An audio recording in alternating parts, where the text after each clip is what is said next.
Hey everyone, and welcome to another video. Tonight we have a huge one for all of you. There are 50 stories in this video, and I will make a deal with you. If this video can reach 1,000 likes, I will make another one just like this in the future. I had a ton of fun making this video. There's a lot of really memorable stories in here, particularly ones that I'll remember when I'm trying to go to bed at night, but I guess that's just the way it goes.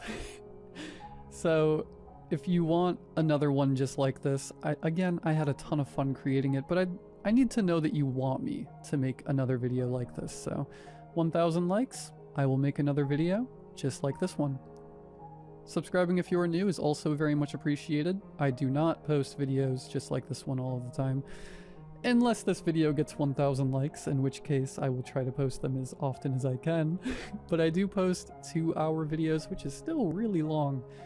Very, very often. Anyways, sit back, do whatever it is that you do to relax, and as always, I hope you all have a great night.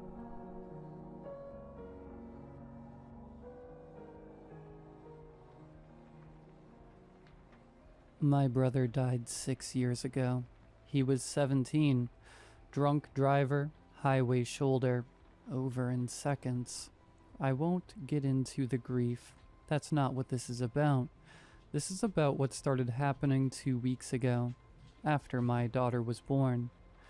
We bought this old farmhouse last year. It's the kind of place with creaky floors and drafty windows. And honestly, that's part of why we liked it. My wife and I thought it had character. The nursery used to be a study, tucked upstairs in the back of the house. Quiet, removed, perfect, we thought. We set up a baby monitor, a cheap audio one, not a camera. I'm not paranoid, just cautious. I like knowing if she's crying before the full-on banshee screams begin. But a few nights ago, I started hearing something that wasn't crying. It was a voice, male, soft, whispering. The first night I chalked it up to interference. The house is old. Maybe it was picking up a neighbor's radio. But it wasn't static or chatter. It said her name, Ellie, just once, like someone checking if she was asleep. I didn't tell my wife, not yet. What do you even say? Hey, I think our baby monitor is haunted. The next night it spoke again. Same voice.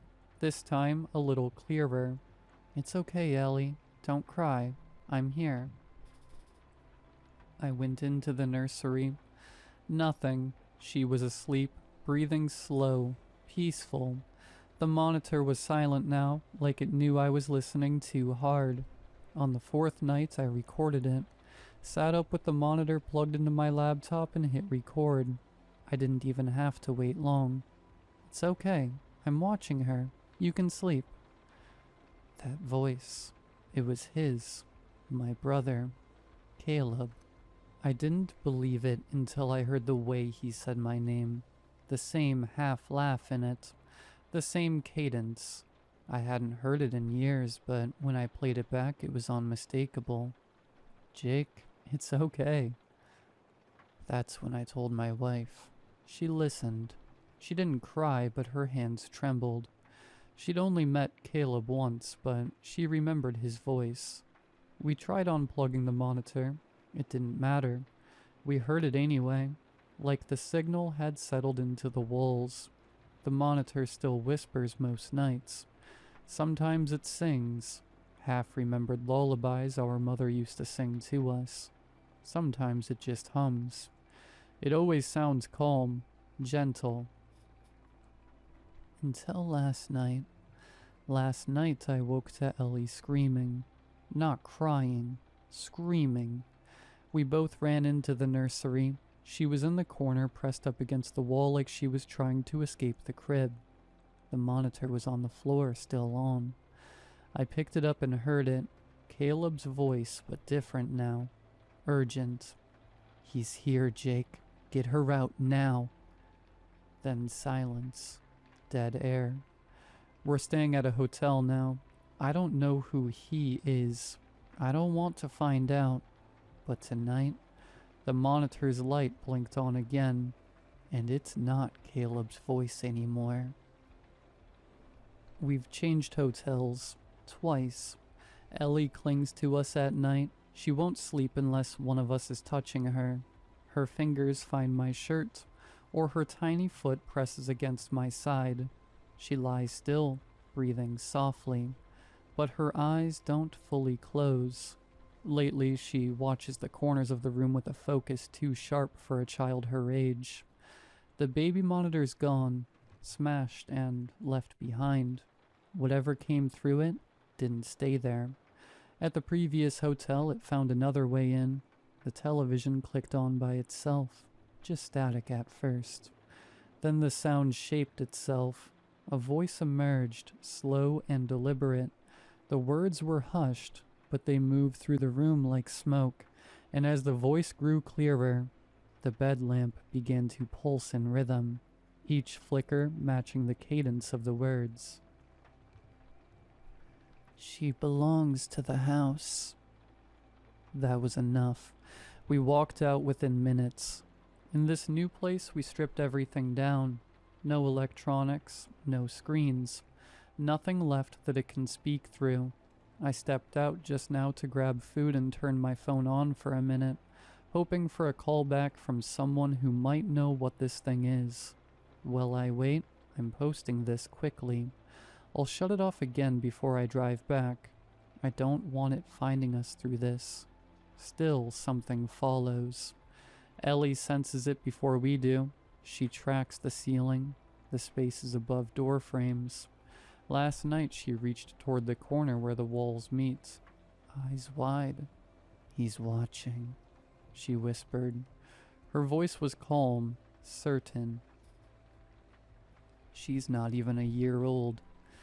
My wife hasn't said a word since we arrived. She cradles Ellie like she's the only real thing left, humming those soft lullabies, the same ones we once played on the monitor, before it turned against us. The melody used to soothe her. Now it feels like bait. I've started to wonder how long this thing has known about Ellie. The way she stares into darkness like it's speaking back. The way she hums the lullaby in perfect rhythm when no one else is singing. Then there's the way she screams to know things she shouldn't.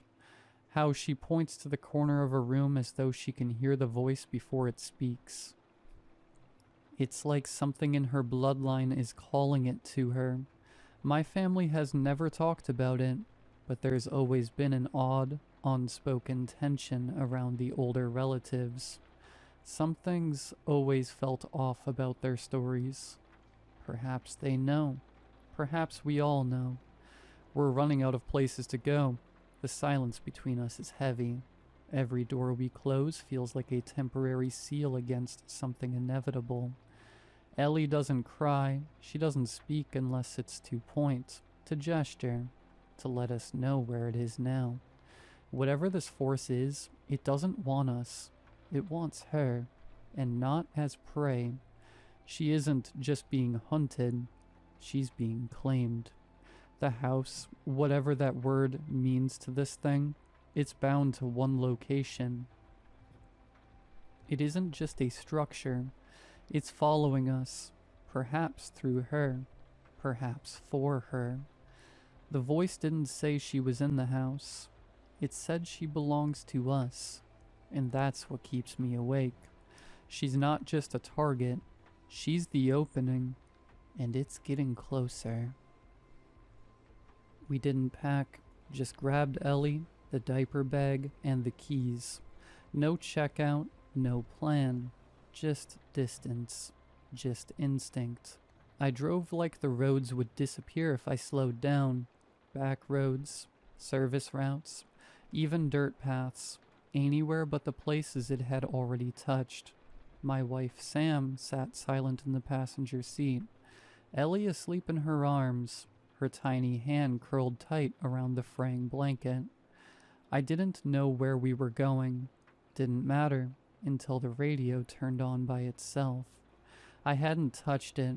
The display stayed dark, just static, low and sharp like something breathing through the speakers. Then a voice slipped through. Jake.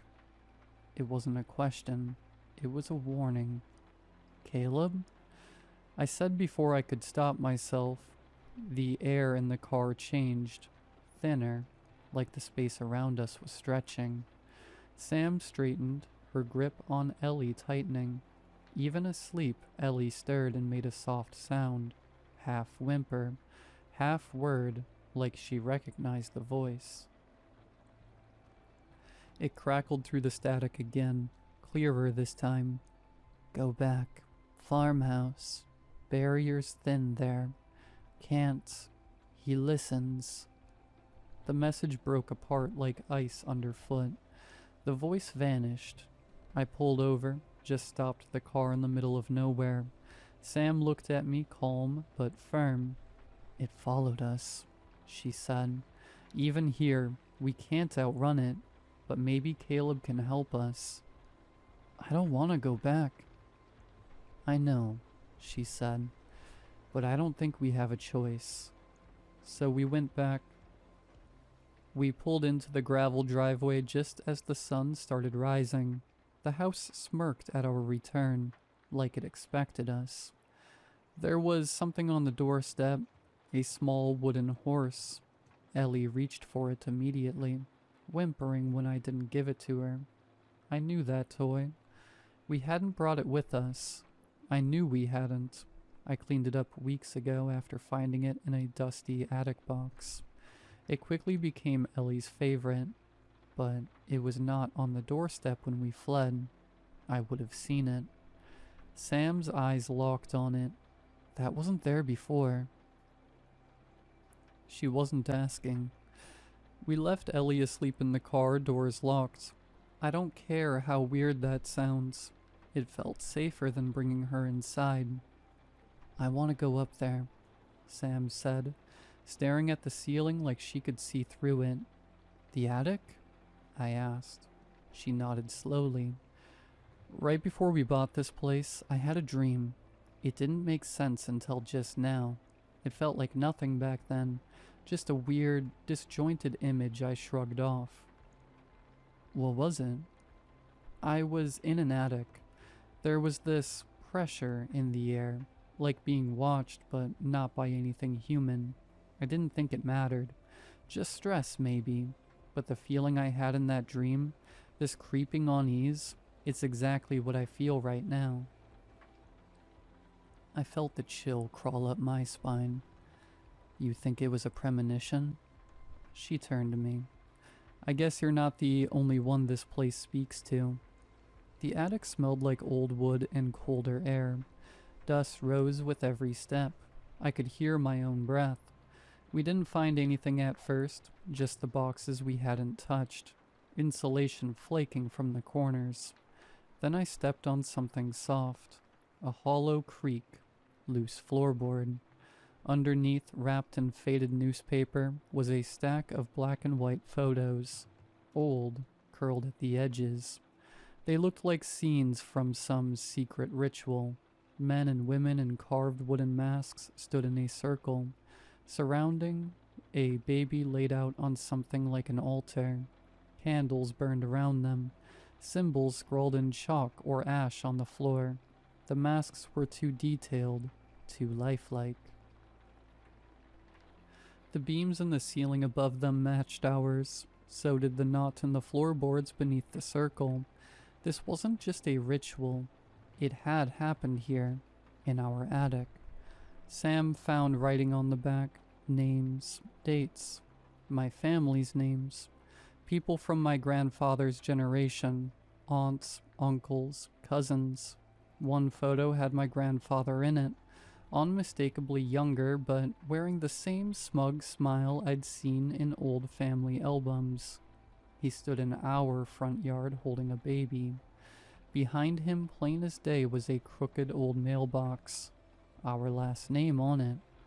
This was his house, I said, barely breathing. I think it still is, Sam whispered.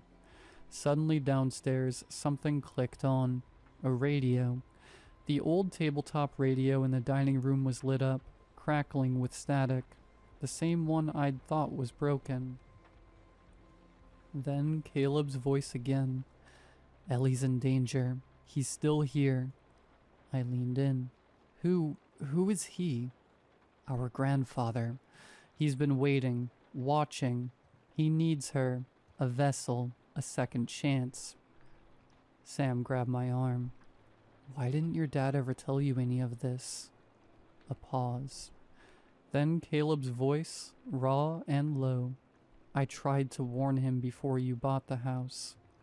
He told me this was my fault, said it was supposed to be me. Dad brought the horse. That's why he was here. He's in on it. I thought he might be happy to see me, or at least scared his dead kid was haunting him, but he was so matter-of-fact, it was as if he expected me to be here. Caleb's pain was palpable. Death didn't numb the wounds our dad inflicted. Silence.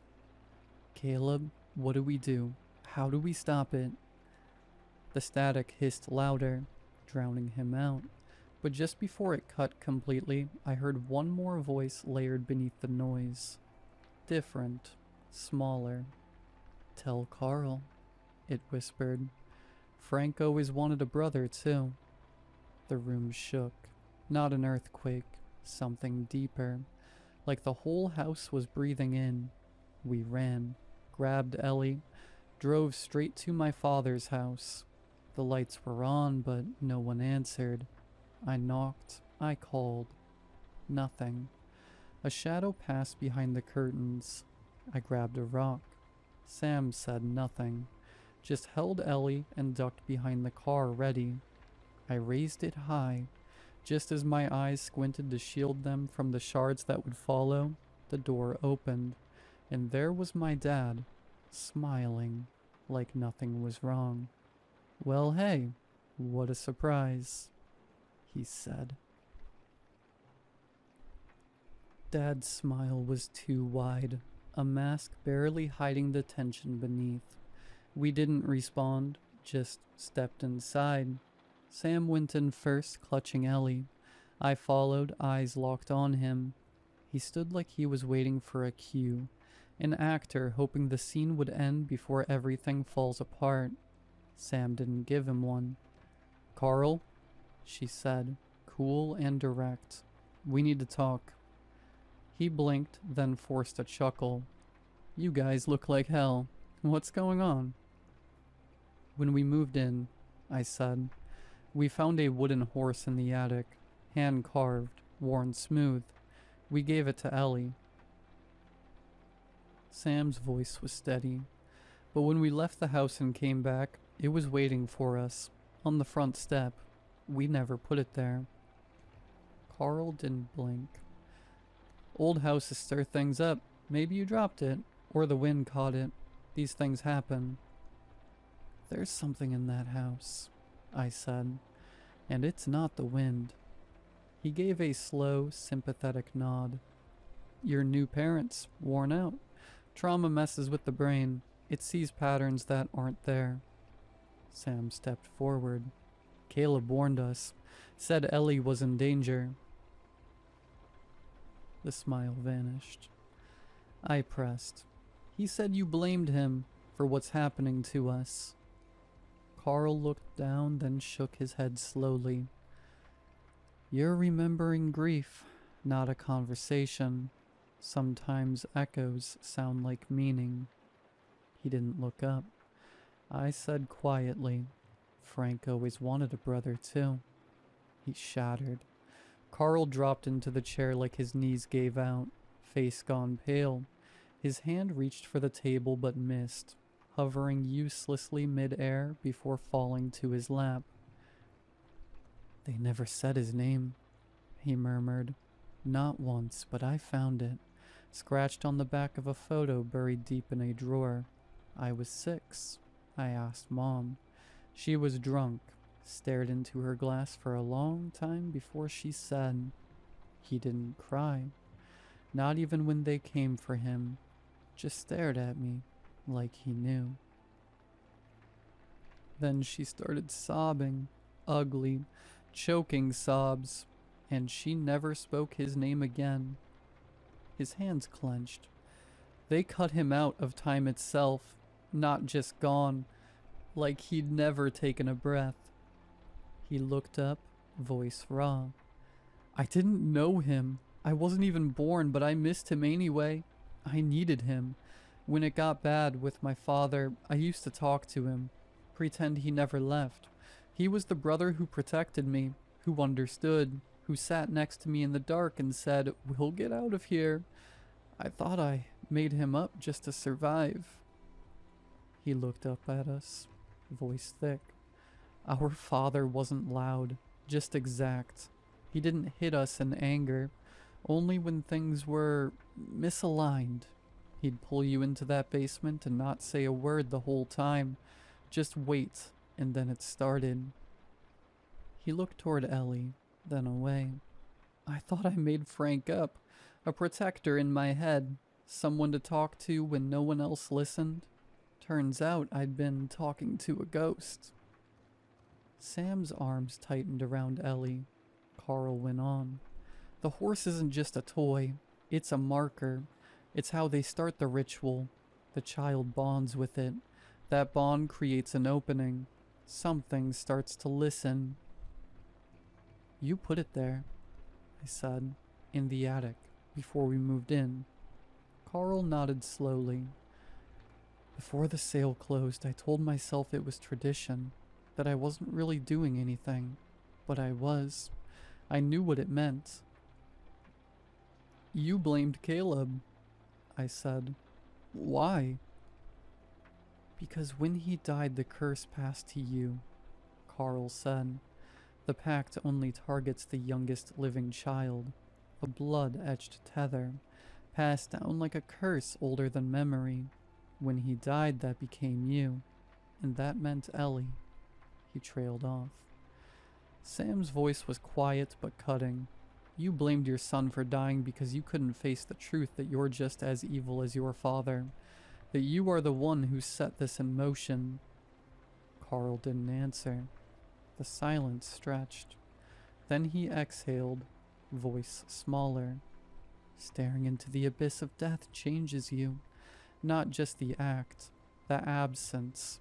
The closer I got to it, the more I thought about the ritual, about what it promised. A way back. I kept telling myself it wasn't real, just superstition, a story passed down. But even as I said it, part of me knew I was lying. I knew what I was doing. I wanted to come back, even if it meant stealing the future. He looked at Ellie again, and this time his face was raw. I held her in the hospital. Her fingers curled around mine, and I felt something break in me. Not guilt, not dread, just this aching, fragile hope. Like maybe this was it, my second chance. He wiped his eyes. But it's not a second chance. It's theft. It's what my father did to Frank. It's what I almost did to her. The pact allows members of our bloodline to live again, if the price is paid. My father is hungry for his turn. What do we do? I asked. You burn the house, he said. With the horse inside, it has to be on that land. If the horse survives, so does the door. We turned to leave. Carl didn't follow. Just as I reached the door, he spoke again. Jake? I stopped. He didn't rise, just lifted his eyes slowly, like the weight of them hurt. Are you sure? He asked. You can always have more kids. I walked out. Didn't look back. We pulled up to the house and stopped cold. There it was, the toy horse, propped in the front window, facing us like it had been waiting. Sam hugged Ellie tighter. I killed the engine but stayed frozen, staring back at it, a knot twisted deep in my gut. We burn it all, I said. Sam nodded. Her voice was steady. The house, The horse. Everything. I popped the trunk. The gas cans were ready, 2 of them still sloshing from the drive. We circled to the trunk, whispering fast. Where to pour the gas, where to light it, how fast we'd have to move. Mid-sentence, Sam stiffened. "The horse," she whispered. I turned back to the house. The window was empty. Gone. Before I could react, the ground rumbled beneath us, a low, throbbing vibration that climbed up through my shoes and into my bones. The air shifted, heavy and sour, and then a sound rolled out from under the house, a deep, guttural growl. The trees bent under the sudden gust of wind, howling through the yard, clawing at our eyes. Sam shrieked. Ellie was wrenched from her arms by an invisible force. Sam lunged, grabbing at empty air, fingers scraping against the nothing that swallowed our daughter. And then Ellie was gone. 1 second she was there, clinging to Sam's shirt, and the next, nothing but the echo of Sam's scream. We didn't hesitate. We ran. We knew exactly where she was. The attic. The heart of it all. The front door crashed open under my shoulder. Inside, the house was already tearing itself apart. Lights stuttered and sparked. TVs and radios shrieked static loud enough to splinter the windows. The walls pulsed, bowing outward, like the whole frame was breathing. We barreled up the stairs 2 at a time. The attic door yawned open at the top. We rushed in and froze. Literally. My legs locked mid-stride. I could still see, still breathe, but couldn't move. It was like every joint had been bolted in place. Ellie sat in the middle of the floor, tiny and still, clutching the wooden horse to her chest. Around her, a ring of candles sputtered and danced. Symbols had been carved into the floorboards. Circles, jagged lines, things that hurt to look at too long. Then came the masks. 2 floated forward. One pressed itself over Sam's face. The other locked onto mine. They didn't smother, they caged. I could feel the dead weight of them clamping down, pulling me deeper into the ritual. A 3rd mask rose slowly, hovering above the scene. An invisible figure wore it. My grandfather. The entity.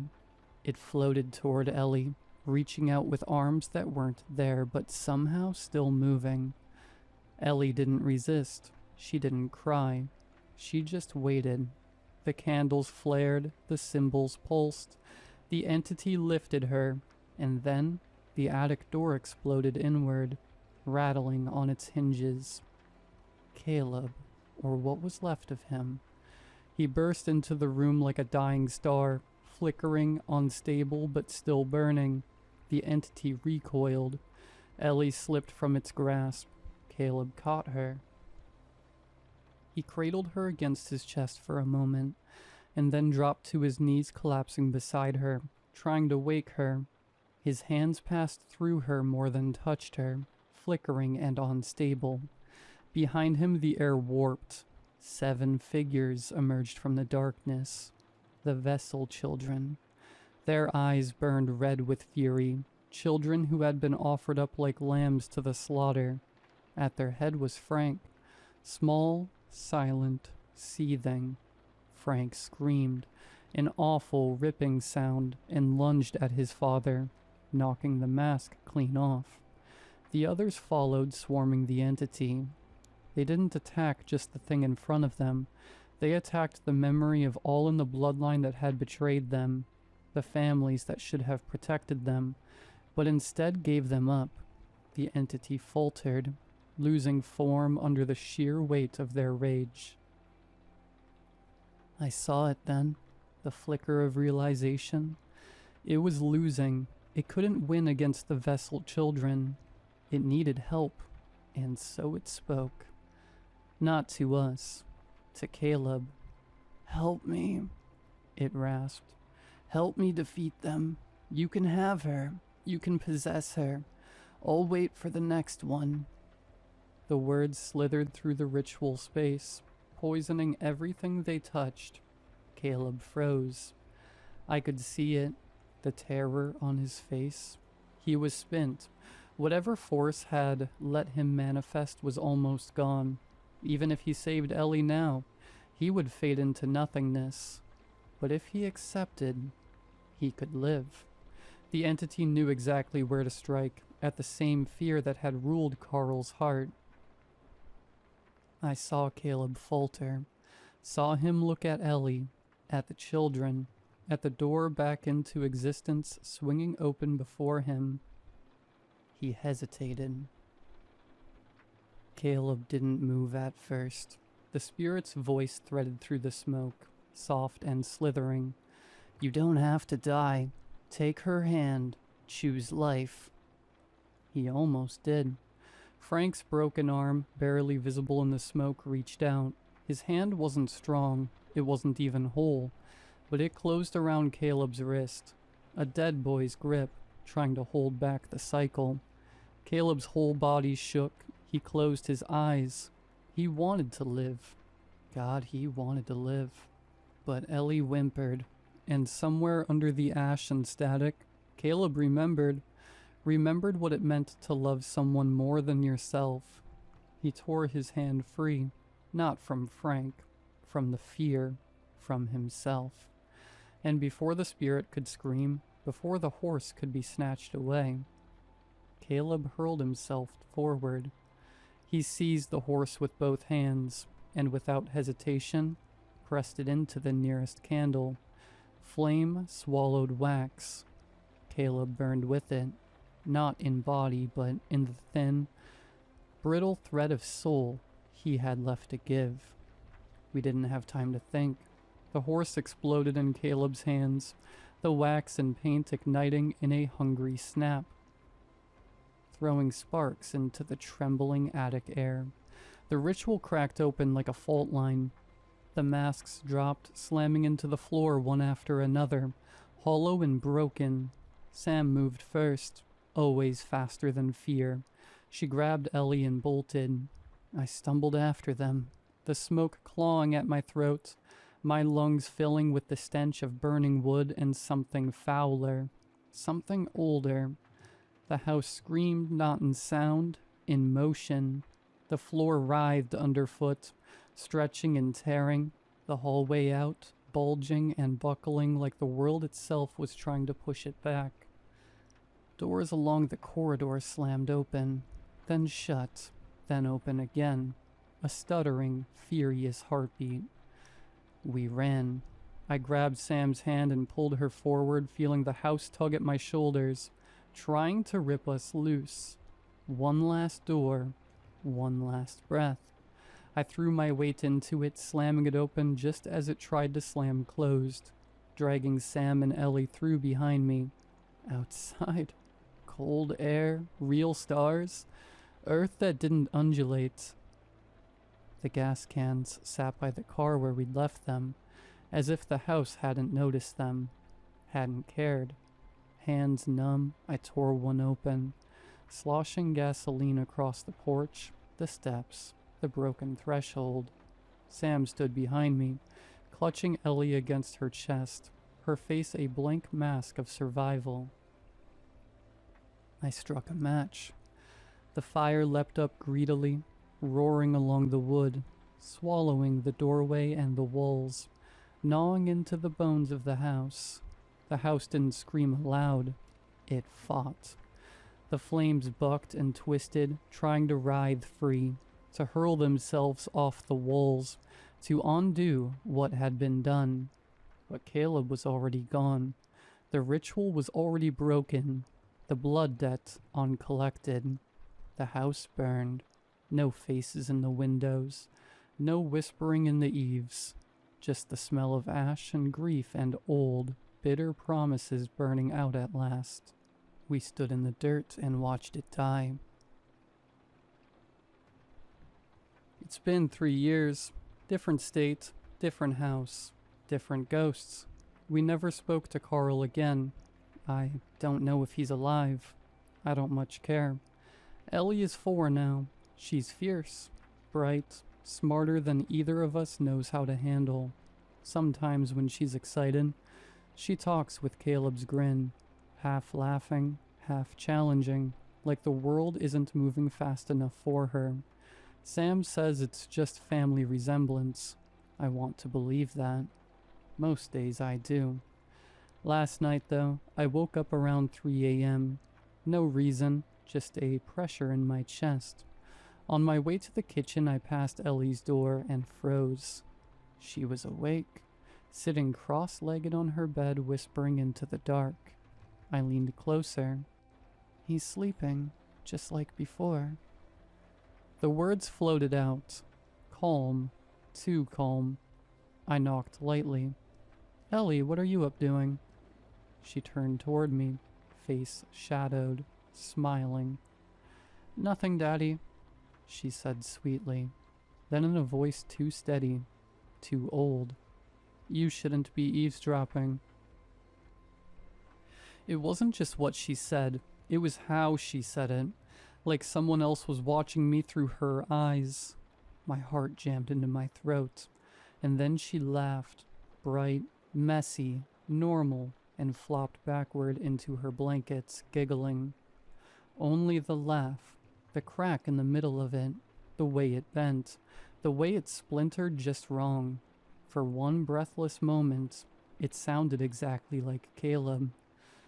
I stood there for a long time, long after she fell asleep, long after the house settled into silence, just counting my own breaths, just making sure they were still mine.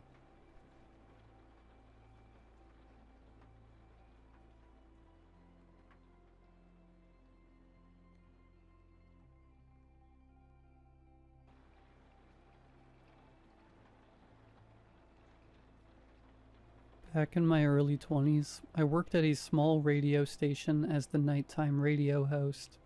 The station itself was in a small town about an hour away from Las Vegas. KRT3 87.4 FM was our station name.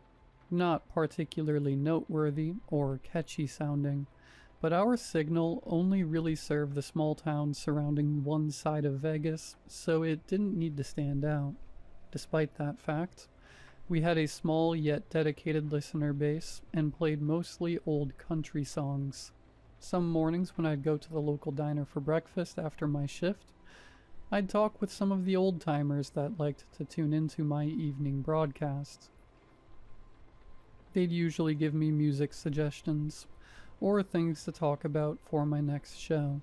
Needless to say, it was a great gig, and I thoroughly enjoyed it.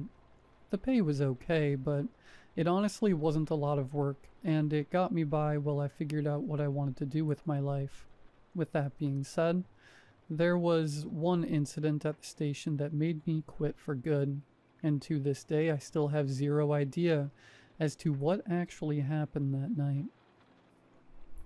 For context, our station was a small brick building about a 30-minute drive outside of a very small town. Altogether, the total population had to have been somewhere around 600 people, so the community was very tight-knit. We were situated just off the main highway, and it wasn't unusual to see a few cars pass each night, but you never really saw any people whatsoever. The land across from the station was bare desert for miles and miles, and the same could be said for the surrounding land as well, with the exclusion of a few small mountain/foothill ranges and a Native American reservation approximately 80 miles north of the station. Now with the scene set, let me share with you one of the most horrifying nights I've had in my life. It was late August, probably around 6 p.m. I was an hour into my shift and my coworker, who was the daytime host, had stayed a bit later with me so we could do a segment/debate about the local mayoral election coming up. Super boring stuff, but our average listener base consisted of old farmers and ranchers who ate up local politics. We finished up and segued into the first music block I had carved out for the night, allowing my coworker to gather his things and get ready to go home. Alright, I've got my keys, got my bag. Should be everything, my coworker mumbled to himself. Oh, and are you still okay to come in an hour and a half earlier tomorrow to cover me?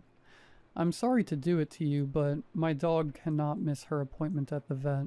She's getting old, you know? I never was able to sleep well anyways, and the little bit of overtime would help with some bills. So I had readily agreed. Yeah, man, of course. Don't worry about it. I'll be here for 3:30 p.m. sharp. Just don't forget, you owe me one. I jokingly jabbed back at him. Yes, yes, I know, I won't forget. Anyways, I gotta run. See you tomorrow, dude. My coworker replied back as he clumsily stumbled his way out the door towards his car. With a slam of the door and a turn of the key, him and his car motored off back into town, leaving just me at the station. I had about 50 minutes left of the uninterrupted music block I started, so I decided to break out one of the books I had in my desk and then head to our small kitchen to put a pot of coffee on. I managed to get about 3 chapters of Death is a Lonely Business and 2 cups of coffee down before it was time to interject with my weather update for the day. It's another lovely evening here in town name, with temperatures sitting around 91 degrees Fahrenheit as the sun is setting. Nothing but clear skies on the radar, so get out there and do some stargazing tonight. Anyways, coming up next we have another solid hour of nothing but solid gold country hits, starting off with a great one from Hank Williams. This one's for you, Ray.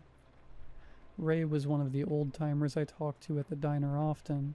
He had requested a certain album that morning, so of course I had to dig through all our vinyls to see if we had it, which we did. As I dropped the needle onto the groove, I was startled by a sharp succession of knocks at the station door. It caught me off guard as nobody ever really shows up at the station, unless it's someone in dire need of help. Or maybe my coworker turning around because he forgot something. I recalled an incident the year prior where a stranded motorist had shown up at the station at night seeking help, and thought maybe this was the case again. I got up as my next block of music started, and went to peer through the peephole of the door to see who was there. There was a guy on the other side of the door, probably in his late teens or early 20s. Slim build, average height. Possibly Native American or Latino with dark black hair, dark brown eyes, and was wearing a tan plaid shirt with a pair of dirty jeans and well-worn cowboy boots. I decided to open the door to greet him and truly caught sight of just how bad he looked. He was disheveled and looked exhausted with his eyes sunken back into his skull and beads of sweat pouring from his face. Hey man, are you alright? Do you need something? I asked him. He looked back at me for what felt like almost entirely too long before replying in a low, almost hushed voice. My car broke down. You got a phone? The station did indeed have a landline, so I brought him inside and led him to the phone. There's a directory book hanging on the wall beside the phone. Town's not too far from here, and I believe the service stations offer towing services. Why don't you just give them a call and I'll grab you some water, man. You don't look too good. I told the man as I went to the kitchen to get some water and simultaneously make a fresh pot of coffee. He nodded but didn't say a word. I returned down the hallway with a glass of water and found him sitting at my coworker's desk. His back was to me, sitting absolutely pinned straight in the chair with his arms resting on the chairs. Here's that water, man. Were you able to get a hold of the folks at the service station? I asked as I set the water down on the desk in front of him. I received no reply to my question. Instead, he kept his gaze focused out the window beside the front door. I went and sat in my chair across from him. Yet again he remained silent. but picked up the water and drank it all down in one continuous motion, before sitting the glass back down on the desk. I found his lack of any real conversation a bit strange, but then again, I had no idea how long dude had been out there exposed to the elements. It could get up to 110 degrees Fahrenheit during the day, and that kind of heat can kill you if you're not prepared. I thought he's probably just severely dehydrated and beyond exhausted.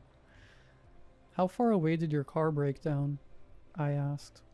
He stared at me for what felt like an uncomfortably long time, before raising his finger towards the east and saying again in a hushed tone, "About 5 miles."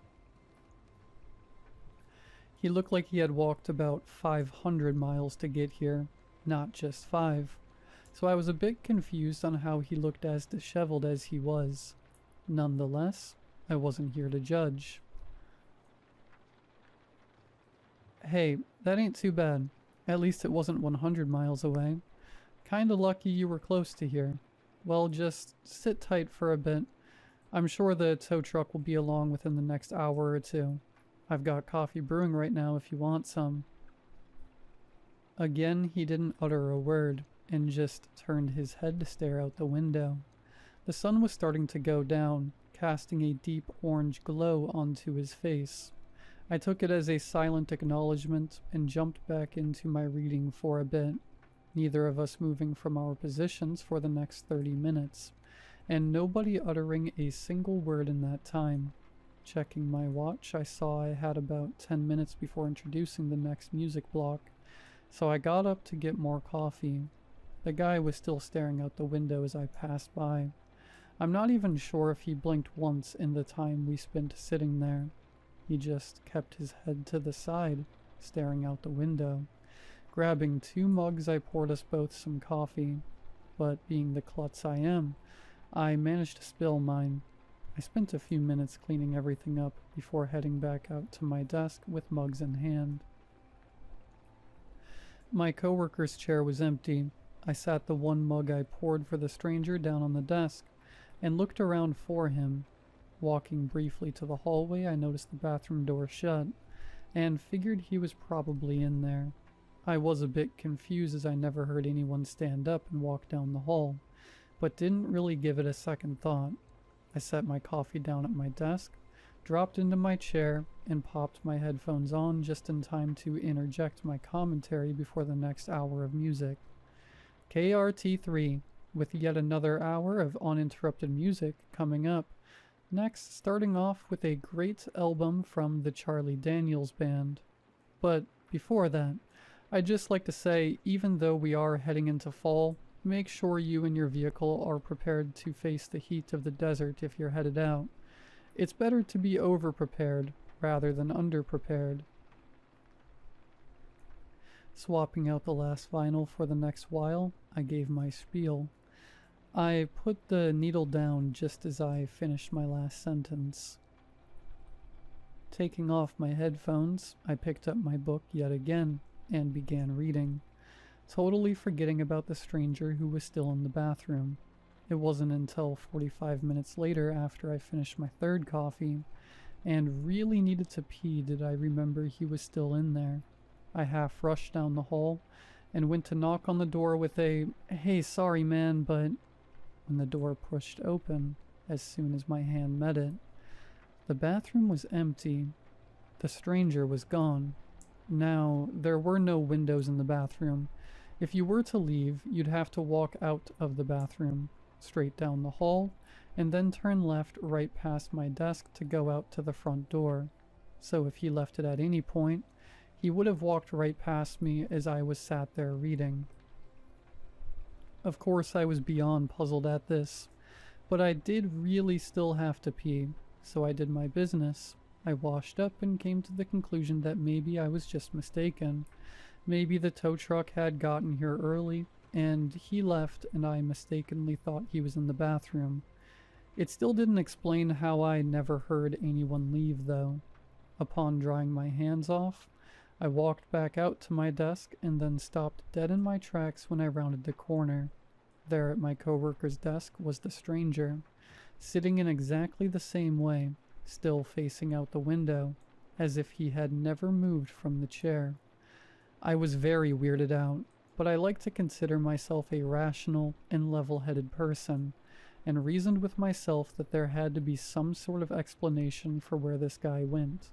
So I asked him, "Hey man, I thought you left. Where did you go? Did the tow truck come by yet?" Nothing. Not a word from this guy. At this point, I was just wondering what the hell his problem is. I didn't want to come off as bigoted, but I thought that maybe he just didn't speak English very well. I mean, he didn't seem like a threat. He was just really weird. I don't know. The kind of vibes I was getting from him were indescribable. Maybe he just went outside for some fresh air or something. It's pretty stuffy in here anyways.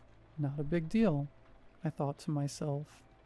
I was feeling a bit tired from not sleeping particularly well the previous day, and just chalked things up to my brain jumping at shadows. I decided that another cup of coffee might be a good idea to regain some brain power. I grabbed my mug and noticed the stranger's mug was also empty. "I'm grabbing some more coffee. You want some?" I asked. "Yes." The reply came almost instantly, in a deeper voice than mine, a stark contrast to the hushed tone he had used earlier, but I welcomed it, seeing as how he hadn't spoken a word to me since he initially showed up. With both mugs in hand, I went back to the kitchen. I emptied out the old grounds and filter, and replenished the water before loading the machine with more coffee grounds. I decided to make a full fresh pot, seeing as how I'm tired, and obviously the stranger likes the coffee, even if he didn't say much to me. Upon flipping the switch to start the brewing process, I turned and headed back to my desk, as it would soon be time for my next commentary and the next album. He was gone. Again. Now I know for a fact that this time I didn't hear anybody get up and move around. No footsteps, no noises, no opening and closing of doors. Nothing. Yet he just disappeared. I checked the bathroom. The door was wide open and empty. Nobody was in the studio at the desk. Nobody was under the desk. Hell, I even checked in the desk for some reason. Nothing.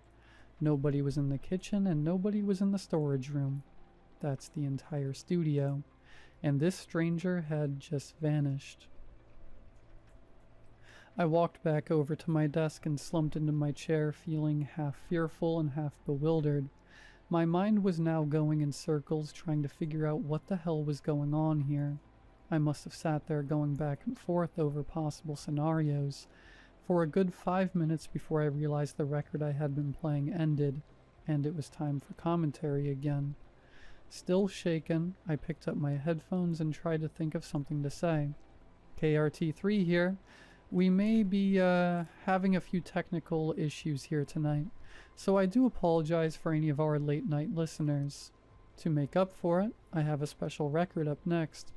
From one of my personal favorite artists, here's Waylon Jennings.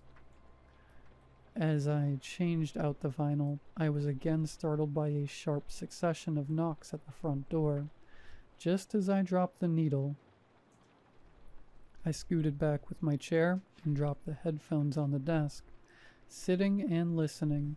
We kept a .22 caliber rifle nearby the storage room just in case. It was a small town in the desert with lots of farms and ranches around. Not uncommon for most people to own firearms. And without thinking, I made my way over to grab it. With rifle in hand, I grabbed a few bullets from the box of ammunition stored next to it, and made my way to the front door. If this was the stranger out there at this point, I didn't care. Now I was looking out for myself. I peered out the peephole in the door and scanned what little of the surrounding area I could see. It took my eye a bit to adjust, but I could just barely make out a figure standing back away from the door. I could not tell who it was, though, since the blinds on the window were still open. I carefully shuffled over to my left and leaned my head over to see out of it. At this point, it was fairly dark and I couldn't see all too well, with the faint glow cast by the two outside lights mounted on either side of the front door, but I could make out someone standing there, approximately 20 feet from the door. It shared the same height as the stranger, but I couldn't make out any discernible details. I strained my eyes to look a little harder when a giant thud hit the door. The sound was so violent and so unexpected that I screamed and fell back onto the floor. Still clutching the rifle, I brought it to my chest with one hand and used the other to slide myself backwards, pushing wildly with my legs until I was up against the wall. Though my hands were shaking hard, I raised the rifle to the door and shouted, "I have a gun. I don't know who the hell you are, but you need to leave before I start shooting." My warning, however, went unheeded, and the door shook again with a crashing thud. I kept my composure as best I could, and kept the rifle trained on the door, ready to start letting off rounds. Thud, thud, thud. It repeated about every 20 seconds. After I don't even know how many times the front door was hit, my adrenaline hit a peak and I squeezed the trigger. A single shot rang out and pierced through the door around chest level.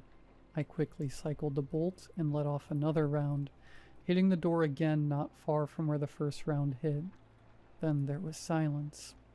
As the ringing in my ears lessened and my heavy breathing slowed a bit, I stood myself up and kept the rifle trained at the door, cycling the bolt for a new round just in case. I didn't want to chance opening the door and getting jumped by something or someone in case I missed, so I slowly worked my way over to the window where I could see if anything was sprawled out on the ground. When I was finally able to get a clear line of sight outside, I was horrified to see absolutely nothing. No person, no animal, nothing. My blood had run completely ice cold at this point. My rational brain had all but completely shut down, and I was now entirely submerged in fight or flight. Thud. The crashing noise started up again, but this time from the opposite side of the building. Like I mentioned earlier, the station was a brick building. The only possible way a noise of that magnitude would be possible is if you took a pickup truck and hit the wall with it going at least 20 miles an hour. Thud. Something hit again from the roof this time. Thud. Again, the front door shook. At this point, I was turning in circles trying to decide where to point the gun next. It was like I was being surrounded, and boy if I wasn't severely outnumbered. I slung the rifle on my back and made a quick dash down the hall toward the storage room, turning and slamming the door once inside. Thankfully, this being a storage room, there were some decently heavy file cabinets along the wall. I managed to slide one in front of the door to block it off before turning and slumping myself down against the opposite wall, grabbing and pointing the rifle at the door at the same time. The loud thudding continued for some time before blending into what sounded like a symphony of fists knocking on every inch of the building. I was beyond frightened. I was trapped in this small room, and though I did have something to protect myself with, I didn't even know what I was up against. I had never experienced anything even remotely close to this in my life. I sat there with the rifle and listened as the symphony of knocks dwindled to just a single knock at the front door, before stopping altogether. Obviously, I didn't trust that whatever was out there was gone for good, so I waited about an hour, according to my watch, before even thinking of leaving the confines of the storage room. Pushing myself up off the laminate floor, all my muscles ached and my body felt heavy. Once my fight or flight wore off, I just went back to being completely exhausted. No amount of caffeine could help me now, but I knew that I still had to keep my wits about me and stay vigilant. Even though I had only fired the gun twice, I grabbed another handful of bullets from the box and shoved them into my pocket with the others. Better safe than sorry is a great principle to live by.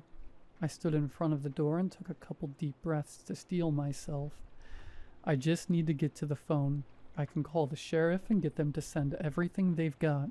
It'll only take a minute. I can do this. With those thoughts in mind, I pushed aside the filing cabinet and readied my weapon. 1, 2, 3. I threw open the door and brought the rifle up to both my hands immediately. I could see across the bathroom.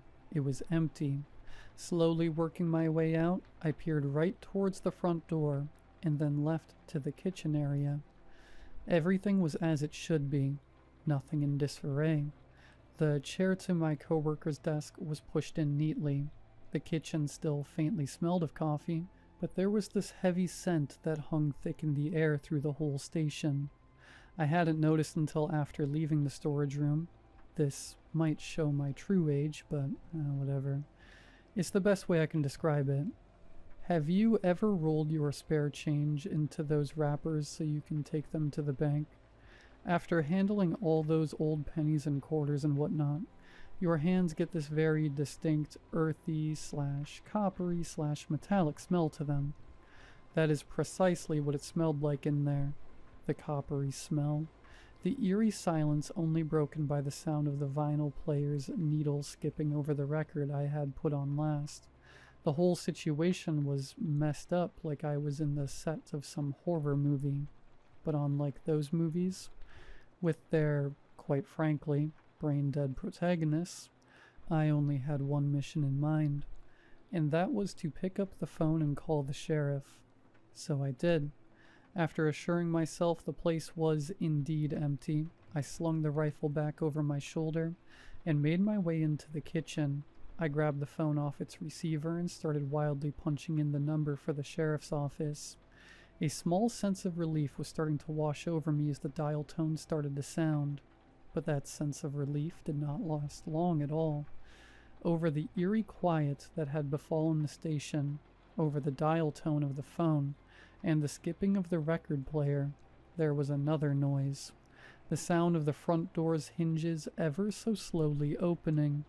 Through everything that had transpired that night, not once did it cross my mind to even lock the front door, and in that moment, I had felt fear like I'd never felt it before.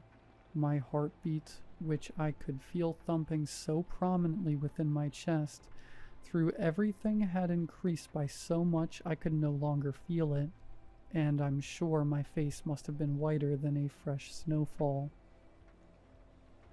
I forgot all about the phone in my hand. I dropped it. I had zero grip strength left in me. Turning slowly around to face the front door, I saw the stranger was back.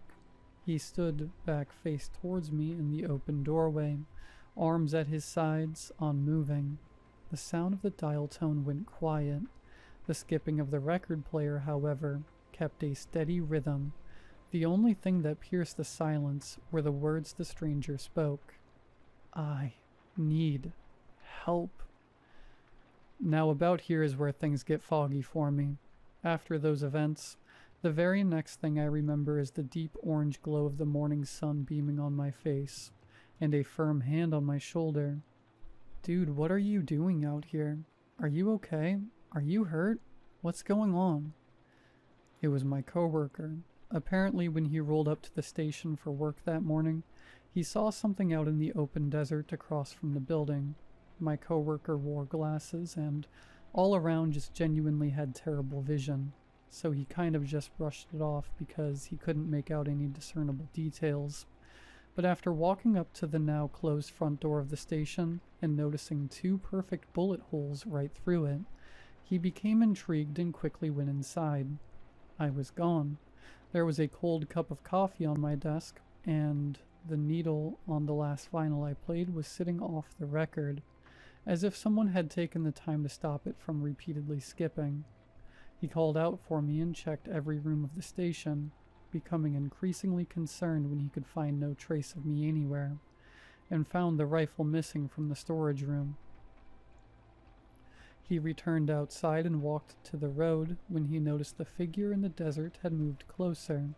Just barely being able to discern its features now as a human, he started to walk towards it, forming into a sprint once he got close enough to notice it was in fact me standing out there.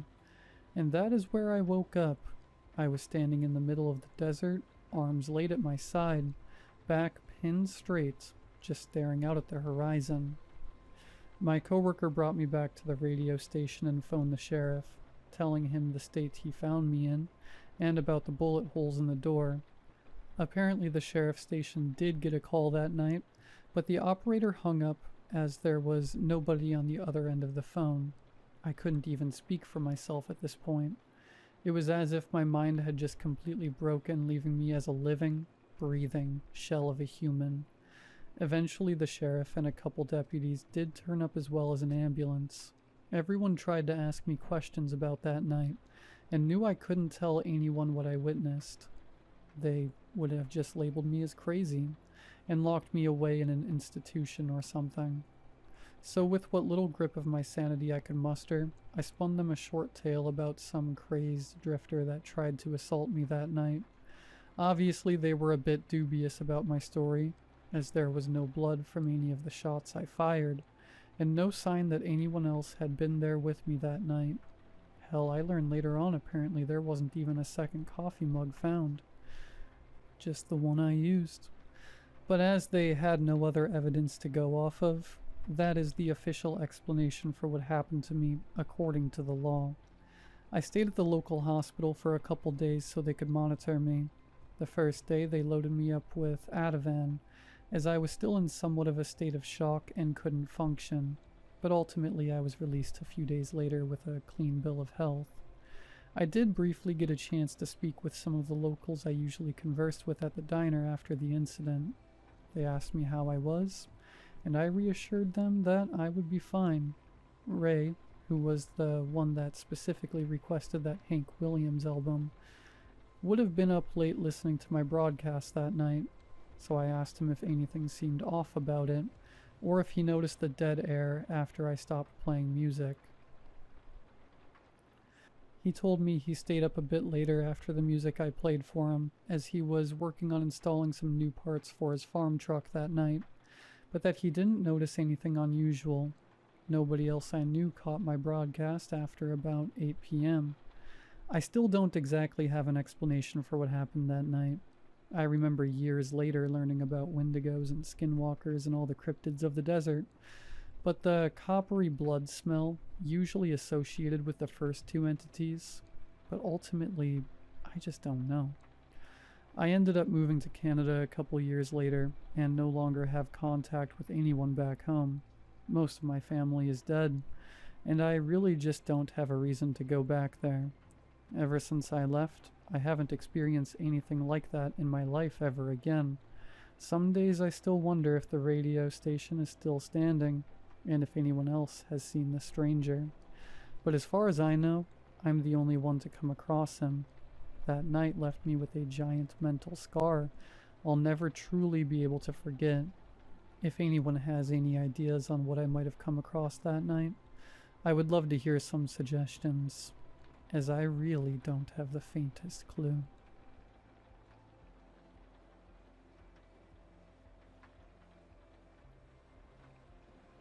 My father asked me to play hide and seek for the first time in years.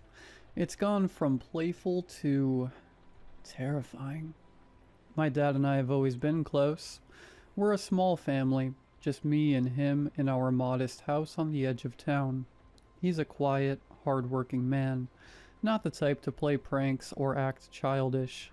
In fact, since I became a teenager, he's been pretty serious, focusing on work and making sure I'm doing okay in school. I can't stress enough how out of character his recent behavior has been.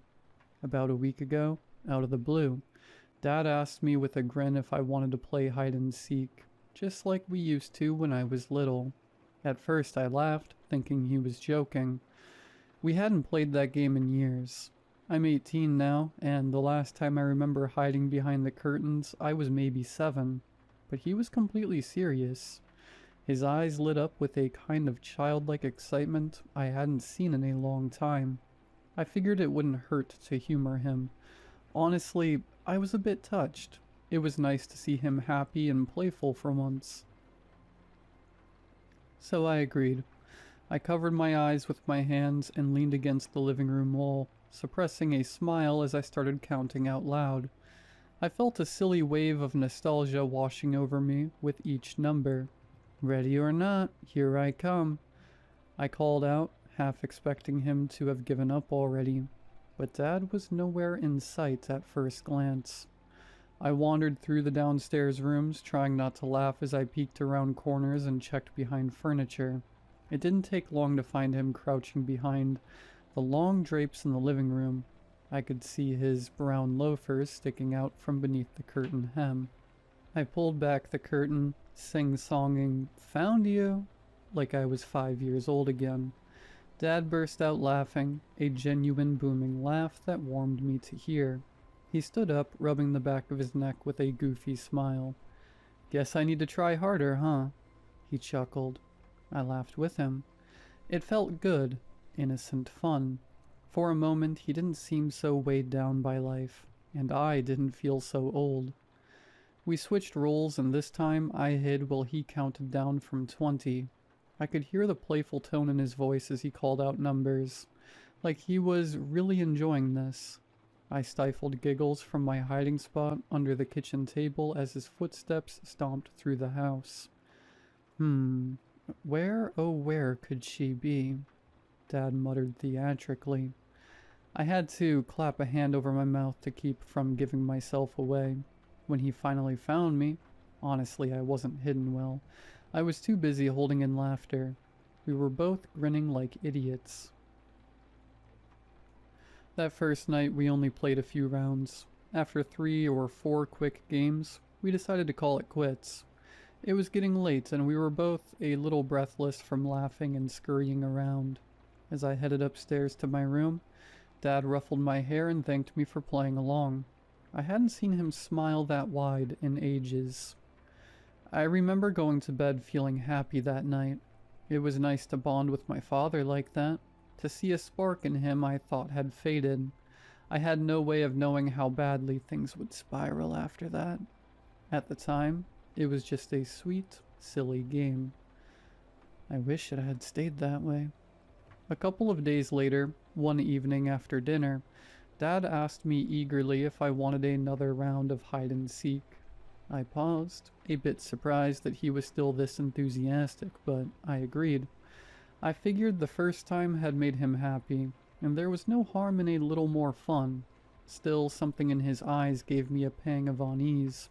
His excitement seemed almost intense. This time the game felt different. Dad was taking it much more seriously. As soon as I finished counting and started looking, I could tell he had stepped up his hiding spots significantly. It was almost impressive at first. I found him in the first round curled up under the kitchen sink, knees folded awkwardly to his chest among the pipes and cleaning supplies.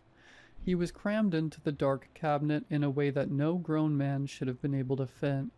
I actually laughed in disbelief when I opened the cabinet door and saw his contorted body tucked behind the trash bin. He just blinked at me with a weird, childlike grin. After a long moment, he unfolded himself and crawled out. Wordless this time, except for a faint chuckle as he dusted off his pants.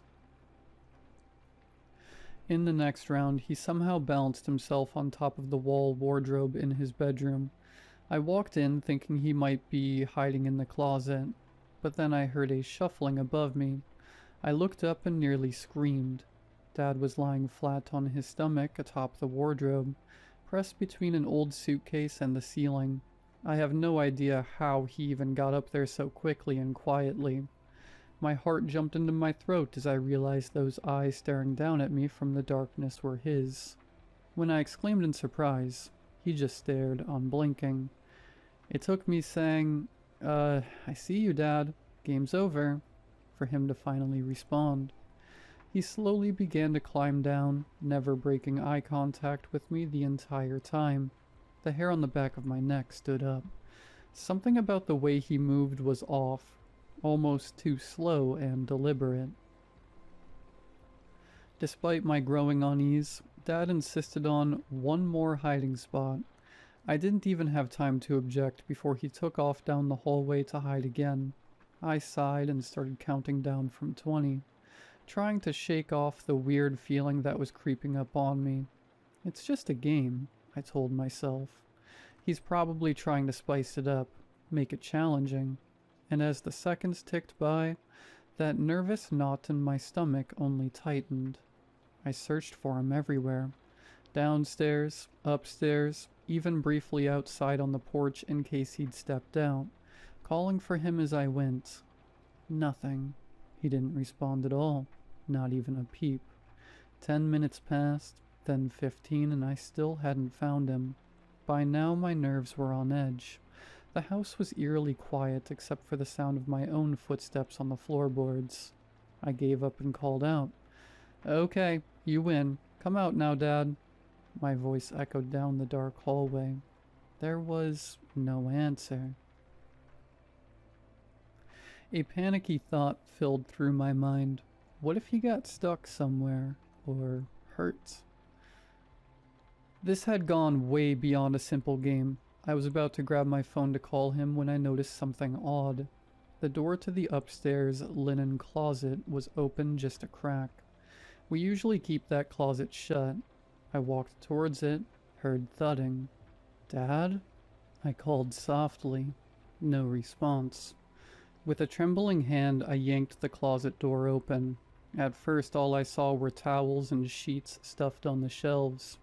Then I saw eyes. My dad's eyes peering out from the darkness between the stacks of linen. I jumped back with a yelp before I recognized him. He was wedged on the top shelf of the closet, curled up and jammed behind a bulky old comforter. He had practically become part of the pile of blankets, completely still. For a moment, we just stared at each other. He didn't blink. He didn't laugh or say, "Got me." He just watched me, half hidden among the sheets. His eyes looked strange, wide and unsteady. It sent a chill through me. "Dad, what are you doing? Come out. You're going to hurt yourself." I stammered, trying to sound lighthearted. I was genuinely freaked out to find him in such a bizarre spot. He didn't respond or move. He was crouched so unnaturally on that shelf, I wondered if he could move without help. I reached in and awkwardly touched his arm. It was warm. He was definitely alive and awake. In fact, at my touch, he finally grinned. But it wasn't a normal, embarrassed grin of being caught. It was slow, creeping, and somehow distant, as if it took him a second to remember how to smile. Slowly, he began to untangle himself from the blankets and climb down. I stepped back to give him room, my heart hammering. He practically slithered out of the closet, feet thumping to the floor. I forced a laugh. "That was a really good hiding spot, Dad." My voice came out thin. I didn't know what else to say. Dad stood there in the hallway, a full head taller than me, breathing a bit hard. There were deep creases on his arms where the wire shelf had pressed into his skin. He tilted his head, still fixing me with that unsettling stare. "Your turn to hide," he said softly. The playful, warm tone from our first game was completely gone. His voice was flat, almost expectant. I blinked. Actually, I wanted to tell him I was done, that this was too weird, but he immediately covered his eyes with one hand and started counting. 20, 19, 18. He whispered, as if we'd never stopped playing. My stomach dropped. He wasn't listening to me at all. "Dad, wait," I pleaded, feeling a swirl of fear. He continued counting, peeking between his fingers with one eye. The way he was standing there, looming in the dim hallway, chanting numbers under his breath, it was honestly giving me chills. I did the only thing I could think of.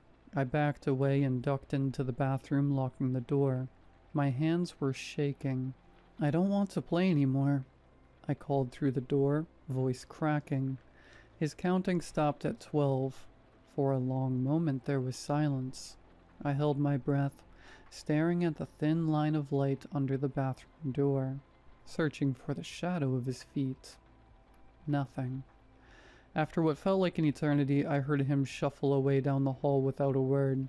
I waited another minute, my heart rattling in my chest before slowly opening the door. The hallway was empty. I found Dad back in the living room, sitting on the couch in the dark. The TV was off. He was just sitting there in silence. He didn't look at me as I inched into the doorway. In the faint light, I could see him rubbing his temples. He looked tired, drained.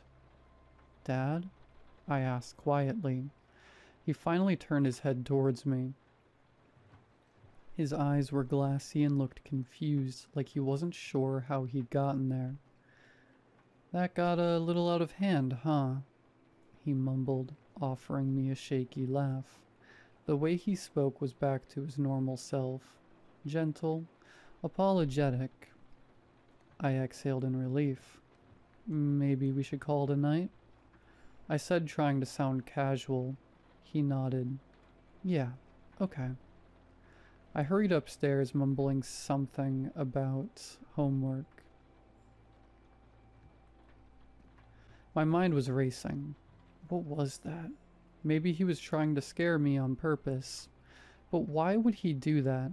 None of it made sense. Lying in bed, I told myself that Dad just got too into the game and lost sight of reality for a bit. Everybody gets carried away once in a while, right? I eventually fell into a fitful sleep, hoping that by morning this would all just be a weird little memory we'd both quietly decide to forget. I hoped that would be the end of our hide-and-seek adventures. It wasn't. The very next night, I was in my room scrolling on my phone when I heard a soft knock on my door. It was almost midnight. Through the wood, I heard my dad's voice, eerily calm. "Honey, let's play again." A spike of anxiety shot through me. "No, not again." I cracked open my door. Dad stood in the dark hallway, the faint glow from my bedside lamp falling on half his face. He wore the same unnerving smile from the night before. His eyes looked shiny and far away. "Dad, it's really late," I said, trying to keep my voice steady. "I have school tomorrow. Maybe we can skip tonight." He stepped forward into my doorway, not seeming to hear me. "Just one game," he said quietly. It didn't sound like a request. My stomach flipped. There was an intensity in him that set every instinct I had on edge. "Dad," I whispered, "I really don't." Before I could finish, he reached past me and flicked off the lamp in my room. Suddenly we were in near darkness. I gasped in surprise. Dad's face was now just a silhouette inches from mine. "Go ahead," he breathed, that grin still on his face. I stood there, frozen. His behavior from last night was seared in my memory. I didn't want to repeat that terror, but I also wasn't sure what he'd do if I refused outright. His smile twitched, and his voice came out sing-song in the dark. "You better hurry. 20, 19, 18. He had already covered his eyes with one hand, starting to count. My heart leapt into my throat. He was starting the game whether I liked it or not. I realized then just how wrong this had all become. This wasn't my dad being goofy or overzealous anymore. Something was broken. Something was dangerous. He kept counting, numbers tumbling from his lips in a chilling whisper. I took a shaky step back into the hall. I could barely see, but I knew I had seconds before he finished. I thought about trying to run past him and get out the front door. But what if it was locked again? And he was blocking the hallway. No time. Hide. For now, just hide. I forced my legs to move. His dad whispered, 15, 14, 13. I slipped into the guest bedroom across from mine. The door was ajar, and I didn't dare close it and make noise. In the faint glow from a nightlight down the hall, I spotted the bed and immediately dove underneath it. My back pressed up against the dusty hardwood floor as I tried to make myself as flat and small as possible. 10, 9, 8. His voice floated down the hall. In the stillness, I became acutely aware of my own breathing. Far too loud. I clamped a hand over my mouth. My entire body was trembling. This is insane, I thought. I need to get out of here. I need help. 5, 4, 3. I held my breath, tears pricking at my eyes in the darkness under the bed. The house had gone deathly quiet.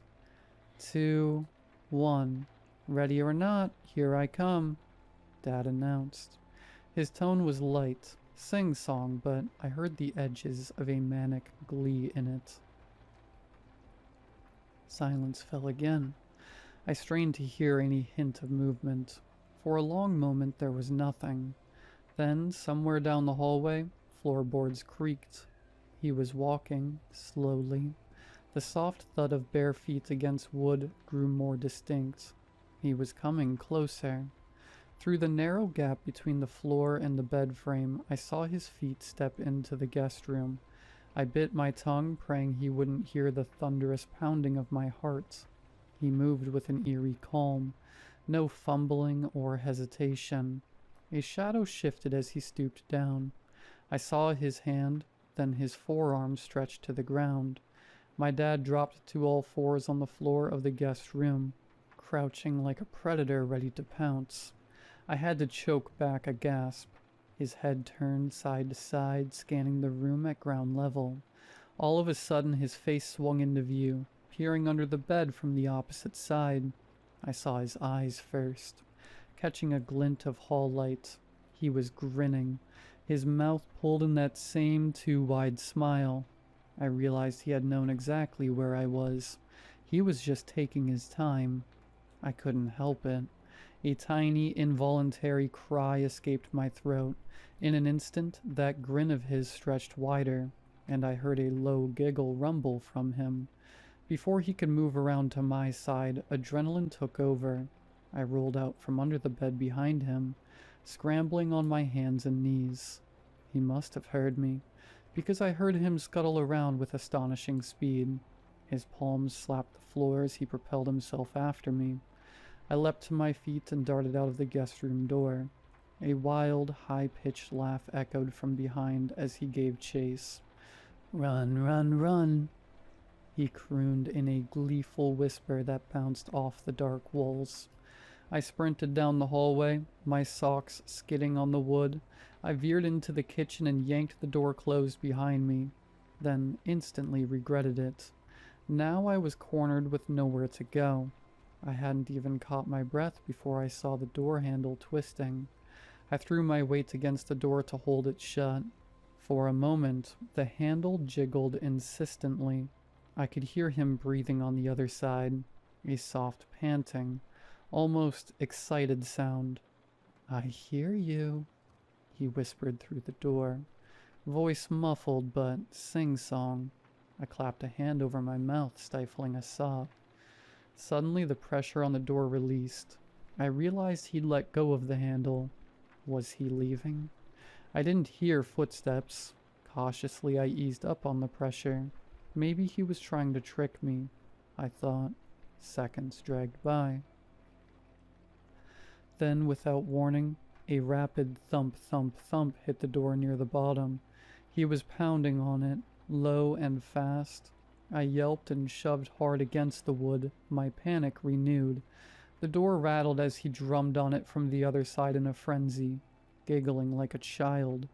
He wasn't trying to open it, he was just hitting it, playing with me, testing my resolve. Each hit made the hollow door boom. I bit back a scream, tears streaming now. Just as abruptly as it began, the pounding stopped. The sudden quiet was almost worse.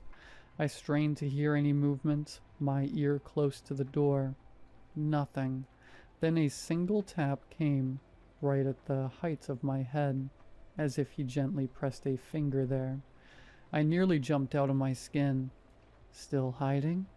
Dad cooed from the other side of the thin door. He was so close I could almost feel his breath through the gap. "You can't hide forever." His voice was a husky whisper. My blood ran cold. Think, think. He had me trapped in the kitchen. The only other exit was the back door to the yard. In the dark, I fumbled across the room, groping for the deadbolt. My shaky fingers found it, and I quietly flipped it open. Please, please, I prayed. Let this door be unlocked. I eased the back doorknob, and to my amazement, it turned. I stole one last glance at the kitchen entrance. The door was still shut. I didn't know where Dad was now. He'd gone eerily quiet again. Heart pounding, I pushed open the back door just enough to slip through. The hinges whined ever so softly. I cringed. If he was anywhere nearby, that sound would draw him. The night air was like a shock to my system, cold and real. I realized I was barefoot, but I didn't care. I stepped out onto the back porch and gently pulled the door closed behind me. If I could just get off the porch and around the side of the house, maybe I could make a break for a neighbor's or flag down a car on the street. I crept down the porch steps into our backyard. The grass was icy against my feet. Clouds covered the moon, plunging everything into darkness. Our yard isn't fenced, so theoretically I had a clean shot to run. But if Dad realized I was outside, he could easily catch me in the open. I decided to hug the house wall and move toward the front yard as stealthily as possible. I edged along past the darkened windows of the dining room and living room. Each window was like a black mirror. I was terrified to see my dad's face appear in one of them, looking out at me. But all I saw was my own reflection and the faint glow of interior lamps we'd left on. I was nearing the front corner of the house. Just a few more feet and I'd be in the front yard, then the street. I risked speeding up my steps, almost there. All of a sudden, a figure stepped out around the corner of the house. My heart stopped. It was Dad. He had gone outside and was circling around, anticipating I might flee. And now we were face to face in the dark yard, only a few yards apart. I stood paralyzed like a deer in headlights. Dad's face was mostly in shadow, but I could see the glint of his eyes. He wasn't smiling anymore. His mouth hung slightly open, and his head was tilted at that unsettling angle again, as if he himself was not sure what he was looking at. We stared at each other for one endless second. Then he lunged. I screamed and bolted to the side, just barely avoiding his grasp. I tore across the front yard. My ankle twisted as I stumbled over something in the dark, sending me sprawling into the cold grass. Pain shot up my leg. I scrambled up, adrenaline numbing the ache. Behind me I heard footsteps, heavy footfalls. He was running at me full tilt. A strange, rasping breath, almost a growl, escaped his throat as he closed in. Desperate, I darted to the left, around the side of our parked car in the driveway. Dad skipped on the dew-slick grass, momentarily losing traction. It gave me a second's lead. I dashed across the driveway, heading for the street. If I could reach the road, maybe someone driving by. My bare feet slapped the pavement as I reached the quiet suburban street. It was empty. No cars, no people, just silent houses. I didn't even have time to scream for help. Dad was only a few paces behind. I could feel him gaining on me. In a last surge of panic, I cut hard into our neighbor's yard, intending to loop back to another driveway or door to pound for help. But I was not fast enough. I felt fingers brush the back of my shirt. Then a hand fisted a clump of my hair. I was yanked backwards violently, losing my balance. I hit the ground on my back. The wind knocked out of me. Before I could even gasp, Dad was on me. He pinned me with his weight, one hand clamping over my mouth.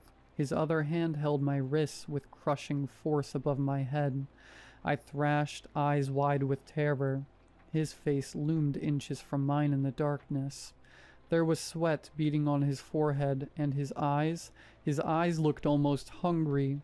I whimpered against his palm, tears leaking from the corners of my eyes. "Shh," he said softly. His lips were pulled back in a grin, but I saw madness and fury dancing underneath that smile. "You ran," he said, voice tinged with a bizarre mix of disappointment and glee. "That's against the rules." I shook my head frantically, trying to plead, but his hand smothered any sound. My scalp throbbed where he'd yanked my hair. I was completely overpowered. My dad was much stronger than me, and he had leverage. Still pinning me, he lifted his hand from my mouth slightly, just enough for me to suck in a desperate breath. I started to scream, but he slammed his hand down again, cutting it off.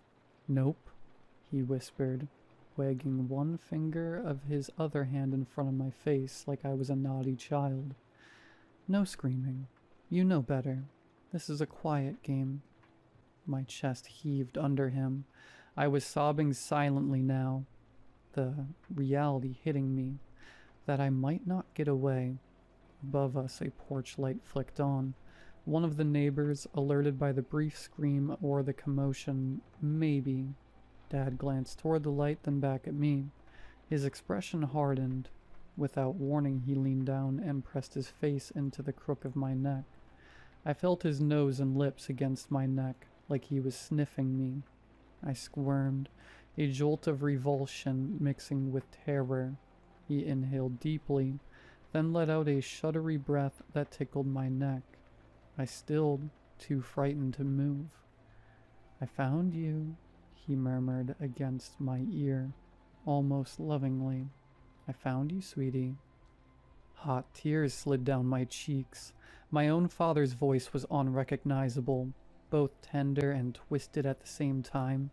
He giggled softly, a grotesque sound so close to my ear it made me cringe inwardly. A quiet hum came from his throat like a lullaby missing all the notes. He wasn't looking at me anymore. He was looking past me, or maybe inside me. I wanted to retch. This wasn't real. This thing pinning me down couldn't be my dad. My dad was gentle, protective. He wouldn't hurt me, but here he was torturing me with his game. The neighbor's porch light suddenly turned off again. Maybe they looked out, saw nothing in the dark, and figured it was just an animal or a bad dream. Any hope of rescue faded. It was just me and my father in the dark yard, and I was at his mercy. He lifted his head to look at me again. In the faint starlight, I could see sweat dripping down his temple, his hair hanging loose and wild. "You broke the rules," he said, clucking his tongue. "Running, screaming, that's not how we play." I tried to speak under his hand, his voice coming out as a muffled plea, his brow furrowed, almost like he was concerned. He eased his palm off my mouth a bit. "What was that?" Dad, please," I choked out between sobs, my voice quivering. "Please stop." For a split second, something in his face changed. The grin faltered. His eyes flickered with confusion, as if he were waking up from a dream. He blinked rapidly, looking down at me, his daughter crying beneath him, and his breathing grew uneven. "Baby?" he whispered, but it sounded like his normal voice, the real him. What's... He released my wrists and leaned back slightly, shifting off me. Relief and hope surged in my chest. "Dad?" I whispered back. "Are you okay? Please stop. Let's go inside." I ran a trembling hand through his hair. In the dark, I saw a flash of remorse in his expression. He opened his mouth to say something, maybe to apologize. I'll never know, because in the next instant, that manic gleam flooded back into his eyes, as if a switch flipped. His mouth curved slowly back into that terrible smile. "Oh," he cooed, pressing a finger to my lips to hush me. You almost fooled me. Nearly got me to break character. He chuckled, and my heart sank. Whatever momentary clarity he'd had, it was gone. The game had him, again. He stood up in one swift motion, yanking me to my feet by my arm. I stumbled, legs weak and aching. Before I could try to pull away, he started half dragging, half guiding me back toward our house. His grip was steel. I couldn't wrench free. It's okay, he whispered as if comforting me. Game's almost over. Just one last round. One special round. I dug my heels in, a surge of fight left in me. No, Dad, let me go, I cried, trying to peel his fingers off my arm. He responded by effortlessly scooping me up over his shoulder. I kicked and pounded on his back, but he carried me as if I weighed nothing. Back inside the house we went. Through the back door I'd escaped from, he kicked it shut behind him. The lock clicked once more. My hope of escape extinguished like a candle flame. He set me down on my feet in the living room, but kept a tight hold on my wrist. I was sobbing openly now, my entire body shaking with adrenaline and exhaustion. He shushed me gently, wiping a tear from my cheek with his free hand. Don't cry, he murmured. It's all okay. It's just a game, remember? Just playing our game. His voice had that sing-song lilt again. I looked up at him, searching his face for any sign of the dad I knew. Please, please, let's stop now, I begged softly. We can just sit and talk. I won't tell anyone. I promise. Let's just stop. He cocked his head, smiling kindly. For one heart-stopping second, I thought I'd gotten through, but then he brought a finger to his lips. Shh, no more talking, only hiding. Fresh tears spilled as he began pulling me toward the hallway. I dug my heels in again, sobbing. I don't want to hide, Dad. I don't want to play anymore. Without warning, he whirled on me, eyes flashing with blind anger. You will hide, he snarled, the sudden rage in his voice like a thunderclap. I cowered, stunned. He had never shouted at me like that in my life. He immediately composed himself, smile returning as if nothing happened. But his grip on my wrist tightened until I winced. In a gentle tone he continued, You will hide, and I will seek. One last round, and no more running away, okay? If you do, I'll be very cross. He wagged his finger again, lightly tapping the tip of my nose with it. I flinched. He then covered his eyes theatrically with both hands and started to count once more. 10, 9, 8. His voice echoed down the dark hall, numbly hiccuping back sobs. I realized I had no choice. If I ran or fought, he'd overpower me again easily, and who knows what he'd do. My only hope was to hide, let him find me, and pray this final round would satisfy whatever bizarre compulsion had overtaken him. Maybe then he'd stop. Maybe then I could reason with him, or escape if he let his guard down. So I ran, not out the door, but deeper into the house, to hide. He counted cheerfully behind me. I dashed into my bedroom and slid under the bed. It was childish, obvious, but my options were limited, and I was running on pure fear. I used to hide here when I broke something, my childhood safe space.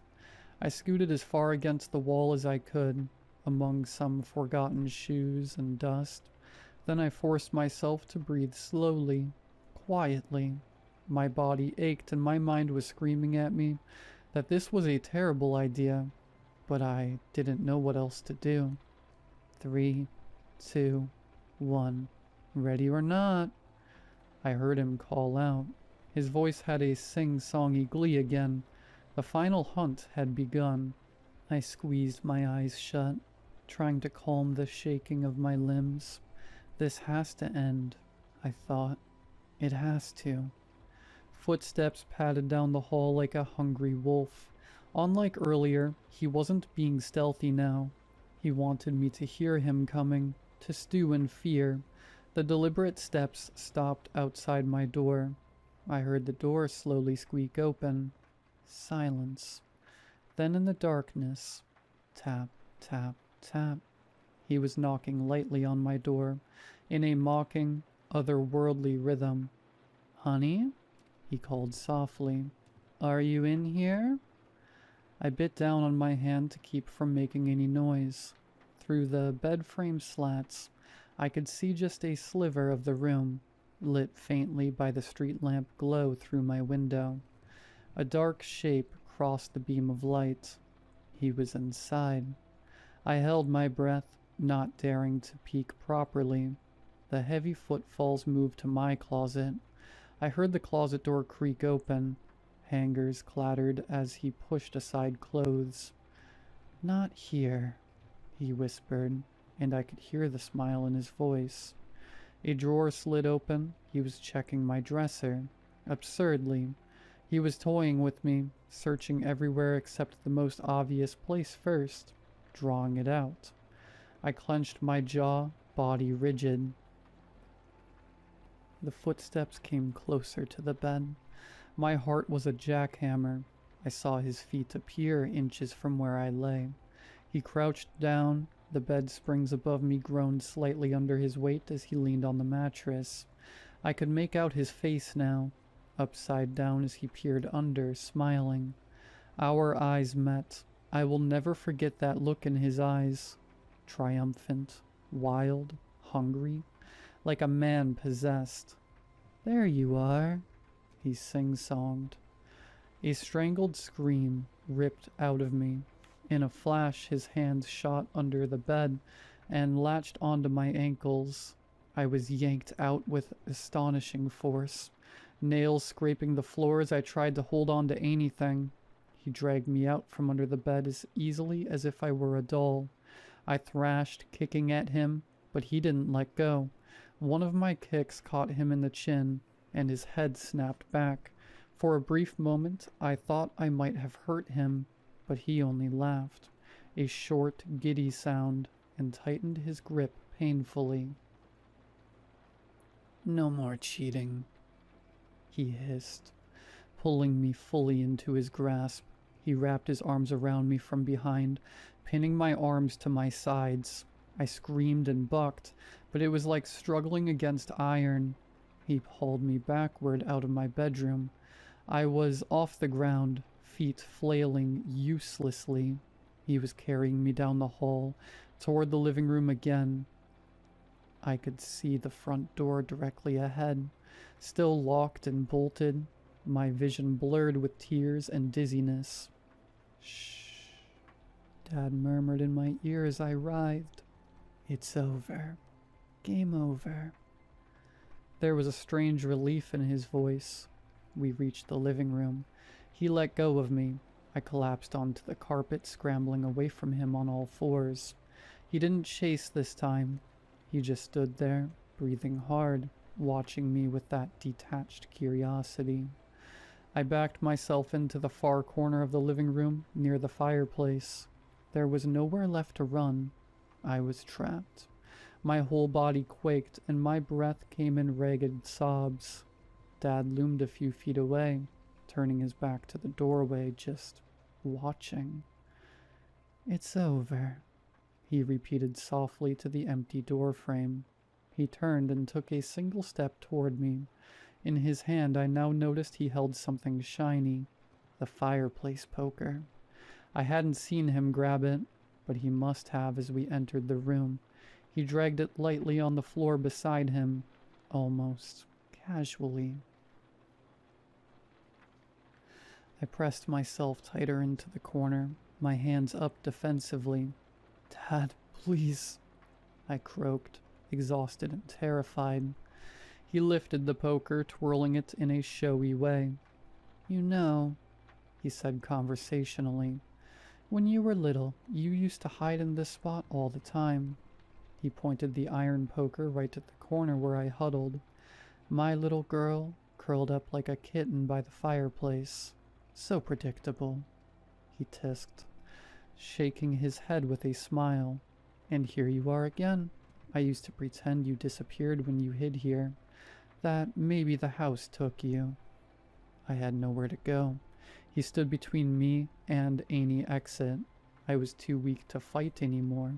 My eyes darted around for something, anything I could use as a weapon, but he was already raising the poker high. I closed my eyes, a whimper escaping. There was a sudden loud bang on the front door. Both of us startled. Dad's head snapped toward the door, poker still raised. Another bang, then a voice. Police, is everything okay in there? Through my haze of fear, I realized the neighbor had called the cops after all. That single scream and porch light must have spurred them to call. I mustered every bit of strength and screamed, Help! I'm in here! Help me! Dad's face contorted with rage. He lunged toward me, but then, crash. The front door burst open, splintering as two officers rammed through it. Light from their flashlights sliced into the living room. Drop it! Drop the weapon! One officer shouted, gun drawn. Dad turned to them slowly, calculated, the poker still in his hand. For a terrifying second I thought he might charge them. He took one unsteady step forward, raising the iron bar. The officers yelled again, Drop it now! He halted, looking from them to the poker, as if confused how it got in his hand. Then the metal clang echoed as he let it fall to the floor. They rushed him. Dad didn't resist. He just sank to his knees, laughing softly as they forced his arms behind his back. Just playing a game, he murmured to no one in particular, as they pinned him down and cuffed him. They wanted to just play a little game. One officer moved to me, wrapping a blanket, from where I don't even know, around my shaking form and guiding me out of the corner. I collapsed into sobs, trying to explain in broken gasps what happened, but she gently shushed me. It's okay now. You're safe, she said. Those words unleashed a flood of relief tears that I thought might never stop. As they led my father away, he turned his face to look at me one last time. His eyes were clear. His face was streaked with tears. In a small, broken voice, he said, I'm sorry, baby. It wouldn't stop counting down. And then he was gone, guided out into the flashing red and blue lights beyond the busted door. That was 3 days ago. I'm staying with an aunt now, and I haven't slept since. My dad is in a psychiatric hospital for evaluation. They think he had some kind of psychotic break. They found no drugs in his system, no obvious cause. When I visited, accompanied by 2 orderlies and my aunt, he looked at me with hollow eyes and said he doesn't remember much of that night, just bits and pieces of a bad dream, where he was chasing a shadow that had stolen his little girl. The doctors think he was acting out some kind of delusion. I don't know. Part of me wonders if something else was in the house with us, something that used my dad to get to me. I know that sounds crazy, but I watched my dad change into something else over those days, and I can't explain it. They tell me he's responding well to medication, that he might be able to come home in a few weeks once he's stable. I want to believe that. I want my dad back. But I'm also terrified.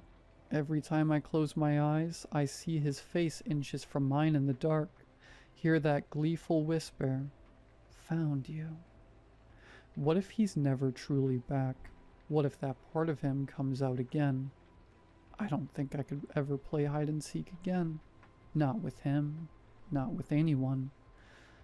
I'll never feel safe hiding.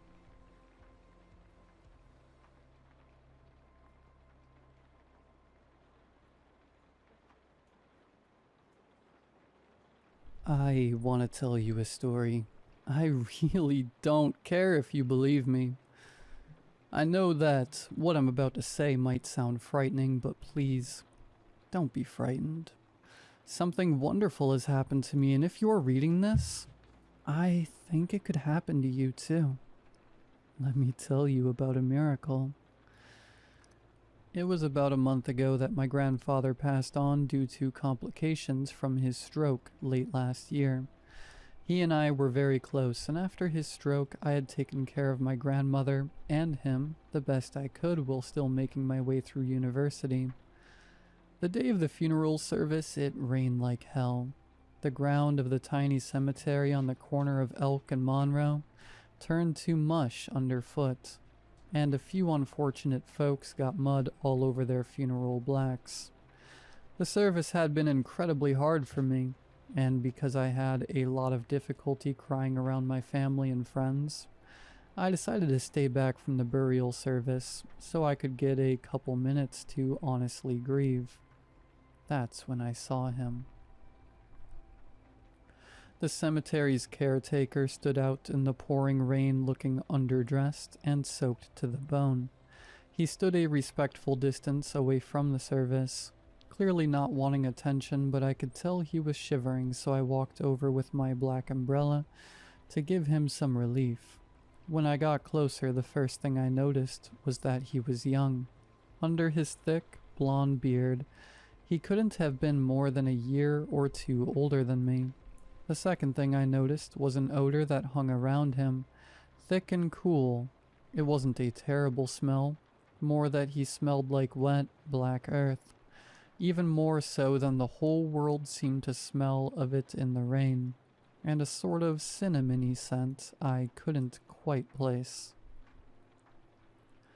"That's very kind of you, sir," he said in a surprisingly soft voice. "It's just that you looked cold," I stammered out, slightly off balance from the age, the smell, and now the voice. The caretaker gestured out to the mass of black umbrellas and solemn faces. "Who was he to you?" he asked in that soft, almost cautious voice. "My grandfather. I loved him dearly," I said, the second half of the sentence falling lame even to my own ears. "You and all those people out there," he gestured with a long-nailed hand out to my friends and family. "I've worked this plot for a long time, seen all sorts go into the earth. You can always tell when it's a well-loved one, something in the faces of the mourners. I can't quite explain, but it's there." He picked each word carefully, like an artist selecting just the right brush. As he spoke, I caught a whiff of his breath, and the smell that hung around him hit me even harder, this time less pleasant, and with an underlying rank sweetness. "How long have you worked here?" I inquired, eager to change the subject as my roiling emotions threatened to bubble over again. "A good long while now. I don't bother keeping track. The work's rewarding, and this is a good place. A calm and quiet place." His face spoke of a life that hadn't always been full of calm and quiet places. I couldn't disagree with him, though. Despite the rain, or maybe even because of the cemetery had almost an ethereal stillness, and looking over the well-cleaned headstones, I could see how this place could be someone's haven, if not mine. We made a sort of gentle conversation that slowly spun out into silence. Then we stood for a while, listening to the rain patter on the fabric of the umbrella we shared, and watching the service from afar. It wasn't until just before I was about to excuse myself to return to the last minute of the service that he spoke again. "I don't think most people would have shared their umbrella," he mused without looking away from the mourners and meeting my eyes. "Why's that?" I asked, startled out of my thoughts. They're uncomfortable with people like me, people who are proximate to death and decay. Thank you for being different, and thank you for the conversation. I think it's time you get back to your grandfather. They're about to begin the lowering. He offered one of his long-nailed hands. I took it with only the slightest hesitation. His grip was strong, painfully so. As he squeezed my hand, he leaned in, breath stinking of the grave, he said, "Good deeds are rewarded, my friend. Run along now." The biting grip disappeared as quick as it came on, and I did my best to politely excuse myself without appearing shaken. I didn't notice until later, but those long, snaggled fingernails had bitten into the meat of my right hand in 2 places, forming a shallow V-shaped cut. There was a small reception after at my grandparents' house. We told stories about my grandfather, some of which I had never heard until then. It felt like once the ritual of viewing and funeral and burial were complete, my grandfather had somehow become a real person again, if that makes any sense. I felt closer to him than I had when I was helping to carry the casket. The house seemed to hold something of his presence that his cold body couldn't match. I never expected a funeral to have snacks, but the reception had tons of food, none of which I had much of an appetite for. Eventually, I excused myself. I was exhausted and I had to get ready for school the next day. As I left, my grandmother insisted I take some of my grandfather's brandy with me.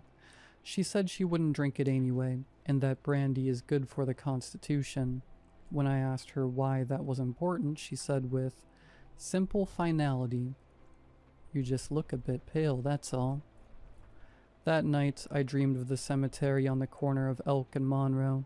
I dreamed of the silent headstones at night, how the place would look lit only by the street lights spilling over the high wall that surrounded it.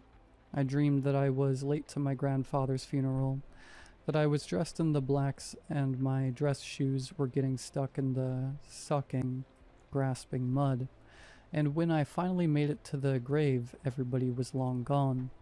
I had something that I meant to give my grandfather before he was buried, a little silver fork, and so I began to dig with my hands into the filled grave so that I could give him this one last thing, and he could give me something that I wanted in return. As I dug into the soaked earth, the smell of the grave filled my nose and my stomach bubbled and stirred uncomfortably. I excavated the way down, silver fork held in my teeth before my nails scratched on the lid of the coffin. Suddenly the flash of lamplight came over me and I woke up in a feverish sweat, my mouth full of a gungy, unclean, sick taste. My bones ached, and I knew immediately that I would not be making it to class today. I lay a while in my sticky, damp sheets. The dream was still pressed into the forefront of my consciousness. The pure illogic of it bemused me. My fevered brain raked over the details of the dream. Only as I pulled my mind away from the empty, sodden cemetery on the corner of Elk and Monroe, did I realize just how hungry I was. In all the events of yesterday, I had completely forgotten to eat. I hadn't had any appetite at the reception, and once I had gone, I had been too preoccupied by my grief and preparations for school. When I awoke, fevered as I was starving. I peeled myself out of my sheets and walked tenderly through my apartment. I filled a glass with water and sucked it down to try to soothe my aching head. It did no good.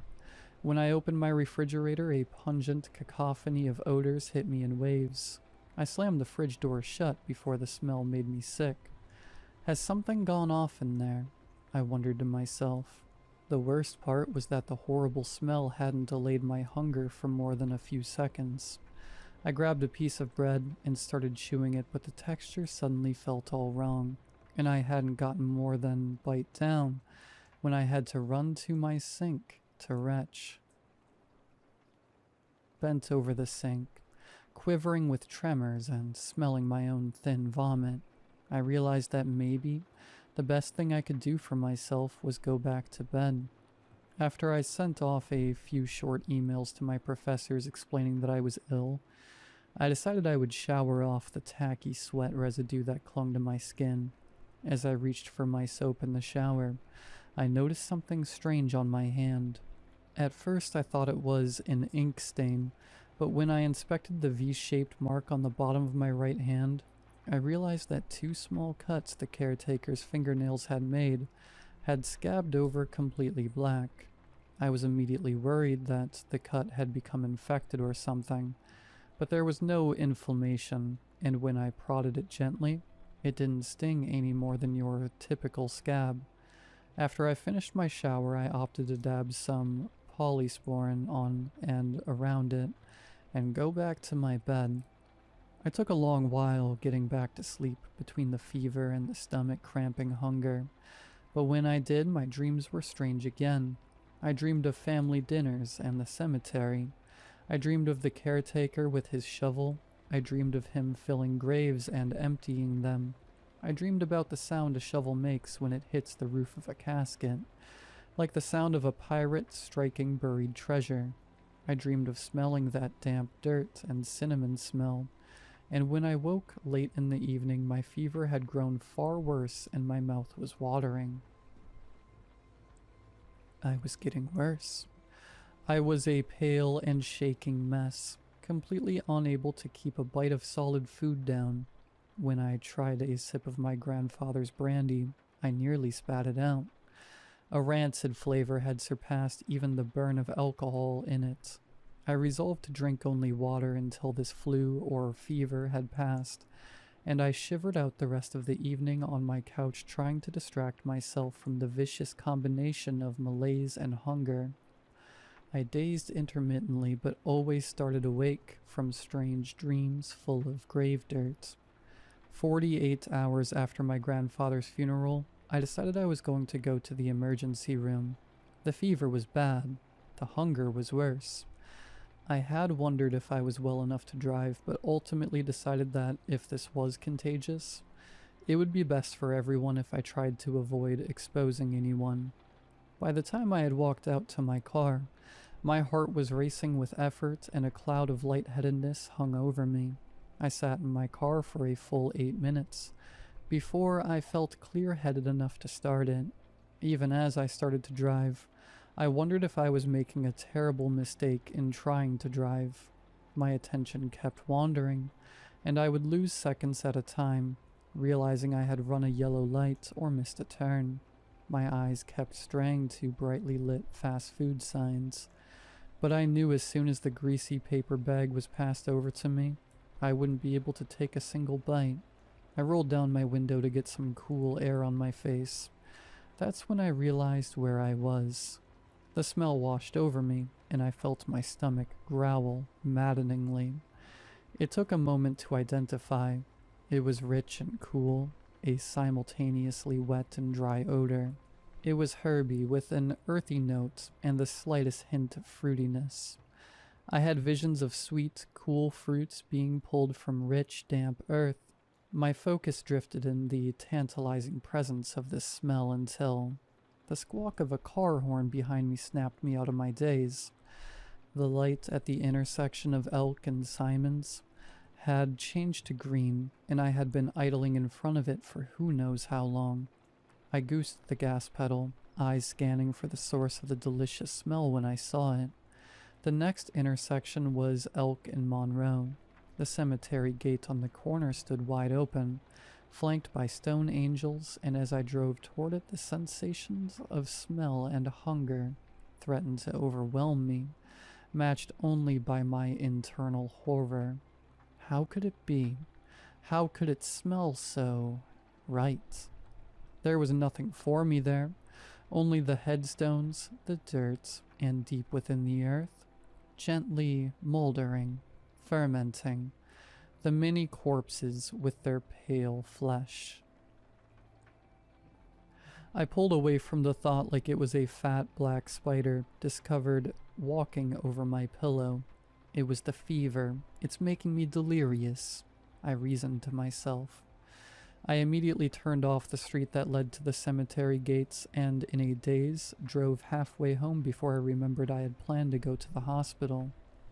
I was so desperate to get distance away from those gates and that horrid, wonderful smell that I couldn't even bring myself to turn back. Fatigue was washing over me in dark waves, and if not for the bone-deep horror that gripped me, I might have fallen asleep at the wheel. When I got back to my apartment, I pulled into my stall at a steep angle and stumbled to the elevator, resting my burning head against the cool metal of the elevator door frame as I waited for its arrival. I'll call 911 tomorrow if I'm not better. I bargained with myself. When I got into my apartment, fever had turned to chills and I hid under the sheets, body quaking and mind reeling. Even as I lay there, horror mingled with wanting into a primordial stew of feeling. Red and black fantasies played at the edge of my brain before swallowing me whole as I drifted off to uneasy sleep. In those dreams, I was a farmer in a field of dark soil and pale stones. I moved confidently with hoe and shovel, digging and planting deep within the earth. I pulled a strange and lovely crop from the ground and ate it under the stars. I was content. I basked in the night's breeze and drew in the odor of the land and my harvest moldering below its surface, and I was so at peace. But it was only a dream. I awoke. The fever had broken. The hunger had grown. When my eyes snapped open in the night-black room, I knew where my medicine was. The world had shrunk into a single point of rough need, and I rose from the chill sheets with a blank-minded purpose. Time slipped. I was in the car. The blue dashboard clock read 2:55. I watched the street lamps float past my car, and I rolled down my windows. I breathed deeply of the night air, and I caught the faintest hint of it in the wind. Time slipped. The car had stopped. I had pulled into the parking lot. Behind me, the intersection lights cast a pale green hue over the scene. The smell was so thick you could cut it with a knife. The stone angels seemed to beckon me in with outstretched hands. The gate was open, even though the sign said it was closed. I took the first step on the gravel path. Time slipped. I was on my knees, a headstone out in front of me. I must have looked from afar like some midnight mourner, but I hadn't even read the name. I stared down into the dirt and saw I had already begun ripping up the sod, revealing the pregnant soil beneath. Was there one last ounce of hesitation in me? No, I don't think there was. I could smell her waiting for me down there, 6 feet of earth, and it still filled my nose like honey. I began to dig with my hands, desperately scrabbling at the earth, pull out great hunks of black earth, dirt forcing itself under my nails, small rocks cutting my palms. I didn't care. I began to weep as I realized I couldn't possibly do this without a shovel or some tool. That's when the light washed over me and my heart froze. It was him. The caretaker stood with an ancient hurricane lantern in hand, its light casting stark shadows over his face. In this light he looked far older than I remembered. I had frozen, dirt in both hands at the sight of him. I opened my mouth to say something, and all that came out were thick rivulets of drool. My mind raced. The smell drove me to dig. My brain drove me to run. I had almost decided on trying to bludgeon the caretaker and make a run for it when he spoke in that soft voice. "You poor boy, you must be starving." His eyes were solemn as he looked at me. Could it have been empathy? I can explain," I started, no idea what I was going to say, overwhelmed completely. "You don't have to. Just come with me. Let's set you right," he said. There was perhaps the faintest hint of a smile on his face then. Perhaps it was just a trick of the guttering lamplight. I let the dirt fall from my blackened hands and rose from my knee-deep hole in the earth. "What's happening to me?" I asked. The shame ran back into me like a flood, and I began to blubber again, spit and snot mingling around my mouth. There, my boy." The caretaker closed the distance between us and held me in his arms for a minute before he looked me in the eyes with utter seriousness. "Something wonderful, I promise. You'll be feeling right as rain if you just walk with me now. You've come a very long way, but you only have a few more steps." He began to lead me gently down the path. Gravel crunched underfoot and was the only sound in the silence of the cemetery. I saw that we were coming to the caretaker's workshop. It was a small white building, almost a church in miniature. From within, unsteady candlelight burned.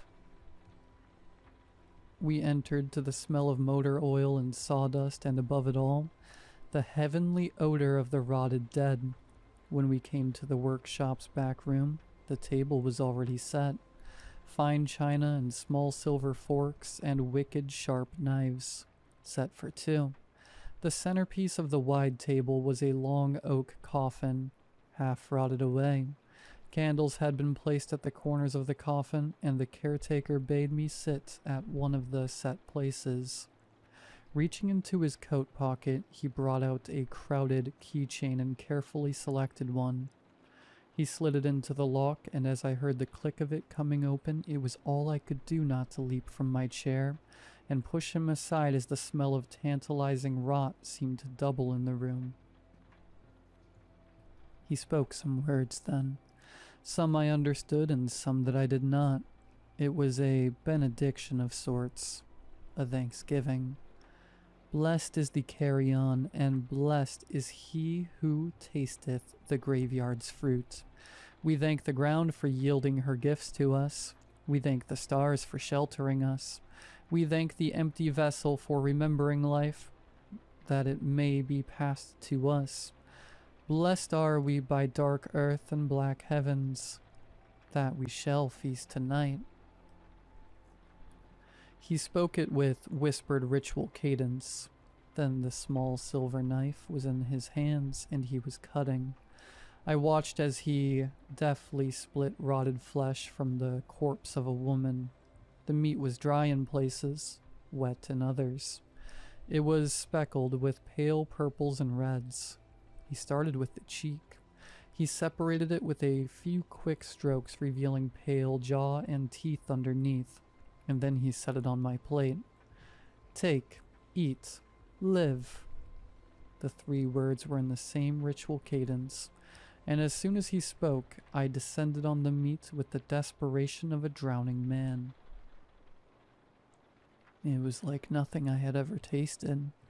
Black, greasy, mealy, and yet sweeter than honeydew. More intoxicating than wine.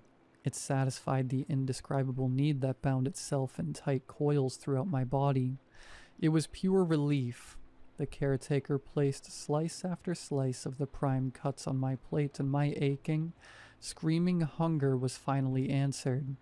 When I had eaten my fill, the caretaker set a few pieces on his own plate, and then closed and locked the coffin lid. As I sat in a warm haze of emotion and satiation, he broke the silence. He spoke to me of many things that long and deep night. I will not tell you most of it. He spoke to me of dark earth, old countries, and ancient laws. He told me of his life, long and sweet, how he had worked plots like these since he was an apprentice under a master far older than he was even now. That night he showed me the grandness of what I had become, the beauty and the comfort of it. He offered me a job. He offered me a life. When I asked him why choose me, his answer was simple. "When we met, I told you that good deeds should be rewarded, yes? I have no greater gift for you than this." He gestured at the dining ware and the candles burning low. "I am in need of an apprentice besides. I chose you because nobody had shared an umbrella with me in my long years of this work. Few have ever shared more than a couple terse words with me. I scrub the headstones clean, keep the plots free of weeds. In my work, I have done nothing but bring closure and comfort, and I am made a pariah for it. I have never done harm to the living, have never taken anything that wasn't willingly surrendered to the earth. I have lived a graceful but lonely life since I came to this country, and I want to share the goodness of it with somebody. It seemed right that it was you. It did seem right. I've been working at the cemetery on the corner of Elk and Monroe for 3 months now. I've dropped out of university. I'm just too busy. The hours are good. The company is excellent. 6 days a week in the shade of the cemetery, where the air is sweet and cool. Looking back, I do not know what I was afraid of. The illness is already a distant memory, and the reward was more than enough. As for the appetites, the caretaker is right. We don't take anything that wasn't given to our cemetery. We serve in the moment of people's mourning, and are paid our wages under the sheltering night sky. The caretaker has been very pleased with my work. Even with the two of us, we're just so busy. I have no idea how he managed it alone for so long. The dead keep coming in the gates, carried on the shoulders of their loved ones, and we plant them deep in our soil to ripen. I think he'll be hiring again soon. We just need to find the right fit. Stop by someday if you're in the area. We're on the corner of Elk and Monroe. We'd love to say hello and shake your hand.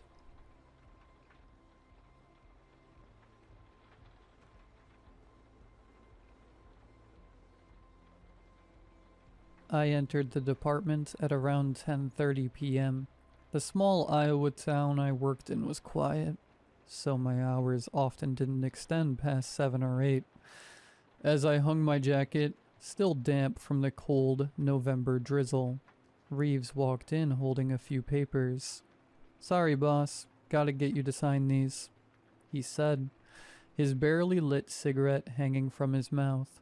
The dark circles that gnawed under his eyes were at odds with the dim yellow light from the desk lamp. I sighed, falling into my chair as I scribbled my name across the papers. They were still warm, freshly printed. I leaned forward, rubbing my eyes as I dreamed of being back in my own bed. "This can't be the only reason you called me in here," I muttered, aching to go back home. "You said there was an emergency." "Well, kinda," he shrugged, smiled wryly. "May have exaggerated that a bit. Just got a call from a couple of folks near the old high school. They were hearing screams. Thought we should go check it out." "Probably just the wind or some BS. Do we really need to check it out? We've still got work tomorrow morning." He looked back at me, pushing some of his messy hair out of his face.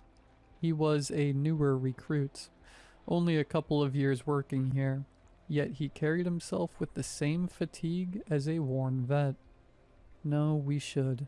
I wouldn't wish a sleepless night on others." I sighed again and nodded. Town only had about 1,500 people, so we're known by name. Ignoring even a small incident like this means I'll have a personalized complaint, something I don't want to deal with. "Alright, but we've got to be quick about it. Don't want my bed to be cold when I get back." We hop in the patrol car, a crappy 96 Caprice. The town doesn't have that much need for police, so we essentially get hand-me-down equipment from the state. "So, screams, huh?" I sighed. Reeves lit another cigarette. "What do you think it is this time? A cat? Maybe a couple high schoolers messing around?" He took a long drag, almost savoring it. "Don't really care. Doesn't change the fact we gotta deal with this." He reached out, offering me his already half-burned cigarette. "Sorry, don't smoke," I said half-heartedly. "Wife made me quit. Can't be dying and leaving her and the kids to fend for themselves." "Oh, since when? Yesterday?" He laughed, his voice cracking a bit with the cold air. Come on, one won't kill you. Besides, if anything, you smoke more than me. I'm serious. I made a promise to my wife. I smiled, though my face felt tired. One smoke turns to 2, then 3, then to 10. Next thing you know, we'll be stopping at Lou's to get another pack on the way back. Suit yourself, he said, turning back to his window. It's already been a long night, and I got a feeling it ain't gonna get any shorter. We pulled into the dilapidated parking lot of Eaton High, the old town high school. The building had seen better days, practically neglected following the opening of Hillside across town a couple years back. We stepped out of the car, breath visible as rain lightly fell from the pitch black sky. I pulled out my flashlight, illuminating a clear path to the entrance. Reeves tossed his smoke, following closely behind. There were no other sources of light aside from the street lamps a couple 100 feet away. As we got to the door, Reeves hesitated. You feel that? He asked, his eyes on high alert. Feel what? Exactly, he said, scanning the parking lot. There was no one, just our patrol car. A slight pinging noise echoed as the rain pranced on the lonely vehicle.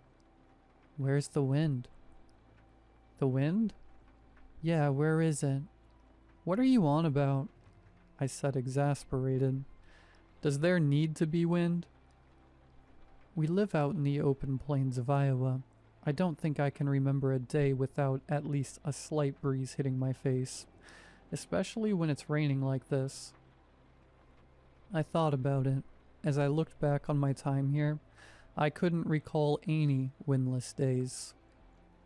What does this have to do with anything? Don't know. Just feels strange.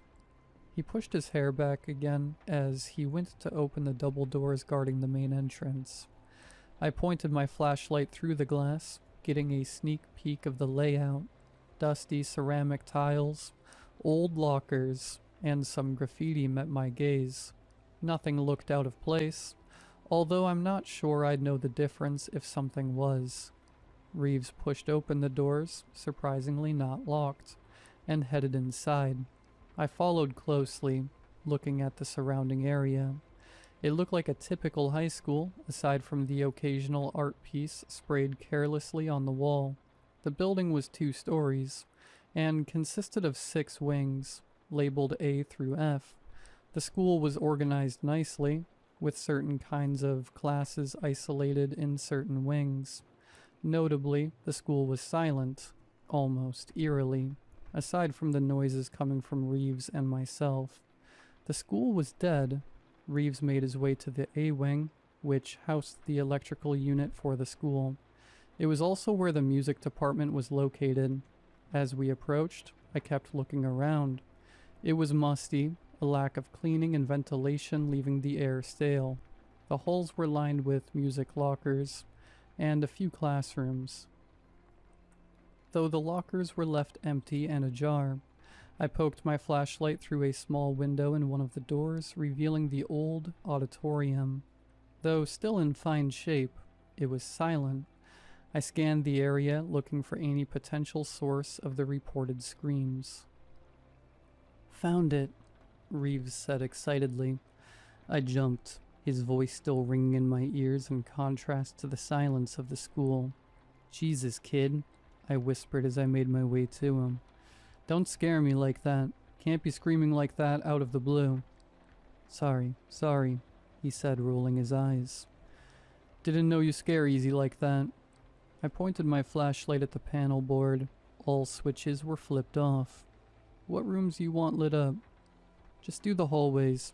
Flashlights should cover the rest pretty easily. As he flipped the switches, the dim lights flickered on, slightly illuminating the rundown building. We may as well have just left them off, Reeves remarked, laughing softly. Better than nothing, I replied as we made our way back to the main hall. We had yet to hear any noises, much or less screams. We walked through the halls cautiously, Something about dark, old rundown buildings makes you feel on your toes. We browsed the classrooms, pointing our flashlights into the occasionally open door. Nothing too out of the ordinary, just the occasional graffiti or misplaced desk. I sighed. I wanted to go home, back to the comfort of my own bed. As much as I like Reeves, my ideal night did not include scouring an abandoned school with him at dang near midnight. "Want to just go home?" Reeves suggested. He was standing in front of me, obviously bored out of his mind. "It's almost midnight. We've been here for close to an hour. Maybe the folks who reported it just had a bad dream or something." "Sure, why not?" I smiled a bit. Would make the wife a lot happier if I was back home. We turned to leave, both relieved this excursion amounted to nothing. Then we heard it. A scream. Human. A blood-curdling noise to hear, especially against the dead silence prior. It resonated through the halls as Reeves and I ran toward the source. We ended up in the D wing, where the history and English classes were located. I pulled out my gun and Reeves followed suit. The screaming had ceased for the time being, as if it knew we were coming. We split up, scouring the old rooms for any sign of life. Just as I approached the end of the wing, Reeves' voice broke the newfound silence. "Got something." I ran over to him. Adrenaline still rushing through my spine. As I approached, I saw him crouched, talking to a little girl. She couldn't have been older than 5. Messy hair with a white dress with pink flowers. Her blue eyes met my gaze calmly, a sort of calm not usually seen in children. "What's going on?" I panted, out of breath from the cardio we just did. "Did she scream?" "Don't know." Reeves was fixed on the girl, his eyes softening as he looked at the girl. "You got a name, sweetheart?" She nodded shyly, playing with her hair. "Care to share it with us?" I asked. She looked back up at me, glaring slightly. She quickly turned back to Reeves, who smiled a bit. "Guess we know who her favorite is," he joked. "Don't blame ya, sweetheart. He isn't much of a looker." "Ha ha. Now ask her what her name is," I stated bluntly. "We need to find her parents." "True," he said. "Though she doesn't seem too inclined to speak. Don't even know if it was her who screamed. We also don't know what a little girl is doing alone in an abandoned school." Reeves covered her ears, glaring at me a bit. "Not in front of the kid." Sorry, I apologized. Though my suspicions were mounting as the initial adrenaline wore out. Her being here raises a few questions, though. There's no way her parents took her to an abandoned school, which means she either brought herself or was brought here. And I don't know too many 5-year-olds inclined to explore abandoned buildings at midnight. "You saying there's someone else here?" "Course I am.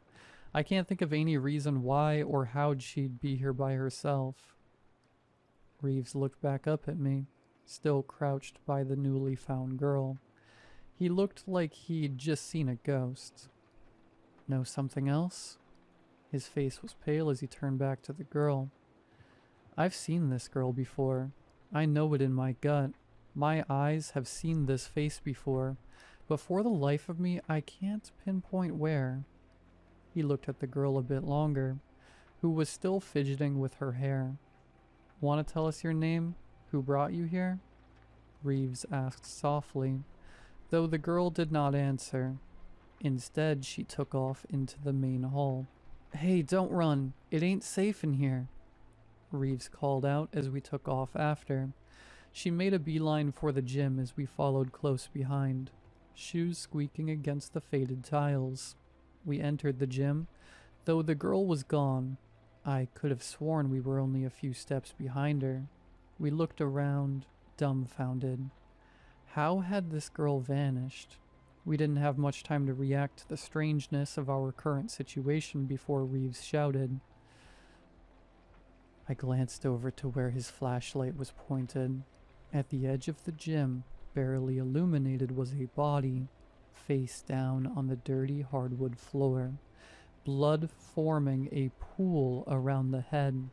A man, messy blonde hair splattered red, 3 distinct bullet holes poking through the back of his skull. His body was splayed out, clad in a brown flannel and jeans.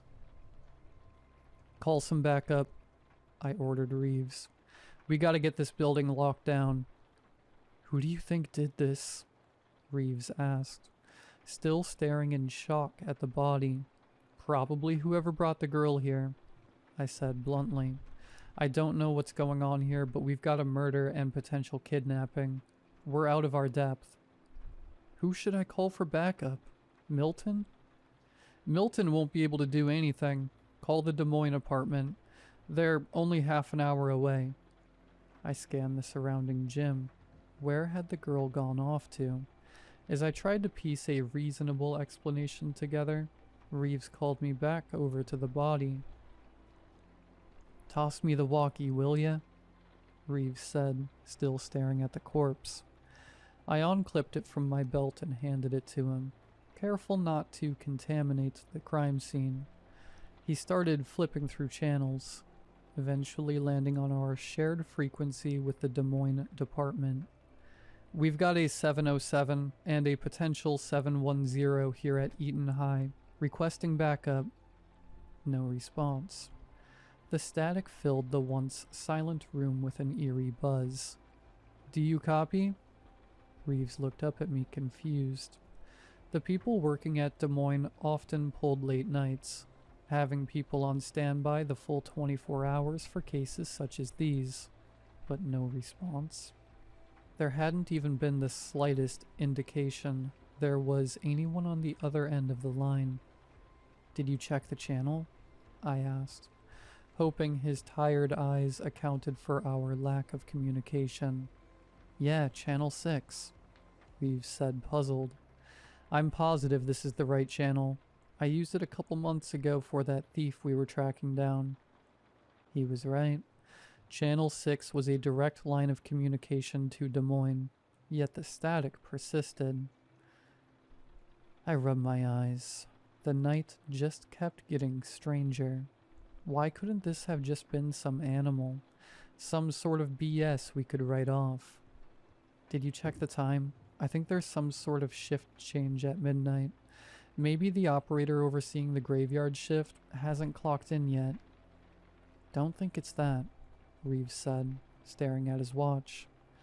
It's 11:39. You serious? I froze up, glancing at my own watch. Sure enough, it read 11:39, 6 seconds. It was 11:39 half an hour ago. Check the second hand, Chief. I glanced back at my watch, and sure enough, the seconds hand was still reading 6 seconds. It kept ticking, jolting right back to the same mark. What's going on? I muttered, shifting back slightly. Nothing was making sense. Maybe our watches broke, though with everything that's happened, I doubt it. Reeves circled around the body, still trying to piece some sort of reasonable explanation together. Also, do you remember hearing a gunshot? Much or less 3 of them? What?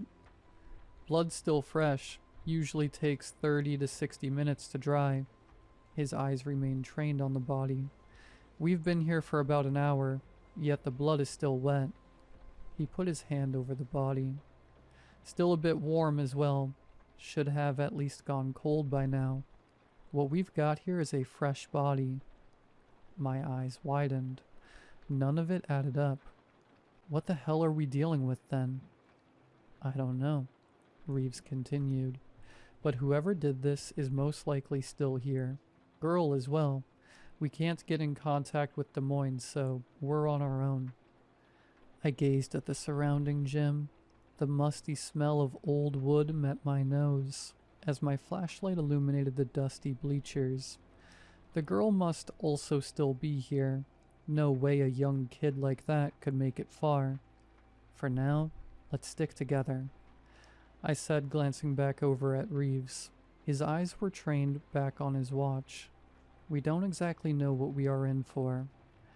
Reeves nodded as we both turned back to the main hallway. As we stepped back into the light, we were met with a scream. It sounded as if it were on top of us, resonating from us.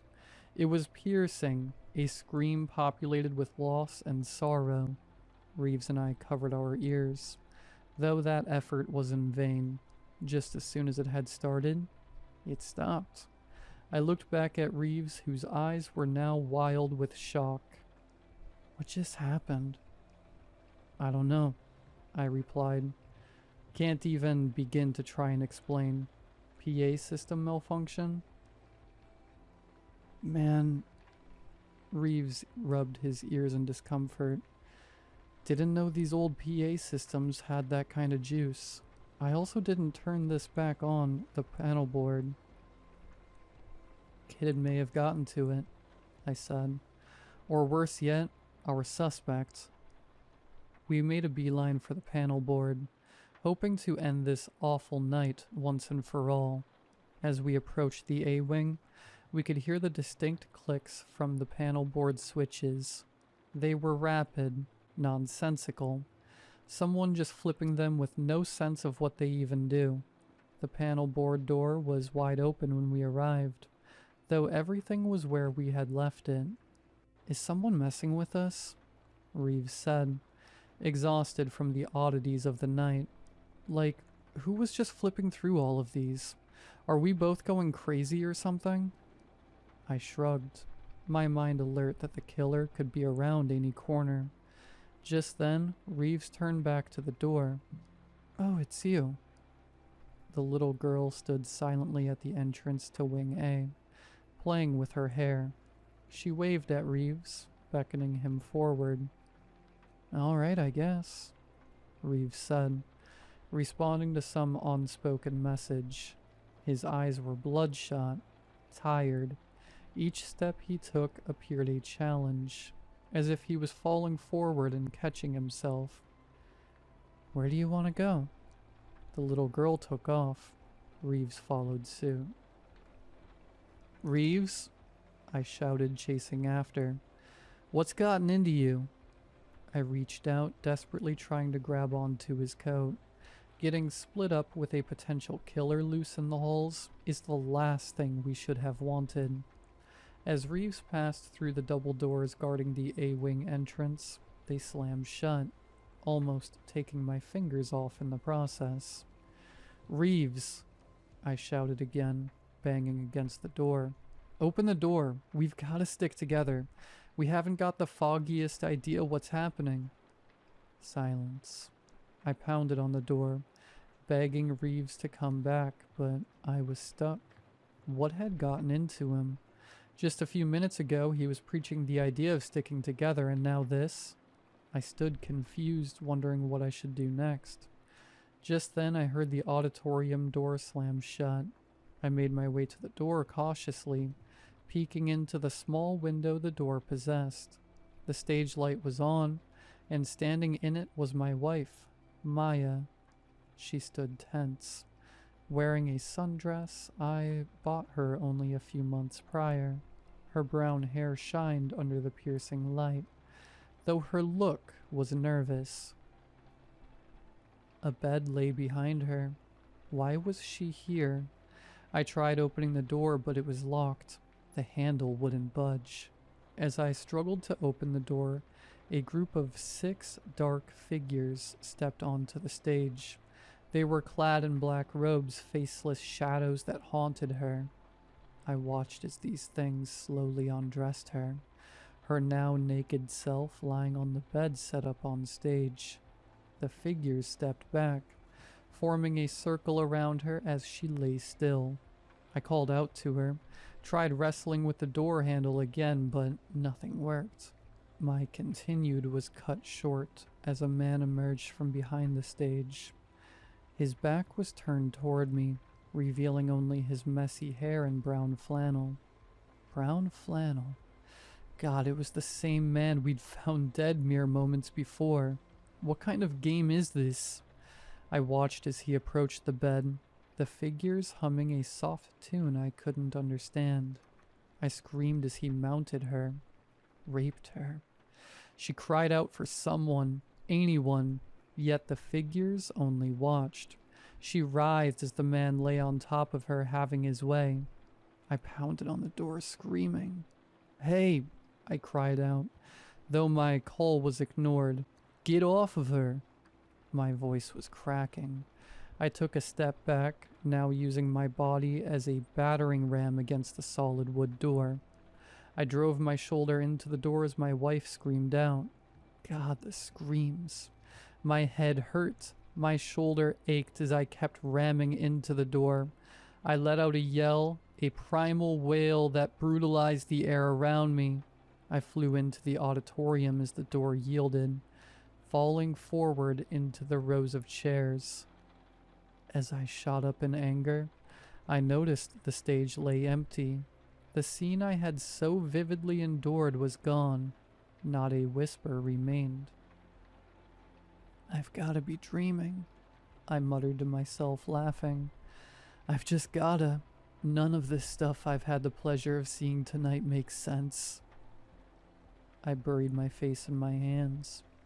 What had I just witnessed? What does it mean? The screams, the clock, the body, the wind. What could possibly be going on? I couldn't think for long as I heard a giggle of a small child. I looked up, meeting the gaze of the same little girl who took Reeves. She smiled at me, contrary to the usual scowl I received. She waved at me as she ran behind the stage, giggling as she went. I got up, still disgruntled from the previous display. I ran after her, hoping to find some answers, hoping to find Reeves. As I ran past the curtains, I found myself outside, but not into the cold November night Reeves and I had left earlier to examine the school, but a warm afternoon. The sun was still up, though drooping slightly to the west. A warm breeze met my cold face, offering a bit of comfort. What had I stumbled upon? I looked at my surroundings. I was in a park. The trees were bright green, the leaves rustling as the breeze overtook them. The grass was soft, my shoes sinking just slightly with each step. Kids swarmed the playground, laughing and playing, fighting and crying. The little girl looked back at me, giggling as she beckoned me to further explore. Why was I here? I looked back for the stage curtains, but they were gone. Was I trapped? My clothes remained the same, as I was adorned in a jacket not suitable for the sunny summer weather I found myself in. This had to be a dream, all of it. I watched as the little girl made her way to a man. Messy hair, brown flannel. Fury raged in my chest as I took off toward him, tackling him to the ground. As I grabbed his collar, I got a closer look at him. It was Reeves. I faltered, loosening my grip as he smiled at me. "What's going on, man? Long time no see." He sat up, leaning back up against the grassy hill as he brushed himself off. "What the—" I stammered. "How did you get here? What is this?" I paused as I let my shock wear off. "Why did you screw my wife?" He paused, confused. "Not exactly sure what you're asking. We're at Legion Park with my daughter." He picked up the little girl, giving her a kiss on the cheek. "Little Riley here loves this park. Won't shut up about it at home. Ain't that right?"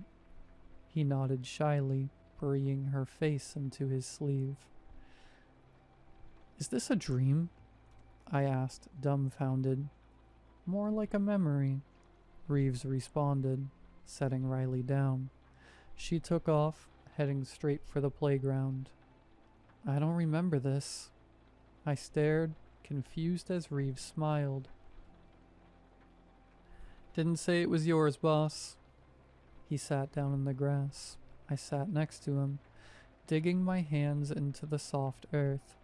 I clenched my fists, pulling out clumps of wet dirt and grass as I did. Reeves looked at me concerned. Here, he said as he reached into his pocket. He pulled out a pack of smokes. It'll help take the edge off.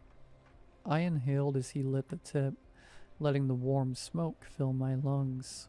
God, how I needed it. I exhaled, letting the gravity of my situation leave as I did. Why did you screw my wife? I asked solemnly. I leaned forward, burying my head between my knees. Why are you wearing the clothes of a dead man? Reeves stared, a bit confused. I don't follow.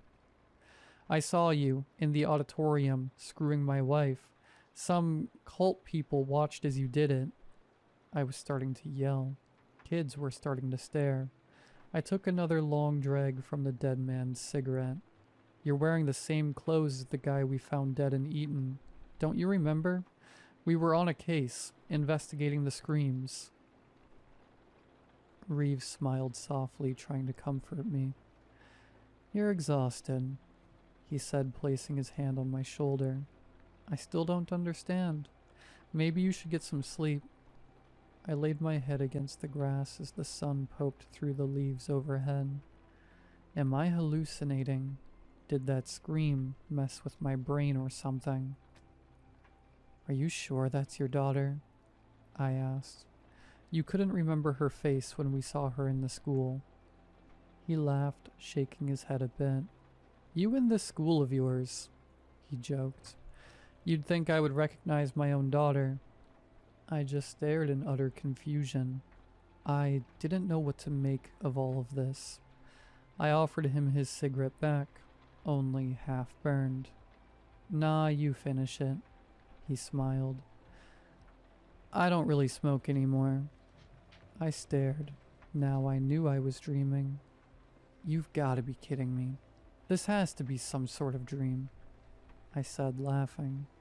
Reeves doesn't want to smoke? What kind of fairy tale is this? I told you, it's not a dream. Reeves stared, his smile gone. It's a memory, and if you want out, fine. The A-wing doors appeared in the distance. I looked, shocked. Reeves was now staring at me, smile gone. His eyes were still warm, but filled with sorrow. Just remember this is what could have been, he said. Tears filled his eyes. Reeves, what are you saying? Just remember, we are all corpses here, the ones left in your wake. He cried out as he turned his head. The kids had stopped playing. The parents had stopped talking. They had all turned toward me, turning their heads. Their heads started twisting past the natural limit. They all cried out as the tendons in their necks snapped. Reeves looked at me, screaming as his head completed rotation after rotation.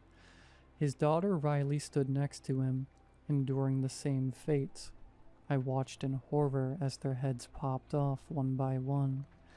Blood gushed from the open necks as bodies toppled, children and parent alike. Reeves wailed, his head now purple. Leave now, he gurgled under his final breath. I turned and ran for the doors as the trees decayed around me. The sky turned gray and the grass withered and died. I sprinted, unable to make anything out of the conversation I had just had. As I pushed through the doors, I heard a scream. The same scream I had heard all night. I didn't look back, letting the doors slam shut behind me. I was back at Eaton High, the same abandoned school Reeves and I had entered. The dim hall lights were still on as I made my way through the building, calling out for Reeves. As I stumbled through the halls, I noticed the front office lights were on. I made my way forward, hoping Reeves would be in there. He has to be. I couldn't take any more nonsense tonight. I approached the desk, half expecting Reeves to be there. How I wished he was there. Instead, a single case file met my gaze. A bit of dust coated the brown packet as I picked it up. It was filed by the Des Moines Department on August 13th. The year remained the same. I sat down at the desk, compelled to read it. Something told me I must. I opened it up as the memory came to me. What have I done? Case file, robbery, filed by Officer IA 2375 at approximately 11:39, August 12th, 20XX. God, what have I done? Detective Ramirez, do you recall what exactly transpired? It was a warm August night. No wind. Officer 2375. Yes, I do. I had just gotten home from work. Another late night at the station. Detective Ramirez. Can you give an account of what exactly went down? I was tired, worn down. Just wanted to get some sleep. Officer 2375. I was at home. Just got back from work. I heard noises coming from the master bedroom. Officer 2375. I heard noises coming from my driveway. I opened the door. Officer 2375. I went to go check it out. My wife was in bed, though she wasn't sleeping. Officer 2375. Saw a man clad in all black. Couldn't make out his face. A man lay on top of her, buried in the sheets. Officer 2375. I was scoping out the house. At the time, I didn't know if he had a gun. I saw his messy hair, brown flannel. Officer 2375. I went to alert my wife, called up my partner Reeves to get over there. She yelled when she noticed me. The man turned around. Officer 2375. He broke the window, forcing himself in. Reeves looked at me shocked. Officer 2375. He proceeded to shoot 2 shots into the ceiling. Warning shots. He couldn't believe I caught him. Officer 2375. My wife ran from out of the bedroom, holding the house gun. I couldn't take it. Officer 2375. He shot her dead in front of me. I just couldn't take it. Officer 2375. Reeves was gunned down. I didn't count the number of shots. I shot Reeves 3 times. Officer 2375. I thought I was next. My wife screamed. Oh, how that scream blinded me. Officer 2375.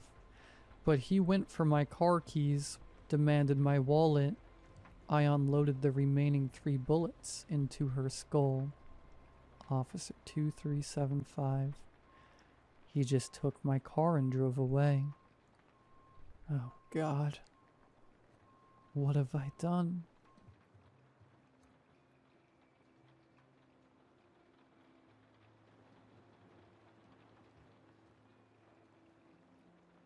I was terrified.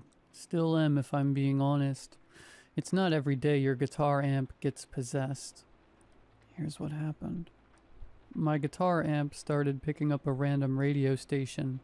Initially it was faint, barely above a whisper. I just grumbled, then went back to practicing whatever I was working on, probably something by Brandon Lake. The next morning, I'd completely forgotten about it. I had other problems. This was a dark period in my life. After spending my 20s touring in a Christian alt-country band, I decided to settle down and find gainful employment. Is there such a thing these days? Perhaps I'd find a partner and get married. Simple pleasures, right? Well, I did find employment. Although I wouldn't call working at an outlet store selling shoes gainful. Around that time, I'd lost interest in playing music. In fact, I'd gone a full year without touching my guitar. I was emotionally drained, having spent most of my young adult life touring crummy venues and crashing in cheap motels. To make matters worse, no matter how hard I tried, I couldn't find a partner. This saddened me. Probably that's why I picked up the old Fender Telecaster again. Shame me if you will, but I knew if I performed at some open jams on the weekend, my chances of finding an interesting partner would greatly improve. It's worked in the past. You see, I'm socially awkward. A wee bit on the spectrum, perhaps. Picking up women was never my forte. I'd sooner sit on a frozen toilet seat than approach some good-looking stranger in a bar. Yikes. And online dating just isn't my bag, you dig? Tried once and failed miserably. I still prefer meeting people the old-fashioned way, in person, even though the process eludes me. When I'm performing music, however, they approach me. It's how I meet people. It's my superpower. Anyways, back to the amp. The following weekend, while I was plugging away on my electric guitar, it happened again. My amp was picking up a random radio station. Only this time, it was loud and clear. It scared the hair right off my head. What was left of it anyways. The DJ spoke in a low-pitched, sardonic voice. Something about his voice sounded off. It was too harsh, for starters. Like a chainsaw. Voices don't sound like that. Human voices, that is. His drawl was as deep as a Leonard Cohen song. A drawl that can only come from the deep south. Eastern Kentucky, perhaps, but not quite. It was unlike any voice I'd ever heard. I live in St. Paul, Minnesota, in a crummy one-bedroom apartment, nowhere near the south, so you can imagine my confusion. The voice speed talked for about a minute, while I stood stupefied, scratching my head. Ultimately, I chalked it up to a faulty patch cord and kept picking away at Sturgill Simpson's version of a Nirvana song. When the DJ spoke my name, I nearly died. "Hey Noah," the voice croaked. "You gonna learn to play that thing or what?" I dropped my guitar pick and watched it bounce underneath the bed. "Welcome to WDVL 666 on your earthly dial." The voice went on as if nothing was out of the ordinary, as if he hadn't just spoken my name. "Hail Satan, he's the truth, the light, and the darkness." The voice rumbled on and on, speaking so fast he barely had time to breathe. Meanwhile, I was trembling, my bladder threatening to burst. That the DJ knew my name troubled me most. I wondered what else he knew. Did he know my faith was weakening, or that I'm a sinner? With a flick of the wrist, I turned off the amplifier. His grim voice died an awful death. I gulped. My right leg was twitching a million miles per hour. What's going on? Was something wrong with me? Clearly there was. But what? I wasn't taking drugs. I rarely drank alcohol, nor was I on any meds. I wasn't a weirdo. The people at work seemed to like me, and I wasn't living in some random haunted house. This made 0 sense.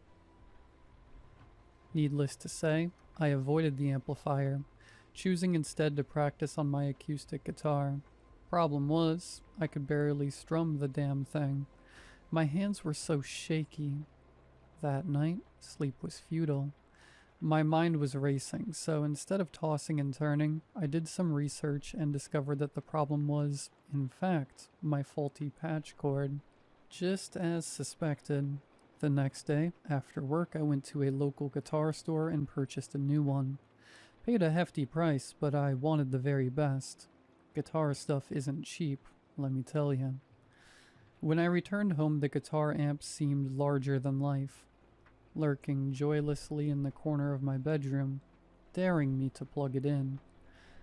Every time I'd pick up my electric guitar, ready to blast out some chords, my anxiety skyrocketed, and I'd put it down. My nerves were shot. I started talking to myself. Not a good sign. I had to do something. This was getting ridiculous. So, at long last, I plugged the shiny new cable into my amp, a Fender 68 Custom Deluxe Reverb, for all you gearheads, and started rocking out. Nothing. No devilish DJ, no random radio station, just pure, angelic Fender tone. Phew. Relieved, I set about working on some Johnny Cash songs. Who doesn't like the Man in Black? While I was belting out Ring of Fire, giving it all I had, the unthinkable happened. The dreadful DJ returned. Hell yes, my son. You will, in fact, burn in a ring of fire. Lord below, Satan is the way, the truth, and the answer.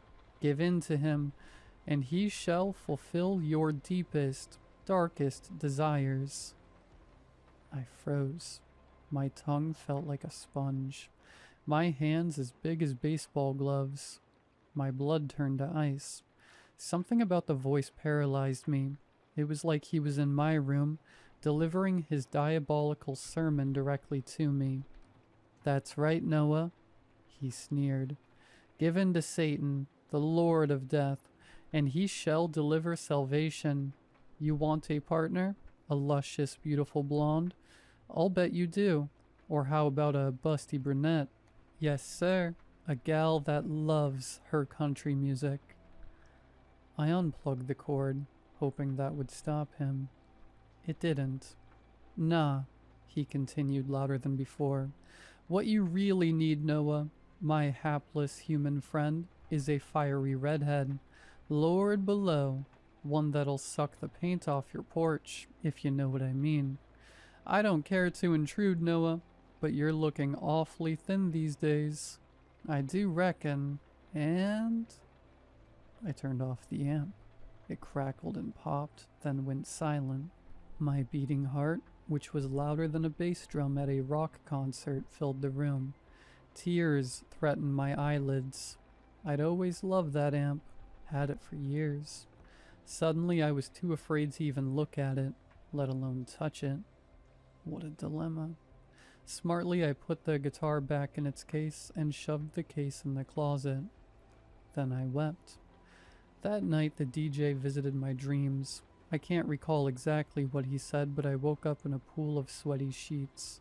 Worse, my fingertips were encrusted with blood and I was balding. My once golden hair was sprinkled across my moist pillow, like evidence. I knew I needed help, but there was no one to turn to. Having spent 10 years on the road, my only friends were my bandmates, and let's just say we didn't end our partnership amicably. Spending that much time with anyone, even your closest friends, can cause serious friction, even in the best of times. And I'm not close with my family. They never approved my musician lifestyle. I have many acquaintances, but only one true friend, Peter, and he's going through his own version of hell, a nasty divorce. So I didn't reach out. After my morning shower, I put on a fresh pair of Levi's and a plaid sweater. As I was leaving the bedroom, my amp started hissing. The red power light was flickering. When it spoke, I nearly had a heart attack. "Plug me in," the DJ said in a croaky voice. "You're not scared, are you?" The rational part of my mind insisted that nothing was wrong, that this was merely my overzealous imagination. Had to be, right? But that didn't explain the voice.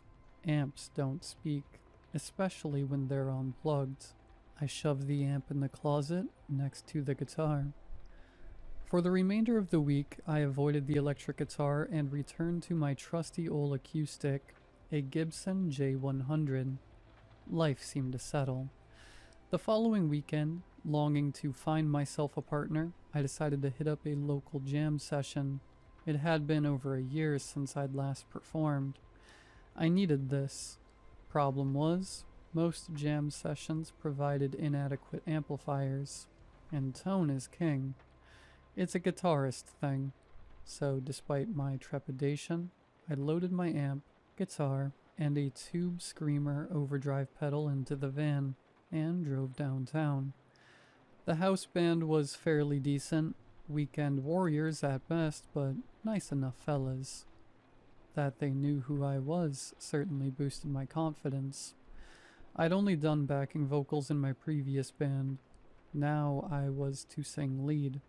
Confidence was crucial.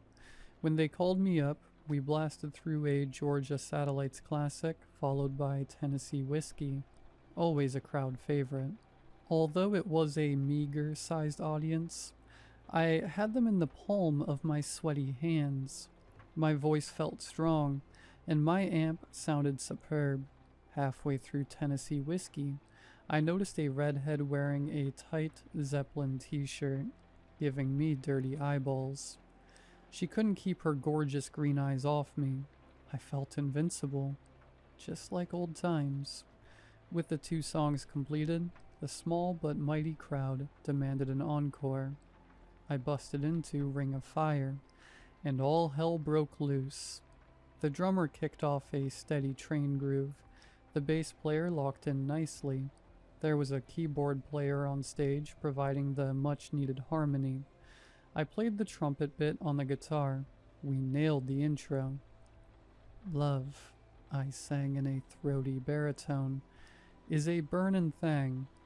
The redhead started dancing, and it makes a fiery ring. As I leaned into the mic, eager to deliver the next line, I got zapped, electrocuted. I fell with a thud, cracking my head on the side of the stage. The mic stand went flying and slammed the keyboard player in the skull. He went down, too. Amidst the chaos, my amp started speaking.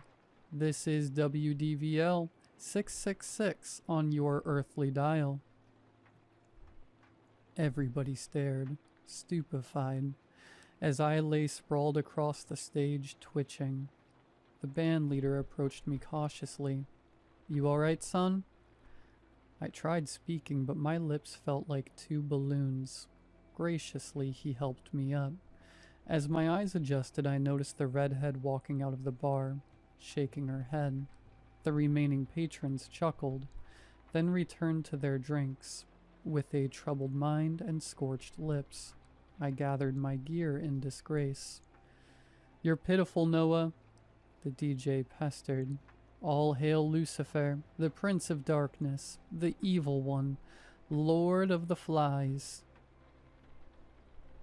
The hair on my arm stood tall.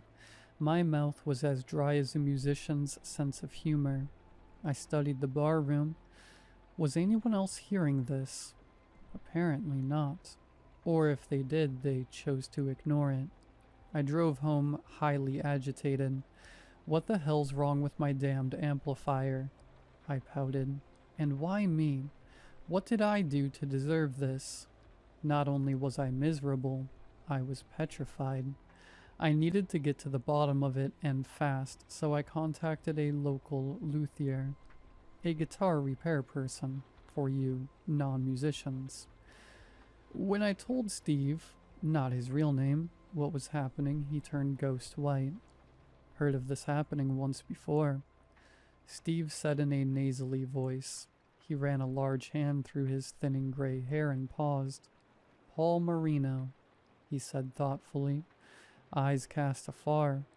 Poor old Paul is still in the mental hospital, or whatever it's called these days. Not allowed visitors, last I heard. Steve looked at my amp with suspicion, then smiled awkwardly. I was as tense as a $2 steak. Having just turned 31, I knew I was too young for a midlife crisis, but that's how it felt. And I was lonely. Playing guitar was my only outlet. I needed it, even if only on the weekends. Tell you what, Steve said, inspecting the amp. I'm sure it's nothing. Probably your patch cord. You have your cables on you? I did. Good, he said. Leave 'em with me. I'll have a look. Come back next week. I sighed.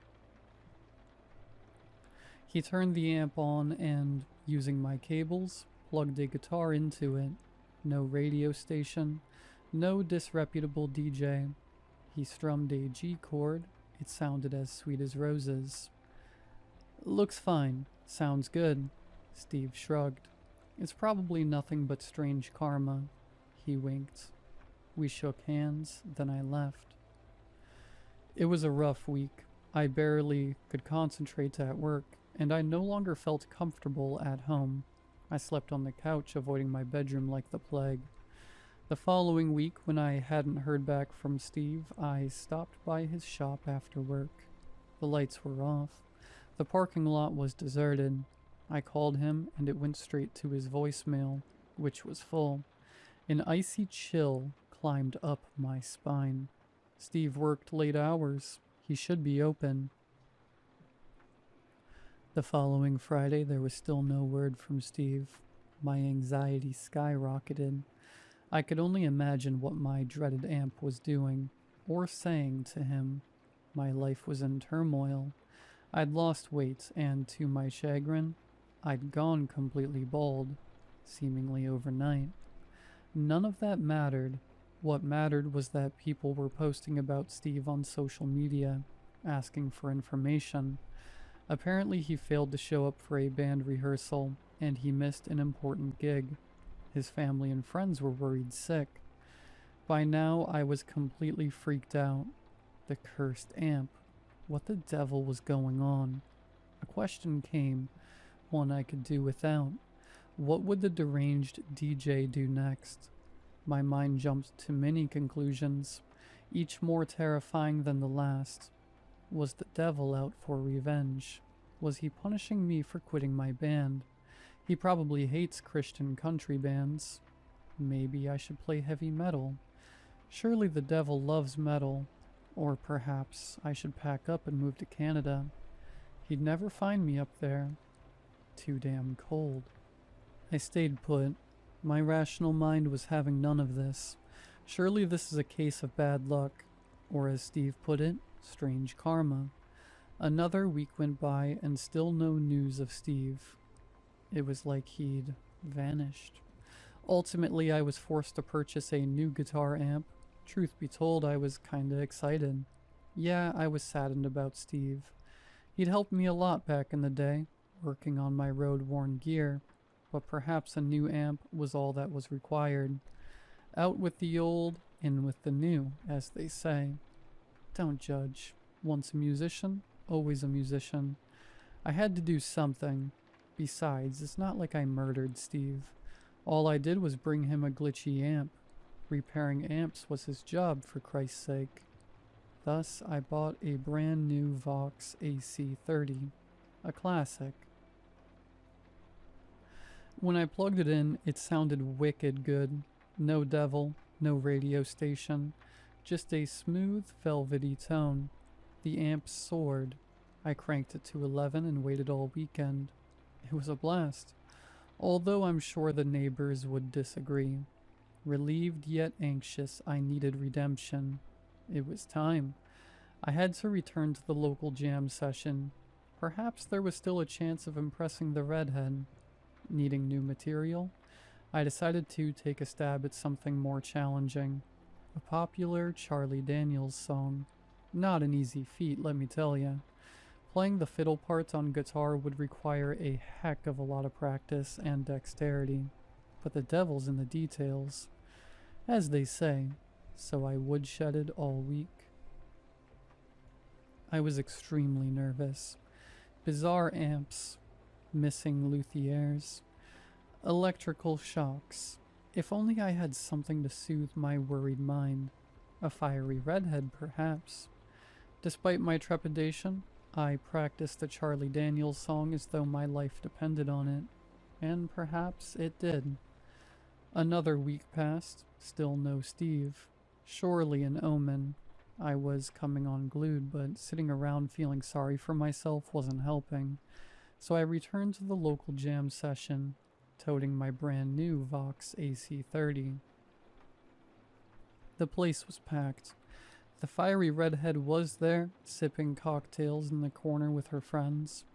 The host looked at me peculiarly, but smiled nonetheless.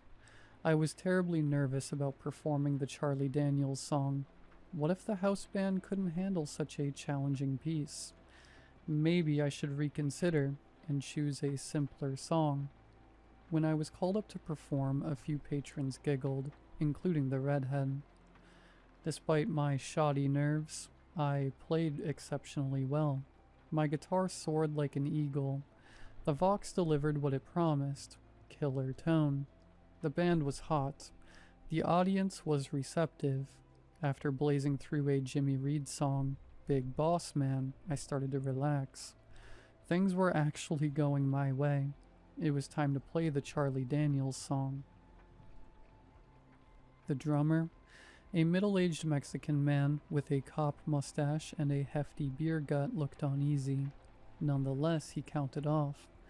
The devil went down to Georgia, and away we went. You gonna play that thing, boy, or stand there looking stupid? The DJ. His menacing voice soared through the amp speaker, clear as a bell. Because I'm in the mood for some fiddlin', Lord below, yes sir I am. His voice was as meaty as a porterhouse. Fear paralyzed me. My shaky hands could barely hold the guitar pick. I'd forgotten the words. I didn't know what to do. Fortunately, singing wasn't required. Apparently Satan knew all the words. Well, the devil went down to Georgia, he sang. He was looking for a soul to steal. He was in a bind 'cause he was way behind. And he was willing to make a deal when he came across this young man. I fainted. When I came to, the bar room had cleared out. The bartender glared at me with contempt. I felt like an imbecile, a total loser. I left immediately. In the confusion, I'd forgotten the amp. I considered returning for it, but was too embarrassed, so I stayed at home and wallowed in self-pity. I've thought long and hard about the decision. Maybe I should have gone back for it. Maybe not. Hard to say.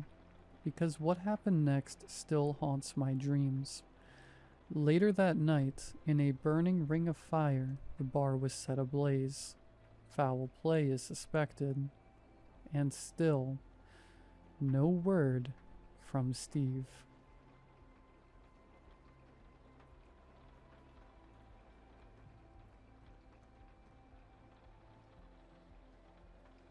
I think something most people can relate to is the odd paranoia of sleeping at a grandparent's house in the middle of nowhere. The nights are so quiet and eerie. It always feels like something is watching you just outside of your field of vision, but close enough for you to see movement in the peripheral. When I was a kid, I used to frequent my grandparents' house on a large wooden estate in some rural mountains. There were always stories that a man had died in that house, but who knows if that's even true. These days, I don't remember much about those nights, but I do remember always seeing some being outside the door to the room I would sleep in. It would sit on the roof and look in from the top of the door frame. It would just sit there and watch. It would be gone by sunrise, but there would always be mysterious puddles of liquid where it hung. For the longest time, I convinced myself it was just childish superstitions. Nothing more than my younger brain making me see things. Recently, however, I got the chance to revisit the old house, and those memories of that thing just pried at my mind. My grandparents both died years ago, and their house was simply left to rot away. I was passing through that area, and decided to stop in the little town nearby to relive some childhood memories. I wish I just kept driving. I used to head into the town with my grandparents just to look around, grab something to eat from the local diner at the corner. There wasn't much to do, but it was quaint and I enjoyed it. Driving through the town now, though, everything just seems so off. There was a strange whistle as the cold wind blew through the town, lifting up the snow on the sidewalk. The old diner had closed down and was left abandoned on the corner. There weren't many people walking around the main road, which was odd considering that place used to be quite busy this time of day, but it had been years since I visited. Maybe people just moved away. I don't exactly blame them. Like I said, the town was quaint and generally felt disconnected from the world.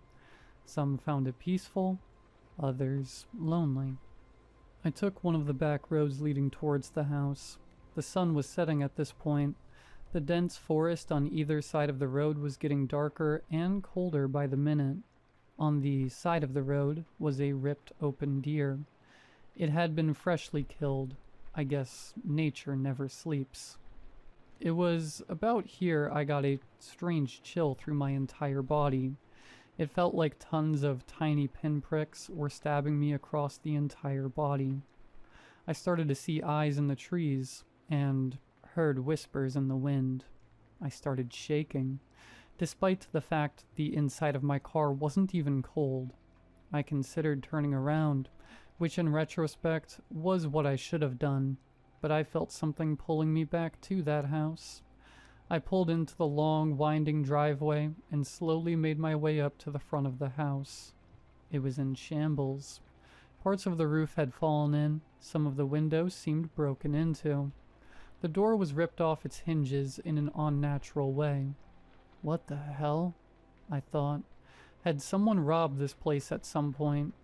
I stepped out of my car, and the frost whipped my skin. The cold dark felt ever encroaching. I could barely see 25 feet in front of me, the only source of light being my dim car headlights. Those went out and I was left in a freezing blackness that consumed me. I heard voices in the trees all around me, beckoning me toward them.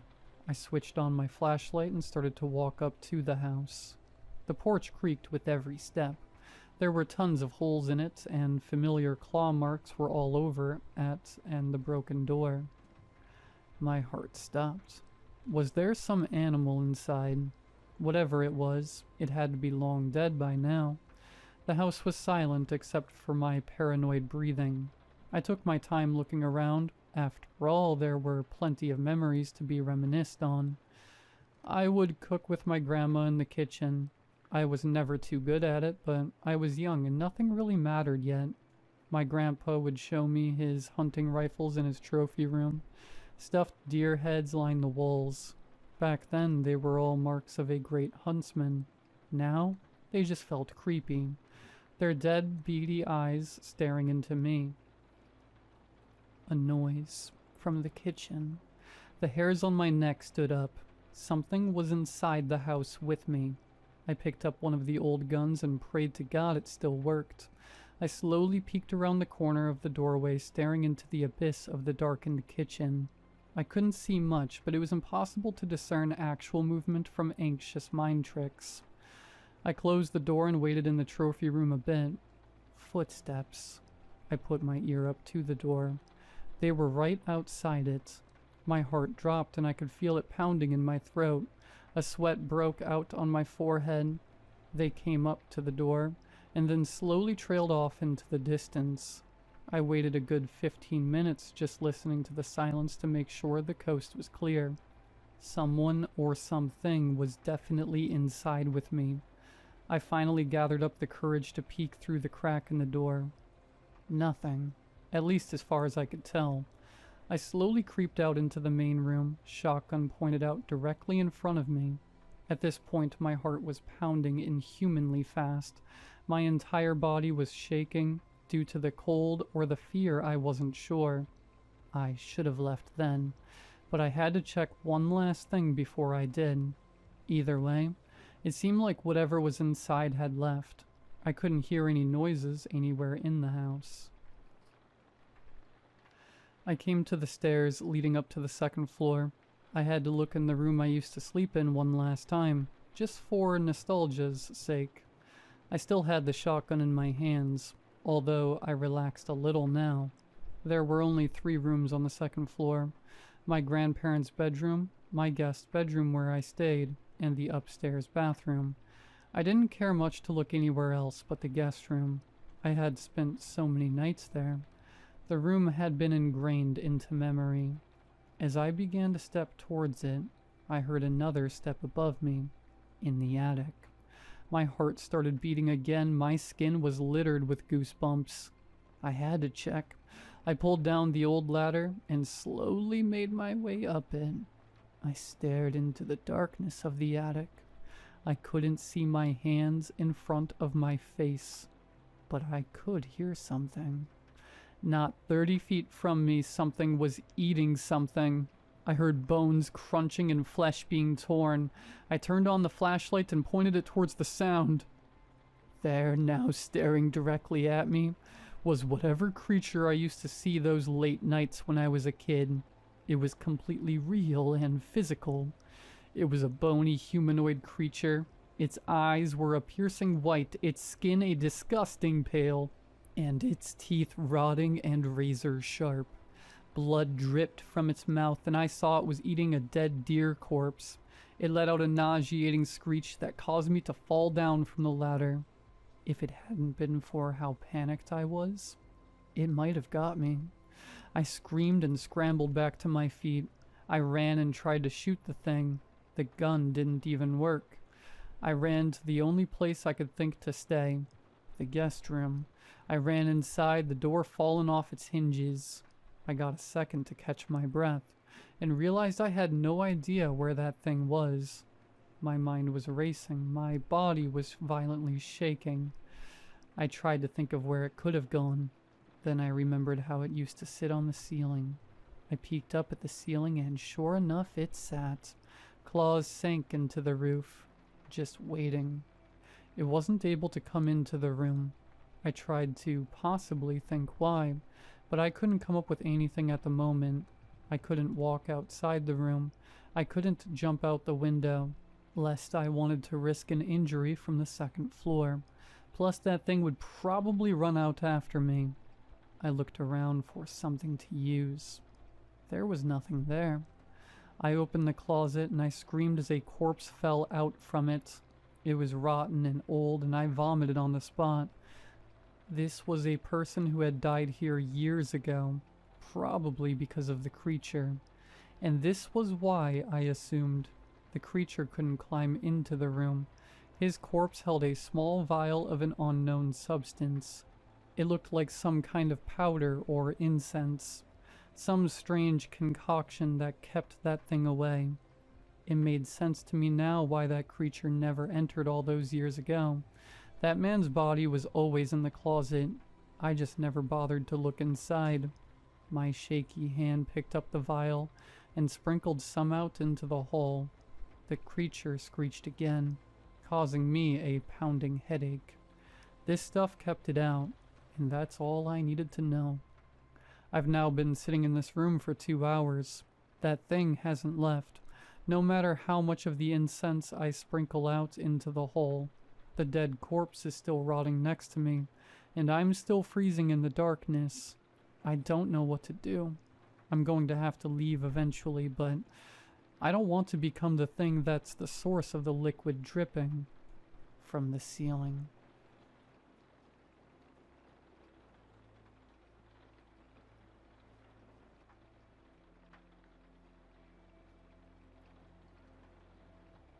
Date, Friday.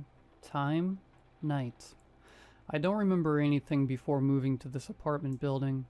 Really, I'm serious. I genuinely could not even tell you how long I've lived here. I couldn't even tell you what the name of the building is. I don't remember signing a lease, touring the place, nothing. I mean, this is really a mess, huh? What's wrong with me? Gotta be mold or some gas. It could be gas. I have been occasionally smelling this weird metallic smell, like an old middle school drinking fountain. Anyway, I've been having some serious memory issues lately. Basic information, names, etc.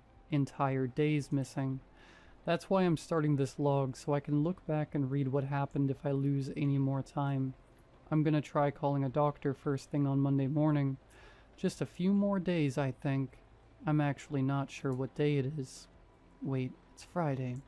I know it's Friday because yesterday I talked to what's his name? The hallway guy. That was yesterday, which makes today Friday. Date Saturday. Time morning. I tried to go for a walk outside today to clear my head. Only problem is I can't find the stairs. I know it sounds so stupid. It is stupid. How can I not know where the stairs are in my own apartment building? This is getting ridiculous. I need to call a doctor now. Screw waiting until Monday. This is like an emergency. Time for action. Date Saturday. Time. Called the doctor. No answer. The phone just kept ringing. I got pissed and threw the phone. I think it might be broken now. I can't handle this. I need to go for a walk outside right now. Fresh air. Fresh without that gross tinny smell. The whole floor reeks of it. No excuses. I'm going to keep doing laps around the entire floor until I see the stairs. Date? Saturday? Time. Where are the stairs? I think I'm losing my mind. I must be losing my mind. I almost screamed when I came around the corner after the ice machines and saw the elevator. I had forgotten all about it. Problem is, you need a key for it. I can't catch a break. What is this? What kind of apartment building has an elevator that you can't use without a key and doesn't give you the key? I need to get to the bottom of this. Date? Thursday. Time? Midday. I talked to the guy in the hallway again.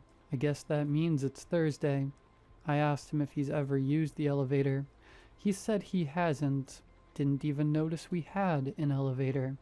I told him I didn't either. I asked him if he knew where the stairs were. He said he didn't. He did mention the smell, though. He doesn't know where it's coming from. I can't just sit here. I need to get out and move around. If I can't leave this floor, then I'll become the master of this floor. I'm gonna map it out. Date? Thursday. Time? Night. I don't know what happened. I tried to map the place out. I got a pen and paper and an ashtray as a clipboard. Put the wall to my right side shoulder and just went forward until I hit a corner. Then turned and repeated. The problem is, how can I put this? It's like, this place doesn't have a shape. I mean, it does, obviously. Everything has a shape, but it isn't. I turned left at the corner, and then later I turned right at the exact same corner. I wasn't turned around. I checked the paper. I was going in the exact same direction I was going last time, at the same pace, and the same distance. Instead of turning back in towards the rest of the apartment building, it turned out.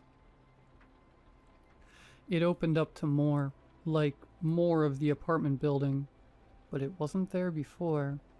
I mean, maybe it was, I guess. I need to take a nap. My head hurts. Date. Time midday. I slept for a really long time.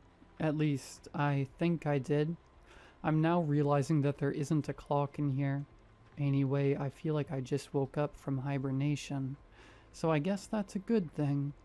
All that BS yesterday really messed with my head. What was it? A map? What did I do with that map? I'm gonna go looking for it. Date? Time? I don't know what happened to the map. I don't even really know how it got lost. Considering how empty this apartment is, I have bare minimum furniture and not much in the way of personal possessions, so there isn't really even anywhere for something to get lost. Oh well, best to not worry about it. Missing things only ever seem to turn up right after you stop looking for them. I'm gonna go for a walk. Date? Time?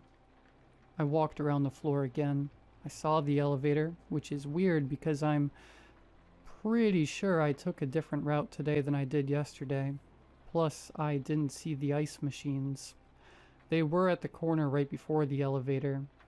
Not today. My heart is starting to flutter. I'm way too young to be dealing with this kind of stress. My mind is falling apart and I need help. I need to get out of here. I need to find that map. Date, Thursday. Time, night. I found it. I found the map, finally. I must have been really loud when I yelled in excitement, because the guy from the hallway knocked on my door. It was super strange. I mean, I guess it wasn't that strange. I was being loud after all. I opened the door and apologized for the noise, but he didn't really seem to care about that. To be honest, I'm not really sure what he even knocked on my door for in the first place. I guess he just wanted to talk about... What the hell did we even talk about? It was weird to see him here. I mean, at my door. I feel like I've only ever seen him in the hallway by the left side corner. Date, time, night. I went for another walk with the map and pen, trying to get a lay of the land. It doesn't make sense. It makes less sense. The more I explore and map it out, it somehow gets even more confusing. It doesn't help that my brain isn't working at full efficiency. At this point, I'm determined that there's only two possibilities. Possibility 1, my mind has been poisoned beyond all reasoning by some sort of hyper-aggressive mold or chemical agent. I'm screwed and will 100% die soon. Possibility 2, there's a secret room hidden somewhere on this floor. That must be it. Wait, yes. It actually makes so much sense. One of these walls is a false wall. It's hollow behind it. I know it. I'm willing to bet that whatever's in there is probably what's causing my head to feel this way. Probably some animal that crawled into a vent and died or something, leaving toxic fumes into every apartment on the whole floor. How come the owners didn't send a maintenance dude to come deal with this? There's no way I'm the only one on this floor who's experiencing these symptoms. First thing tomorrow morning, I'm going to find that room. Date, time. I knew it. I knew it. I found the hidden room. I took the map and went to each spot one by one that could have possibly contained another room. Knocked on the walls, trying to hear the hollowness on the other side. Some of my neighbors opened their doors and leaned out to look at me. They weren't mad or anything. Just curious, I guess. Anyway, the room. I started at the elevator, took 2 rights, a left, and then one more right, back at the ice machines. Started knocking. Heard that unmistakable echo on the other side of the wall. Hollow. For whatever reason, I decided to try and look directly behind the ice machines. They were pressed up right against the wall, so I couldn't see anything back there. I don't know why I did, but I grabbed one of the machines and started pulling it. It was heavy as hell, but thankfully I'm pretty thin, so I only needed to move it a little bit to create an opening wide enough to squeeze through. It looked dark inside. I really wanted to go back to my apartment and grab something to use as a light source in case the lights don't work in there, but I'm not sure if I'd be able to find my way back. Anyway, long story short, it's a file room, or a data room, or something like that. There's a row of file cabinets in the back, a round table in the center with 4 desktops arranged in a circle around it, with monitors and mechanical keyboards. I immediately went to turn on one of the computers. It was functional, but totally empty. Not a single app or file on this hard drive. It's a dud. I checked the other 3. They're the same. These have either never been used before, or they were recently wiped. I tried to read the files, but it was way too dark in there, and the lights didn't work. I thought about reading them in the hallway, but then I got hit with a random sense of fear that I would get caught by someone and get in trouble for entering a forbidden area and reading files. I can't afford to get evicted. Or worst case, arrested. I need to do this in private. Plus, the metallic smell is worse in this room. I grabbed as many files as I could fit under my shirt without causing too much of a noticeable file-shaped bulge. Moved the ice machine back into place, and I speed walked back to my apartment. I have no idea how, but I somehow managed to make it back without getting too lost. Date. Time. I read the files. I mean, not all of them yet, but I made it through a folder and a half in a few hours or so. Not too shabby. It's people. The files are like just people. I mean, names, dates of birth, dates of death. It's files and files of random people. Why? It's not just names and numbers either. It's whole essays. Like, this one goes into pretty excruciating detail over how this one guy would beat his wife up. It's like I'm reading a textbook or something. It's all so matter of fact. What's the point of it? Here's another one. This one is just a sweet old lady. But it's everything. From the day she was born through to the day she died. Every major life moment and relationship she ever had. Who the hell is this old lady? Who are these people? They aren't famous or anything. I'm pretty sure they're just normal people. Why would anyone need this information? I'm gonna call it a night on these files and get back at it tomorrow. First thing in the morning. I won't stop until I start to piece this whole thing together. Date, Thursday. Time, morning. Went for a walk this morning. I was in a good mood. Even the hallway guy seemed to be in a good mood. I almost forgot all the BS I've been dealing with for the last time period. Everything was fine. We just chatted about whatever. When I left, he didn't say a word, which was weird because he usually says goodbye. When I turned the next corner, I saw something that made my heart jump. It was a maintenance guy. I couldn't believe my eyes. I had never seen an employee at this place ever. At least, not that I can recall. He had a hand truck, and he was unloading a brand new ice machine from it. My skin went hot, and my blood flushed. I knew I was screwed. I looked back at the wall where the hole opens up to the file room. It wasn't there. I mean, the wall was there. The hole wasn't. The hole was gone. They'd repaired the wall, which means... I could have sworn I was gonna die in that moment. I swear to God, I was so scared. I couldn't move a muscle. I couldn't even say why. But for some reason, every single cell in my body was screaming at me that this maintenance man was about to lunge at me, wrapping his hands around my throat and snuffing out my life in an instant. I stared at him for so long. I was too terrified to blink. I was convinced that if I moved a muscle, even an eyelid, I would be dead before I could react. He didn't even notice me. Just unloaded the ice machine, plugged it in, turned it on, and left. Didn't say a word. Didn't even glance in my direction. I sprinted home. Back to the files. I can't take much more of this. Date, Thursday.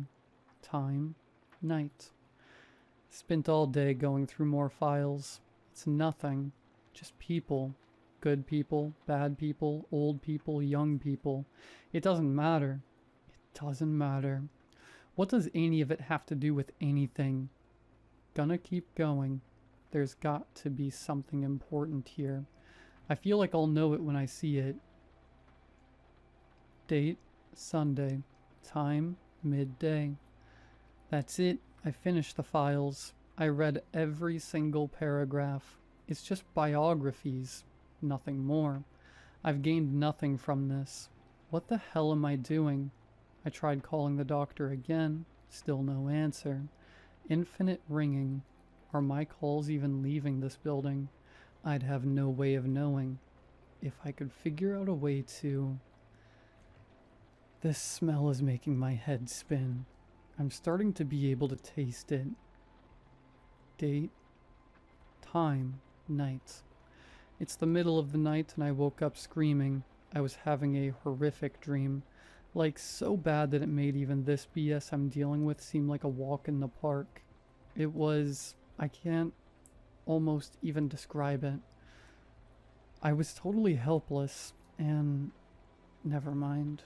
Just glad it's over. There's no way I'll be able to go back to sleep tonight, so I guess I'm going for a night walk. Date, Thursday.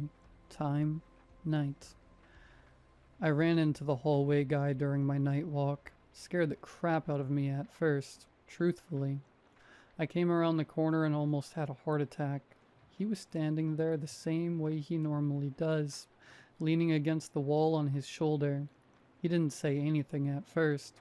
I nodded to him and said, "What's up?" And he nodded back, but didn't speak. I walked past him and kept going down the hall. I heard him say something from behind me, but I couldn't make out what it was. When I turned back and asked him what it was, I barely was able to catch a glimpse of him as he disappeared back into his apartment and closed the door behind him. Date, Friday. Time, morning. I noticed a small little bag hanging on the hallway guy's apartment door handle this morning. I assumed an apartment employee had put it there. I didn't want to be nosy, but these apartment people are elusive, and I have to take any opportunity I can to acquire intel. I didn't open the bag, but I felt it in my hand. There was something hard, heavy, metal, stone, but it was wrapped in something soft, fabric, cloth, no clue what it could be. As I stepped back away from the hallway guy's door, I saw a laminated piece of paper posted to the front of his door. In bold letters across the top of the page said, "Eviction Notice." Date, Friday. Time, night. What the hell is going on with this hallway guy? Evicted? I need to talk to him before he leaves. He's gotta know something about the files, or the phones, or something. Date, Saturday. Time, morning. He's gone. The sign was off his door and the bag too. They even changed his apartment number. It's apartment 803 now. I don't remember what number it was before, but I know it wasn't 803. Are we on the 8th floor? Date, Monday. Time, morning. Hoping I wake up and it turns out this was all just a really, really bad dream. Date, Wednesday. Time, night. I can't do this anymore. I'm thoroughly going insane. I'm not seeing connections where there aren't any, right? There's something here. The files, these people, the hallway guy, the elevator, the smell that won't go away. It's all connected. I know what I need to do. I need to go back to that room. Date, Wednesday. Time, night. This might be my last entry. If there's something awful waiting for me in that room, I don't really have anything I could bring as a weapon, other than a dull kitchen knife. I have it tucked into the back of my pants. Hopefully I won't forget about it and accidentally stab myself in the butt. I'm going back to the ice machine and the elevator, and I'm gonna kick a hole through that wall and go back into that room. I'm gonna get answers, and if anyone tries to stop me, they're gonna get hurt real bad. If this is my last entry, it means I'm dead. Send help. There's something evil going on here. Date, time. I wish I never went back to the file room. I did exactly what I said I was going to do. I went back to the room, kicked a hole in the wall, and got my answers. There was another box in the corner that I could now see clearly due to the extra light coming in from the hallway. It was filled with files. I had a feeling that I should just lift up the files out of the box for a second. No real logical reason, but the feeling was too potent to be ignored. I lifted up the files and looked down inside the box. There was a USB drive on the bottom. I booted up one of the desktops and put the USB drive in it. Nothing happens. I opened up the file explorer just as I did before, when I saw that the hard drive was totally empty. Except now there was a folder. It had no name, but it contained 2 files. A text file and a video. I opened the text file. It was another one of those biographical files about some random, unimportant person. The problem was, this time, I was that person. I was looking at my own file. It was accurate. I'll spare you the details, but it was accurate. So accurate that it's impossible. Some of these details are things that shouldn't be known to anyone. They couldn't be known to anyone. It's impossible. But there it was, all in the file, right in front of my eyes. I started to get a sinking feeling in my stomach. The feeling that I now knew exactly what was going on. The files, the room, the entire apartment building, or at least this floor of it. When I opened up the video file, my suspicions were confirmed. Every single one of those people in the files, myself included, is in an in-between state, or at least they were. Most of them have probably moved on by now, moved on to the next life, a life full of opportunity, if they've proven that they deserve such a reward, a life full of hardship if they haven't. I've proven the opposite. What I saw in that video file, what I saw in my dream, it's real. It was real. I did those things. Me. I did. Even if I don't want to remember them, I still did them. No one else. Just me. And those poor people, they were helpless. I don't know what's waiting for me on the other side. I know it isn't a grand life full of opportunity, but I don't think it's a life of standard hardship either.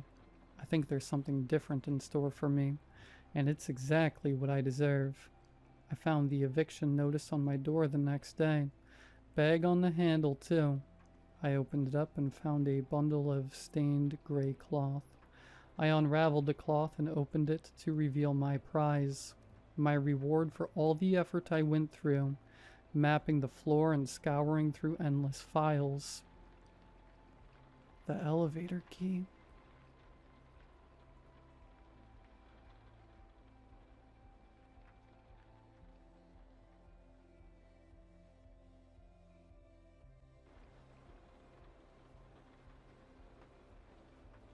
In the days following marriage, there was a weird sort of hold that tradition had on us.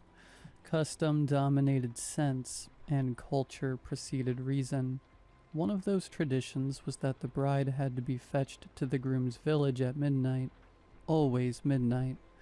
Folks said it was to guard her modesty, to make sure no stranger saw her face before she moved into her new home. But I always figured it was a matter of fear. Superstition masquerading as ritual. No one challenged it. No one dared. That night, as with so many nights before me, I was one of the men who were called to escort the bride. I was not her brother, but I was a cousin, close enough by blood to accept the honor and heavy enough with obligation to not refuse. 2 of us walked behind the bullock cart, sticks in hand, keeping watch under the moon. The cart creaked like an old bone with every turn of the wheel. The bride was concealed inside, wrapped in silence, shrouded behind folds of cloth and tradition. The village was hours away from here, and the road twisted through empty fields and dense, whispering forests. The air was chill but had a stillness that made even the insects reluctant. All that could be heard was the gentle crunch of our footsteps on the ground, the oxen's sigh, and occasionally the ghostly hoot of an owl in the distance. As we strolled past a small pond, a dark sheet of still water under the stars, I saw something scurrying around its rim. I looked into the blackness. It had looked like a fox, a thin and small one, its nose twitching as it dug in the rubbish left by travelers. Maybe it was its wild movements that caught my eye. Maybe it was the way it stared at me when it saw me looking. Half jestingly, I said, "Why look there when you can ride with us? We have plenty to fill you up for days in our village." I laughed softly to myself. My partner shot me a sidelong look but remained silent. At the time, I felt strangely proud of my joke, as though I had uttered something witty into the darkness. We proceeded further, but the night wasn't forgetful. 10 minutes or so after that, I heard the faintest noise behind us, a shuffle or a dragging foot. I turned and there it was, the fox, only it wasn't quite the same. It was bigger now, its fur wet or perhaps gone in patches. It trailed behind at a distance, keeping just far enough back to be just on the edge of sight in the dark. I laughed nervously and thumped my stick on the ground. "Shoo, go eat somewhere else," I said, trying to be bolder than I felt. The creature hesitated, tilted its head, but didn't flee. My cousin turned around and saw it too. "Foxes don't follow people like that," he complained. "Maybe it's sick," I replied. "I don't believe it." I kept looking over my shoulder more than I looked where I was going.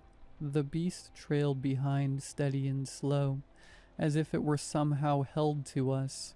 Each time I glanced back at it, it looked less fox. Its gait was unnatural, too smooth, too silent.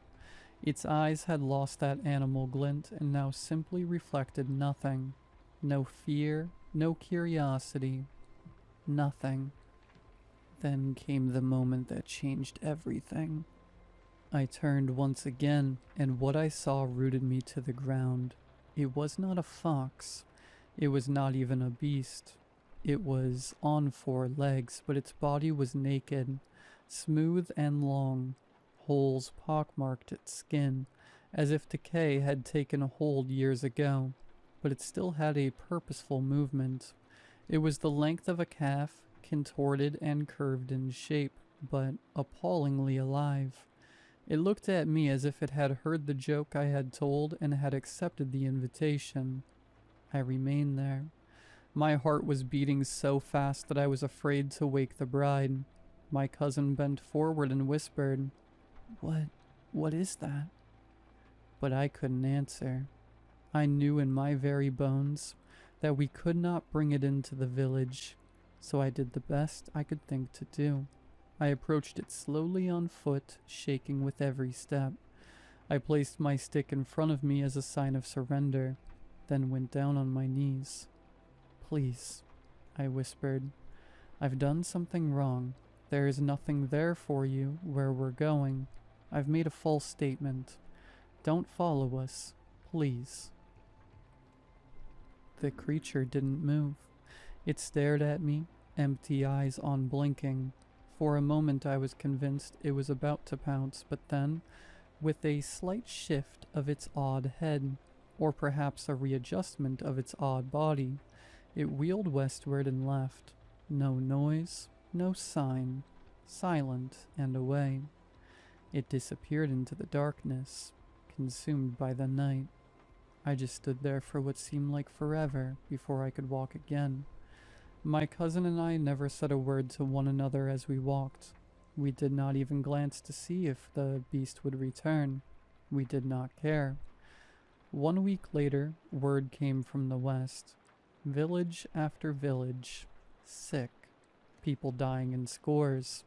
Some said it was malaria. Others said it was a curse.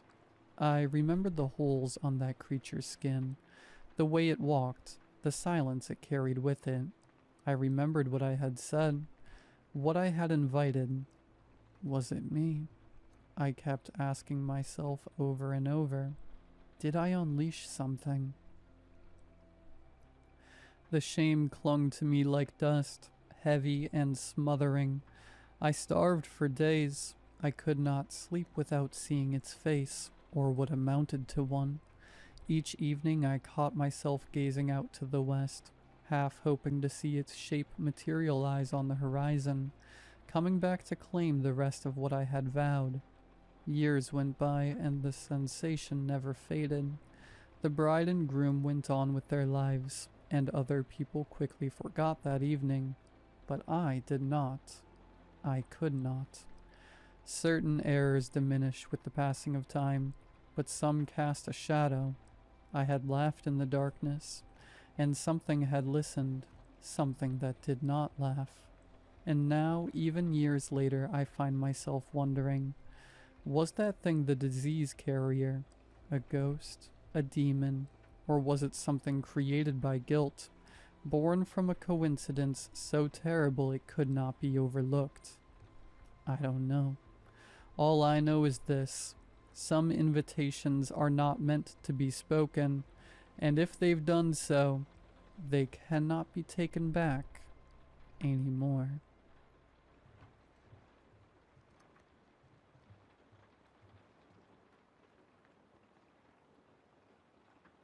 Working at the hospital most days has its ups and downs, especially with the budget cuts we've endured these past months. It's getting harder to understand what the administrators expect of us when we're stretched so thin. Honestly, it's a struggle for patients to even see a doctor these days.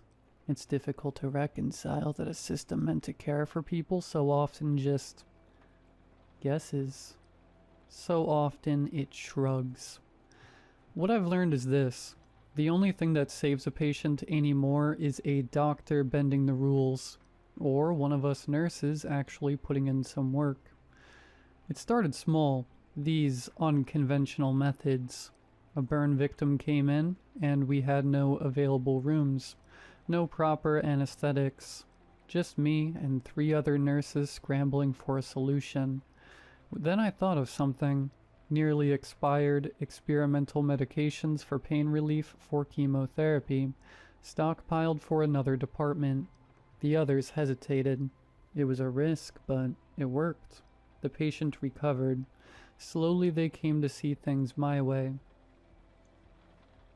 Now, our unit reports a 5% better recovery rate than the others. But we don't talk about how. Not to patients, not to doctors, not even to new nurses until they've been broken in properly. Other cases had improvised solutions, but then came the ones that didn't. The ones where we had to decide, fast, who got pushed through and who wouldn't last the wait. After a while, the solutions got creative. The second time, it was a child, leukemia, with the oncology unit backed up for weeks. His mother begged, her voice fraying at the edges. The boy's veins stood out like ropes beneath his papery skin, his breath wet and labored. I'd seen the signs before. He wouldn't survive the delay. So I took one of the spare chemo vials. It was expired technically, but what wasn't these days? I diluted it, half dose, just enough to stabilize him until real treatment could begin. He seized within minutes. Not the slow, fading kind. Violent, back arched like a bowstring, fingers clawing at the sheets.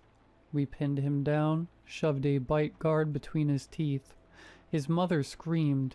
The other nurses looked at me like I'd handed him poison. Maybe I had. But by morning his counts improved.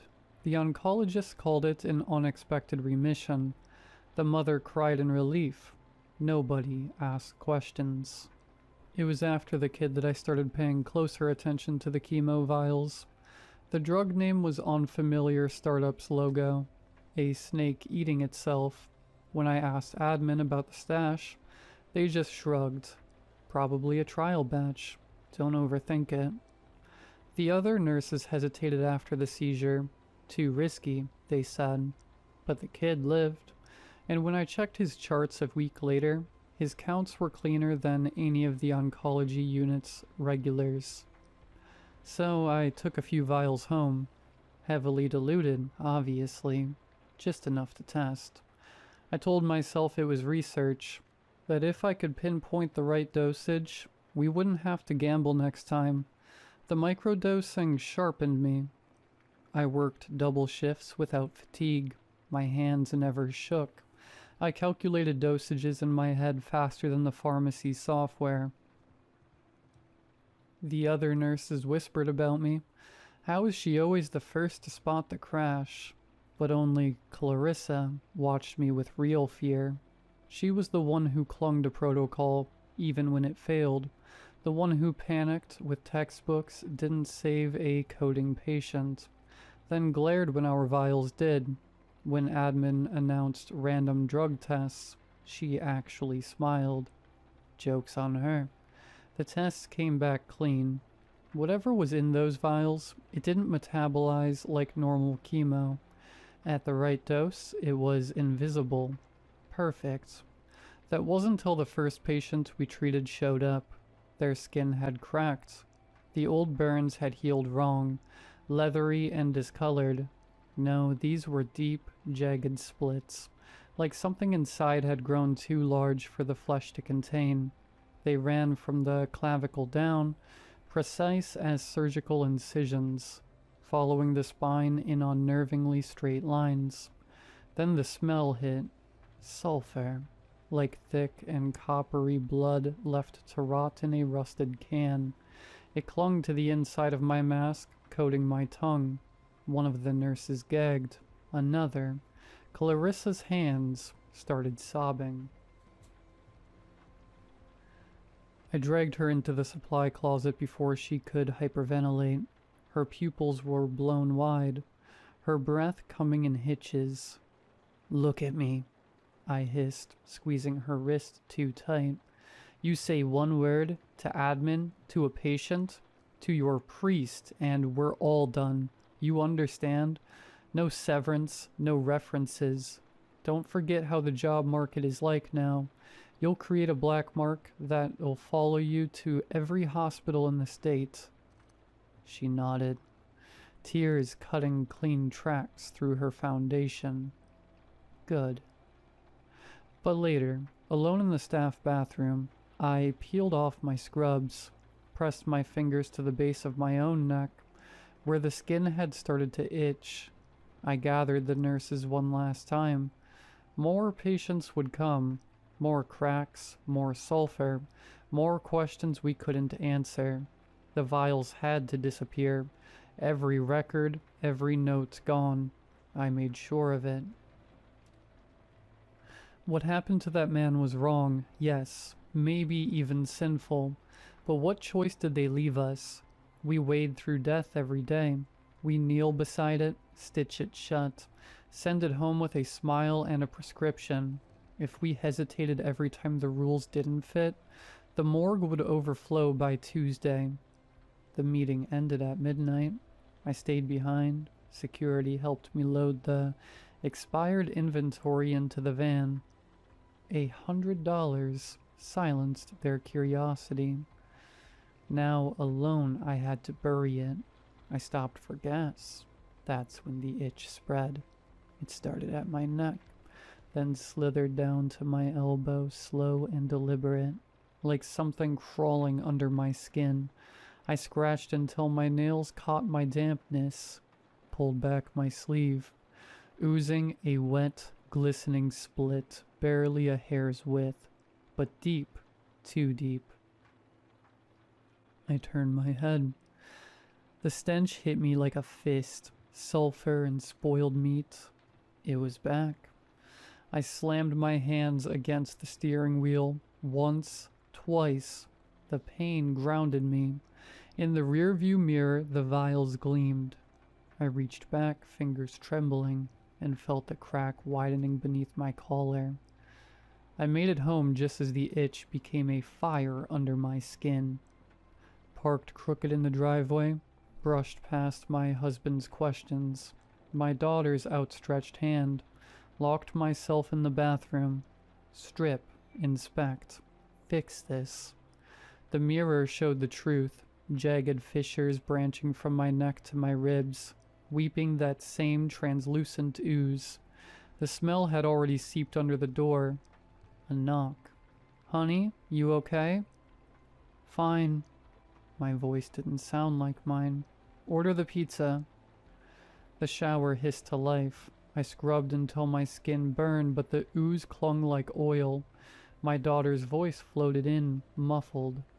Ma, why does it smell like matches in here?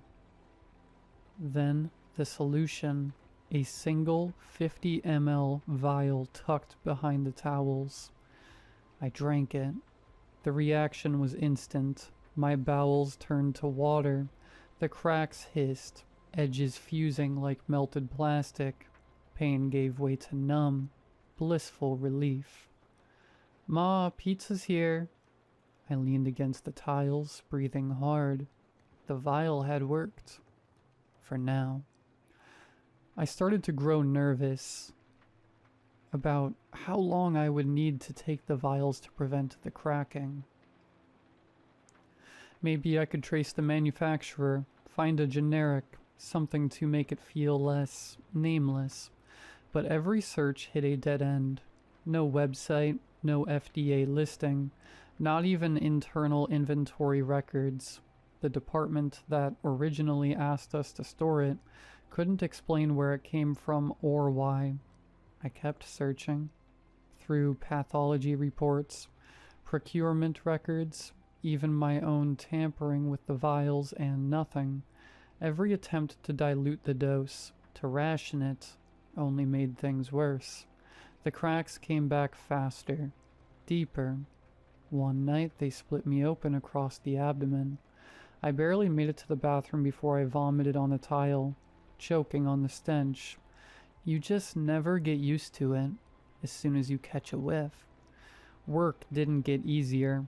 If anything, it became a mirror where I saw pieces of myself in every body that came through. The morgue reeked of sulfur on the bad days. Then, without warning, time began slipping faster. A month ago, I realized the worst of it. I'm running low. My supply, what little I have left, might last 3 months, maybe less, and then I'd just be another corpse on a slab. Pathology have told me that they can't dispose of a body the same day. They make exceptions. Cut it open, drain it dry, bleach everything before the smell sets in. Apparently it works. I can't stop thinking. That's going to be me. They'll bleach me before my husband even gets there. He suspects something. He thinks it's another affair. How could I tell him this? Show him this? I just think about how alone I am now, especially now that I'm the last one left. Everyone else quit, transferred, or disappeared. Clarissa? She didn't make it. I went to her funeral last week. I wasn't welcome. The contempt from the other nurses fouled the air. Before the service even started, I had to leave. The itch had come back worse than ever, like something was clawing its way out every time I took the vial too late. Sometimes I think there's no way out, but then something happened. Last week, the final patient I ever dosed came back. I saw them in the ER, just a flash of a face through the cracked door of Trauma Bay 2. But I knew. Same hollowed eyes, same pallor, same veins that once pulsed wild with fever and fear. They were supposed to be gone. Not dead, just processed, discharged, out of sight, out of the nightmare. But they were back, sitting upright, legs swinging over the edge of the gurney, like they hadn't spent weeks with death curled in their lungs. Their eyes met mine and they smiled. Not grateful, not kind. Something else. Something knowing. I couldn't breathe. I turned and walked until my knees hit tile. I didn't cry. I couldn't. I convulsed, bent over the sink in the staff bathroom, gasping like I was the one coding. The smile kept replaying in my head, stretching wider every time, as if they knew what was inside me, as if they'd seen it grow. I didn't go back to the door. I couldn't. By the time I returned the next day, admin had already filled out the paperwork. Leave of absence, burnout, perfectly understandable, the last veteran finally cracking under pressure. The others bought it. Why wouldn't they? They'd seen enough of their own breakdowns to know the shape of one. I even nodded along, playing the part.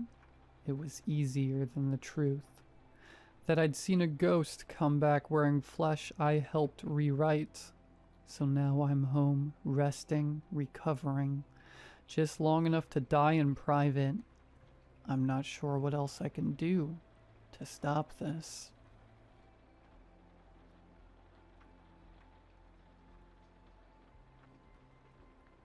"3 years ago, my friends and I decided we would all go on a fun camping trip for the weekend.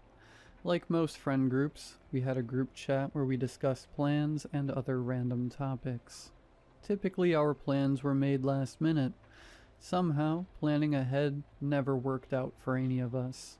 Ironically, the more spontaneous the plan, the more likely it was to actually happen. So you can imagine my surprise when we managed to plan a camping trip in advance, and it actually worked out.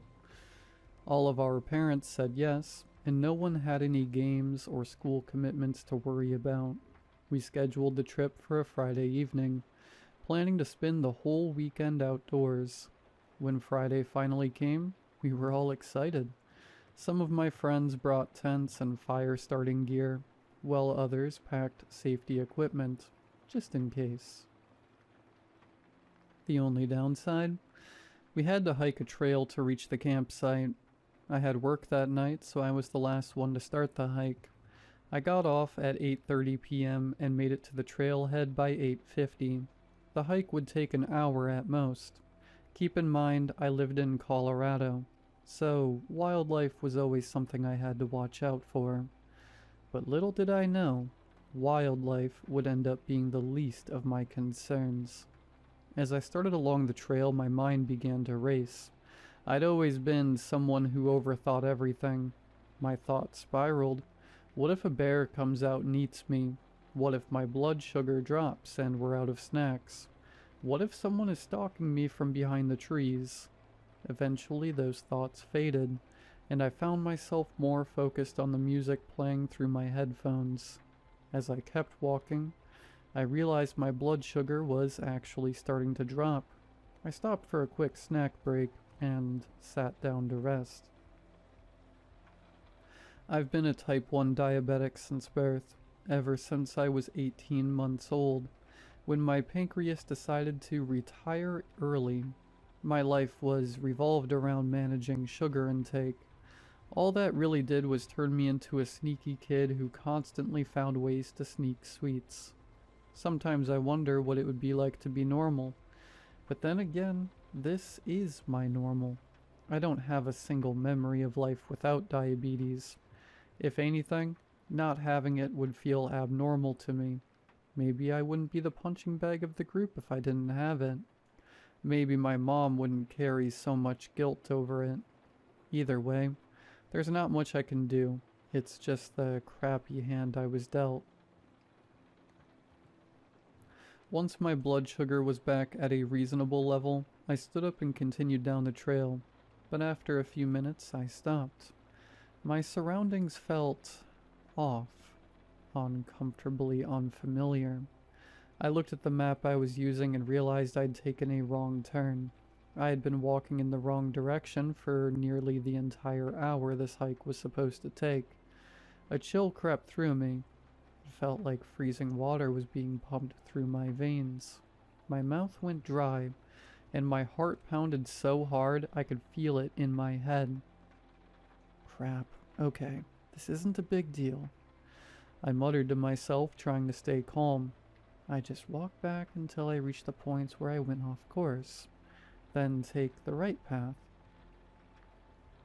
But deep down, I was panicking, and I didn't even know why. It wasn't just that I was lost. Something about that one wrong turn felt wrong in a way I couldn't explain, like it had set something in motion. As I retraced my steps, a strange paranoia crept over me. I started walking more quietly. I pulled out my headphones and tried to suppress every sound I made. moving quickly but silently, like something might be listening. As I started walking, I began to notice something strange. Why are there two sets of footsteps? I wasn't imagining it. I could clearly see it. It wasn't subtle. Every time I took a step, something else did too. But it wasn't just that something was walking behind me. No, it was that every footstep it took was perfectly synchronized with mine. Not just the timing, the sound was identical. The only reason I even noticed it was because of a slight delay, just a fraction of a second. I know that doesn't make much sense. If it stepped when I stepped, the sound should have blended perfectly, but it didn't. I could hear the echo of it, like a mirrored version of my own movement, just a half beat behind. I started counting each of my steps, and each of the ones I heard. It wasn't the idea that someone might be there that scared the crap out of me. No, it was the realization that something was there, copying me perfectly. There's not something a person can do. No human can replicate another person's footsteps exactly, not down to the sound, weight, and rhythm with 100% accuracy. Most people, when they think they're being followed, will call out, ask, "Who's there?" or maybe even run. They'll make it obvious that they know. I wasn't going to do that. I decided to play it smart, act clueless. The plan was simple: keep calm, walk like everything was fine, and the moment I reached the parking lot, run to my car, lock the doors, and get the hell out of there. I started texting my friends about what was happening. None of them took it seriously at first. One of them even joked, "Record it." So I did. Surprisingly, the recording made it clearer. You could hear it, the sound of multiple footsteps, perfectly synchronized, but with that strange delay. The second they heard it, the tone shifted. Suddenly they were asking real questions. "Where are you? How close are you to the campsite?" I told them my plan, then I shut off my phone. I wanted to seem unaware, but not vulnerable. That's when I think it started to get impatient. The footsteps weren't perfectly in sync anymore. They were slipping, getting sloppy. Now anyone could have heard it. It wasn't subtle anymore. At first I couldn't figure out why it was giving up the illusion. Then it hit me. It wants me to know it's there. Now I had two options. Stick to the plan and keep walking, or abandon it and run in a different direction. Option 2 became the obvious choice real fast. The footsteps started to change. I don't even have words for how fast they moved.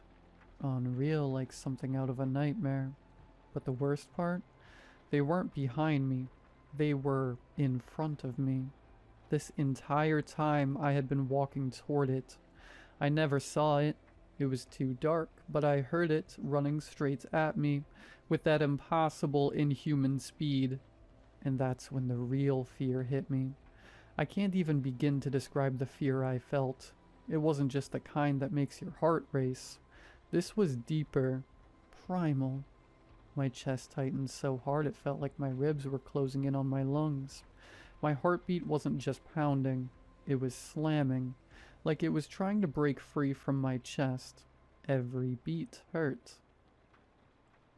My skin went cold and clammy, like all the warmth in my body had been sucked out through my face.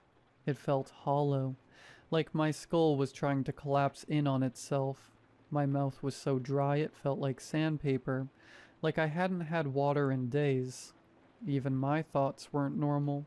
They didn't come in words anymore, just sharp flashes of panic, like alarm bells going off in a language I didn't understand. This wasn't just fear.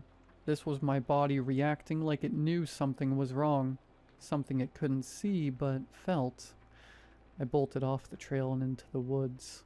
There was no way I could outrun this thing in a straight line. Whatever it was too fast.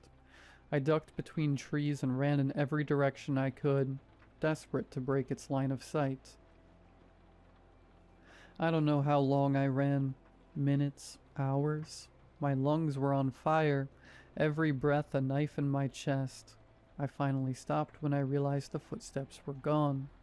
But so was the trail. I had run so far, turned so many times. I couldn't tell where I came from, and to make things worse, it was dark. Not just can't read my phone dark, I mean pitch black. I couldn't even see 2 feet in front of me. I reached for my flashlight. Just as my fingers brushed the switch, something stopped me. Not a feeling, an instinct. It was deeper than thought. Something primal, ancient. A survival reflex that didn't feel like it came from me. Then I heard it. A voice in my head. One I wasn't in control of. Don't. I froze. I don't know why, but I knew if I turned on that flashlight, I'd die. Move, it said. So I did. I walked forward, straight ahead for what felt like minutes. Hands out, blind. Stop. I obeyed. My body wasn't mine anymore. I was just following orders. Silence. Then the voice returned, louder this time. Hide. My stomach dropped. Hide? What do you mean? I couldn't see anything. How was I supposed to hide in a forest I couldn't even see? Hide, the voice repeated, sharper, more urgent. And that's when I knew. Whatever had been chasing me, it wasn't done yet. It was close. My gut was right. I heard footsteps again. I dropped to the ground and pressed myself behind the largest tree I could find. Heart hammering, breath shallow. I didn't move, didn't blink. A horrible thought crept into my mind. What if it's a Wendigo or a skinwalker? It didn't seem that far-fetched. I do live in Colorado. The idea only made the crushing sense of dread worse. I heard it begin to circle. Its steps were slow, deliberate, like it knew. Run. The voice in my head, loud, sudden, panicked. It caught me off guard. I barely had time to register what it said before I heard it. The footsteps, charging straight toward me. It found me.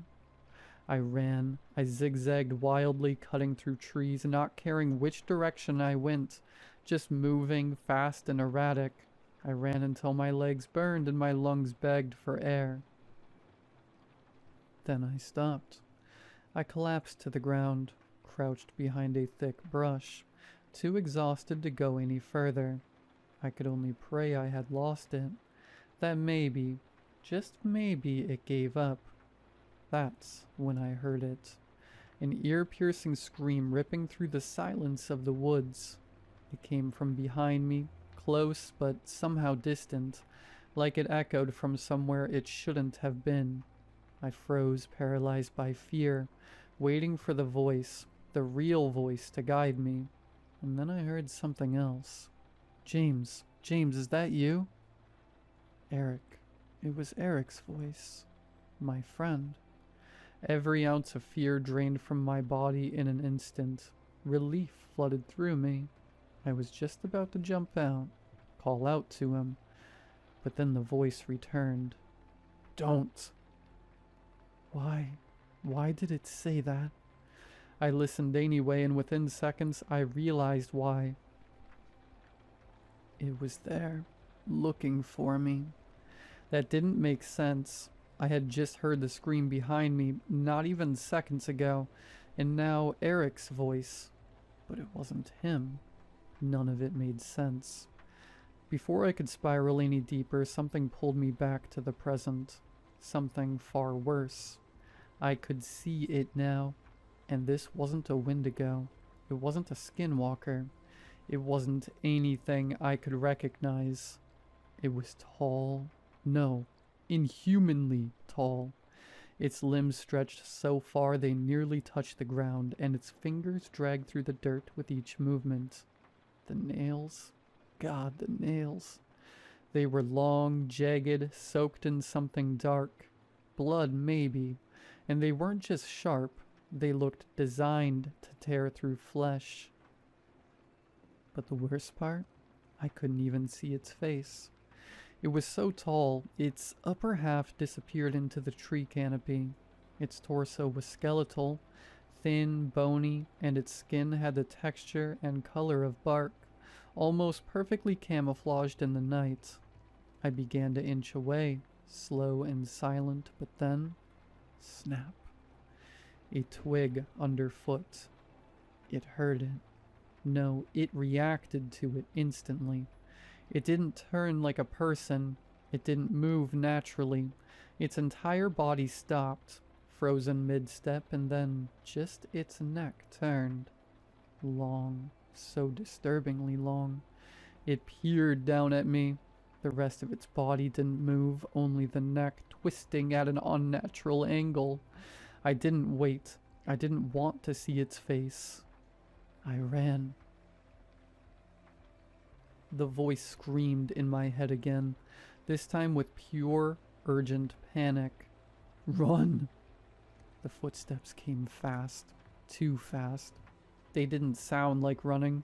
They sounded like something charging through the woods, tearing through branches, eating the distance between us like nothing. It roared. But the sound, it wasn't the scream I heard earlier. This time, the voice in my head started shouting commands. Left, right, faster, slower. I followed them blindly. My feet pounded the ground, lungs burning, vision blurring. I didn't know where I was going. I just knew I had to keep moving. Then, stop. I collapsed behind a fallen log, gasping, body trembling, and for the first time I realized it was gone. Somehow the thing was no longer chasing me. Quiet, the voice whispered.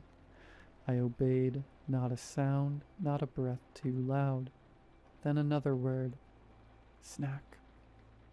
And that's when I understood. My blood sugar. The running, the fear, the adrenaline. It had drained me completely.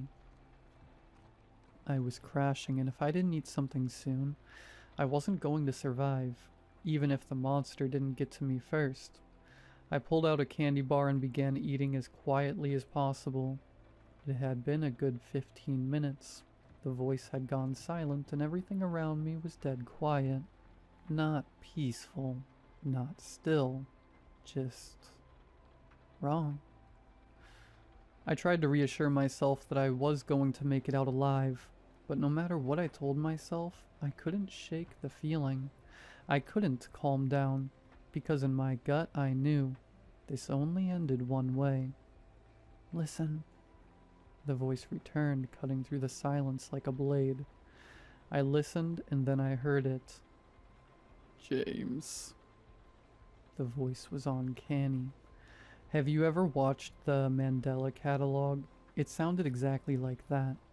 Like a warped imitation of a real voice, stretched and hollow, echoing from something that wasn't human and never had been. Turn around. I turned. And standing there was a humanoid figure, but it wasn't human. Its left arm was half missing, torn away, bone exposed. The rest of its body looked decayed, rotting like a corpse left out too long. And its proportions? Off. Some of its limbs were too long, others grotesquely swollen or twisted. Its smile glowed faintly in the darkness, so wide it had torn the skin around its mouth. Blood still clung to the shredded flesh, and I could see inside. Ropes of dark, stringy blood stretched between jagged teeth, like it had just chugged a gallon of blood. It didn't speak again. It just stared. Then in one motion it dropped to all fours and screamed. A high-pitched, bone-shattering shriek, inhuman, violent. Then it charged.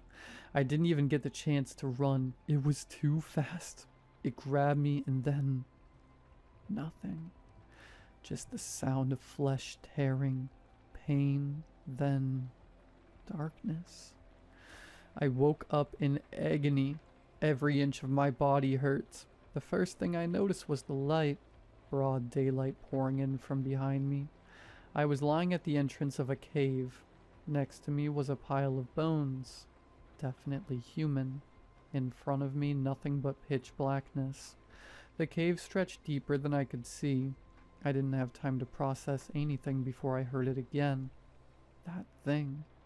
It was already chasing me, back on all fours, just like before, but this time, there was distance between us. I had a head start.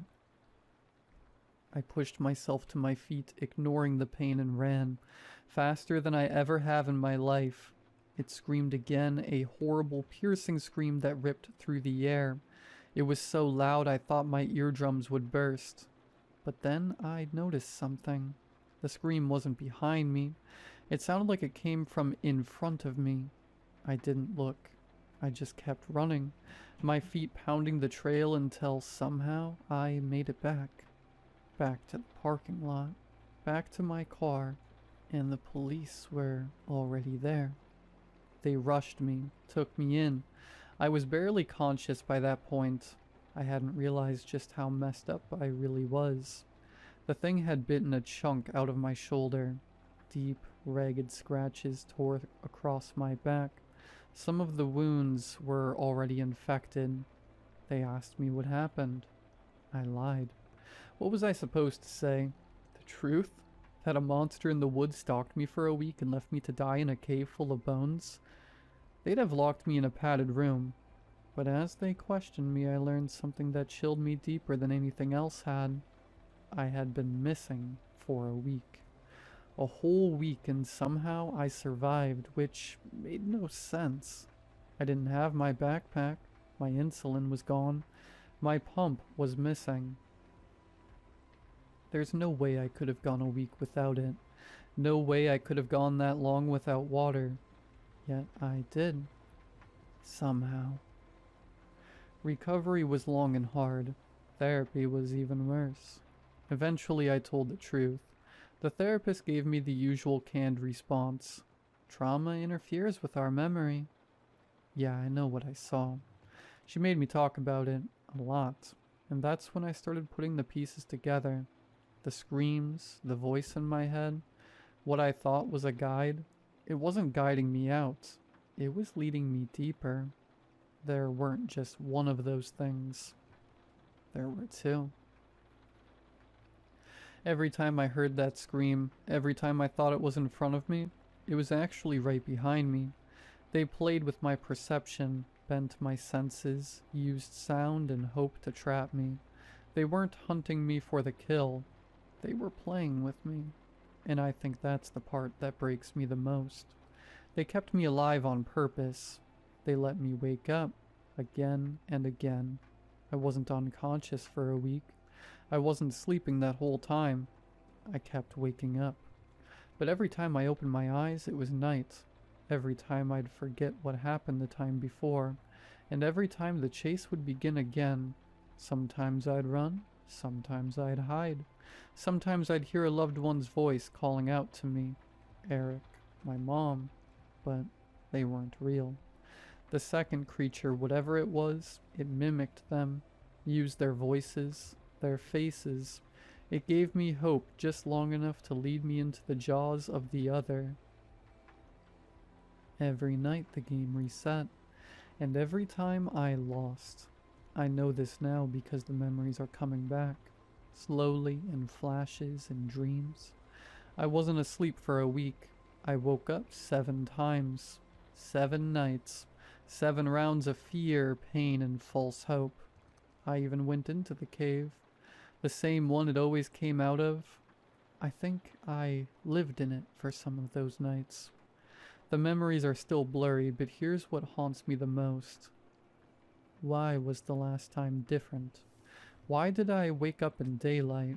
Why was that the only time I made it out? I ran 10 minutes from the cave to the trail. That's far, but not far enough to explain why the pattern broke. It doesn't make sense, and maybe it's not supposed to. Some things are random for a reason.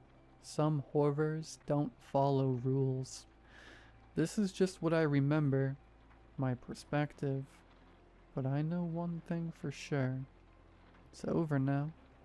And I am never going camping again. No, screw that. I am never going near the woods again.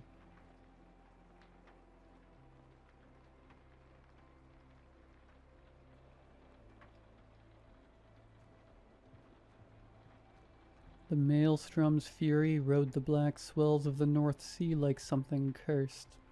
The sky hung low and rotted, a bruise of cloud and spray, and the wind keened through the rigging like a thing bereft.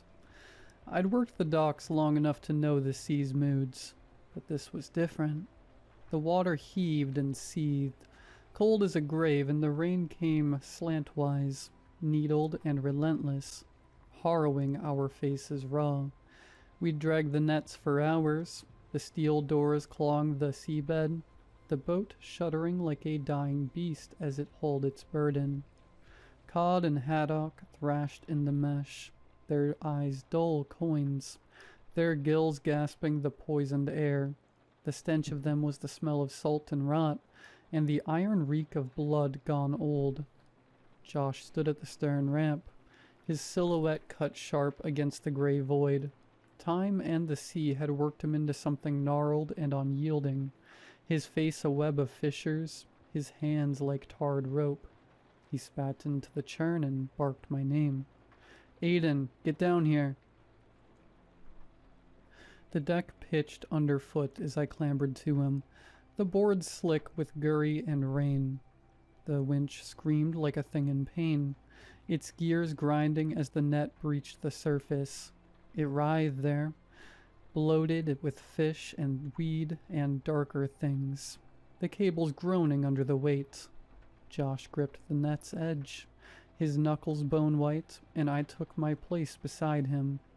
Better be worth the fight, he muttered, though the sea stole half his words. We hauled. The net bled seawater, icy and foul, and the catch spilled onto the deck in a slithering mass. Cod twisted and slapped, their scales catching the weak light with shards of bone. But there was more. Tangles of kelp black as rot, stones crusted with barnacles that clicked like teeth, and deeper something else, a tumorous mass, black and glabrous, swelling and contracting like a drowned lung, ribbed with veins that burned a cold cerulean, their light leaching into the scales of dying fish, turning them spectral. The thing breathed, or seemed to, a wet rhythm that matched no living thing we knew. I stepped back, my boots slipping in the offal. Josh stood carved from salt bleached wood, his knife hand trembling. "What is that?" I said. "Hell if I know," he said. Josh crouched but did not touch the thing, the blue light carving gullies in his weathered face. Captain Reed's boots stuck the deck like gunshots, pipe clenched between tombstone teeth. The sea had taken his left eye years back, the remaining one a shard of flint. "What's here?" he said. Josh lifted both shoulders. I stared at the thing. The captain leaned in, his shadow fell across the thing, and for a breath it pulsed brighter, veins throbbing like live wires under skin. 30 years, the captain muttered. 30 years, and I ain't never seen no god-forsaken thing like this before. Jake came laughing until he wasn't, rag hanging limp from grease-black fingers. "That could be treasure," he said. His voice cracked like a boy's. Tom emerged, squinting into the spray. "Christ and all saints," Tom whispered. Alexei followed, hands red with engine blood. He froze mid-wipe, cussing in Russian. The deck swayed, then the thing hummed. Not sound, but vibration. A teeth-rattling drone that climbed from gut to skull. Tom backed toward the galley, eyes white-rimmed. Jake knelt near the thing. The light pooled in his pupils, twin moons in a starless sky. "Wow," Jake said. His hand floated toward the mass. Captain Reed moved faster than a man his years should. "Don't touch it," he commanded. Metal screamed.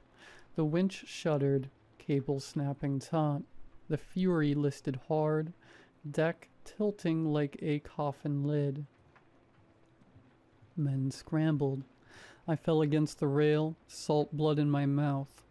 The mass glowed nuclear now, veins spidering across its flesh, the hum a scalpel in the brain. Jake stared slack-jawed, drool glistening. Tom's scream pierced the din as he vanished below. Alexei roared in the tongue of drowned men. Then silence. The light died. The hum stillborn. Reed stood carved from shipwreck timber. The silence after the hum was worse. A thick, clodding quiet that pressed against the eardrums like deep water. My skull throbbed, and the afterbirth of pain, a dull auger, boring behind the eyes. I gripped the rail, the iron biting into my palms, and spat blood-flecked phlegm into the seethe below. Josh knelt in the gore, his face the color of gutted cod's belly, lips peeling back from yellowed teeth as he whispered half-words to whatever god still listened. "Hail Mary, full of grace, the Lord is with thee." The prayer of a man who'd long since traded faith for survival. Jake hadn't moved. Still he crouched by the mass, his spine bent like a question mark. Drool pooled beneath his chin, catching the weak light like diesel spill. His eyes were opened wide, the pupils dilated to black pits. The dead blue glow lived there still, though the mass lay dormant, as if the thing had poured part of itself into him, left its poison simmering behind those vacant mirrors. "Jake," I croaked, "get the hell back." Nothing. His hands hovered inches from the mass, fingers twitching as though plucking something invisible. Reed moved sudden, a storm front in oilskins, grabbed Jake's collar and wrenched him backward. Jake spun wild, all elbows and teeth, and drove his fist into the captain's face. Reed staggered, blood sheeting down his chin, but Jake was already lunging for the mass again. Reed hooked an ankle, sent him sprawling. Jake's temple struck the deck with a sound like a mallet splitting green wood. He lay still. A dark rose of blood bloomed beneath his skull. Then a shudder, a rattling inhale. Jake sat up slow, head lolling on a ruined neck. Blood painted his cheek in arabesques. He stared at Reed without recognition, without malice. He seemed to stare through him. Reed hissed through crimson teeth. The fear in his sea-milked eye was worse than the blood, a primal understanding, the look of a wolf that smells its own mortality. Alexei materialized from the engine stink, wiping his hands on a rag gone stiff with grease. "Captain," he said, the vowels heavy with the Volga's frost. "If we throw it back, what if something worse happens? What if it answers?" Reed stared at Jake for a while, then studied the mass. It pulsed once, faint, like a heart in a butcher's bucket. "Ain't about answers," he said. "It's about what's asking." Tom emerged from below decks, skin the gray of week old corpse flesh. His eyes darted animal-like, whites showing all around. He crossed himself 3 times, thumb carving shaky sigils. "It's cursed, Caps," he whispered. "Cursed, cursed, cursed." Josh swayed against the rail, one hand pressed to his gut. "It ain't cursed. It's some lab experiment," he slurred. kelp and jellyfish is all. Wyatt breathes then. Alexi's voice cut cold. Wyatt put its teeth in our heads. Jake began to laugh. Not laughter exactly, a ruptured wheeze, air forced through broken bellows. He stood, movements jerky. The wound on his head wept freely. "Y'all scared?" he rasped. The grin splitting his face belonged to something that had never learned human shapes. "All you rotten meat stacks, think it'll kill you?" He turned toward the mass, arms spread crucifix wide. "It don't want to kill you, don't you see?" His fingers grazed the surface. Jake's eyes had been that dead blue sheen since the thing touched him. Glass orbs lit from within, the pupils blown wide as a shark's. But when he rose, we understood it was worse. His grin split his face like a poorly stitched wound, lips stretching until the corners cracked and bled. He moved toward Josh with the languid menace of a thing unspooled from its bones. "Jake?" My voice died in the salt air. Josh backed against the rail, hands raised in the universal plea of prey. Jake grabbed Josh's head and struck it against the railing. Josh's skull met the railing with a wet clang. Again, again, again. The metal sang its awful hymn. Blood sprayed in arc patterns, blackened the falling light. Josh's body sagged, limp as a gutted sail, but Jake kept swinging the ruined head like a clapper in a bell. Again, again, and again. We were statues, salt-crusted and hollow. When he turned on us, it was with the precision of slaughterhouse machinery. Alexei raised greased hands in defense, but it was too late. Jake's fist cratered the Russian's throat, cartilage collapsing like rotted mastwood. Alexei folded, drowning on his own blood, while Jake pivoted toward Tom. Tom ran. Jake moved like current, fast and depthless, snatching Tom's ankle mid-stride. Tom screamed as Jake dragged him back, fingernails scraping grooves in the rusted iron. Reed charged then, a pipe raised high, but Jake sidestepped with eel grace. The captain's weapon struck empty air. Jake's counterblow dropped the captain like a gaffed marlin. I ran. Jake's laughter chased me, a sound like rigging torn in a gale. The storage door loomed, pitted steel smeared with fish guts. I barricaded myself inside among crates of rusted hooks and frayed netting. The dark stank of brine and diesel. I heard someone groaning. Not human, not animal. I peered through the salt-caked window. Josh shuffled toward me. What remained of him? His skull a shattered eggshell, brain matter glistening in the crevices, clouded eyes milky as a dead squid's. The thing inside his corpse moved all wrong, joints bending backward, fingers clawing air in pulsed jerks. The dead were all rising. I scavenged the crates with numb hands, a flare gun crusted with barnacles, a life jacket gone green with mold. The door hinges screamed as I shouldered into the maelstrom. Jake stood silhouetted against the roiling sky, his laughter now a ceaseless drone. The others lurched behind him, Reed dragging a shattered log, Tom crawling on stumps of elbows, Alexei's head lolling from a spine snapped clean. Their eyes burned with that same cursed blue.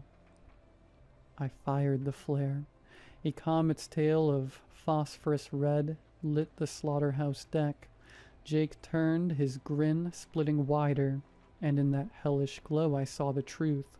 The thing inside him, inside all of them, pulsing like a nest of eels under their skin.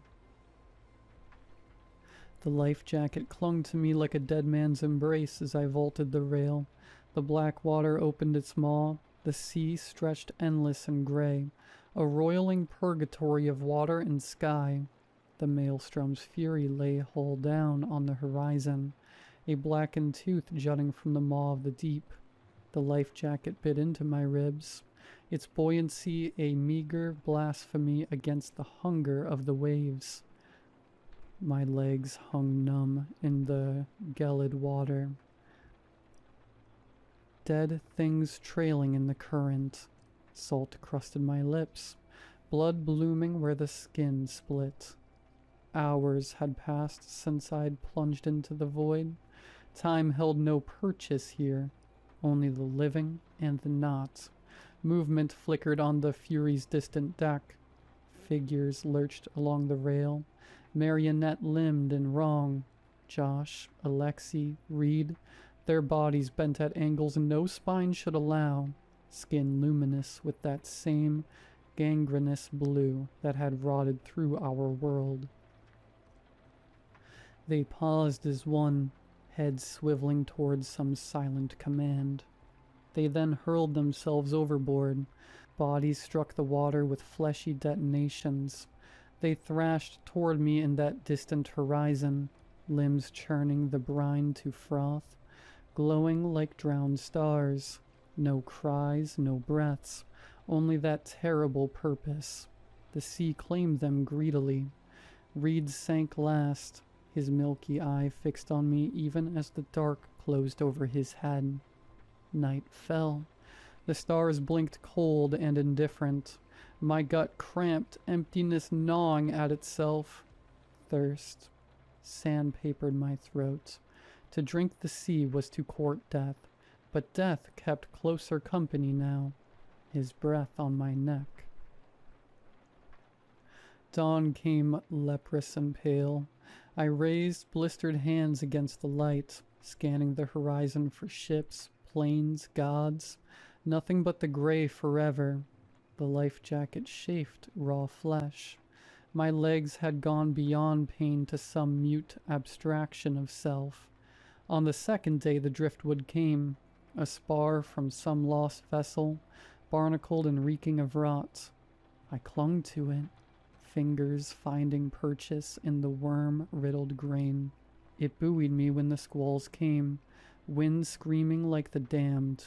I did not think of what moved beneath, the things that wore familiar faces, their bones lit from within by that eldritch blue. The third day unspooled in fevered ribbons, sun like a white-hot brand. Nightmares swam just beneath waking, pale faces ballooning from the depths, mouths gasping soundless curses. I bit my arm to stay conscious. Sleep promised darker things, cold tendrils coiling around ankles, glowing veins threading through black water. On the fourth day I saw a smudge on the horizon, white against gray, not ship nor raft, but something moving. My heart stuttered. I raised arms heavy as anvils, croaking a prayer through cracked lips. The sound died in the wind. The speck grew. I waved until my shoulders screamed. The ember in my chest guttered. The speck swelled in the gray waste. Not ship, nor savior. A figure. I let my arms fall. It moved as no man moves. Spine undulating like an eel's, limbs jerking in marionette spasms, yet cutting the waves with shark's intent. The wind brought sounds now, not laughter but the creak of waterlogged timbers, the suck of tide pools, emptying of life. Closer. No. The word a rusted nail in my throat. No, no, no, no, no, no, no. It halted 10 fathoms off, buoyed by the swells. Jake, or what the sea had regurgitated. His face bloated to translucence, veins mapping blue ruin beneath skin like drowned parchment, eyes like foxfire in a ship's corpse, the same cursed radiance seeping from their sockets. His grin split the putrid flesh of his cheeks, a rictus of needle teeth too numerous, too sharp. Kelp threaded through his hair. Crabs scuttled in the ruin of his oilskin coat. "Found you?" The voice wet and resonant, vibrating in the mastoid bone. "Why'd you run, brother?" I scrabbled backward, dead limbs flailing. The driftwood slipped away, claimed by the hungering deep. Jake's laughter rose, not sound but pressure, the whine of stressed hull plates before the breach. He drifted nearer. The stench of him enveloped me, low-tide rot, petroleum, things festering in lightless trenches. His jaw unhinged, widening beyond human limits, the maw a black pit stippled with barnacle clusters. "Ain't no elsewhere," he crooned, salt water dripping from his tongue. "But down." His hand breached the surface, fingers fused into a single slick appendage, blackened and webbed, glistening with primal mucus. It hovered before my face. I tasted copper, bile, the sweet decay of hope. The talon traced a cold parabola an inch from my eye. "Not yet," he breathed. The words vibrated in my teeth. "Soon." He sank, slowly, deliberate, eyes never leaving mine. The water embraced him, a lover's caress. The last I saw was that grin, stretched eternal, before the dark of the water took him. The laughter welled up from below, a subsonic thrum that stirred the water into whirlpools.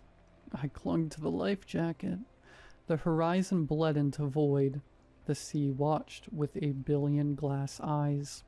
The sea kept me long after they pulled me from its maw, days uncounted, nights without stars. The trawler emerged from the gray like a fever dream, rusted hull bleeding orange corrosion, nets hanging slack as gallows rope. I raised arms, gone to stone, mouthing pleas my throat could no longer shape. "Help me." Men moved on her decks, shadows against a bleached sky. Their shouts carried across the chop, crude music to a drowning man's ear. A lifeboat kissed the waves, oars rising and falling like the wings of some great seabird damned to skim the surface forever. The water clung to my legs as they hauled me aboard, cold fingers trailing up my calves. I did not look down, did not dare. Rough hands swaddled me in wool that reeked of another man's sweat. Their voices reached me through fathoms of static.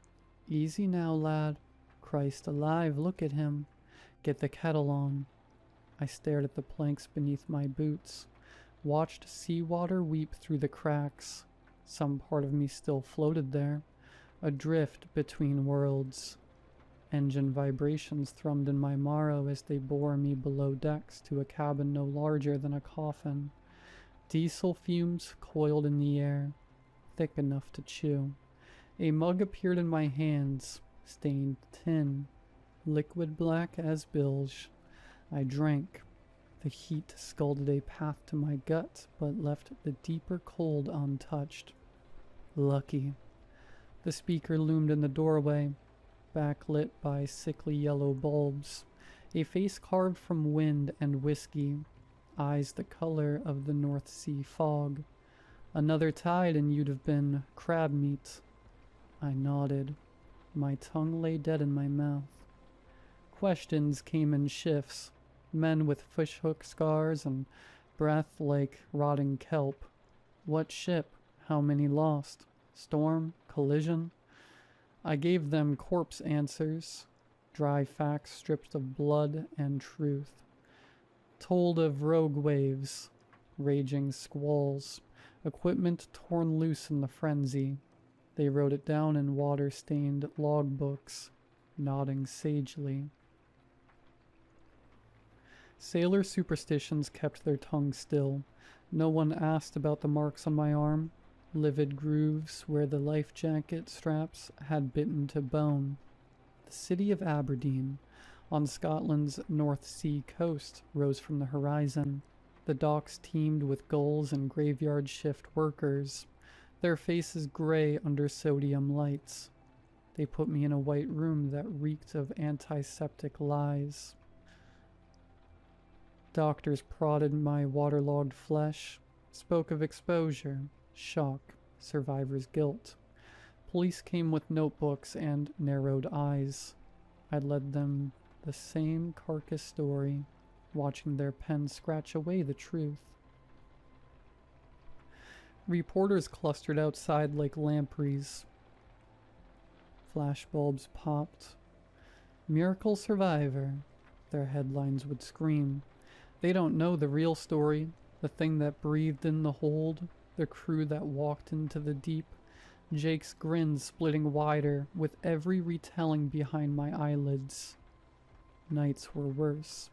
The hospital bed became a raft adrift on a black ocean. Glowing veins pulsed in the walls. Salt water dripped from ceiling tiles. Always the laughter, wet and resonant. I'd wake choking on imaginary brine, fingers clawing at phantom kelp. They discharged me with pills and pity. I took a room above a dockside tavern where the windows rattled with every freighter's horn. The walls wept condensation. The mattress sagged like a drowned thing.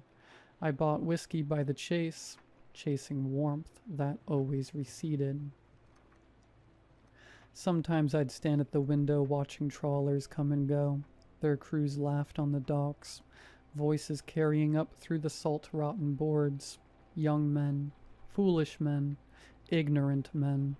I'd press palms to glass and wonder which would next feed the hungering deep.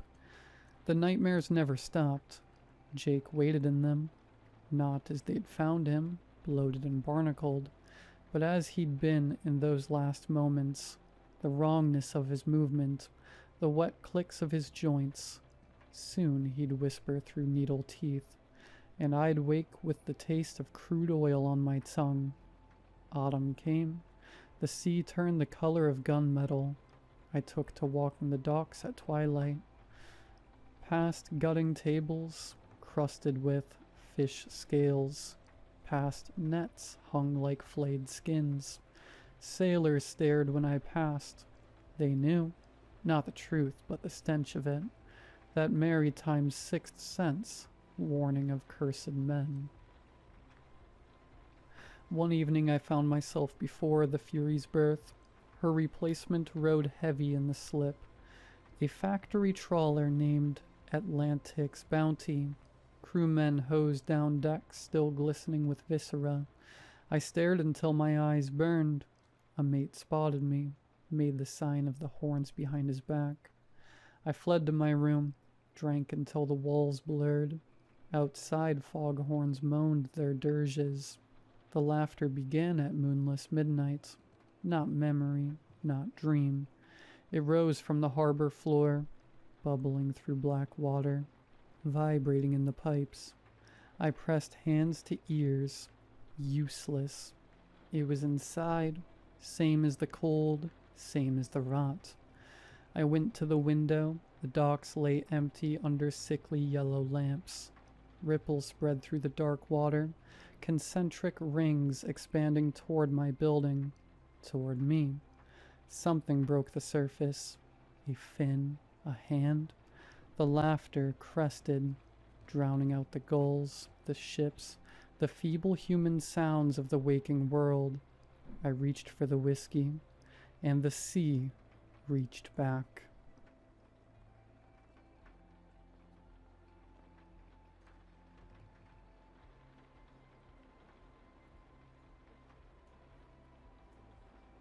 It started again last night. 3 soft knocks at the door, just after 2 a.m. The exact same as it's been for the past 4 nights. Knock, knock, knock. I know I shouldn't open it. I know what I saw. But when you hear children's voices whispering your name in the dark, when you see their silhouettes pressed against the frosted glass, it's hard to pretend you're not just a little bit hopeful that it's all been some horrible mistake. The Wilson kids died 5 years ago. Their house caught fire in the middle of the night. Faulty wiring, they said. By the time anyone noticed the smoke, it was already too late. The family was trapped upstairs. The whole street woke up to their screams. I did too, but I didn't do anything. I stood in my window and watched the flames eat their house alive.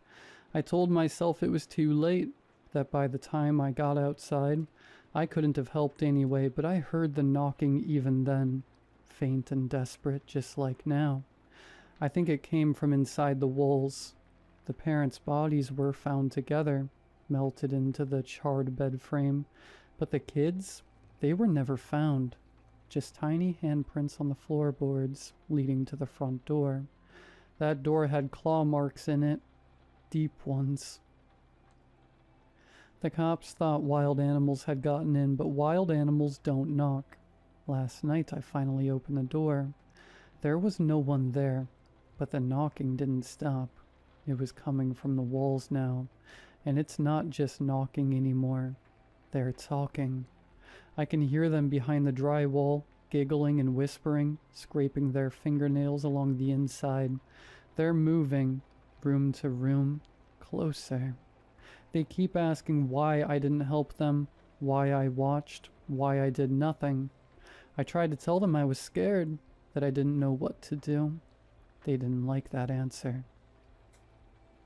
I don't think they're going to leave this time. My lights are flickering, the air smells like smoke, and I see tiny handprints forming on the walls beside me. They're inside the house now, and they're not alone. I didn't sleep. After the handprints appeared on the wall, I locked myself in the bathroom and turned the lights off. I don't know why. Like, hiding would help. I sat in the bathtub with a knife I found in a drawer. Like, that would make a difference. They didn't try to break in. They didn't have to. Around 3:15 a.m. the whispering started again. Not just the kids this time. Another voice joined them. Deeper, slower, like it was learning to speak. The children sounded afraid of it. I heard one of them say, "He's awake again." Then silence. And then the scratching started. Not at the walls this time. From inside the mirror. I swear I'm not crazy. I watched as a small crack formed in the center of the glass, spiderwebbing outward like pressure was building behind it. Something moved on the other side, just beneath the surface.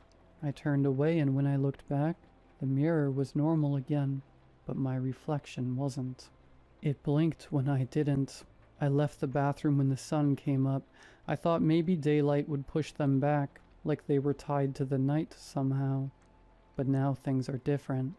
It's not just the walls, it's the photos too. Every picture in my house with people in it.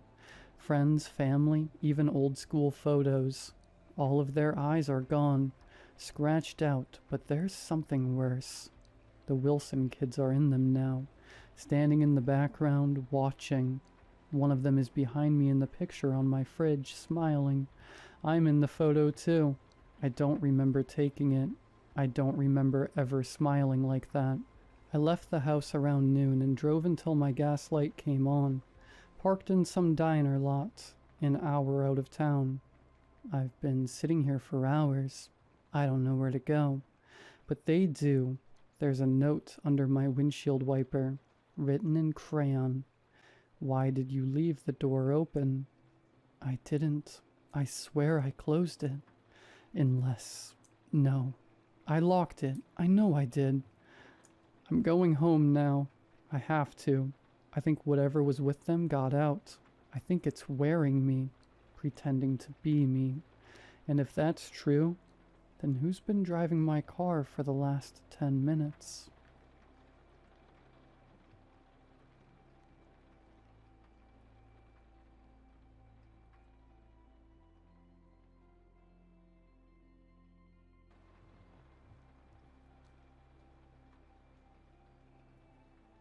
This is hard to talk about. I know how it's going to sound. If I hadn't lived through it, I'd scroll past this too, but if you've got kids, especially really young ones, maybe read this before you go to bed tonight. Or don't. I wish I hadn't waited. My son Jacob is 5. Smart kid. Sweet. A little obsessed with dinosaurs and drawing like most boys his age. He's never had any health issues. Never had night terrors. Until 6 weeks ago. It started small. Stuff that's easy to shrug off. He woke me up one night around 2 a.m. just standing in the hallway staring into the dark. When I asked what he was doing, he said, "I was listening to the floor." I laughed it off. Kids say weird things. But then he started waking up with weird questions like, "Where did the basement go?" Or, "What happened to the boy who used to sleep here?" We live in an apartment. There is no basement. And Jacob's had this room since he was born. It got worse. He'd cry when I tried to tuck him in and say stuff like, "I don't want to go back in the hole," or, "He's watching from the wall crack." I cut all screen time. No scary books. Asked his preschool if anything happened there. Nothing.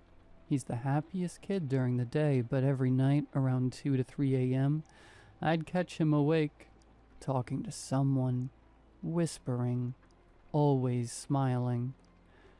Then he stopped calling me Mom. He started calling me Elaine. That's not my name. I asked him who Elaine was, and he said, "You, before, when the house was still burning." He said it like I should know what he meant. A week later, I found his drawings. Pages of stick figures. All normal except for one. A tall, stretched out shadow with black arms that touched the ground and a wide hole in its chest. It appeared over and over, always standing beside a little boy. Jacob called it the Keeper. He said, "The Keeper lives under where the bricks were." I asked what bricks. He said, "The bricks they buried me under." That night I barely slept. I did some digging the next day. Turns out our apartment complex was built in the early 90s. Before that, it was a group foster home. Burned down in 1989. 7 children died, all under 10. One body was never recovered. His name was Eli Matthews. I found a newspaper article. There was a grainy photo. Jacob looks exactly like him. Same chin, same freckles, same scar above the eyebrow. I showed it to my mother without explaining, and she asked me when Jacob took that old-timey photo. The next night I caught him digging at the floor of his closet with a spoon. When I asked him what he was doing, he looked up and smiled. Not a 5-year-old smile.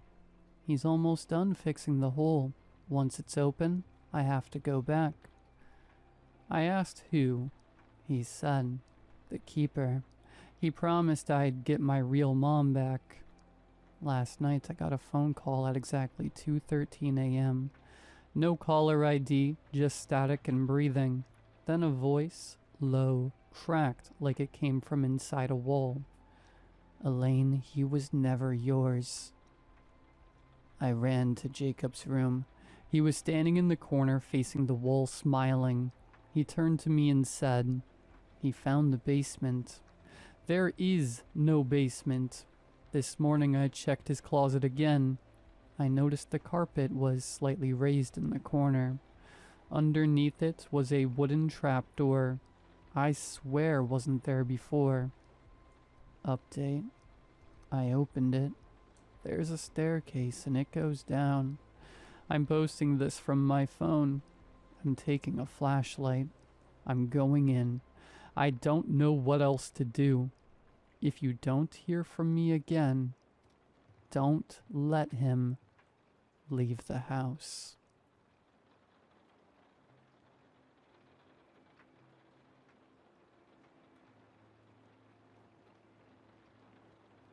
My name's Rick, or it used to be.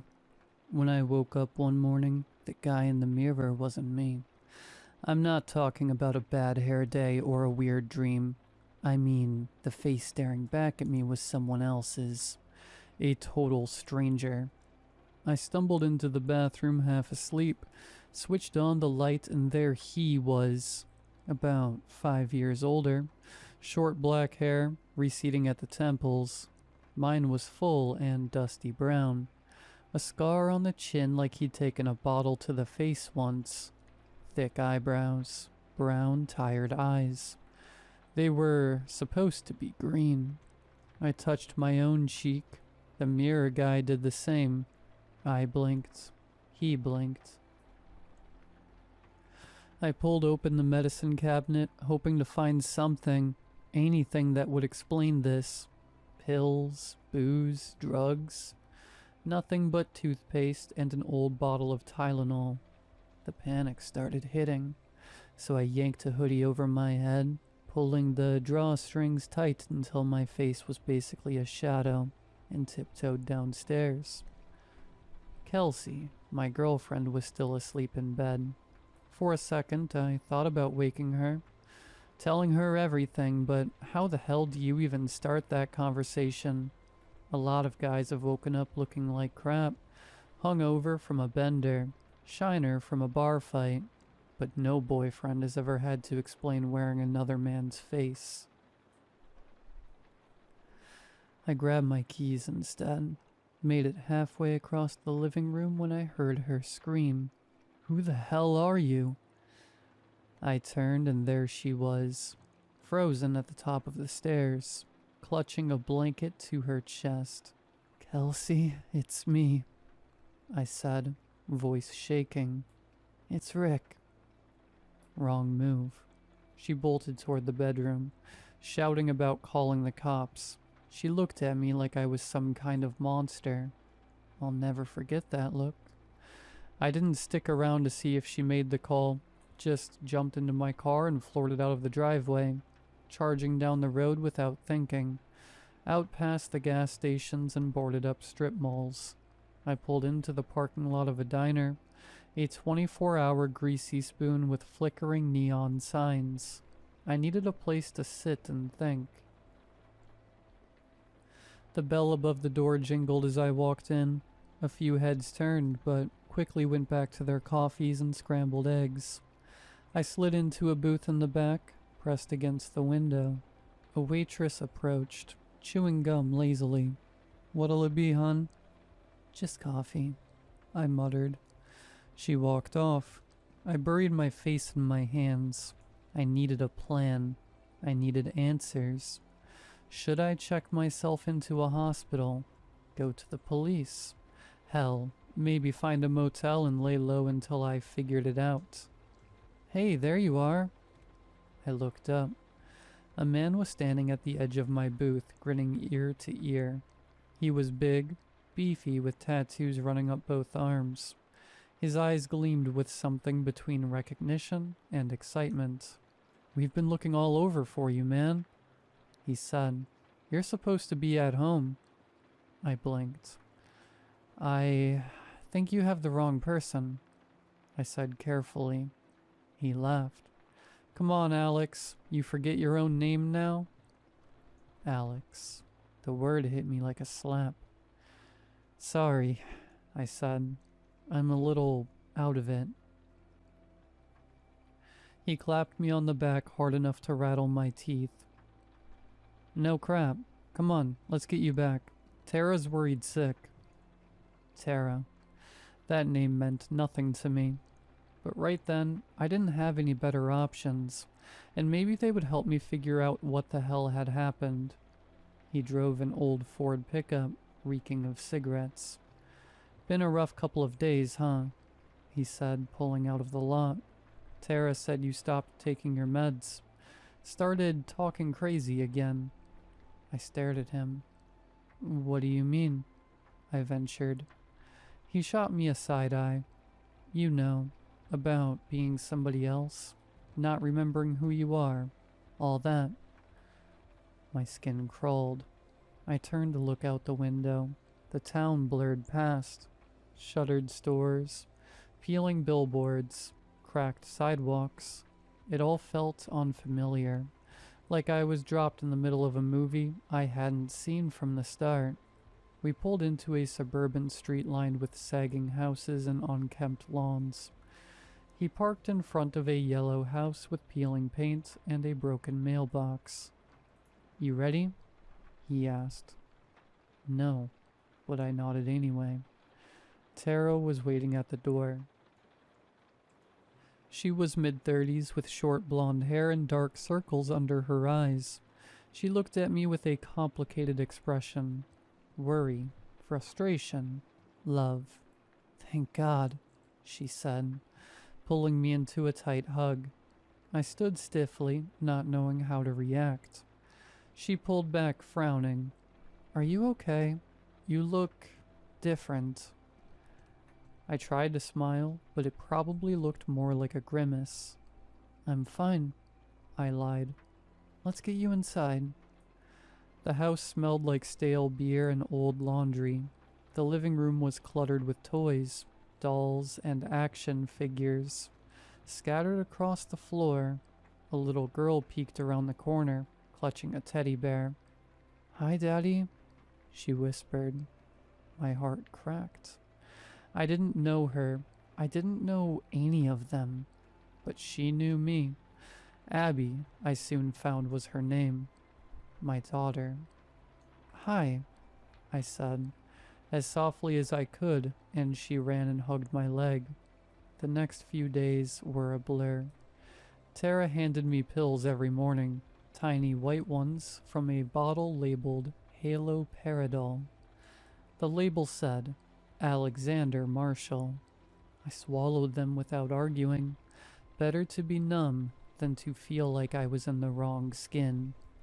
The meds dulled everything, like living inside a padded room, watching the world through dirty glass. But they didn't erase my memories. I still remembered Kelsey, our first apartment above the bookstore, the way she used to wear my old hoodie on cold mornings, her laugh when she got nervous.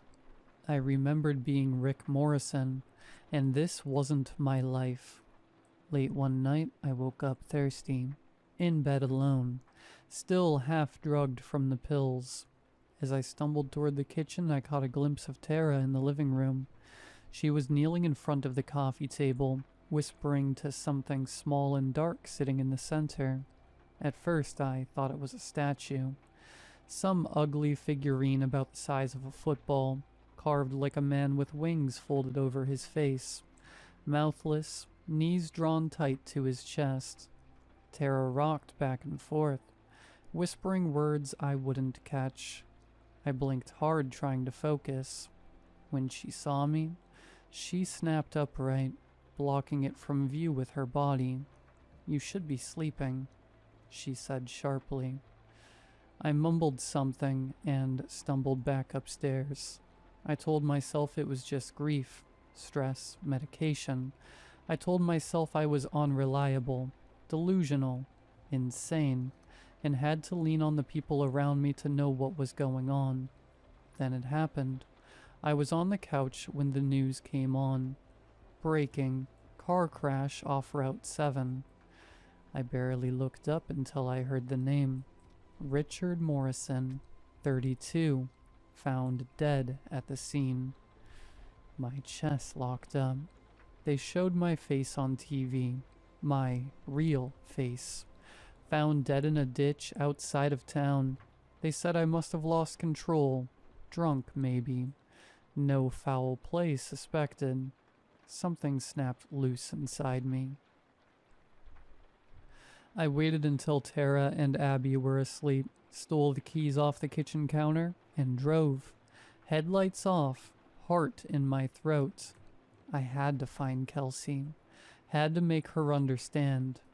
I went back to my house, waiting out back in the rain. Kelsey arrived, heading inside.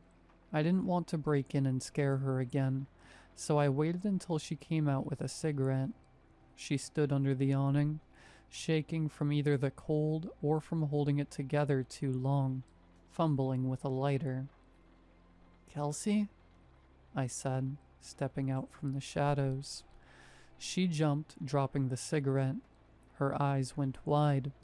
Fear, recognition, confusion, all smashed together. "You again," she said, voice trembling. "Why are you here?" "I know how this sounds," I said quickly, "but you have to believe me. I'm Rick." She shook her head, backing toward the door. No, you're sick. You broke into my house. You're crazy." I knew she'd say this, and I came prepared.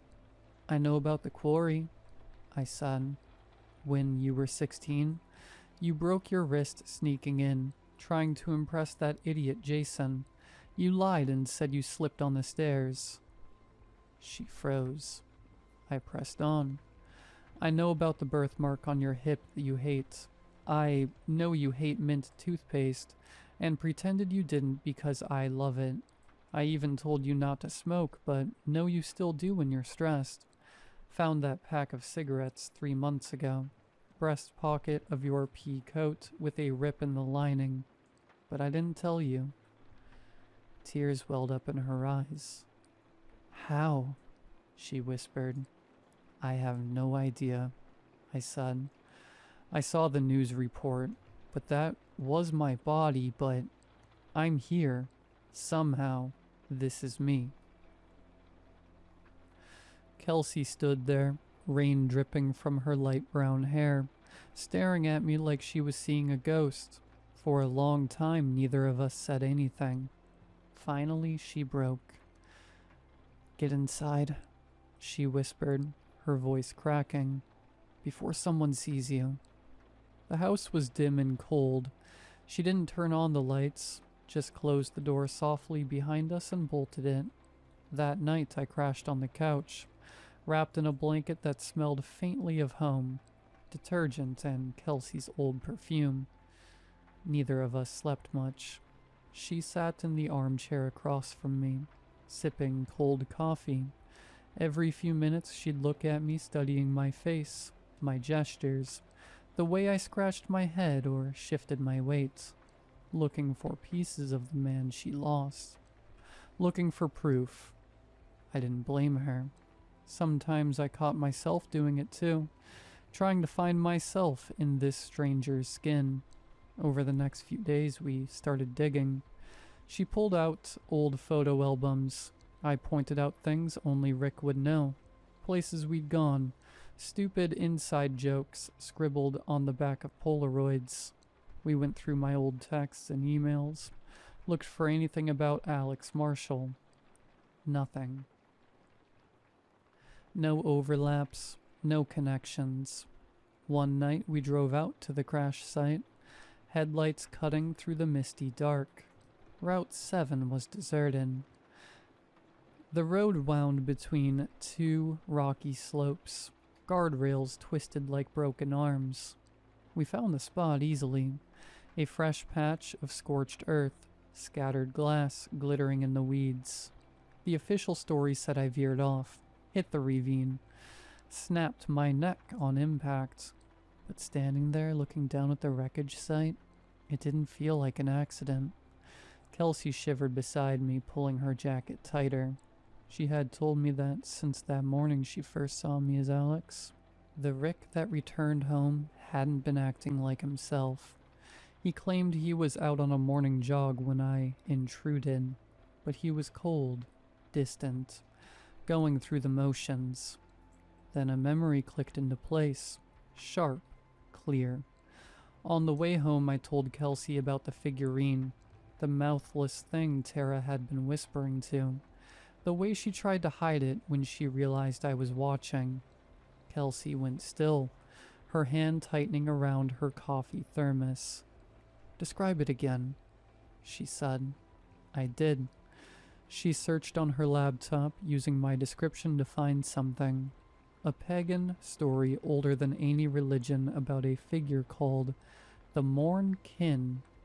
He fit the description on the figurine to a T. A being that could swap one life for another. But the price was steep.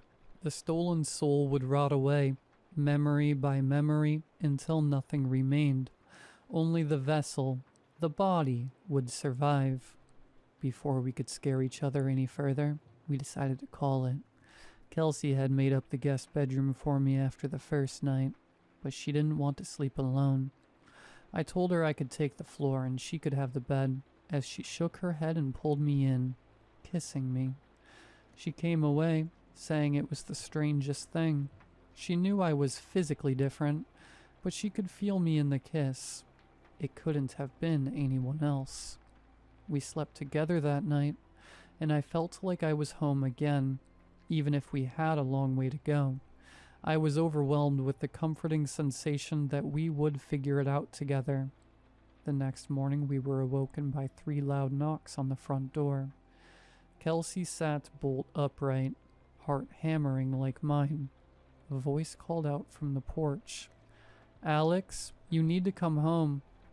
It was Tara's brother, Wesley, the big guy who found me in the diner, and he wasn't alone. Through the blinds, I caught a glimpse of a patrol car. The police. Kelsey grabbed my hand, pulling me toward the back of the house. "Out the window," she hissed. We scrambled into the kitchen, wrenching open the tiny window above the sink. I barely fit through, landing hard in the wet grass behind the house. Kelsey tumbled after me.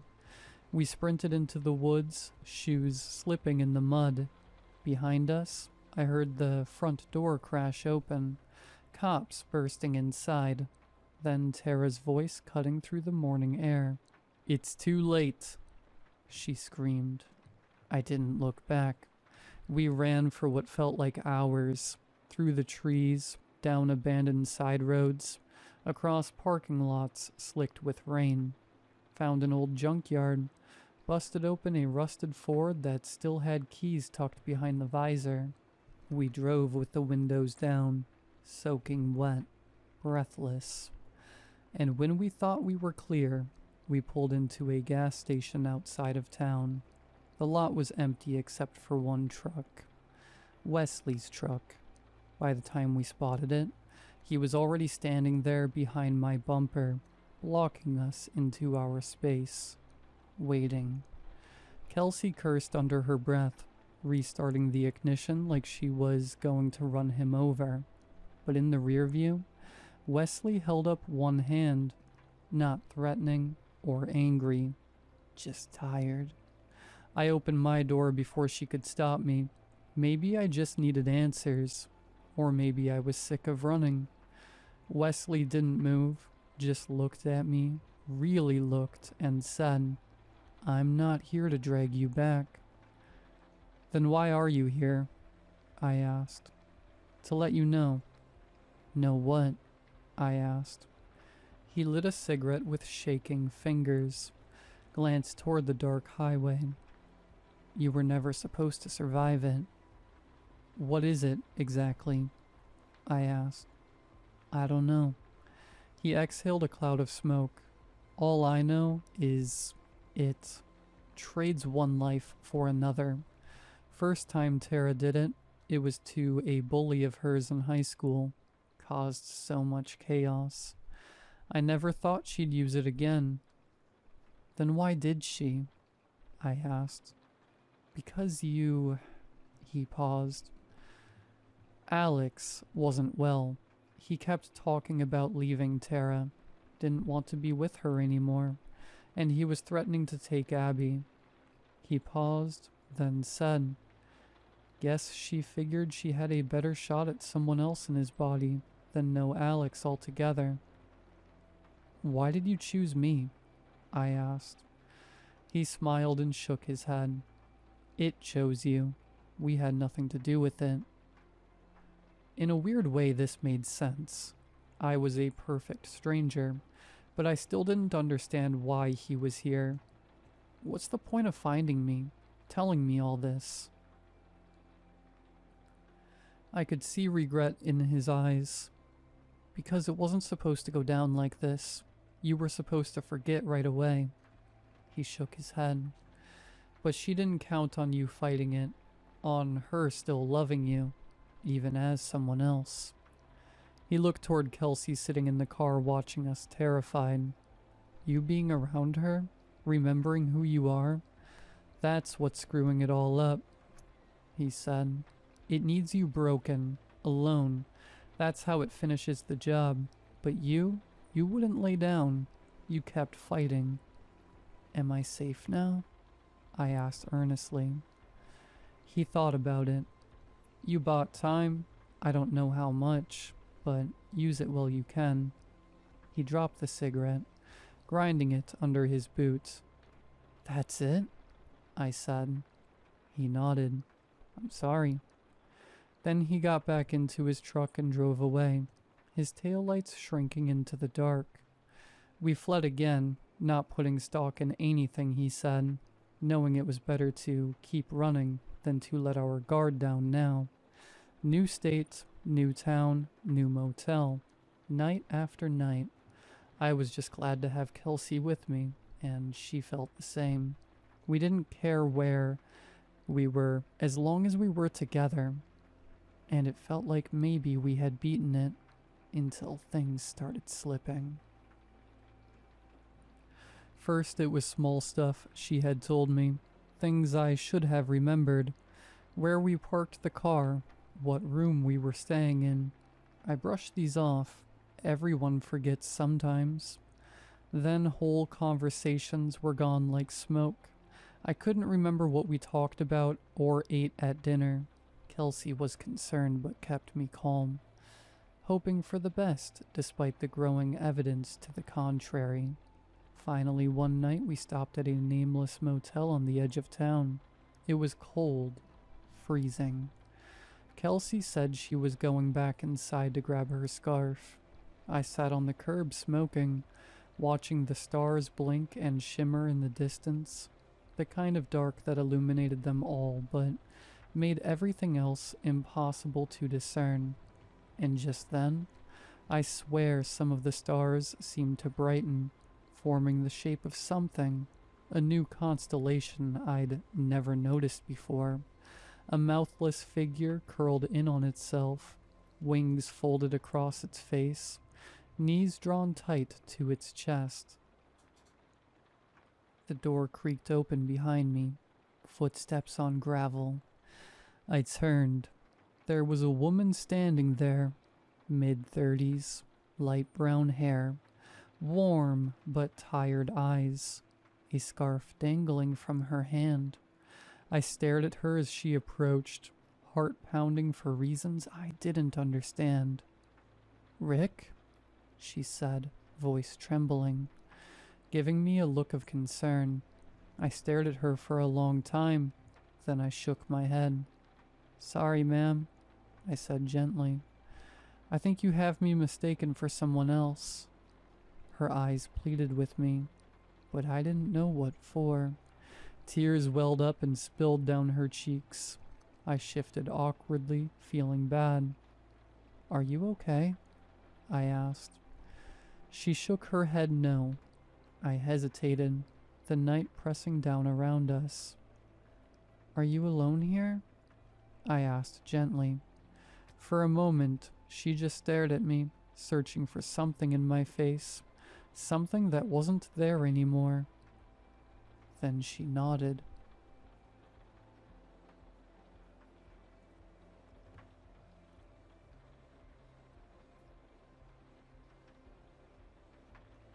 In the heart of the city stands an abandoned bakery.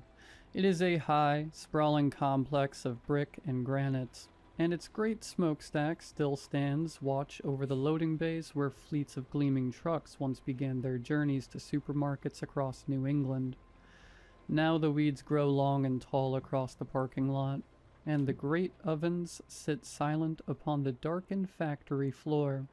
Only the former administrative wing shows signs of occasional life, having been refurbished as office space, and rented out to small businesses whose clientele will not be intimidated by the great emptiness next door. Tonight, as the clock strikes 11, only one of these offices remains lit. The rear window, heavily frosted and recently installed, reveals one of the vaguest of shadows to the outside world.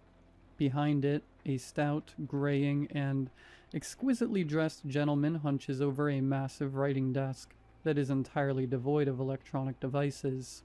The only adornment is a single faded photograph of a dark-haired lady, standing before a trellis that bursts with flowers.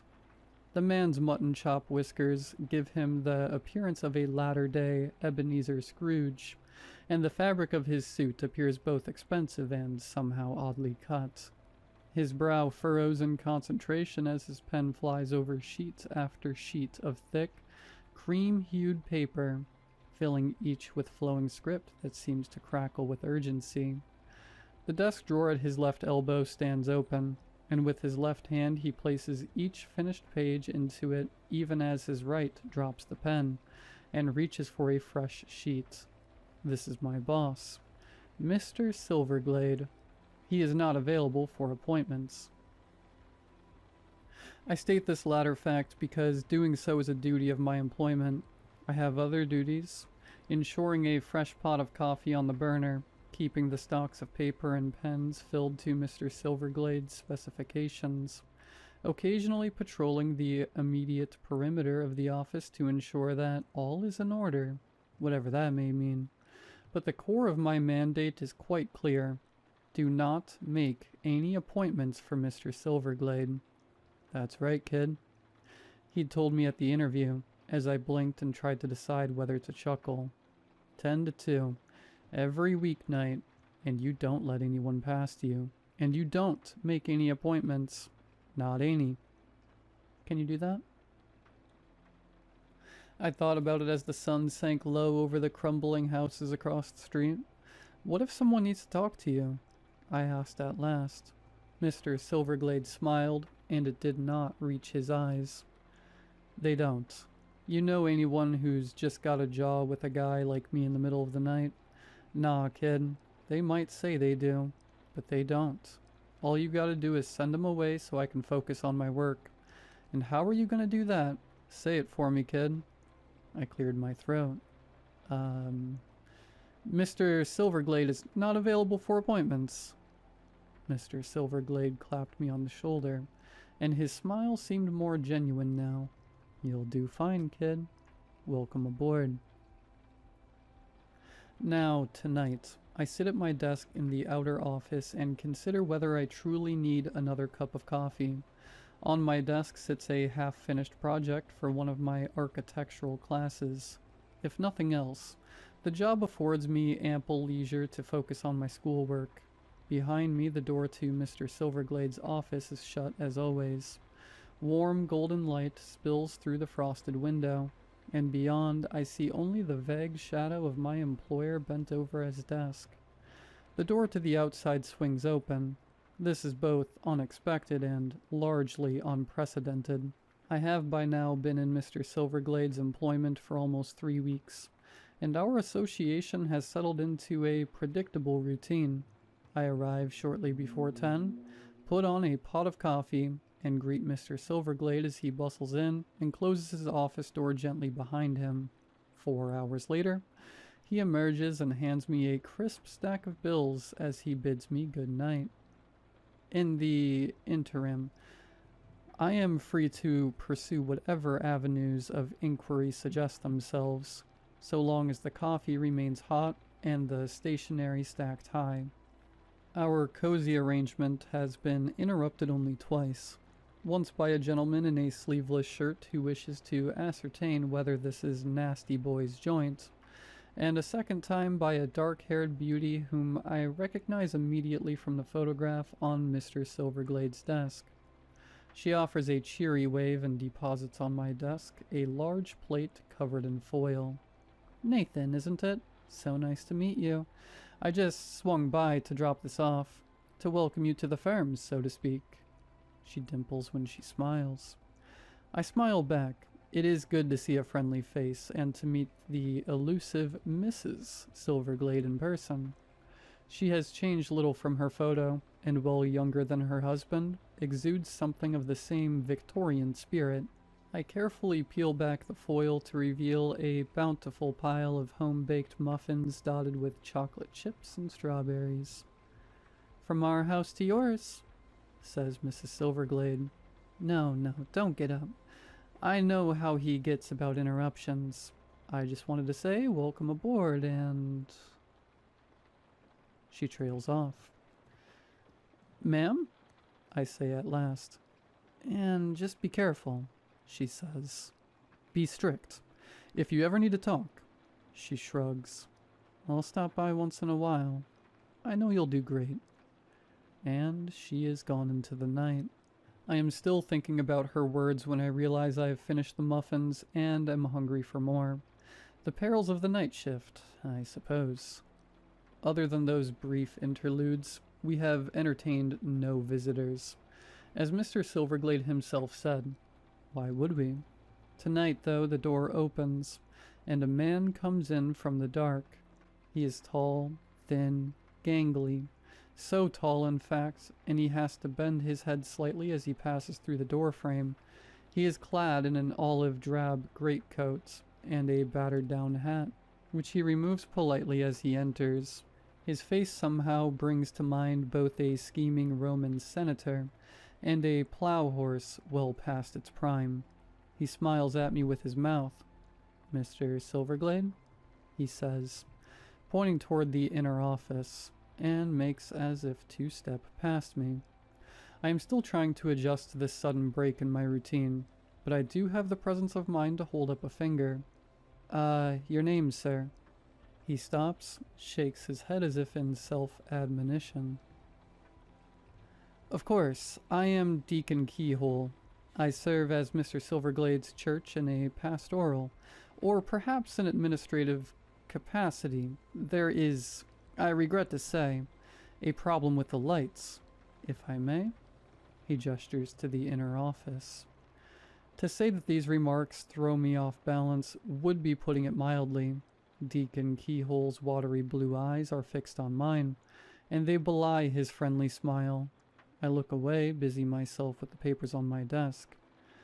"I am very sorry, sir," I say to one of them. "Mr. Silverglade is not available for appointments." Deacon Keyhole does not answer, and when the silence stretches too long and I look up, the office is empty. I am seized with alarm. The outer door remains closed. Deacon Keyhole must have taken advantage of my preoccupation to sneak past me into Mr. Silverglade's office. My employer will doubtless be displeased, and I will lose a job which has provided me with both quiet study time and growing bank balance. I lurch from my chair and rip open the inner door to Mr. Silverglade's sanctum, a hasty apology already forming on my lips. Mr. Silverglade is at his desk, writing undisturbed. He looks up with mild concern. "Everything all right, kid?" I blink, staring at each corner of the room in turn. Deacon Keyhole." Mr. Silverglade relaxes and nods, as if in perfect understanding. "You did great, kid. It's like I said. No one needs to be in here." I look back into the outer office, expecting to surprise Deacon Keyhole hiding behind a flower pot or a filing cabinet. But he's still. Where'd he go? And I tell Mr. Silverglade, albeit with much stammering and head scratching, about the visitor. Mr. Silverglade looks me straight in the eye, man to man. "He's gone, kid. You don't need to worry about him. He won't be back." He sighs and picks up his pen. "Just be ready for the next one." I pause, with my hand on the door handle. Does he really go to your church?" "That guy and church don't mix," says Mr. Silverglade. "Keep up the good work, kid." And he bends over his writing paper. I am left with several questions. I do not, for the time being, trouble Mr. Silverglade with them when he emerges from his office and hands me my nightly packet. For instance, I do not ask why he employs me to turn away visitors instead of simply locking the door to keep them out. Perhaps I do not truly want to know the answer, and I am, of course, back at my station the following night. I do not pretend to understand all the dynamics at play, but I do not need to. My part is simple: make coffee, refuse appointments. At the rates Mr. Silverglade is paying, I can do this with pleasure. Nothing happens that night, or the next. I do take Mr. Silverglade's admonition to patrol the perimeter somewhat more seriously. And at least once an hour, I step forth into the dark and pace the cracked sidewalk in front of the office. But the tranquility of the night is unbroken. There is no sound but my footsteps and the wind through the tall grasses.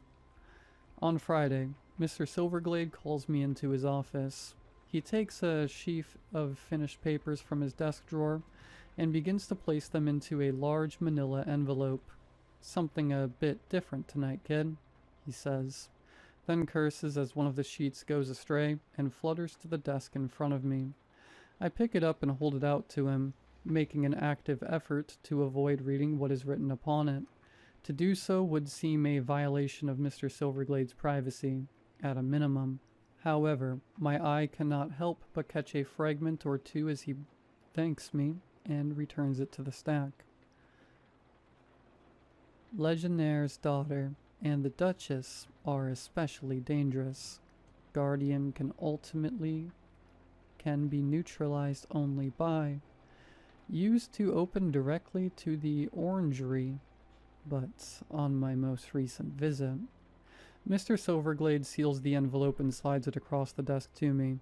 "You're gonna take this to a guy named Saul. Good guy. Friend of mine. Don't give it to anyone else. Here's the address." He scribbles a few lines on an index card. "You shouldn't be bothered, but if you are, meet me here." He scribbles on another card and passes it to me along with my night's salary. The stack of bills seems slightly thicker than usual. "You can head home when it's done. See you Monday, and keep those cards. We do this every week from here on out." I stand and put the cards in my wallet. "Yes, sir. How will I know Saul?" "He's gonna ask you if you like steak. You're gonna say, 'Only if it's cooked right.'" He grabs his coat and hat from the coat rack. "Don't write that one down. It's gonna change every time." I think of asking why it will be necessary to use a passphrase once I know what Saul looks like. Instead, I nod and ask, "Leaving early tonight, sir?" He shrugs. "You'll be gone. Someone might come in." I follow him out into the night, and though the breeze is warm, I feel a chill. The delivery goes without incident. Saul, a quiet man with a firm handshake, meets me in an empty function room beneath a busy downtown hotel. He asks after my health and slips the envelope into a secure briefcase, and within 15 minutes, I am safely home. On Monday, the fire alarm goes off. It is just before midnight. I have settled in with my schoolwork and a large coffee, iced indifference to the late spring heat. Suddenly there are footsteps pounding down the stairs from the upper level, a sharp and jarring smell of smoke, and the wail of a klaxon piercing the air as a fully clad firefighter emerges into the office. He is a middle-aged man, red-faced and winded, with a long dark mustache and an air of brisk competence, frayed by great pressure. His eyes bulge when he sees me. "Buddy, you can't...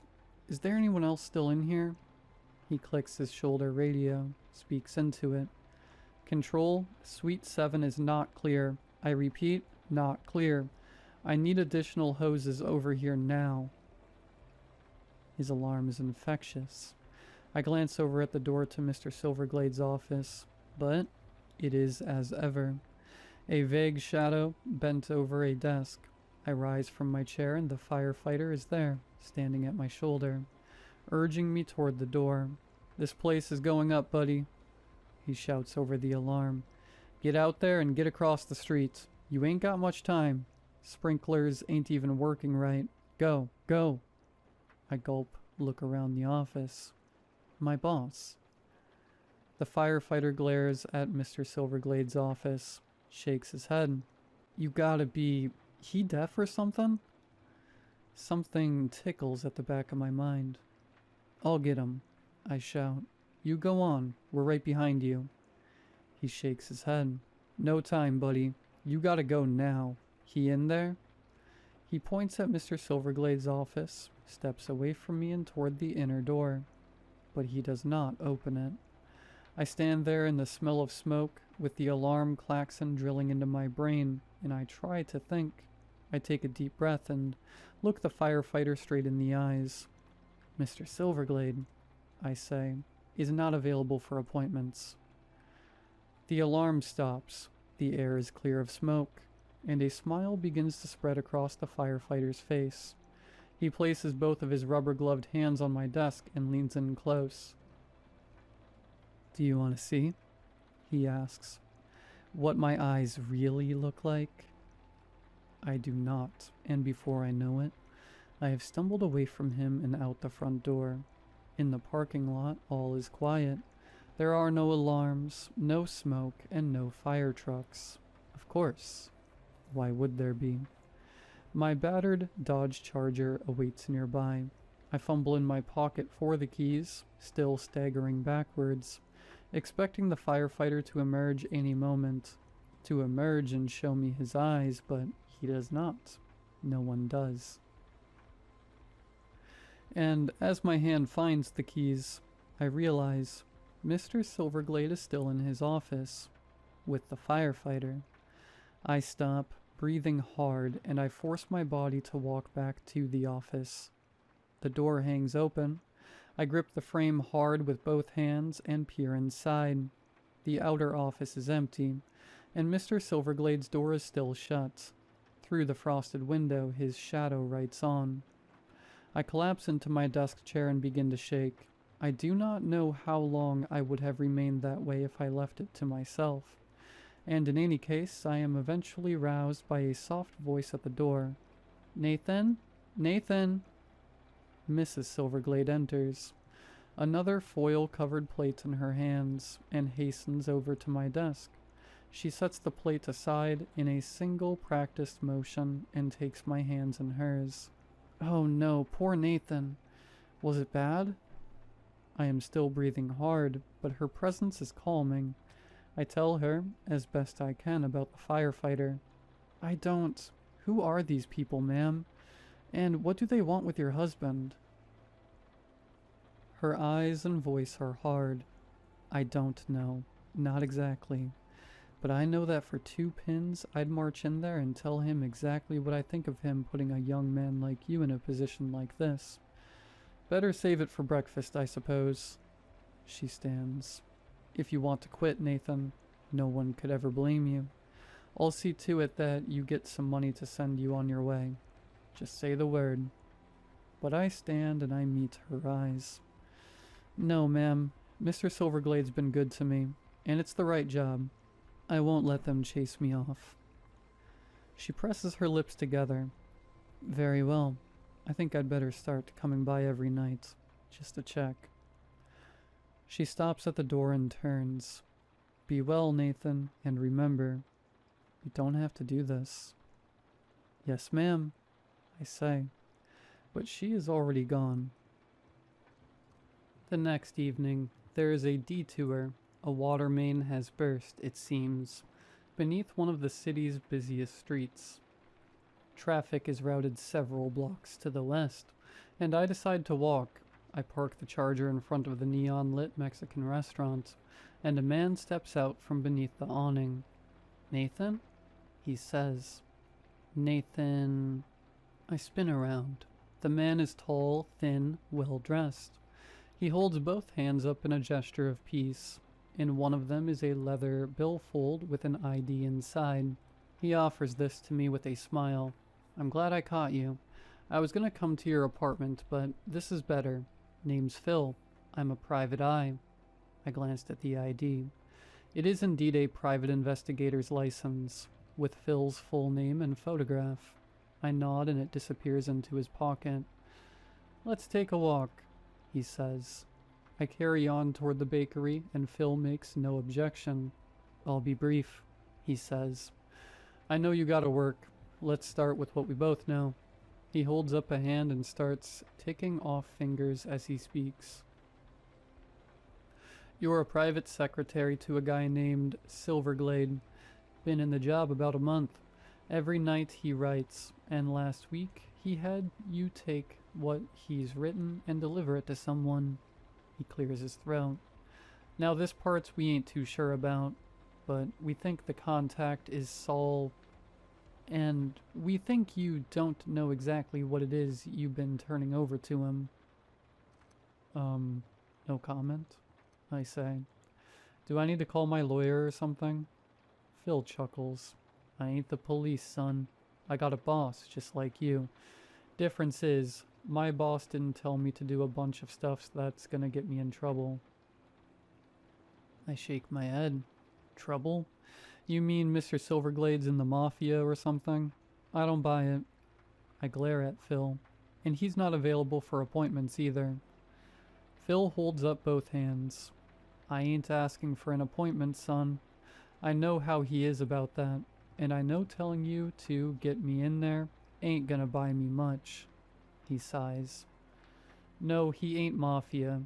We actually think this guy Saul is working for the Chinese Communist Party, and that Silverglade's selling stuff to him. Stuff that belongs to my employer." I shrugged. "So call the police, or the FBI, or..." Phil cuts me off. "You seen anything weird, son? At Silverglade's, I mean?" I press my lips together and walk faster. The bakery is 3 blocks away. "Sure you have. I see it in your face." He matches my speed, his face hard and focused. "You ever wonder where Silverglade works during the day? Well, I'm not gonna name names, but you know the place. A lot of the things they work on, a communist spy would pay plenty for, and one of them is a gas to give enemy soldiers violent hallucinations. You feel me, son?" And I do. I do not want to, but I do. Phil sees this in my face, too. That's right. Just the thing to confuse the bad guys before we attack, or convince an innocent kid to trust a thief. He glances around. "We're almost there now, and I can't be seen, but I want you to take this." He shoves something into my pocket, a business card. I see briefly before it disappears. "When you make your delivery on Friday, you call me. I'll have a team ready. We'll steam that envelope open, real careful, and we'll copy what's inside. If I'm wrong, no harm, no foul. If I'm right, we're gonna find you just exactly what the boys in Beijing have been paying Mr. Silverglade for." He stops and holds up a finger. "We are close to the bakery now. It is clear he will come no further." "Why do you do it?" "2 reasons, son. First, we'll pay you for your trouble, but I don't think that's what matters to you. What matters to you is doing the right thing.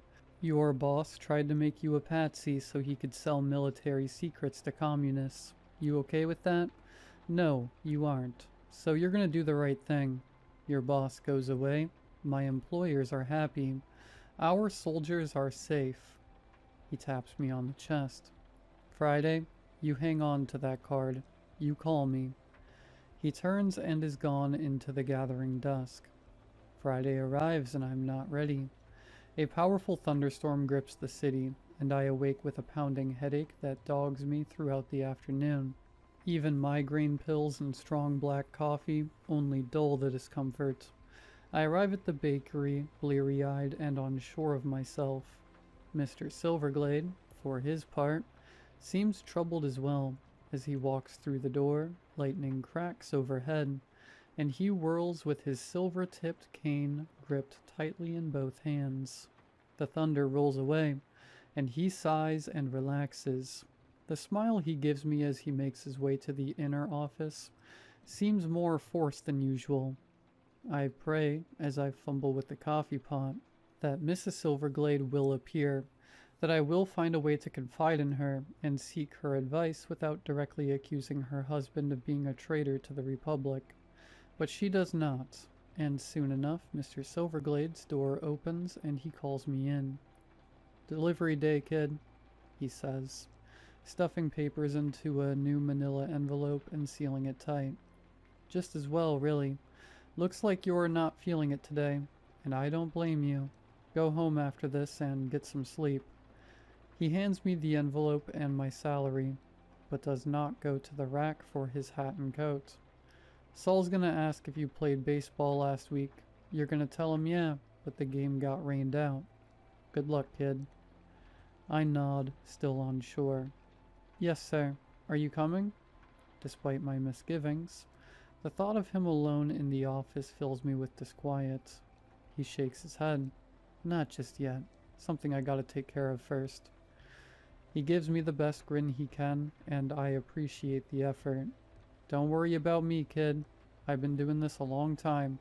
Someone shows up, I'll send him home myself." I smile back and wonder if this can all truly be a cynical ploy by a thief who has subjected me to military-grade hallucinogens. I wonder, and in response, I ask myself for the 100th time, what is the alternative? And I still do not know. I drive halfway to the hotel, then pull the Charger over to the side of the road and park. I put my head on the steering wheel and breathe. Eventually, I take Phil's business card out of my pocket and I call the number. Less than 10 minutes later, a dark gray work van screeches to a stop in front of me. On its side are emblazoned the name of a dry cleaning company and a picture of a cheerful rooster holding up a pair of bloomers. The rear doors burst open, and Phil gestures furiously from within. I emerge from the Charger, envelope in hand, and climb into the back of the van. The door slams shut behind me. 3 other operators are here as well, all sharply dressed, all bending over screens or other specialized equipment. One pushes a metal cart carrying a small copier into position, and Phil takes the envelope from my hand and places it flat on the top. He nods at me. "Thanks for calling, son. I know it wasn't easy, but you're doing the right thing." As he talks, he runs a small pen-like device over the seal of the envelope. Steam issues forth, and in short order Phil is opening the flap and drawing out Mr. Silverglade's carefully written sheets. Phil rifles through them, whistles in satisfaction. "Oh yeah, this is the stuff all right, son. You did real good." It is dim in the van, and Phil is moving the papers around as he speaks, but I try as best I can to catch a glimpse of what is written upon them. If the pages are truly full of military secrets, I wish to see this with my own eyes, and thus convince myself that I have done right. As before, though, I can only see fragments. Crystal-capped skyscraper just north of the former city center. There are always beauties in the lighthouse. There are always shadows in the corners. Underwater facility, former Imperial Skyway, sunken Mechtunamoth. I can make no sense of it, and despite my best efforts, I am not comforted. Phil perceives this, perhaps, for he claps me on the shoulder as his compatriot runs the sheets through the copier and returns them to the envelope. "It's all right, son," he says. "It's all right. The hard part is over. Here." He takes from his pocket a fat roll of bills. Press them into my hand. "For your trouble. That's as much as Silverglade would have paid you in 6 months, and you can keep what he gave you." The other operator has finished resealing the envelope, and Phil takes it from him and returns it to me. "Hold up 1 second, he says, and makes a call on his smartphone. "Special Agent, it's Phil. We got it all. I mean the full deck. The boys are transmitting now. Yeah, I'll ask him. Okay." He looks at me. "Is Silverglade still at his office?" I gulp. I think so. He said he was staying. I don't know how long, though. Phil nods crisply. Think you can keep him there for another 30 minutes? The special agent is talking to the judge now. As soon as he's got the warrant in hand, they're moving in. He sighs and looks off into the distance. I'm afraid your boss is going away for a long time, son. This stuff? He shakes his head, looks at his watch. It goes down at midnight. If you can hold him there. Tell him there was a problem with the pickup. Tell him, I grip the envelope tighter and try to stand straight. I'll tell him Saul didn't say the passphrase. Phil clasps my shoulder again. Good, that's good, son. Thank you. For everything. He opens the van doors. Get going. I'll see you after. I run back to the Charger, start the engine, peel out onto the street. It's 10 minutes back to the bakery. I flip a quick U-turn across the center line. Ignore the outraged honking. Watch from the corner of my eye as the gray van tears away from the curb. The Charger's engine roars as I accelerate through the sporadic late-night traffic. I glance at the clock on the dashboard. It's 11:35. If I can get to Mr. Silverglade in time, if I can keep him there for midnight, for the appointment at midnight, my stomach drops. I slam on the brakes, coming to a complete stop in the middle of the still busy thoroughfare. A car whips around the Charger, roars past with the blast of a horn, and as I sit, the full horror settles over me.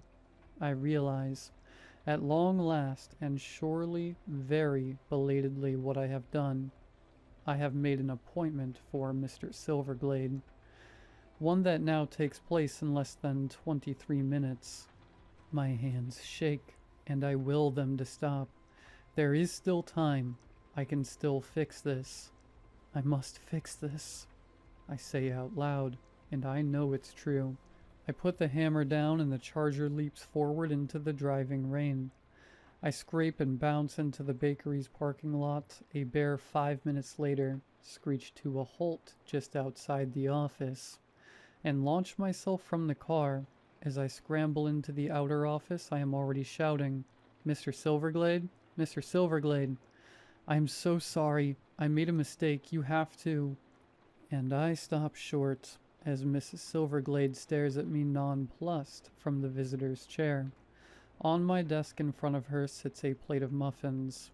She stands, her beautiful face creased with concern. Nathan, whatever's the matter?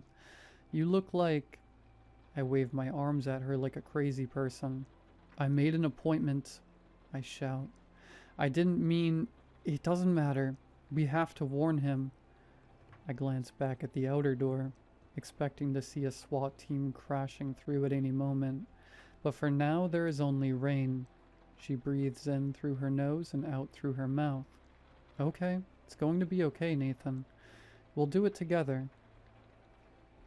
She glances at the inner door. I'll go first, alright? He might take it better coming from me. This is my screw-up and I should take the heat, but I am grateful for the support. Okay, I say. Thank you. It's my pleasure, Nathan, she says. She turns, grasps the knob for the inner door, flings it open. She strides through and I am close behind.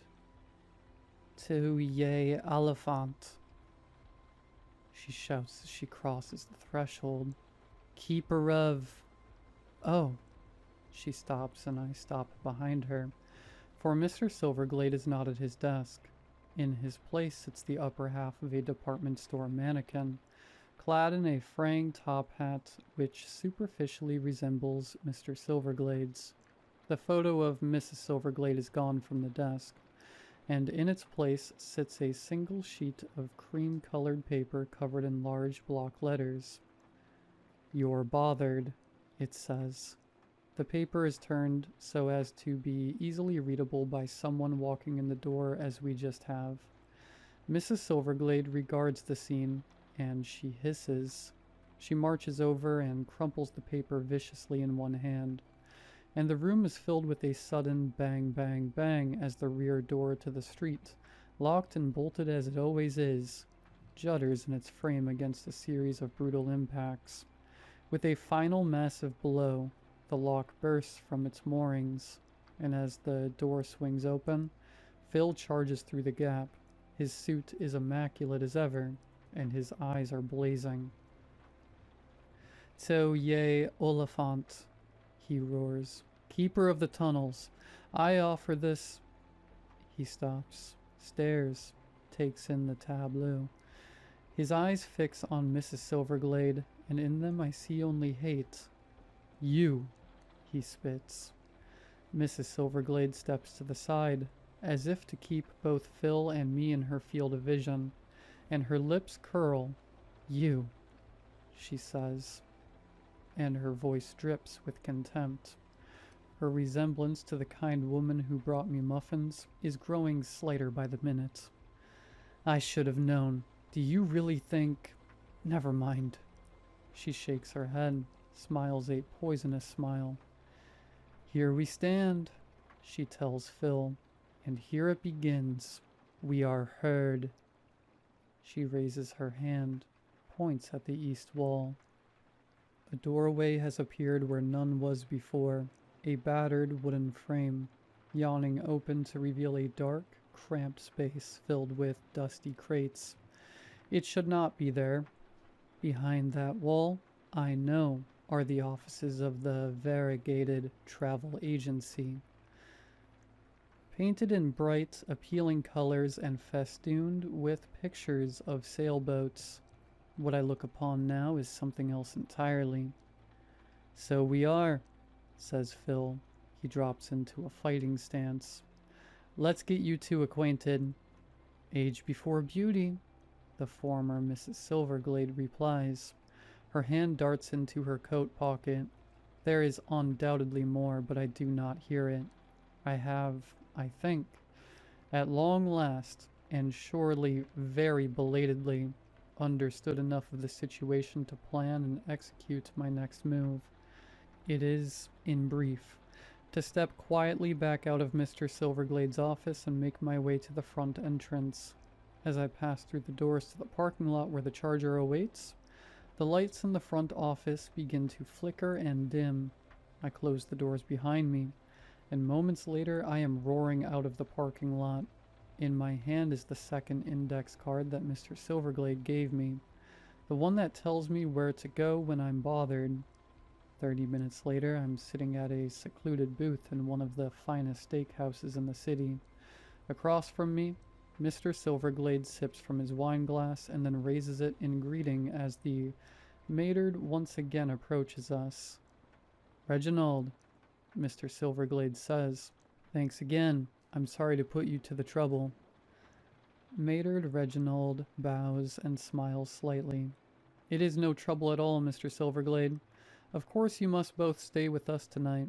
Charles is making up the west and south rooms as we speak. In the meantime, I do hope you enjoy your meal." He bows again and takes his leave. Mr. Silverglade squints at me. "You haven't eaten much, kid.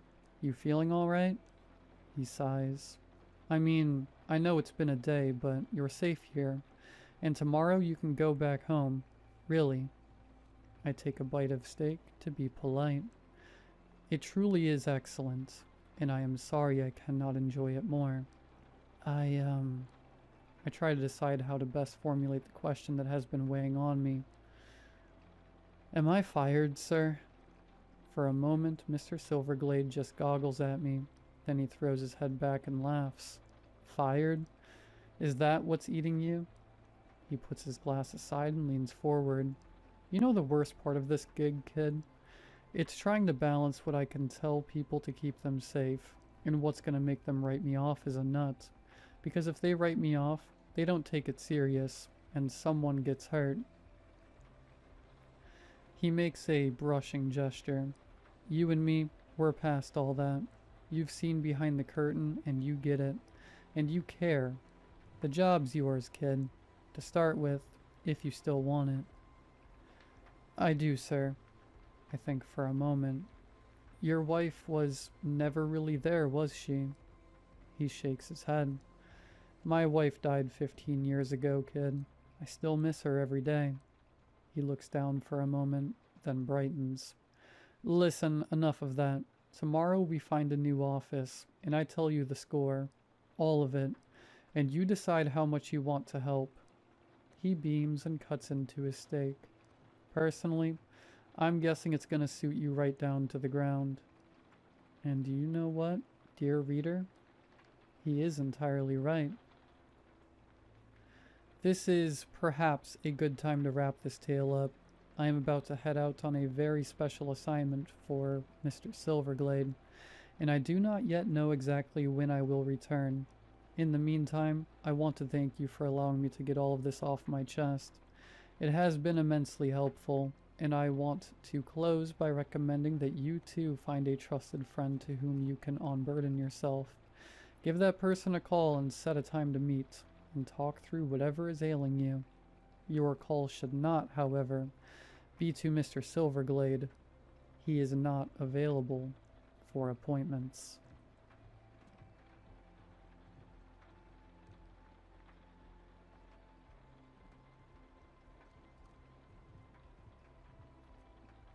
I grew up in a house where pets never lasted long.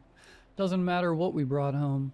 Goldfish, birds, a kitten once. They either disappeared or just died. Always in weird ways. Like there was this parrot we had. One morning he was chirping like crazy. Happy. Loud. That night, dead. Lying stiff at the bottom of his cage. One wing bent in the wrong direction. Neck twisted like someone snapped it and forgot to finish the job. There were these little drops of green stuff around him. His eyes were wide open, staring up at the ceiling like he'd seen something. Something bad. And the goldfish? That night, I swear to God, they all floated up at once. Bodies stiff, mouths half open, stuck like they were still trying to scream underwater.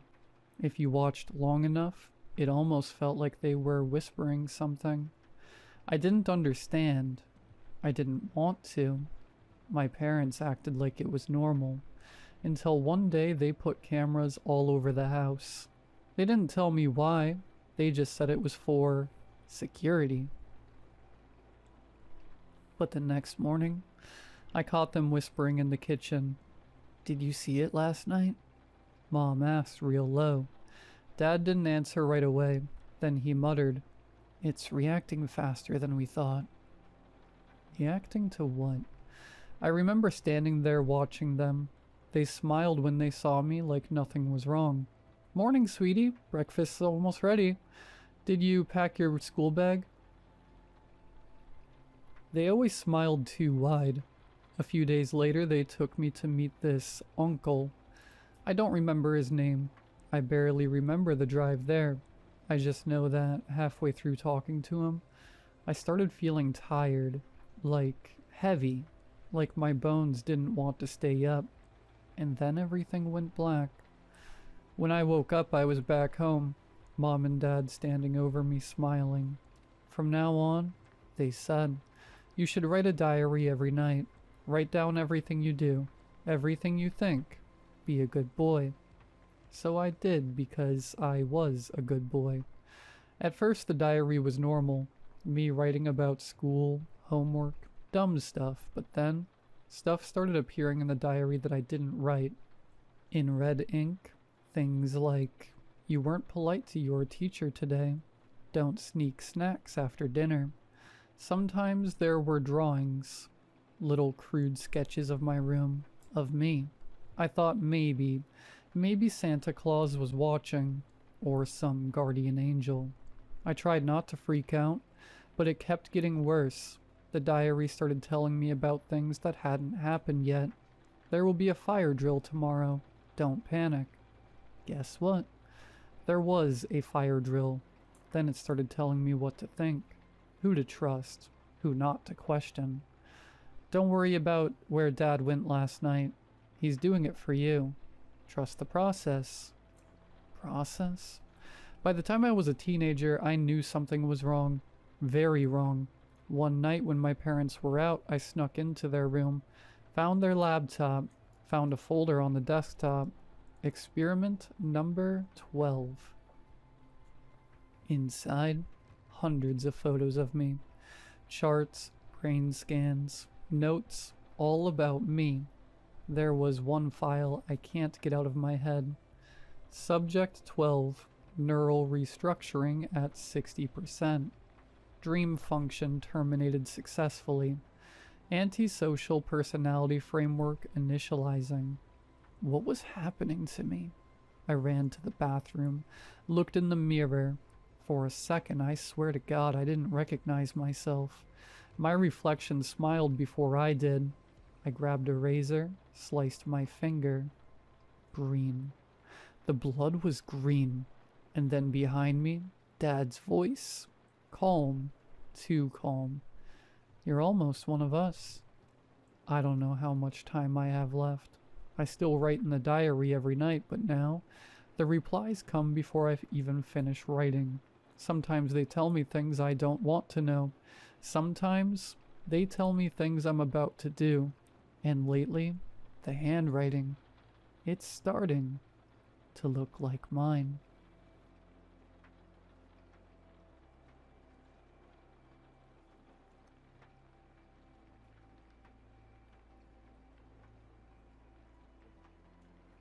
She always questioned why I was wearing makeup. Is it for a boy? Why are you wearing it today and not yesterday? Why are you doing it differently today? Back in high school, I could never catch a break from her. She was my best friend since middle school, and there were literally zero boundaries between us in her mind. We had the same classes, sang in chorus together, and went to the same church. But even though her questions like these were irksome, it was best to not confront her head on, which I think I always knew subconsciously, even before knowing what I do now. I have a taciturn and deeply non-confrontational personality, so back then I would rather die than say the truth, which is to say I'd never admit to wanting to look attractive out loud. So I'd pretend that I did my makeup absent-mindedly just to end the conversation. We basically did the same song and dance every time I wore makeup. I found that it was just easier to lie, or, more often than not, just to not wear it. My looks and self-esteem be damned. More than anything else are the things that I remember about my early high school days. When I think back to all those drawn-out hours with her at school, carpool, chorus events, summer camps, I remember specific things like her questions about my makeup, any changes to my hair, new clothes, etc. And not to sound like a queen bee, but it also seemed like if I bought anything new, she would too. Jewelry, keds, dresses, ringtones for my cell phone. We had plenty of laughs and good times too, but the feelings that have persisted are the ones of insecurity and exhaustion from avoiding being on her bad side. I also remember her being a really tough hang. I couldn't bring any new friends or acquaintances around. She was loud, talkative, and needlessly abrasive to new people. If you looked up RFB in a dictionary, you'd see a picture of her being around someone she didn't know already. She was also an oversharer, especially with gross body stuff, and an over-communicator. I couldn't log on to AIM without her already being there, literally at all hours of the night. She called anytime she was driving from one place to another, and I learned that it was better to always answer, even if it was terrible timing. One time, I passive-aggressively didn't answer when she called. After 5 minutes, I gave her a call back. She didn't answer, but she returned my call immediately. I didn't answer her again, and then called her right back. Guess what? She didn't answer, but again, she called me right back. We did this back and forth a couple more times. It felt obnoxious in the moment, and even more so in hindsight. I came to the conclusion that she would never answer when I called. She'd only call me. One time I literally couldn't bring myself to answer. I was in one of those moods where I couldn't stomach even a 5-minute conversation. So I texted her and said I couldn't talk and asked what was up. She never texted me back and literally didn't speak to me for an entire week. Apparently she was going through something and really needed me that day. But honestly, I don't believe that it was anything out of the ordinary. I don't remember what eventually broke the silence between us after that tiff, but I remember feeling happy that we were on speaking terms again. After less than a day, it was like it never happened. Now, to the day that changed everything. It was a normal school day in late April, definitely in that post-spring break season where the sun is shining, and it's torture to be cooped up in a classroom. Another one of her quirks is that she had to know what I scored on every test and likewise would tell me what she scored.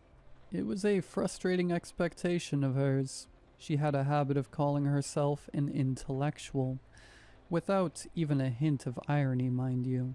But in truth, she was very, very smart, so she usually scored higher than I did. But one time in English, I aced a test while she got something worse but respectable. Like an 87. She asked what I got as soon as the teacher gave me my test back. I pretended not to hear her and put it face down on my desk while I rummaged in my backpack. In a flash, she stood up, reached across and grabbed my test before I knew what was happening. It was all so aggressive and happened so rapidly that I couldn't help but shoot her a nasty, what the hell, kind of look. I remember us having an uncomfortable beat or two of eye contact, and then her looking at my test, after which her face darkened, severely, whether it was my test result or my honest reaction to her invading my privacy and personal space. I had deeply offended her. What made matters worse is that everyone noticed since it was a sort of violent disruption to a quiet classroom. After that incident, again I got the silent treatment, but this stretched far more than 2 weeks. She was not speaking to me in the mornings at carpool. She skipped chorus events, and at school it was just strange. I would look in her direction and she'd pretend to not notice me, but when I wasn't looking, I could feel her watching me. It was so weird, but I was not in a hurry to mend fences with her. One day after school, I got a text from her. This was so many years and phones ago, so I don't remember specifics, but it had something to do with a school assignment.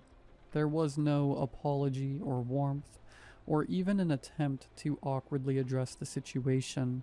The text was so random and I felt like she was fishing for a reaction, so I didn't answer. I wanted to actually have a conversation, and if she couldn't handle that, then I was also fine just moving on. I wasn't going to let her dictate how we were going to resolve things. Later that night, she sent another message on AIM that asked if I saw her text, and also if she could come over right then. I logged off immediately so I wouldn't feel compelled to answer. It was all really weird. She wasn't at school the next day. I didn't think too much of it, except that it was refreshing to not have to ignore her for a full school day. That afternoon, one of our assistant principals showed up to my biology classroom and asked for me to accompany him to the principal's office. My principal began asking me questions about my friend and about her interest in computers, which I didn't know how to answer. I said that she was a whiz at AIM, but that's about all I knew. Turns out, my friend had made a hit list naming me directly. My principal had printed it out for me to read, and it was some of the most vulgar things I've ever heard. He explained that she tried using an offshore router in her email to the school the day before, but they were able to easily pinpoint her IP address and alert the actual authorities. From there, my recollection gets blurry, but I remember getting a police escort home from school that day with a helicopter overhead and everything. She was sent to juvenile detention, and then eventually to a girls-only mental institution in Florida for a short stint. I don't think she was ever formally convicted, but she was expelled. Her family moved that summer a few towns away and enrolled her at a private school. My principal would check in on me randomly from that point until I graduated a few years later. I think he did that because he wanted to let me know that the administration was thinking about me, but I'm sure he was also angling to see if I received any threats, which I, thankfully, never did. So many years have passed, and I honestly don't think about those days too often. They were confusing and frustrating years, and the meeting with the principal and the fallout with my friend happened in quick succession. Every now and again I'll see her on social media, and her name comes up here and there in conversations with family or old friends. I'm writing this all to give context. She just messaged me on social media, and I'm not sure what to do.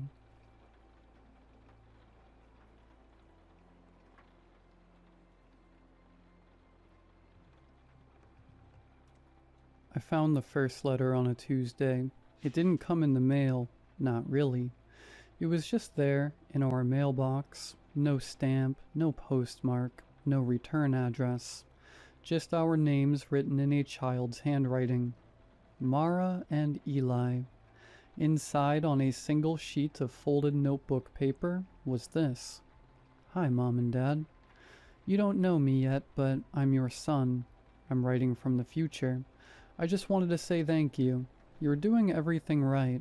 I'll see you soon. Love, me. We laughed at first. We thought it was a prank. Maybe one of the neighborhood kids had slipped it in. It was cute, innocent. We saved it on the fridge for fun. The second letter arrived a week later. This time it was inside the house. I found it on the kitchen counter, beside the coffee pot. No one had been in. No signs of a break-in. Nothing stolen. The doors were locked. We had no cameras, but we were always careful. Still, there it was. Hi again. Mara, your headaches are from the water. It's the pipes. Don't drink it anymore. Eli, bring an umbrella on Thursday. You'll need it. I love you. Me. Mara had been having migraines for weeks. Her doctor thought it was stress, maybe hormones. But she stopped drinking the tap water and switched to bottled. Within 3 days, the headaches vanished. Thursday brought on unexpected hailstorm. Everyone at the office was drenched. I was dry. After that, we stopped laughing. We didn't talk about it at first, we just obeyed, quietly, unsure why. The letters were always right. Helpful, loving. They felt real. They started arriving regularly. The third letter told us not to attend a birthday party we'd RSVP'd 2 weeks ago. It was vague. Please don't go to the party on Saturday. Something bad will happen, but you'll be safe if you stay home. I promise. We stayed home. The next day the news reported a carbon monoxide leak at the event hall. Several people were hospitalized. One person died. The following letter said, "Thank you. That would have been very bad for us." We started saving every letter. They felt sacred. They always came when we were alone, always in strange places, under pillows, inside cupboards, once even inside the fridge, folded neatly between 2 cartons of eggs. Each note felt warmer, more intimate, more personal. They began using our childhood stories, ones we'd only ever shared in whispers. Mom, remember the pink shoes you buried in the woods behind Grandma's house? I found them. They were still there. Thank you. Mara burst into tears. She hadn't thought of those shoes in 20 years. Dad, the letter you wrote to your grandpa before he died, he read it. He says thank you. My knees buckled. I had burned that letter before ever sending it. Then the warnings began. They were subtle at first. Don't answer Aunt Lydia's calls anymore. She doesn't believe in me. She's going to make you forget. We ignored that one. Lydia came to visit the next week. She walked through our house, sat on our couch, and said she felt something wrong in the air. She kept asking if we were okay, if we were sleeping, if we were eating. She left us a dream catcher and told Mara to wear lavender on her wrists. The letter that night said, "She saw too much. You have to be careful." 2 days later, Lydia's car crashed on a mountain road. She survived, but she was in a coma for 2 weeks. We never called her again. By the time the pregnancy test came back positive, we didn't question it. It didn't matter that we hadn't planned for children. It didn't matter that I'd had a vasectomy 5 years earlier. "Miracle," Mara whispered. "Destiny," I said. We held hands in the kitchen, trembling. The house felt too still. Outside, the wind stopped. The letter was already on the counter. "He's coming. Thank you for making it possible." The letters became more frequent, more urgent. "Don't trust the man with the dog who walks past at 8:15. He's watching us. Don't let the doctor touch Mom's stomach. He'll feel something he's not supposed to. Don't look into the mirror for too long." We didn't know what that meant, but after a while we couldn't. Our reflections began to move out of sync. The pregnancy progressed rapidly. By what should have been week 12, Mara looked full term. She didn't gain weight. Her skin remained smooth, flawless. But her stomach grew and the skin over it pulsed faintly, like something underneath was testing the boundaries. She didn't sleep much. When she did, she murmured in a language I didn't recognize. The letter still addressed us lovingly. "You're both doing so well. I'm so proud of you. Don't listen to anyone else. They'll try to keep us apart. You have to protect me. We're almost ready." Then came the letter about Mr. Halberd, our neighbor. "He knows. He's been watching you. He's going to ruin everything. You have to stop him." We were scared. We believed it. Halberd had always been nosy, sure, but lately he had been stopping by more, asking strange questions. "You folks expecting? You look different. This house, something about it feels wrong now." The next note said, "He's lying. He always has. He hurt children once. He'd hurt me too. Do what you need to do." Mara convinced me to confront him. It wasn't supposed to happen like it did. But it did. Halberd fell down the stairs. His neck broke. We didn't call the police. We buried him under the garden shed. We found a letter in the soil the next morning. "Thank you. He won't interfere anymore." Mara went into labor that night. That's when the sky turned black. Not cloudy, not stormy, just black. Like someone had painted over the sky with tar and forgot to leave room for the stars. The power flickered once, then died. Every light, every outlet. My phone screen refused to turn on, even with a full charge. The clocks froze at 11:44. Outside the window there were no streetlights, no moonlight, just a black wall where the world used to be. Even sound felt muffled, like we were wrapped in cotton. Mara screamed. It wasn't a cry of pain, it was something else. Her voice didn't echo. It seemed to collapse in on itself. The sound falling flat in the air like it wasn't allowed to leave the room. And then it stopped. Her eyes rolled back, her mouth hung open, and from her lips came a voice that wasn't hers. Not deep, not monstrous, just wrong. Like 100 whispers trying to form one word. I leaned close, trying to understand. She convulsed once, twice, then went completely still. Her stomach bulged and contracted in slow, rhythmic pulses. Something was moving beneath the skin, not kicking, shifting, like it was stretching, unfolding. I backed away. The room felt hotter by the second. The walls pulsed with a dull red hue, as if lit from behind veins.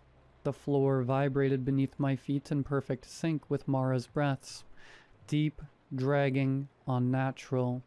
There was no blood, no contractions, just silence and movement. Then came the sound, a high-pitched whine, like metal scraping against bone. It came from Mara's mouth, eyes, fingertips. Her skin began to glow, and just as quickly, it stopped. Her belly went still, her eyes fluttered open. She looked at me, really looked at me, and smiled. "It's okay now," she said. I dropped to my knees beside her. The glow in her skin faded, and then slowly, impossibly, she reached down and pulled something out of herself. Not screaming, not shaking. Calm, serene. What she held was not a baby. It was shaped like one, sure, but the proportions were wrong. Limbs too long, eyes too large, skin smooth and translucent like polished stone. It blinked at me, its mouth opened into a crooked smile, and God help me, I smiled back. We didn't sleep that night, not because we were afraid, because the baby, our son, didn't want us to. He didn't cry, he didn't fuss. He just stared, wide-eyed, from the little nest of blankets we laid him in, on the living room floor. His eyes never closed. Not once. "He doesn't blink," Mara said around 3 a.m. I hadn't noticed, but she was right. He watched us constantly, like he was memorizing us, studying us like we were a test, and he was waiting for the results. And we felt proud, grateful. There were no more letters, none the next morning, none the next week, but there were changes. Mara no longer needed food. Not really. She'd pick at toast, sip at tea, but nothing else. She stopped sleeping entirely, yet never seemed tired. She said her dreams now lived outside of her, that he had taken them from her for safekeeping. I kept working, going through the motions, but people looked at me differently. My coworkers asked if I was okay. One even reached out and grabbed my arm like he thought I was about to collapse. "You've been losing weight," he said. "You look pale." I looked in the mirror that night and I didn't recognize myself, but when I turned away, I saw my reflection blink, and I hadn't. The next letter came 2 weeks later. It wasn't in the mailbox, it was in the crib, folded beneath our son's body, like a note left in a bassinet at a fire station. It was different, printed, not handwritten, sharp letters, uniform and cold. Phase 1 complete. Secondary conditioning successful. Intervention no longer necessary. Initiate localization. We didn't understand what it meant until the dream started. Not for us, for others. We got a call from a friend in New York, terrified. She said she dreamed of us, but not how we are. She saw us in a house with no windows, holding something that looked like a child but wasn't, smiling, rocking it, singing lullabies in a language she couldn't understand. She woke up crying. Then the dreams spread. Relatives, co-workers, strangers. People messaged us, confused, disturbed. "We saw you. We saw him. He told us things. He told us what's coming." He, not it. He had a name now, and then he spoke it. To us, out loud, just one word in a language we couldn't place. But it cracked the glass on the coffee table, sent every dog on the block into a howling frenzy. Mara dropped to her knees and whispered, "Yes, yes, I hear you." The house felt smaller after that, warmer. The walls pulsed slightly, like lungs. The lights no longer worked, but we didn't need them. Everything inside glowed softly, like it had its own hidden sun. I stopped going to work. I couldn't remember what my job had been anyway. Mara spent all day with him, cradling him, speaking to him in strange murmurs. Her head tilted like she was listening to music I couldn't hear.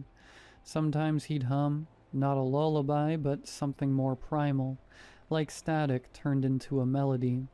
I started finding drawings on the walls, childlike scribbles at first, then more complex. Circles within circles, jagged geometry, sharp lines forming impossible angles. I tried to wipe them off. They wouldn't smudge. They were drawn in something that wasn't ink.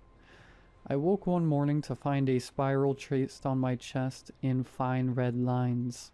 Not a wound, more like a tattoo that had always been there. That's when I knew he'd start using me too. The next letter didn't come on paper. It came through the radio. The kitchen radio hadn't worked since the blackout, but it turned on by itself at 2:17 a.m. White noise at first, then a child's voice. "You've both done beautifully. It's almost time. Please make room. Others are coming." The sound looped once, then the radio exploded. It started raining the next day. Black rain, thick and slow, like oil. It didn't splash, it stuck. The sky above us had not returned. There was no sun, no clouds, just that awful velvet void, like we lived beneath a blanket that didn't want to be removed. I tried to call my brother. The line clicked and opened into silence. Then I heard him breathing, then crying, then a voice, our son's voice, saying, "He's not ready." Mara was ready. She started setting up the house, rearranging the furniture. She said they needed a nursery, not for him, for them. "They're coming soon enough," she told me one night while folding linens. "He's made it safe for them now." "Who?" I asked, because I didn't want to believe I already knew. She looked at me with those wide, glowing eyes and said, "The others." 2 nights later, we watched from the porch as the man across the street walked into his front yard, dropped to his knees and carved a circle into his chest using the edge of a broken CD. He was smiling the entire time. When I ran to him, he was already gone, but on his shirt, written in something that might have been blood, or something worse, was one word: ready. We stopped getting mail. No trucks came down the street anymore. No deliveries, no neighbors. The homes around us went dark one by one. Some remained standing, shadows behind their windows. Others collapsed in on themselves overnight, like paper folding into ash. Still, we stayed because he told us to. The house had changed. The doors no longer opened outward. Behind every door was another room of the house. The living room, the kitchen, the nursery. They had multiplied. Endless variations of the same 3 places, looping deeper and deeper the more you opened. I once passed through 7 living rooms before finding Mara again. She said it was better this way. "We need room for everyone." The next letter was scratched into the inside of the refrigerator. "He's almost ready to be born again." We didn't understand. "He's already here," I whispered. "No," Mara said gently. "That was just the beginning." That night, he changed. He grew, not larger, but deeper. He felt heavier in our arms, like he contained more space than the outside of his body suggested. His eyes no longer blinked. They shifted, like you were never quite looking at them directly, no matter where you stood. He called me by my real name, not Eli, the one no one knows, not even Mara. And when I asked him how he knew it, he said, "I gave it to you." We found the final letter in our bed, folded neatly, resting on our pillows. This one wasn't signed. "The bridge is built. The hosts are prepared. The signal will arrive soon. Do not interfere. The walls began to hum. The black sky tore open, but it didn't reveal stars. It revealed an eye, huge, pulsing, watching, and it blinked. We didn't scream when the sky blinked. We knelt. Everyone did. Across the street, from what houses remained, figures emerged, staggering, praying, chanting in tongues that didn't belong to any language we knew. Some we recognized, some we didn't. All of them watched the sky and waited, and our sun, our beautiful, impossible sun, smiled. "Now you see," he said. He wasn't a child anymore, not in the way we understood. His body hadn't aged, but his presence filled the house like gravity. He bent the air, light avoided him, shadows bowed. "We didn't mean to help this," I told Mara. She didn't answer. She was no longer Mara. Not really. "It started 3 nights ago." I found her standing in the hallway tracing the spiral on her chest. She said it itched, said it moved when she looked away. She whispered that she'd started dreaming of herself, from the outside, watching her own body carry out instructions she hadn't consciously heard. She didn't fight it.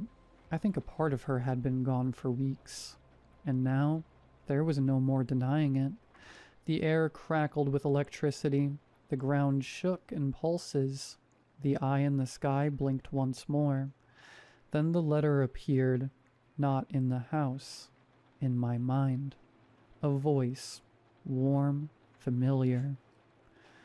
"You were never meant to survive me, only to usher me in. The locks have been undone, the veil rewritten, the shape of the world bent back to its origin, to me. I did not come to destroy your world. I came to replace it. You were the prayer, and now you are the silence that follows it. There will be no aftermath, no reckoning, only continuity.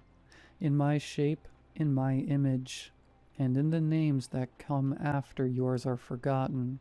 Sleep now. The new world does not require your witness." I tried to scream, but my mouth no longer worked. I tried to run, but my legs were no longer mine. Mara turned to me one last time.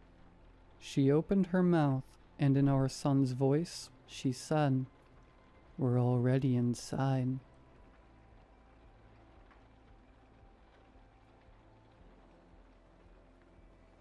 We moved into this apartment in February. Just me and my daughter, Ivy. It's not much, but it's ours. 5th floor, decent view, rent just barely affordable. The building is old with creaky pipes and paper-thin walls, but it's quiet and no one bothers us. Ivy is 4. She's bright and weird in the best way. Loves bugs, talks to stuffed animals like they're old friends.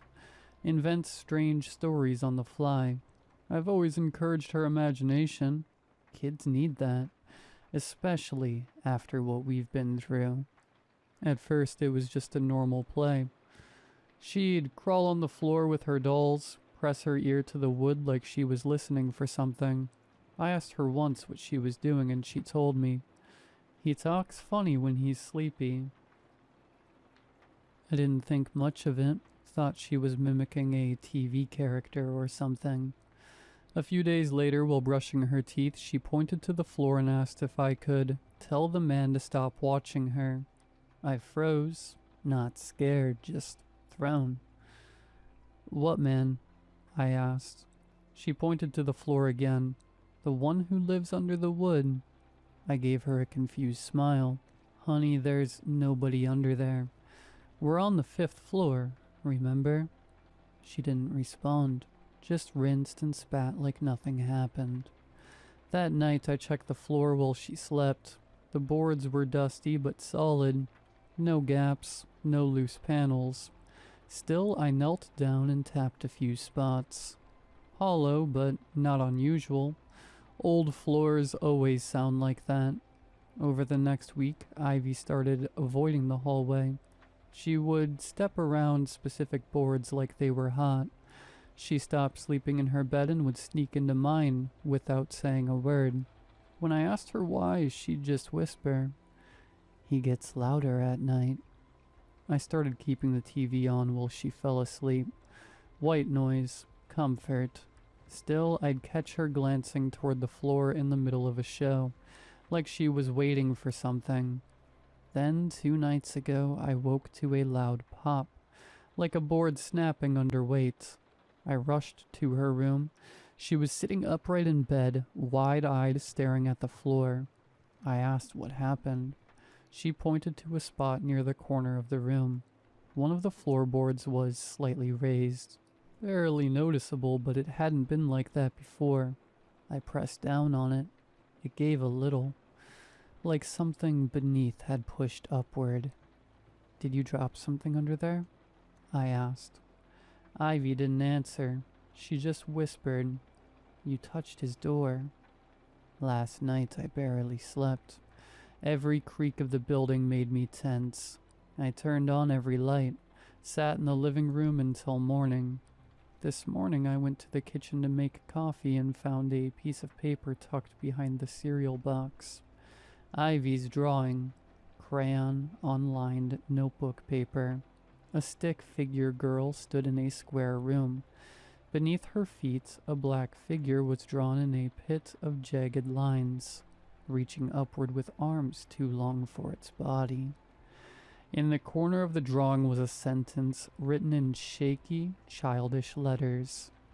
"He said you shouldn't have touched his door." I'm not sure if I'm more afraid that Ivy drew it, or that she didn't.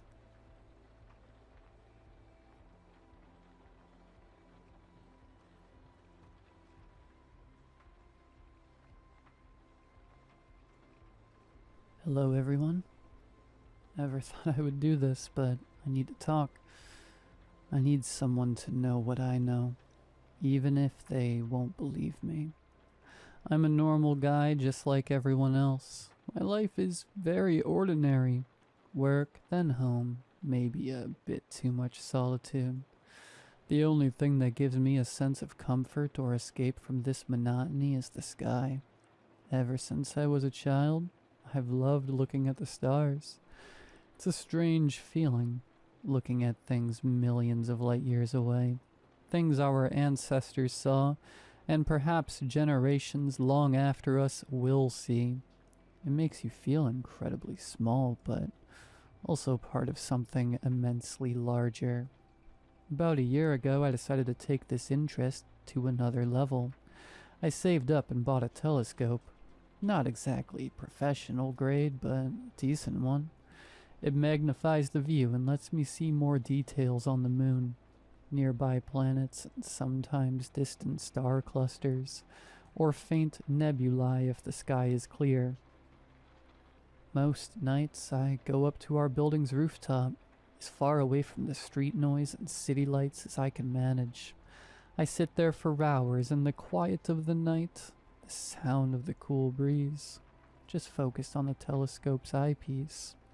The whole world disappears, leaves only me and the tiny point of light I'm observing. Many nights passed in the same routine. I'd align the telescope to a specific region of the sky and just contemplate. Sometimes I'd look at Jupiter and its faint rings, other times at Mars with its distinct red hue, and often I'd just get lost in the endless sea of stars. I used to feel a strange peace, a peace I couldn't find anywhere else. Until one night, about 2 months ago. That night changed everything. I was on the rooftop as usual. The weather was nice, the sky relatively clear. I had an eyepiece attached that gave me a slightly wider field of view, wanting to scan an area dense with stars. As I slowly moved the telescope, I noticed something odd.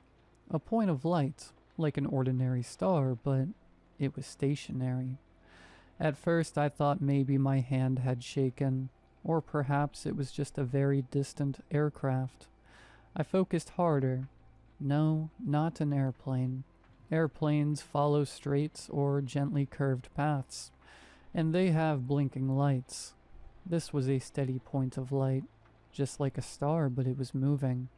And it wasn't moving like the satellites we sometimes see crossing the sky at a constant speed in a straight line. No, this thing was moving in a way that was impossible. It was making sharp, acute angles, stopping abruptly, then shooting off in another direction at high speed, only to slow again and trace something like a strange geometric shape. Initially, I thought I might be hallucinating. Maybe my eyes were strained from focusing too long. I pulled my eye away from the eyepiece, looked up at the sky directly. Of course, I saw nothing but the familiar fixed stars. I returned to the telescope, aimed it at the same region. There it was. Still there. Still moving in that same crazy manner. My heart started beating faster. What was this? A spy satellite? But what kind of satellite performs these kinds of aerobatics? A drone? What drone could reach that altitude and appear like a star? My mind raced, searching for any logical explanation. Anything to hold on to. I found nothing. I kept tracking it with my eye in the telescope for about an hour. It was tracing bizarre shapes in a small patch of the sky. Complex patterns, like intersecting lines, curves, and sharp angles. Then suddenly it would vanish, or move so fast I'd lose it. I came down from the rooftop feeling a mixture of shock, anxiety, and intense curiosity. I didn't know what I had just seen. I spent that whole night thinking, could it be a rare optical phenomena, a specific light reflection, a problem with the telescope itself? But the telescope worked perfectly fine with all the other stars and planets. And this phenomena was very specific, localized to that single point. The next day, I went up to the rooftop a bit earlier, before the time I'd seen the phenomena. I was tense, expectant, same area of the sky, same telescope settings. And indeed, at roughly the same time it appeared again. The same point of light, the same impossible movements. This time I was more focused. I tried to follow its path meticulously. It was tracing the exact same shapes I had seen the night before.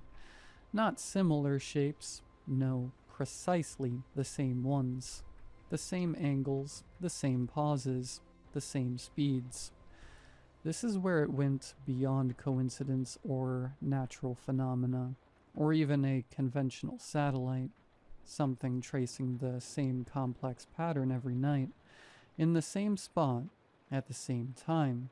This wasn't natural. This was intentional. A faint sense of dread started creeping into me.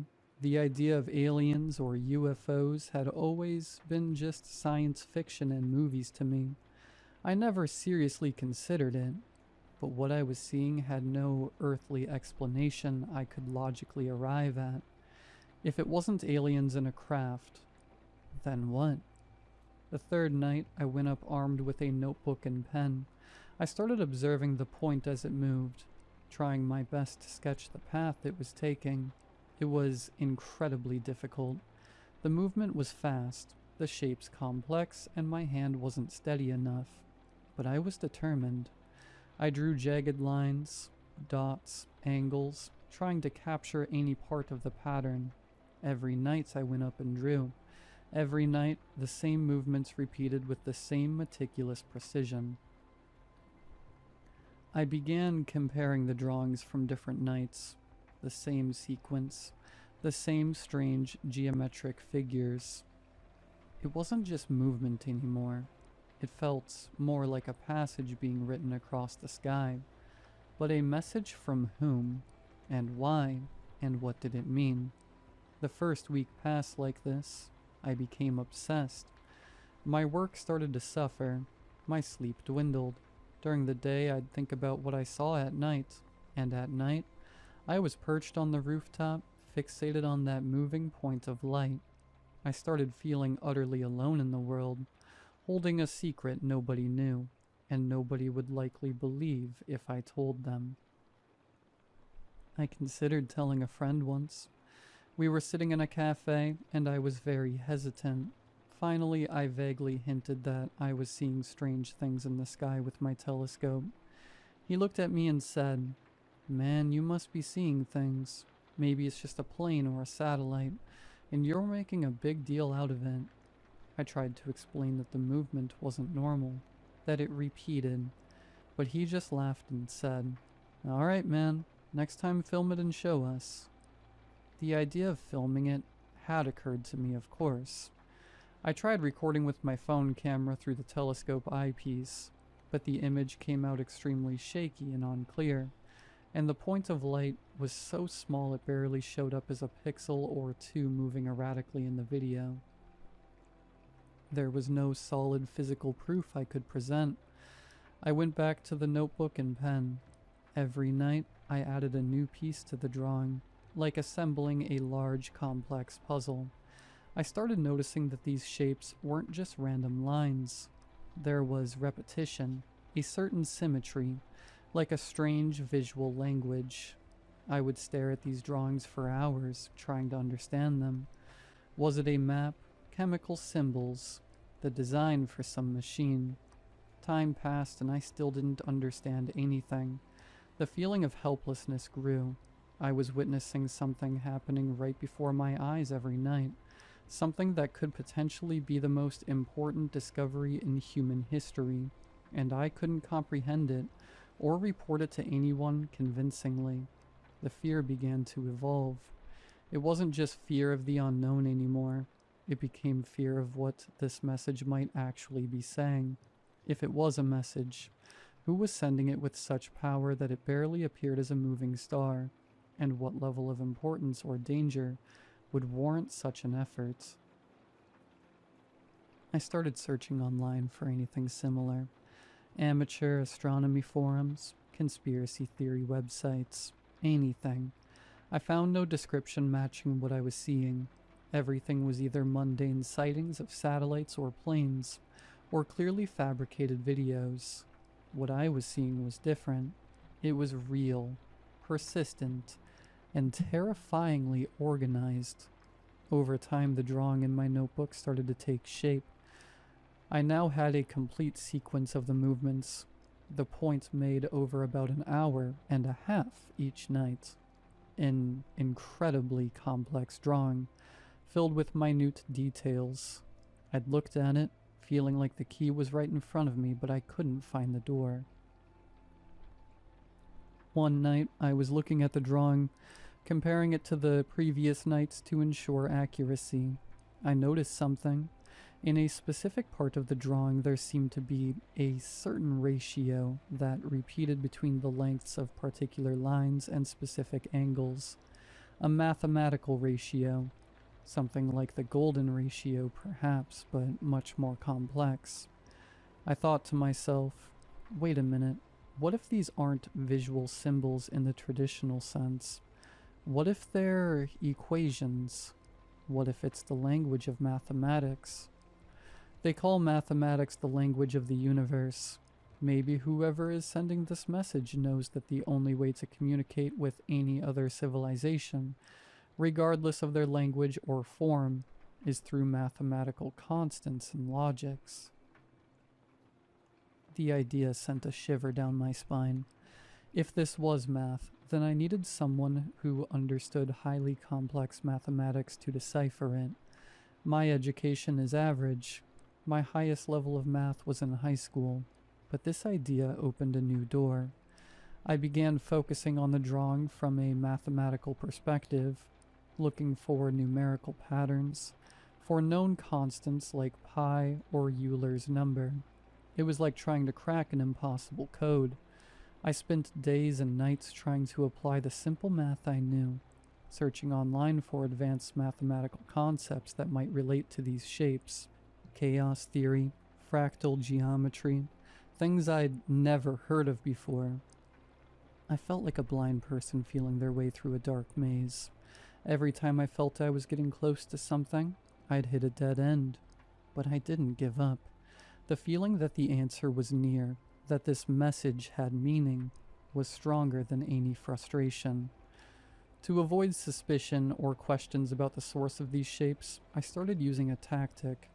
I joined specialized math forums online, presenting small fragments of the drawing as abstract mathematical problems, or geometric puzzles. I was trying to solve as a hobby. I framed them in a context completely removed from astronomy or anything unusual. The reactions were mixed. Many people said they were just meaningless scribbles with no clear mathematical significance. Others tried to find patterns but arrived at illogical conclusions. However, a small minority, likely academics or people deeply versed in pure mathematics, were intrigued by the complexity and symmetry in these shapes. They began discussing a hypothesis, talking about the possibility that they represented a specific type of complex mathematical function, or an unconventional mathematical system. I followed these discussions eagerly, gathering any information, any thread that might lead me somewhere. I started understanding new terminology, learning about branches of mathematics I didn't know existed, and I began applying these ideas to the complete drawing I possessed. Slowly, gradually, the picture began to clear. It wasn't just a single equation, it was a series of interconnected mathematical equations and concepts, layered on top of each other. Each part of the drawing represented a variable, a constant, or a specific calculation. It was a purely mathematical language, completely abstract, devoid of any form of spoken or written language we knew. I spent several more weeks on the painstaking work, connecting the parts, trying to find the logic governing the sequence. It felt like solving the hardest equation of my life. And the closer I got to the solution, the more the fear inside me grew, because I started sensing the nature of the message. It wasn't a message of welcome, nor a map to a cosmic treasure, nor the design of a devastating weapon. It carried a sense of urgency and of pain. Until I reached the crucial moment, after long nights of sleeplessness, concentration, and calculations, aided by online tools and the discussions on the specialized forums I interacted with very cautiously, I managed to piece it all together. I was able to translate this mathematical message into a concept that we humans could grasp. The result was simpler and more horrifying than anything I could have possibly imagined. The message wasn't coming from a spacecraft orbiting this star, nor from a civilization living on a planet orbiting it. The message was coming from the star itself. I don't understand how, and I don't know if this is scientifically possible or not. Can stars possess consciousness? Can they be living beings in a way completely different from our understanding of life? I don't know, and that's not the important part right now. What matters is the contents of the message. All those complex geometric shapes and impossible movements, when translated from the abstract, universal language of mathematics, conveyed one simple, terrifying meaning, a meaning understandable to any living being anywhere in the universe, that might have reached a certain level of understanding of the fundamental laws of physics and mathematics. The equations described a specific physical state, a state of rapid, unexpected internal collapse, a state of imminent stellar death. And the final message? The culmination of all these movements was the mathematical equivalent of a simple phrase composed of two core concepts. Help request, imminent end/death, or simply in human terms, help us. We are dying.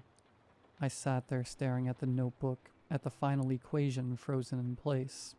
Unable to move, unable to think. The coldness I felt in that moment wasn't from the rooftop air, it came from the depths of the cosmos itself.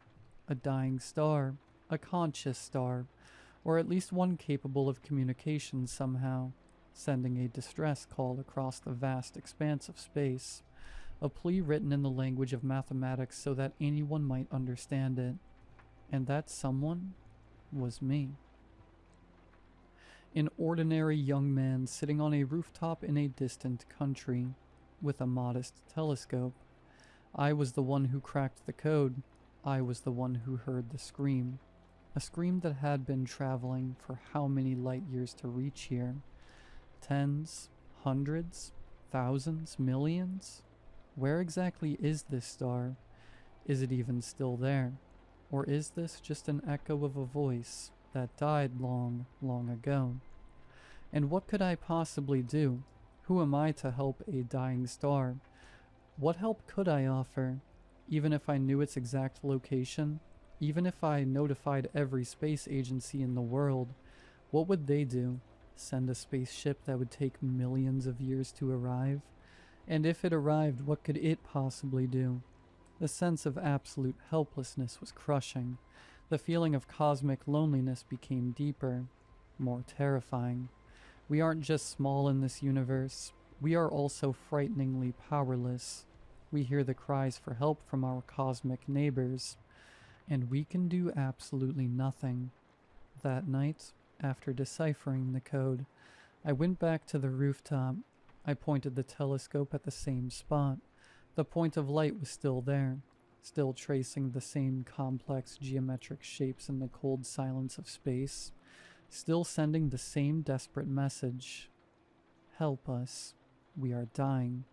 This time, I wasn't looking at it with curiosity or fear of the unknown. I was looking at it with profound sadness and a terrible sense of guilt. I knew, I understood, and I could do nothing.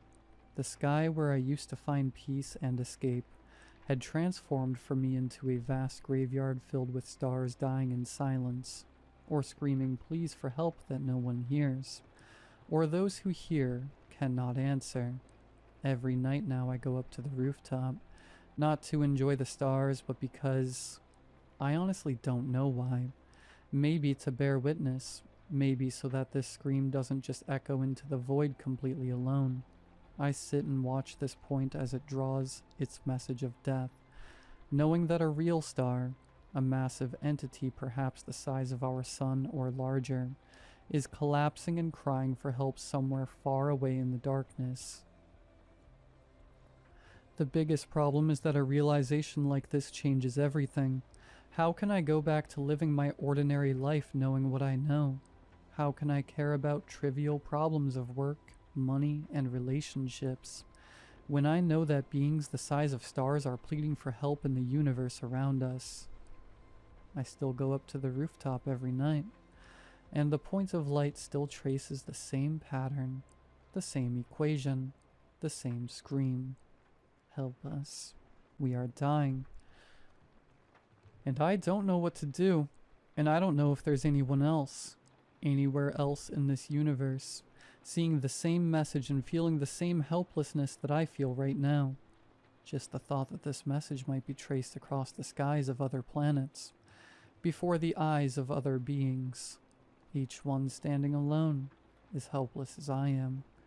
That thought makes me want to scream, but I hold it in, and I just keep watching in silence. Maybe that's all I can do.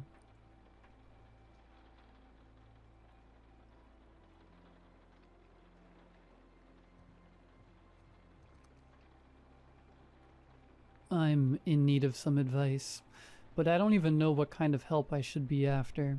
It started about 3 weeks ago. I got a call from my mom on a cold Monday. We talk often enough, and a phone call from her isn't a strange occurrence at all.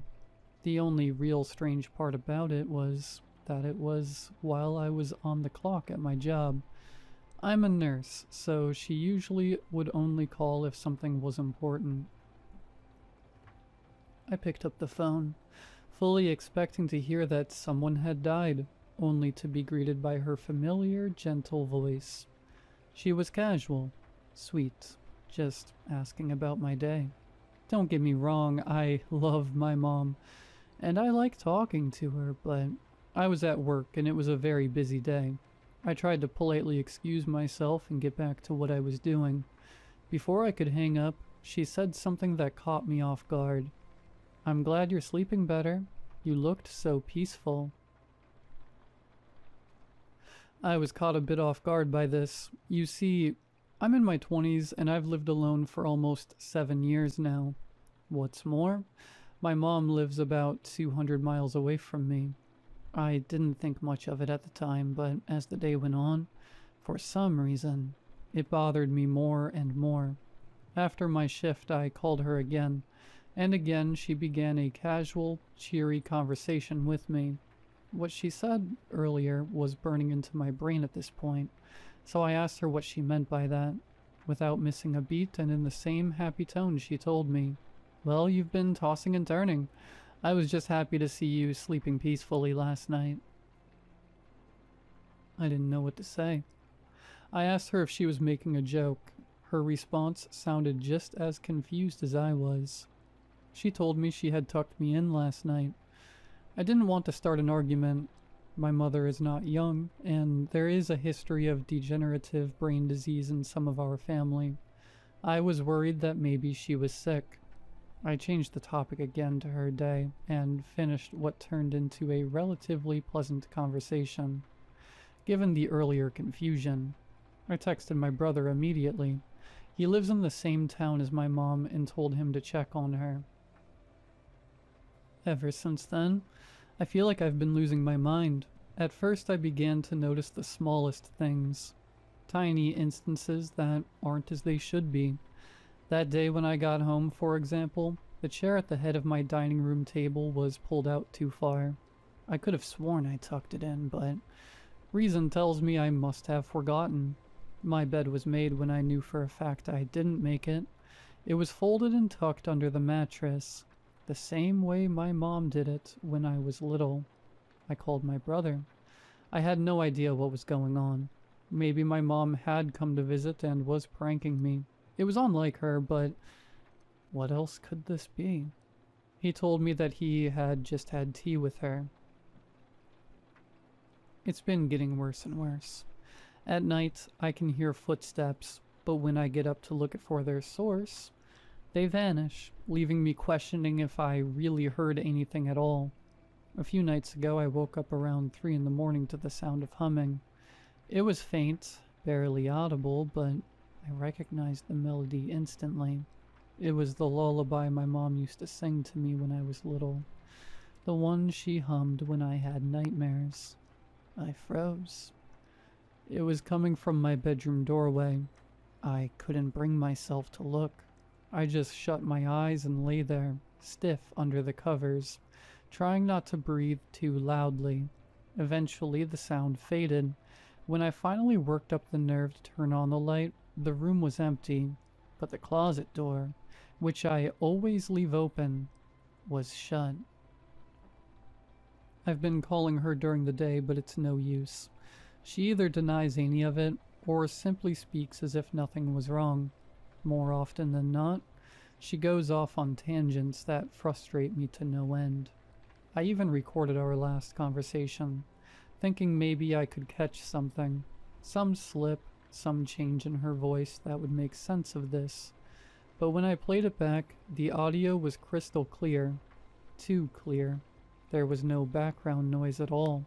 No ambient hum, no shuffling, no clink of her spoon in her teacup like there always is. Just her voice, bright and cheerful, telling me she was proud of me, that I looked so calm now. I hadn't told her I was recording, and yet, right before the call ended, she said, "You should stop doing that. It's not polite." I've grown paranoid. I don't sleep in my bed anymore. I've taken to sleeping on the couch instead, but without fail I wake up in my bed, neatly tucked under the covers. Last night, I stayed awake as long as I could. I thought if I could catch it in the act, I could prove to myself that this wasn't just in my head. I don't remember falling asleep, but I remember waking up, and I remember the hand that pulled the blanket over me. It wasn't hers. It was colder, thinner. The fingers were too long, and they didn't tremble the way hers used to. When it touched my forehead, there was no warmth, just a kind of pressure, like it was memorizing me. I kept my eyes shut. I don't know why. I think I thought if I looked at it, it would look back, but it knew I wasn't asleep. I can't explain it, but I could feel that it knew. It leaned closer. I could feel it, the weight of it pressing into the mattress beside me, slow and deliberate. The sound it made was low and wet, like thick saliva pulling apart in strands. Something dragged across my cheek. Not fingers this time. Something softer, frayed at the edges. Hair, maybe. But it smelled like meat left too long in the sun. Then it spoke. You don't cry anymore. Not like before. Its voice was trying to be hers, but it wasn't right. The words came out broken, halting and slow, like someone reading phonetics off a cue card. And underneath it, something else breathed. Something heavier, labored, excited. I opened my eyes. There was nothing there. But the blankets were rising and falling beside me like someone invisible was still lying there, mimicking my breath. The indentation in the mattress was fresh, deep, and smeared along the pillow next to mine was a thick, dark streak, brown-red and rotting at the edges, like old blood mixed with dirt. When I looked back at the mirror, there was something sitting on the edge of the mattress. At first, I thought it was her. The hair was the same length, same part down the middle, but it was patchy, thin and coarse in some places, clumped like wet straw in others. Tufts were missing altogether, exposing skin that looked stitched, like burlap pulled too tight over something that wasn't a skull. It tilted its head again. The motion was jerky, like a puppet on tangled strings. Then slowly it began to turn. I didn't want to see. Every instinct screamed at me to look away, but I couldn't. The face that met mine in the mirror was trying to be my mother. It had her eyes, at least. It had eyes where hers used to be, but they were cloudy, too wide, like glass marbles pressed into soft clay. The nose was flat, crushed like something broken and reset wrong. The mouth was the worst part. It stretched too far, like it had been cut at the corners. The lips were split and scabbed, peeled back in a permanent smile that showed rows of tiny baby-like teeth. Dozens of them. Too white, too clean. It was brushing its hand across the pillow, slow and tender. And then it looked up, not at the bed, at the mirror, at me. And it smiled. I backed away from the mirror, heart pounding so loud I could barely hear myself think. I didn't want to see it anymore. I didn't want it to see me. But I couldn't look away. The thing on the bed tilted its head slowly like it was curious. Then it raised one long shaking arm and waved. I turned. Nothing was there. When I looked back at the mirror, it was gone. The bed was empty again, just rumpled blankets and silence. I stood there for a long time, barely breathing, too afraid to move. And then my phone rang. It was my mom. Her voice was soft, calm.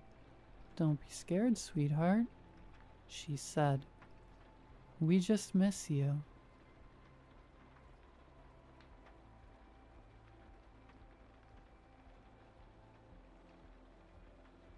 This happened to me a few years ago.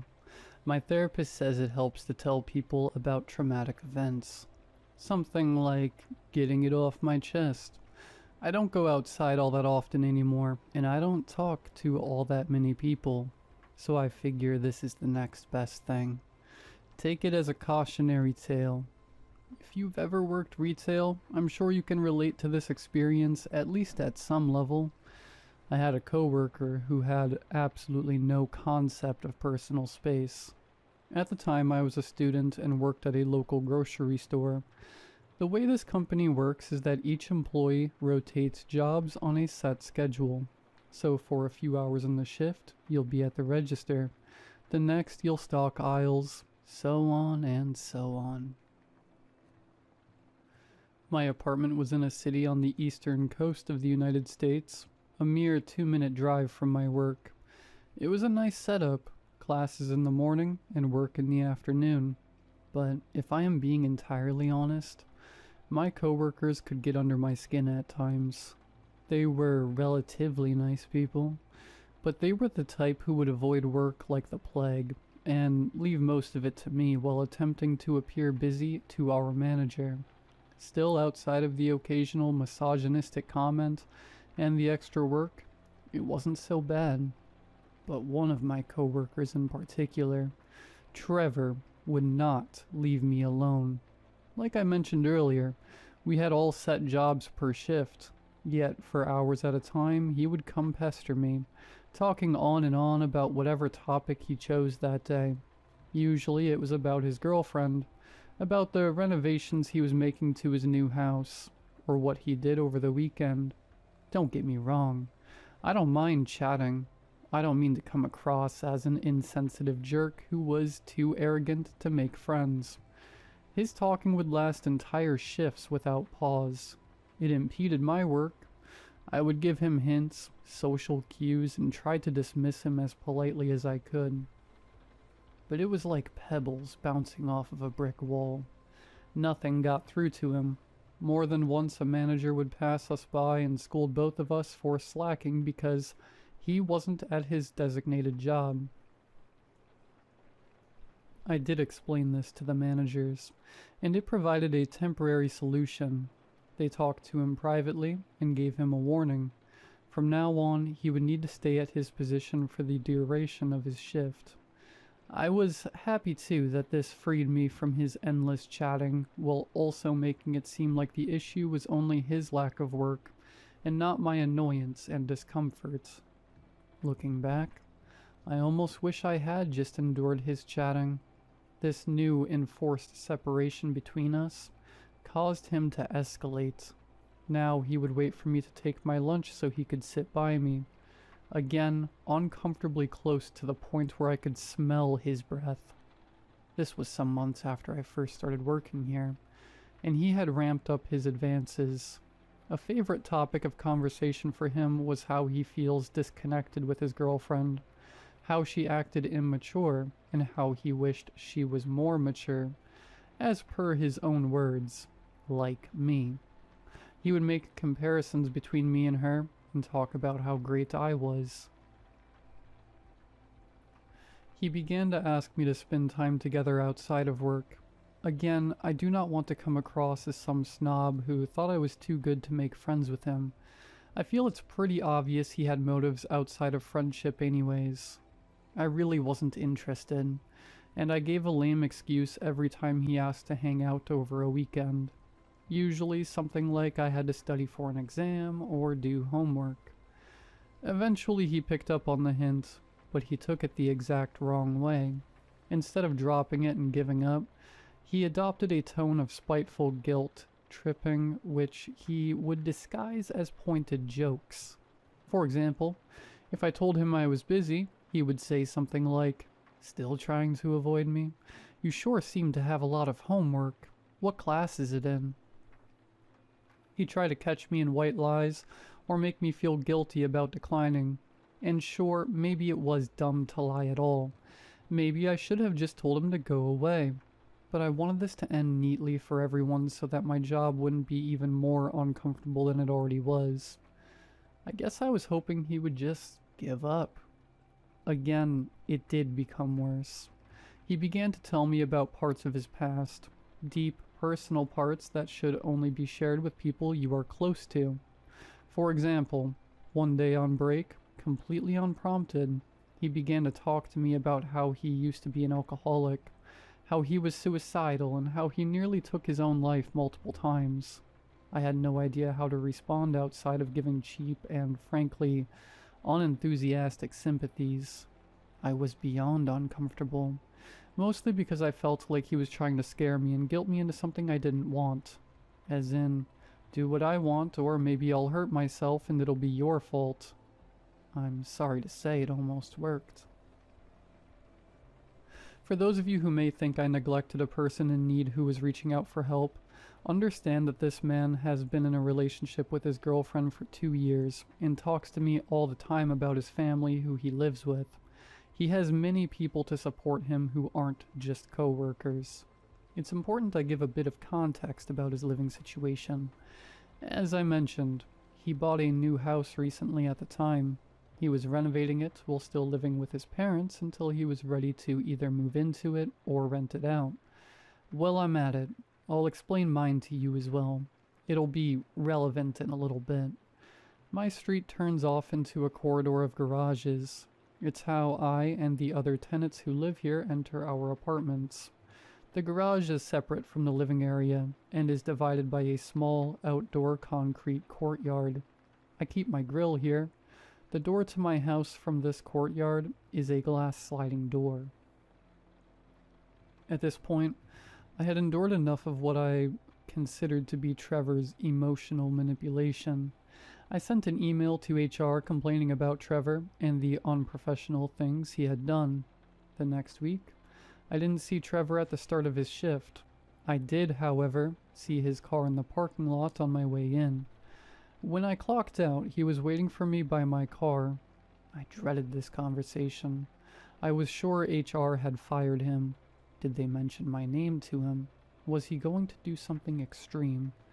But he simply explained to me that he had moved to another store location. He seemed bitter and angry. He asked for my number with venom in his tone. He almost demanded it. I didn't want to lie anymore. I was so ready for this all to be over and done with. I thought just one last step, and my life would be normal again. I told him no, flat out. I told him I thought he was a fine person. I was glad to have chatted with him during our time working together, and I didn't want our relationship to carry on beyond work. His face fell flat, like air leaving a punctured tire. I waited for a response. I was expecting insults, yelling, screaming, crying, maybe even a slap, but no, nothing like that. He told me, "I just want to show you our house." I didn't know what he meant, but I knew I was done with this conversation, so I wished him the best of luck, told him goodbye, and got in my car. As I was driving out of the parking lot, I could see him staring at the back of my car from my rearview mirror. I watched his unmoving form until it wasn't visible anymore. I breathed out a sigh that carried tension I didn't know I had. I felt like a weight had lifted off my back. No more Trevor. No more awkward conversations or trying to tiptoe around his brazen advances. No more trying to convince him of how his girlfriend was every bit as good as I was. I could just work and go home without any worry of stress. I was honestly naive to think it would end here. I wish I had just taken it more seriously, reported him to someone. I don't know who. For the next 2 weeks, life was great. I went to class, the gym, work, and home without any unexpected stress. On the 3rd week, I saw Trevor's car in the parking lot of my school. But there are plenty of the same types of cars on the road, right? It couldn't be him, and yet I recognized the dent on the front bumper. I looked around, dread setting in, but he was nowhere to be found. I cautiously went about my morning as usual. When I returned to the parking lot, his car was gone. Maybe he had enrolled and was taking classes. Who knows? It was arrogant to make it about me. At least, so I told myself. A week later, I saw him at my gym. I was on the stair stepper when I saw him across the room on a bench press, facing my side. I am not one to insult newcomers, but he clearly had no idea what he was doing. He didn't approach, but I felt his eyes on me. I ended my workout early and went home. I became paranoid at this point. I would feel his eyes on me when I was alone. I would jump at the smallest sound. I stopped going out as often. I even switched gyms and took a week off from classes. I talked to my friends about it and they told me I was being crazy. So he was taking classes at my college. It was that strange. He was in his late 20s. People go to community college at any age, and the gym is a public space. It's the nearest to both of us. Surely it was a coincidence. I shouldn't judge him for trying to improve himself. Their rationalizations didn't help me the night I caught his reflection in the sliding door, watching me as I struggled to unlock it after my shift. I spun on my heels, my vision tunneling in panic, but he wasn't there. I called the cops. They were reluctant at best, lazy and annoyed at worst. They assured me all is well and to call them if I saw anything again. I drove to a parking lot, made sure there were plenty of cameras and people nearby, and slept in my car. Tried to, rather. I couldn't stop looking out the windows and double-checking to make sure my doors were locked. When the sun rose, I called a friend of mine to check out my apartment with me. When we were sure it was empty, I finally felt just barely comfortable enough to be alone there. Luckily, before my friend left, I found it.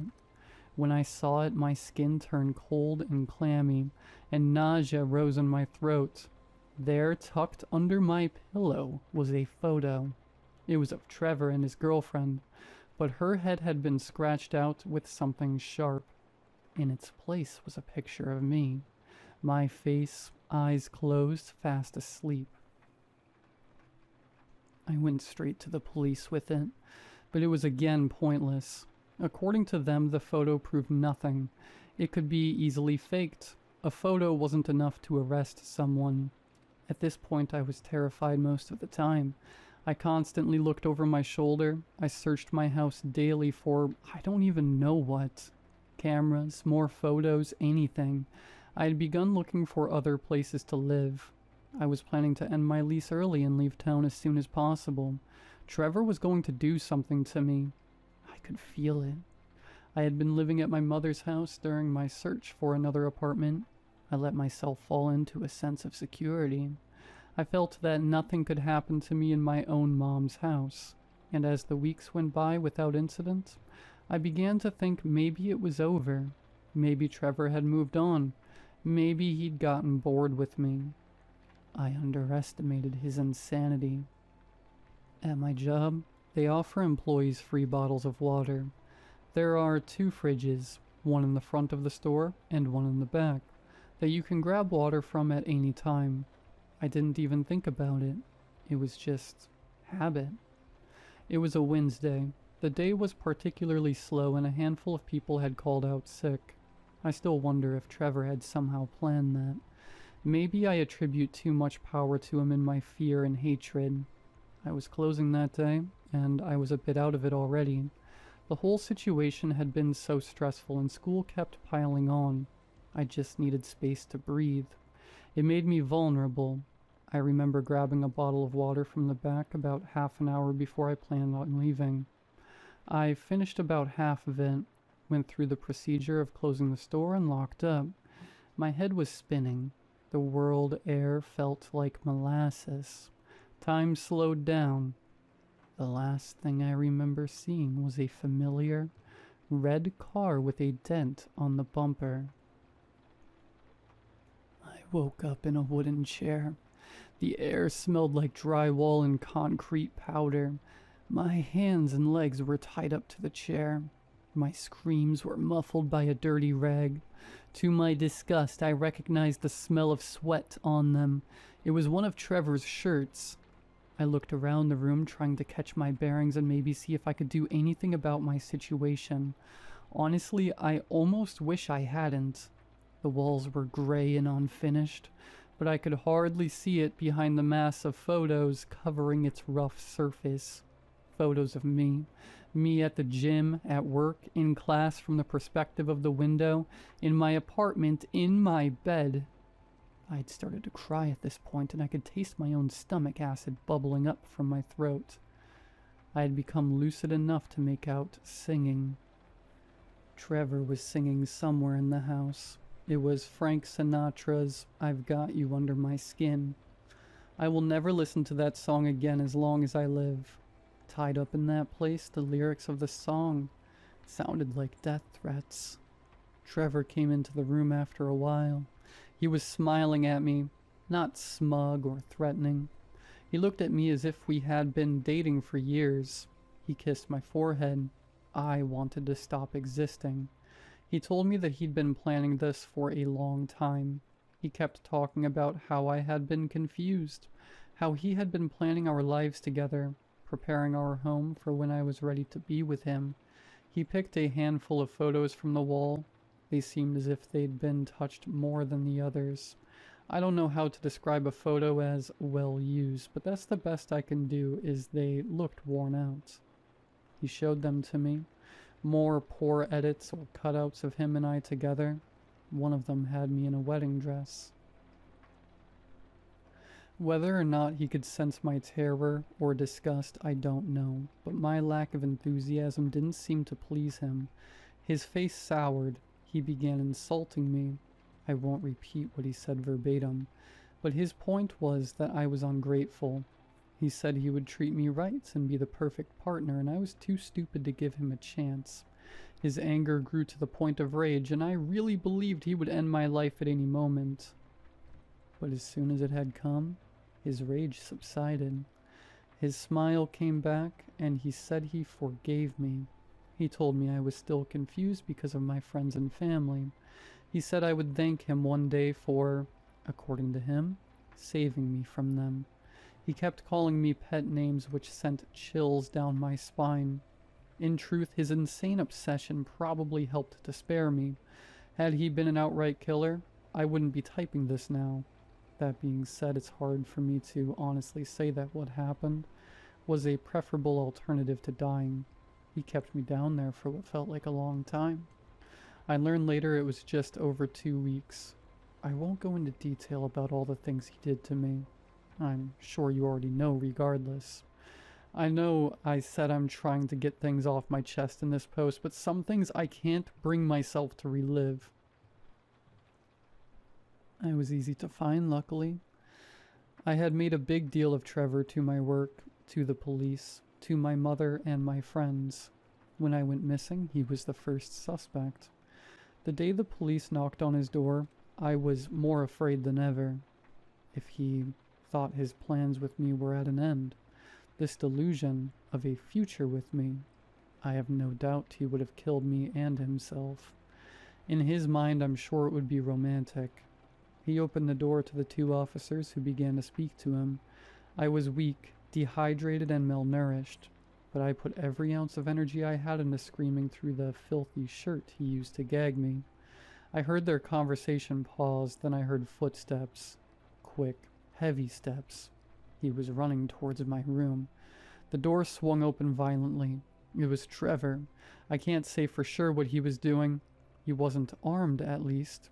He took a step towards me, but was quickly stopped by an officer's taser. He collapsed and the officer was on him in an instant, cuffing his hands behind his back. Trevor was crying. He was begging them to let him keep me. He kept asking me to tell them that I loved him too. The other officer untied me and took the shirt out of my mouth. I collapsed into her and sobbed until I couldn't anymore. They took Trevor away in the back of a cruiser. I never saw him again. But that doesn't mean the story had a happy ending. I mean, I lived, which I am truly grateful for, but I can't see myself ever healing from this. I still find myself double-checking my room before I sleep. I still wake up at night in a cold sweat. I still feel panic whenever I see a car the same make and color as Trevor's. Obviously, this has marred my social and romantic life. It's been several years since then, and I can't stand to be touched by anyone. Sometimes, I can't help but feel like Trevor still won, like he still has power over me, even though I know he's locked away. I can only hope that I'll learn to cope with what happened one day.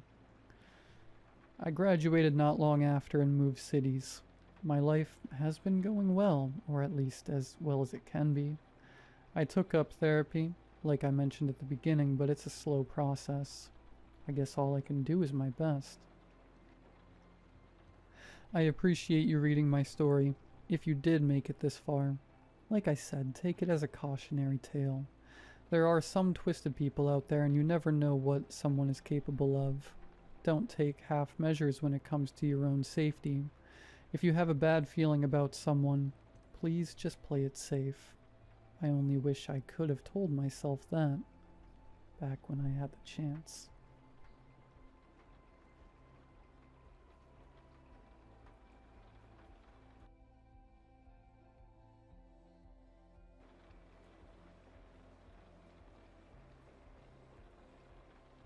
I haven't told anyone this. Not my family, not my friends. I'm not even sure why I'm writing it down here. I guess I just need someone to believe me. Or at least to read this before it happens again tonight. It's been exactly 1 year since my younger brother Elias died. He was 3 years younger than me, but always seemed older, calmer, kinder, more grounded. Well, I was the loud one, the one who pushed boundaries. Elias was the type to read in silence, to smile without needing a reason. The cancer hit fast. Acute leukemia. The doctors didn't sugarcoat it. They gave us a few months, maybe, but in the end, it was barely 8 weeks. I spent most of that time with him. I helped him eat when he couldn't lift his arms, held his hand when he was too weak to speak, tried to joke around just to make him laugh. In the final hours, when he was barely there, he looked right at me, not scared, not sad, just knowing. "Don't stay alone," he whispered. That was the last thing he ever said. After that, everything shut down. There was a flat line on the monitor, a few soft words from the nurse, and then nothing. The world just stopped. I didn't cry much, not at first. I think part of me refused to believe he was really gone. I disconnected from everything.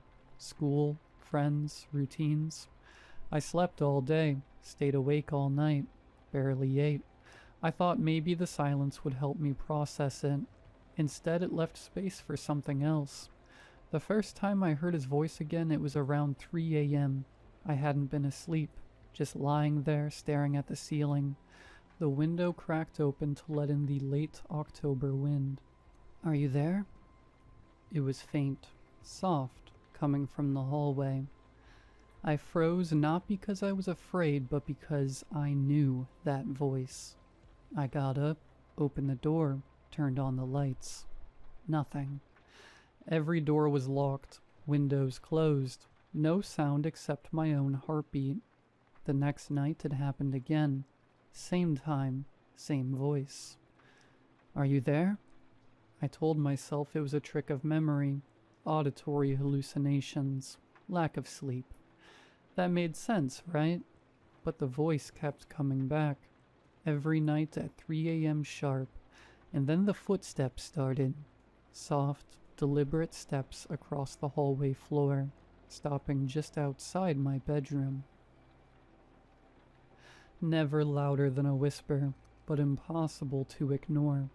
Eventually I started locking my door at night. I played white noise, music, anything. Sometimes I'd fall asleep with a podcast playing just to drown it out. But none of it worked. The sound always cut through. Always him. Then came the knocking. 3 soft taps. Then his voice closer now. "Please, open the door." It never sounded threatening. Not angry or vengeful. Just pleading. Almost sad. I told myself I wouldn't give in. I wasn't going to open the door. I wasn't going to play into whatever this was. Grief, trauma, madness. But it didn't stop. Then it got worse.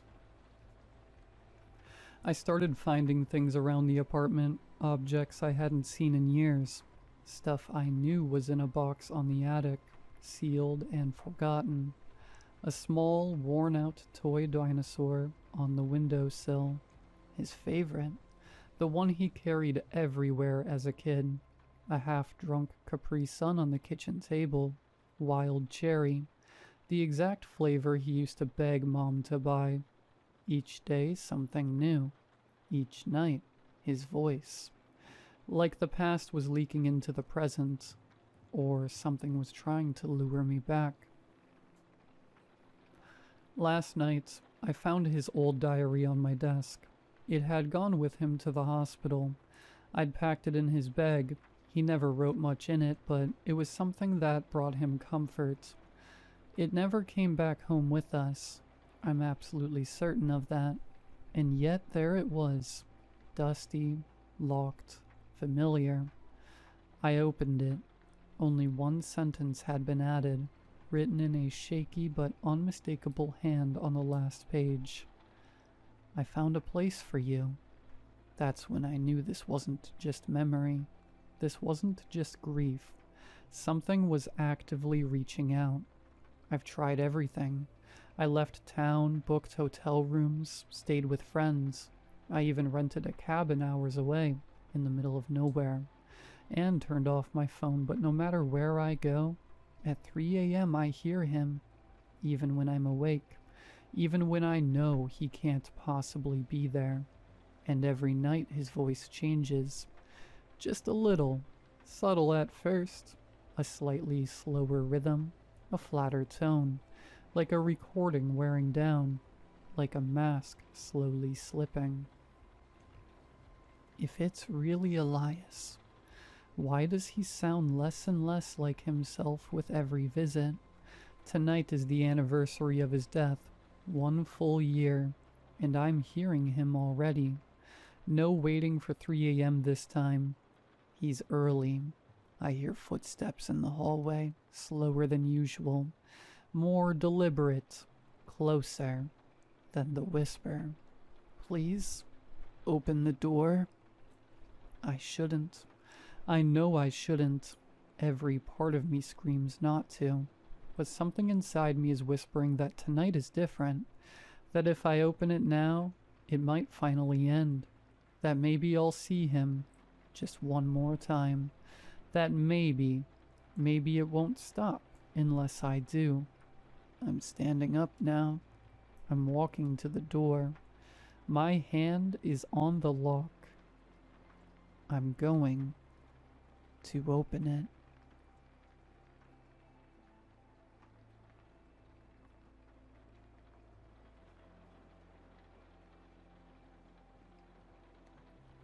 I stayed too late at the flea market, and now I know why they close at 3 p.m. I've always loved flea markets. There's something about them. Things left behind, forgotten, repurposed. That's why I was thrilled when I moved to Ashbrook and heard about Cooper's Market. It sat just outside town, tucked against a stretch of dense forest. It was open Tuesday to Sunday, from dawn until 3 p.m., without exception. I assumed the closing hours were caused by a city ordinance, or just something people had always done, but the more I asked, the more people avoided answering. Vendors packed up quickly, customers left without lingering, and by 3:05 the place was abandoned, as if it had never been there at all. The market was just down the road from my house. I'd been a few times, usually in the mornings, but I'd never stayed until closing. I wanted to know why they closed so early. Now I do. March 25th, 2:50 p.m. The air changed as closing time approached. Vendors stopped humoring browsers, shifting their attention to breaking down their stalls. No one told stragglers to leave, but the message was clear. I lingered at an antique stall, pretending to examine a set of brass keys. The woman behind the table, thin, weathered, watched me with an unreadable expression. She was wrapping small porcelain dolls in tissue paper, her hands moving fast. "Hey, how's it going?" I asked, trying to sound casual. She barely glanced up from the doll in her hands. "I'm doing great, sweetie." Her voice was kind but distant, polite in a way that felt automatic. She just kept rapping, her fingers moving fast. "I was wondering, why does everyone pack up so early? Is it a city ordinance or something?" Her hand stilled for half a second. When she spoke again, her voice was colder. "If you're smart, you won't ask." She folded the last piece of tissue paper over the doll, tucking it in tightly. "We need to leave." She didn't look at me, just kept working. The rustling of paper suddenly sharper, more hurried. March 25th, 3 p.m. I hid inside an old camper van near the back of the lot, crouched behind dusty furniture. Through a small window, I watched the last vendors pull out onto the road in a slow procession, dust rising behind them. March 25th, 3:15 p.m. The lot was empty. For a long time, nothing happened. I sat still, listening to the wind move through the trees, the rustle of old tarps shifting in the breeze. The sun was still high, the air still warm. I pulled out my iPhone, scrolling mindlessly to pass the time, occasionally glancing up to check my surroundings. Everything looked the same, still, normal. I began to wonder if I'd fallen for some elaborate local prank. Time passed, maybe a couple hours, maybe more. My phone had died after being on it for so long. I can't be sure of the time exactly, but it was starting to get dark. The footsteps came first, soft, like someone walking barefoot through dry leaves. Then closer, deliberate, a slow, cautious approach. I held my breath, straining to see outside the camper. Nothing. The lot was still empty, but the feeling was stronger now, like being watched through a window I couldn't find. At some point the whispers began. Not words, not exactly. Just a sound threaded through the air, somewhere between wind and speech. My name surfaced on it over and over, stretched and pulled apart like something spoken through water. I stayed curled behind the furniture, pressing myself against the tightest space I could find. I felt like I was there forever. Then through the corner of a window I saw it, thin, motionless. At first, I thought it was a vendor who had forgotten to leave, but it was too still. The longer I looked, the more unnatural it seemed. Its limbs too long, its posture too rigid, like something standing the way it thought a person should. I didn't move, neither did it. Sometime later, I ducked lower, wedging myself between an old dresser and a rusted mini fridge. The metal was cold against my back. I told myself I could wait it out, that whatever it was, it would go. Then it took a step, slow, deliberate, not searching. It already knew where I was. I clenched my teeth, forcing myself to stay still. Through the thin gap between the camper door, I could see its feet, long, pale, standing just outside. A pause. Then the lightest sound, so faint I almost didn't notice it. A slow, deliberate tapping. Not a knock, just the bare scrape of a fingernail against the metal, testing the surface. It dragged downward, slow and careful, then lifted, only to tap again, softer this time, almost thoughtful, like it was waiting. Minutes passed, maybe more. The tapping stopped. The air sat heavy, thick with silence. Then from nowhere a warmth stirred the back of my neck. Not a breeze, not movement, just heat, faint, damp. My fingers curled against my leg. The camper door was shut. The window was latched. I stayed still. The warmth came again, closer this time. I felt a shift in the van, fabric dragging against wood, a weight shifting, then a breath, deep, controlled, right against my skin. Before I could react, something pressed against my spine. Light at first, just the barest touch through my shirt. Then a nail, jagged and slow, tracing its way up my back, higher and higher. I ran. March 25th, 8:40 p.m. I jumped into bed, pulling the blankets around me. Home felt safe. My boyfriend would be off soon. His shift runs from 2 to 10. Just a couple of hours and I wouldn't be alone. I tried to calm my breathing. The bedroom was quiet except for the sound of my cat, Henry, snoring at the foot of my bed. Then a few light taps on the dresser. I was never alone. I grabbed Henry and ran. My keys were still in my pocket. I didn't turn the lights off. I didn't look back. I just got in my car and drove. The dresser was still shut. Now I'm at my brother's house. Henry is curled up behind me, and I can still feel my pulse in my throat. It's late now, and I am so tired after today, so I'm going to hop off. I'll update everyone soon if anything happens. Oh yeah, and I called my boyfriend. I told him not to go home. Told him to come straight here. I don't know if I can go back. Would it even make a difference?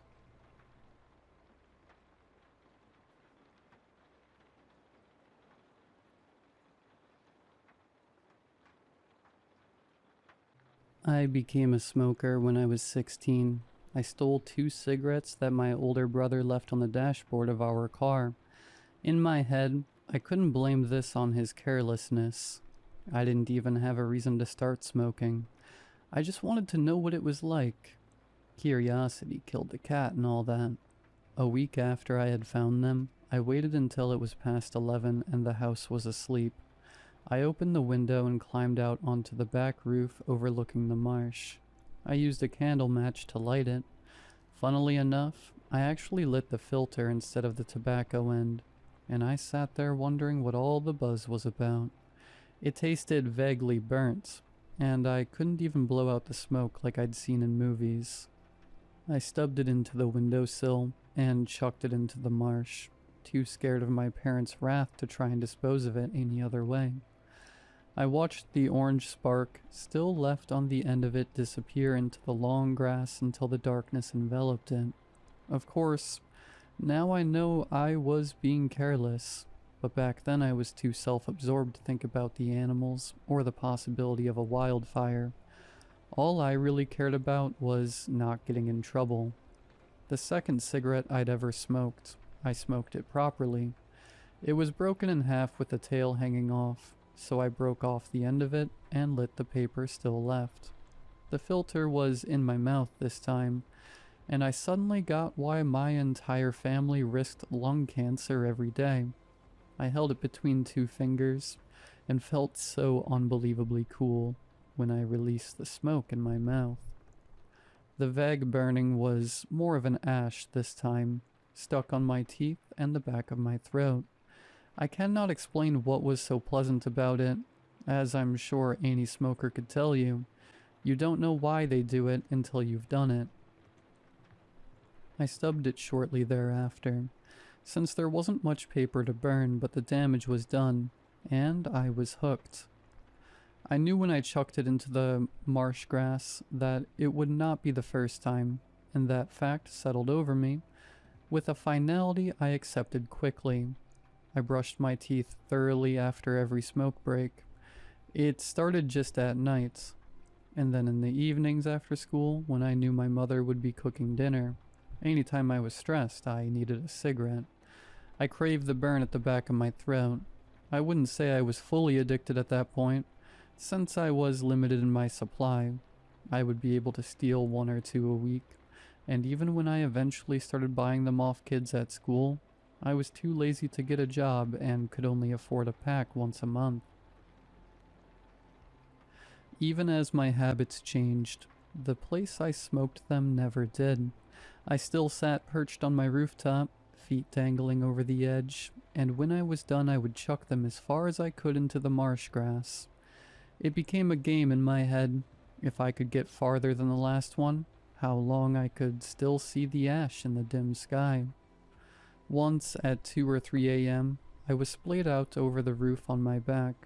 The cigarette between my fingers was almost finished, and when I held it in the air to blow it out, it fell directly on my face. I cursed and sat up, twisting it into the roof in frustration, but out of the corner of my eye, I saw something in the marsh. I spun my head around and saw the dark figure of a tall man. His silhouette was odd and unnerving, body too skinny to hold a head that large. He stared at me, arms at his side. I nearly fell off the roof. I used the heels of my boots to push myself up and grab the windowsill. I shut my eyes tight as I climbed back through and plopped down on my bed. I whipped around to shut and lock my window. I snuck a peek out of the blinds, but he was gone. I've never been sure if I actually saw something out there. I was tired, and unless he laid himself down in the wet mud or gained super speed, I couldn't figure out how he'd gotten out of my sight within that minute. It frightened me out of smoking for all of a week. And then I was back to my old habits. Except now I smoked in the park. My window remained locked until I moved out. I still thought I saw him out of the corner of my eye sometimes, but I was also always known to be paranoid. I'm 28 now. I quit smoking last year when I got pregnant with my daughter. My husband and I are living in an apartment a long way from my childhood home. We're on the final floor, high in the air with no balconies or ledges for my daughter to sneak out of when she's older. Quitting smoking was one of the best decisions of my life. I have more money in my pocket to spend on my little girl. My anxiety has almost entirely ceased. Last week I burnt dinner. It wasn't a big deal, but the kitchen stunk. I decided to slide open a window to let some air in. I dropped the glass of water I was holding. It shattered on the floor. My husband ran over and found me confused, a hand up to my open mouth. On the windowsill, 400 feet in the air, was a mound of burnt cigarettes. Long pieces of grass were poking out of it, covered in mud.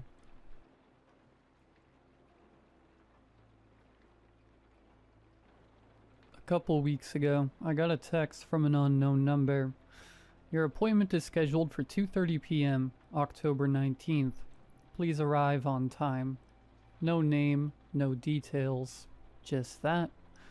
I figured it was a wrong number or some spam bot and ignored it. I'm not the type to book random appointments. My life's a mess of late rent and grocery runs. Not schedules. But the next day, another text. Reminder, 2:30 p.m., October 19th.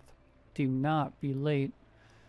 It came at 3 a.m., lighting up my phone on the nightstand. I blocked the number. It didn't stop. The texts kept coming, every day from different numbers, burner phones maybe, or spoofed lines. Always the same message, same time, 3 a.m.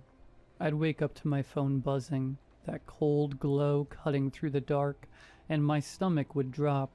I called my provider, but they said there was nothing they could do. Numbers weren't traceable, no pattern to pin down. I stopped sleeping right, started double-checking my locks, even though I live on the 4th floor of a crappy apartment building with a broken buzzer.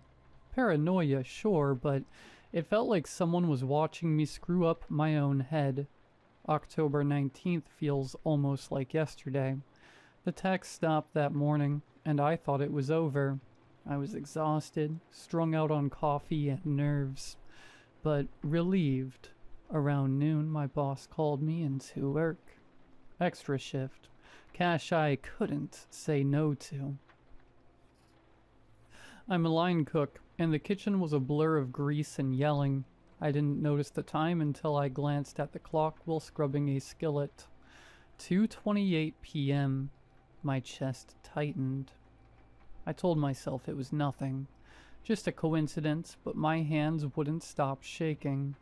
At 2:30 sharp, the power cut out. The kitchen went dark. Lights, vents, everything. Dead silence.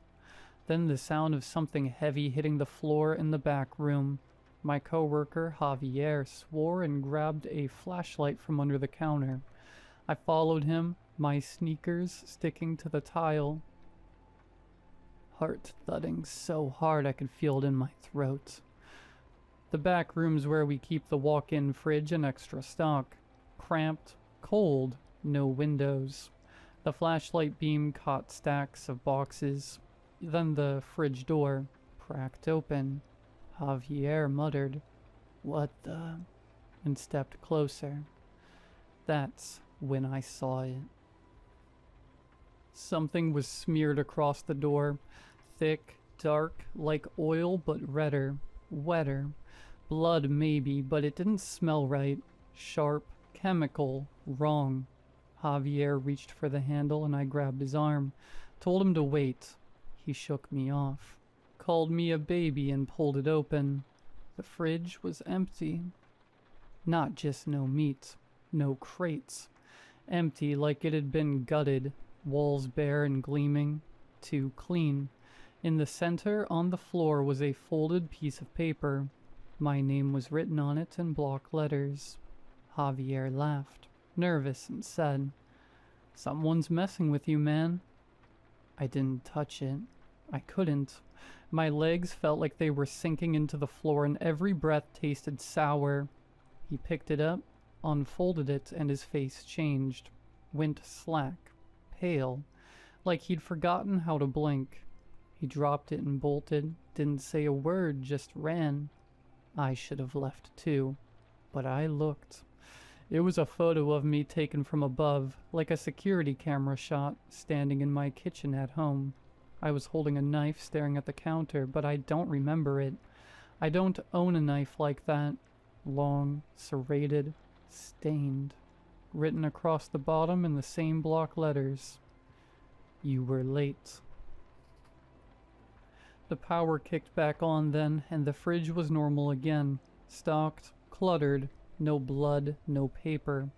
I stumbled out, told my boss I was sick, and left.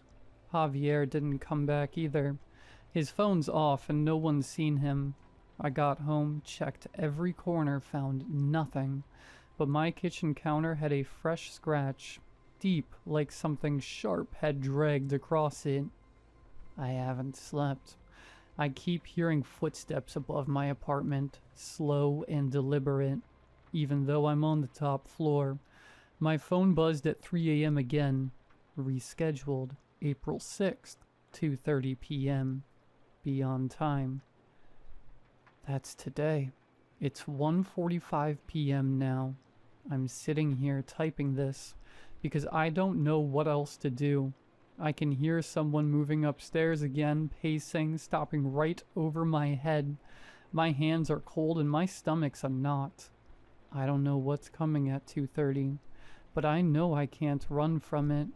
If I don't post again, check the news. Look for me. Please.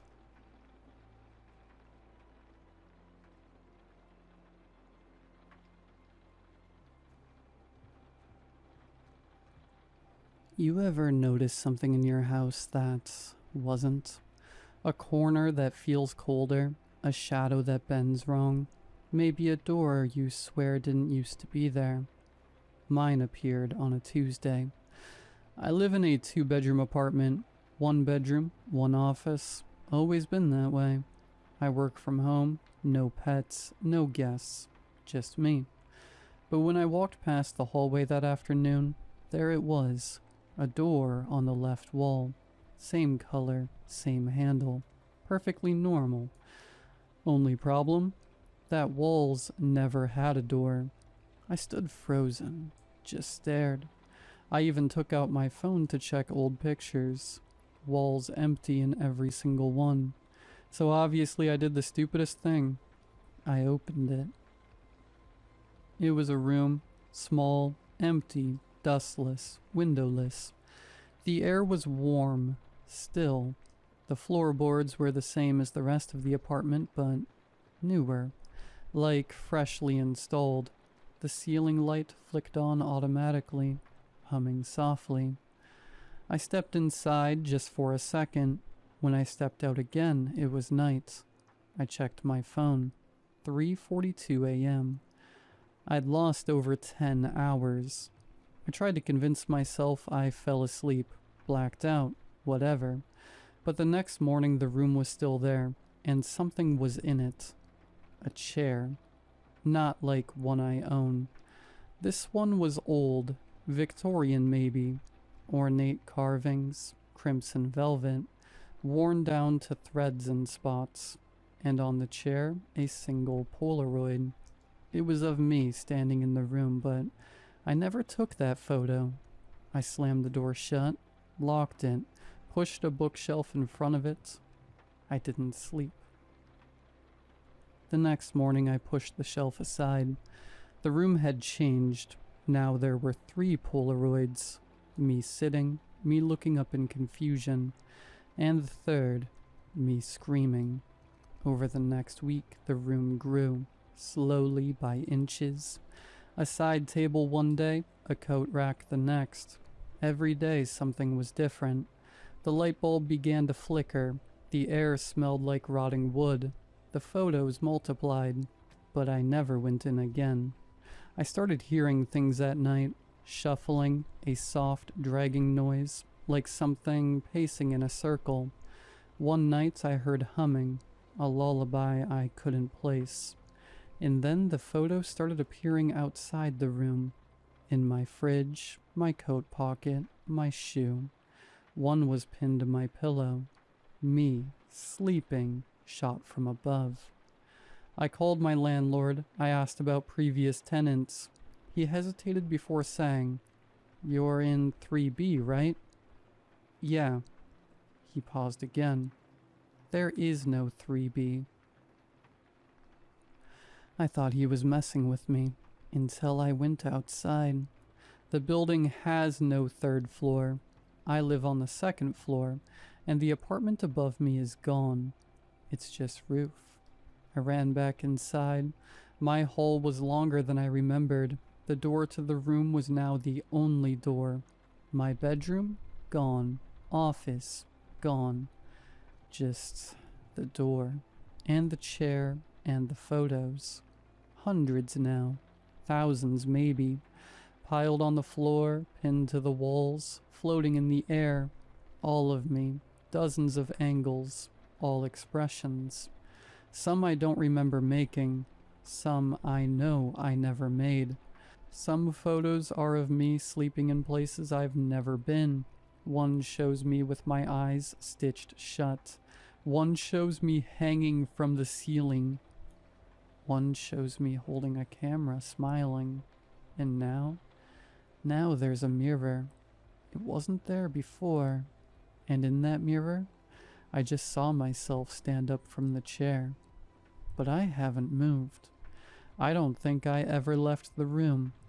I think it's been watching me pretend to. I think it's learning. I think it's almost ready to take my place. So if you ever notice a new door in your house, don't open it. Please. Don't let it out.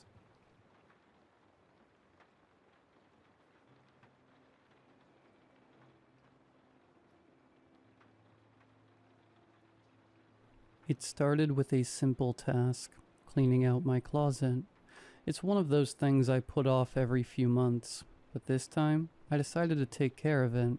My closet's a mess. Old clothes from college, jackets that don't fit anymore, random things I've collected over the years. You know the type. I reached for a jacket that I hadn't worn in ages, one that was a bit too small but always reminded me of simpler times. Walking around campus, running late for classes, just the usual college life. I pulled it out from the back of the closet, shook off the dust, and noticed something odd. There was something in one of the pockets. I don't remember putting anything in it. and I've had this jacket for years. I didn't even know the last time I wore it, but the thought of finding something inside felt weirdly comforting. It was a small folded up piece of paper, the kind of paper that felt old and familiar but still had a little crisp.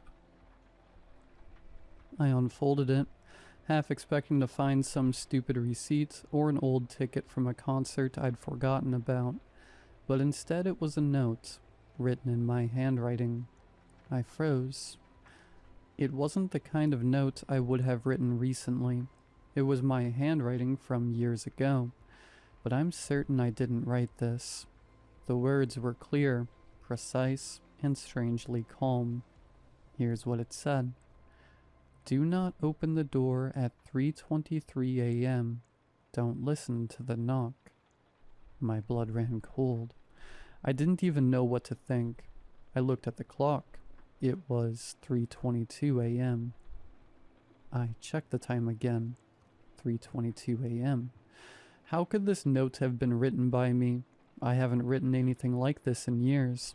I couldn't remember ever making a note like this, and yet there it was, in my handwriting, in my jacket pocket, as if it had been placed there just moments ago. I stared at the paper for what felt like an eternity. The smell of old leather and paper in the room suddenly felt too thick, like the air was closing in on me. I thought about tossing the note, throwing it away, or burning it, but something made me keep reading. I'm not joking. The knock will come. It will be faint at first, but it will get louder. Don't answer the door. It's not you on the other side. That part didn't even make sense. It made my head hurt just reading it.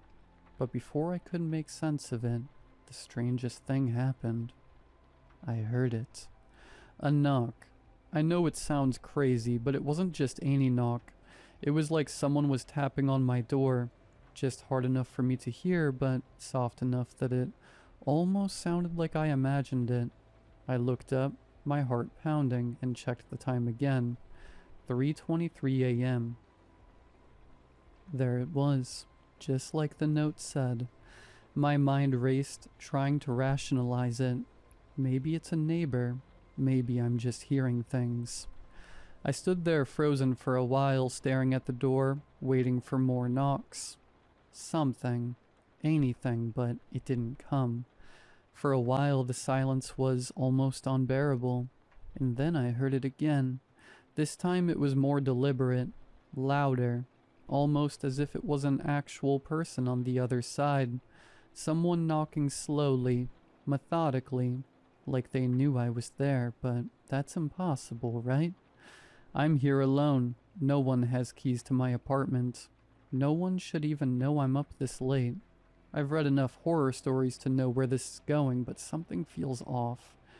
This isn't like any other story I've read. This feels personal, like it's meant for me. That's what's scaring me the most right now. I'm not answering the door. I swear I'm not. But every time I look at the clock, it's like I can feel the time slipping by. The knocking hasn't stopped. It's still there. Faint, rhythmic, almost a whisper at this point. I can't tell if it's just my mind playing tricks on me, or if it's something else. So here I am, writing this because I don't know who else to tell. I don't know what to do. The note was right. 3:23 a.m. came and went, and now I'm sitting here in the dark, listening to something I can't explain.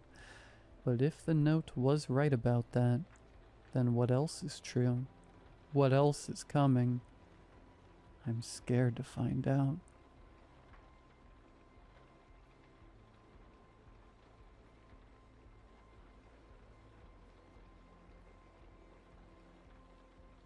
The first time I heard the hum, it was in the dead of night. Snow had blanketed the town in a heavy, sound-dampening hush, and the only noise in my house was the soft ticking of the clock on the mantel. I was drifting somewhere between sleep and wakefulness when it started. A low, mournful melody, barely audible but impossible to ignore. At first, I thought it was the wind howling through the eaves, but this was different. It wasn't random. It was deliberate, rhythmic, almost human. I sat up in bed, holding my breath, straining to listen. The hum seemed to be coming from inside the house. My heart started to race as I fumbled for the lamp on my nightstand. But as soon as the light flickered on, the sound was gone, like it had been swallowed by the darkness itself. I told myself it was nothing, just a trick of a half-dreaming mind. But when I went to the window, I froze. There were footprints in the snow, starting at the edge of the woods and leading straight to my house. They stopped abruptly beneath my bedroom window, as if whoever, or whatever, had been out there had been watching me. The next morning, the town was buzzing with the news. Mrs. Avery, a neighbor 2 doors down, was missing. Her house was locked up tight, her car untouched in the driveway. The only thing anyone noticed was an odd sound, like faint humming, drifting around her property. Now I can't stop hearing it. The hum follows me everywhere I go, growing louder and closer, as if it's waiting for me to figure out what it wants. Or to take me, too. At first, I thought I was going mad. A sentient hum that wants to take me. It made no sense, but as the missing persons reports kept flooding the bulletin boards, I knew something had to be happening. On the 16th of August, the mayor held a press conference. I'm flipping through channels when I spot her familiar face on Channel 7. I listen in. Madam Watson, what is happening with all these people? A reporter queries. We want answers. The mayor responds. There is an ongoing police investigation, and we are working hard to find your loved ones and bring them home safe. The camera zoomed in on the mayor's face, her calm demeanor faltering as the crowd's frustration erupted in a storm of shouts. BS, someone screamed from the back, their voice cutting through the noise. You've been saying that for 2 weeks. The mayor's expressions shifts. She seems uncomfortable, like she's holding something back. I lay there, silent. The moon casts a soft shadow on the back end of my room. I drift away to sleep when suddenly I hear it. I can't pinpoint where it's coming from. It's like a surround sound speaker turned to the lowest volume. The hum is soft yet eerie. I stand up, listening closer. I still don't know where it's coming from.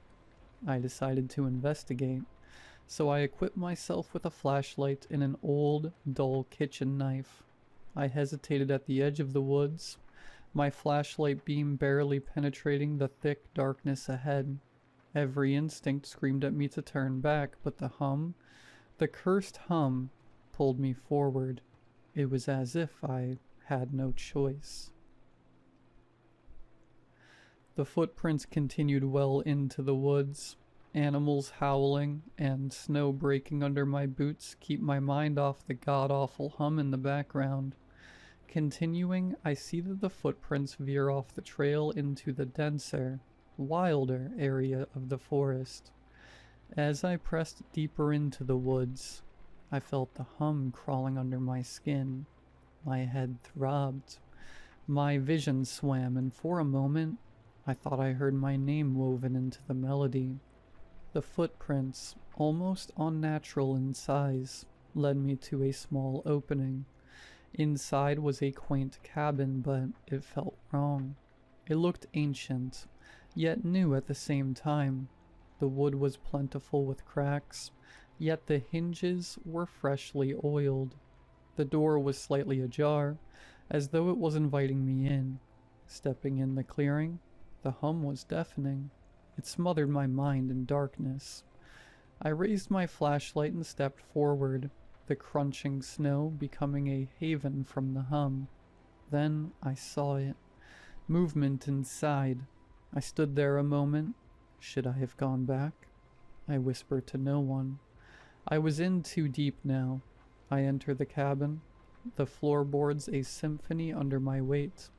I clear the cabin, but no one is inside. Looking deeper, I see musical instruments. A piano, its keys yellowed with age, an old 6-string with one string snapped, and a gramophone, gleaming flawlessly despite the state of the cabin. On the platter lay an aged record, its label faded. I extend my hand, now trembling, to pick it up, but the hum grows. It's no longer an organized melody. It's a scream. It's a fighter jet taking flight in my mind. I stumble back, my hands grasping my head in pain. Something moves in the shadows, a flicker just beyond the reach of my flashlight. No, I muttered, my voice shaking. I turned and bolted, nearly tripping over the doorway in my haste. The hum receded as I ran, fading to a faint, almost soothing drone that nestled in the back of my mind. When I finally stumbled into my bed hours later, the hum was still there, dormant but present, its rhythm a sinister lullaby. Sleep came, but peace did not. I stood in line in the mayor's office, humming softly under my breath without realizing it. The realization jolted me, and I clamped my mouth shut. When my turn came, the secretary gestured for me to enter. Inside, Mayor Watson sat behind a massive oak desk, her expression unreadable. "What can I do for you?" she asked. Her tone clipped. I dove straight in. "I need answers about the disappearances. The hum, what is it? I know you're hiding something." Her gaze sharpened, but she didn't react immediately. "That's a dangerous assumption," she said, leaning forward, "and one I suggest you keep to yourself." "I hear it," I said, my voice shaking. "The hum, everyone who's heard it is gone. What's happening to me?" Her face tightened, and for a moment, she seemed to weigh her words carefully. Finally, she sighed. "My great-grandfather created it," she said, her voice barely above a whisper. "A song. He wanted it to be perfect, but it became something else. It feeds on curiosity, draws people in. It always leads to the same place." "The cabin," I said, the word falling from my lips like a stone. Her expression darkened. "No one who goes there comes back, and every time, it gets stronger." I shuddered, the hum growing louder in my mind, as if reacting to her words. She stood abruptly, her gaze hard. "You shouldn't have come here," she said, her voice final. "Leave, before it's too late." As I walk to the exit, the hum grows louder in my head, reverberating off my skull. I exit, trying to ignore the intensity. It continues back home. My body began to move on its own. I tried to fight it. My mind screamed for control, but my body no longer obeyed. Each step toward the cabin felt like sinking deeper into quicksand. Inescapable, suffocating. The hum swelled, a living thing coiling tighter around my thoughts. When I reached the clearing, the cabin stood waiting, its crooked frame illuminated by the pale moonlight. My vision blurred, the edges of reality folding in on themselves. I could feel it. The hum wasn't just sound anymore. It was inside me, rewriting me. The door creaked open as if it had been expecting me. The gramophone gleamed in the center of the room, its brass horn catching the faint light. My hand reached for the record, trembling but purposeful. as though it no longer belonged to me. When the needle touched the vinyl, the hum erupted into a symphony, haunting, beautiful, and devastating all at once. It was everything: joy, despair, love, and terror, woven into a melody that consumed me. My body sagged, and for a moment I felt weightless, as if I were dissolving into the music itself. I wasn't alone. Shadows emerged from the walls, faint outlines of those who had come before me. Their eyes glowed faintly, their mouths moving in unison to the hum. I tried to scream, but no sound came. They weren't trapped. They were the hum.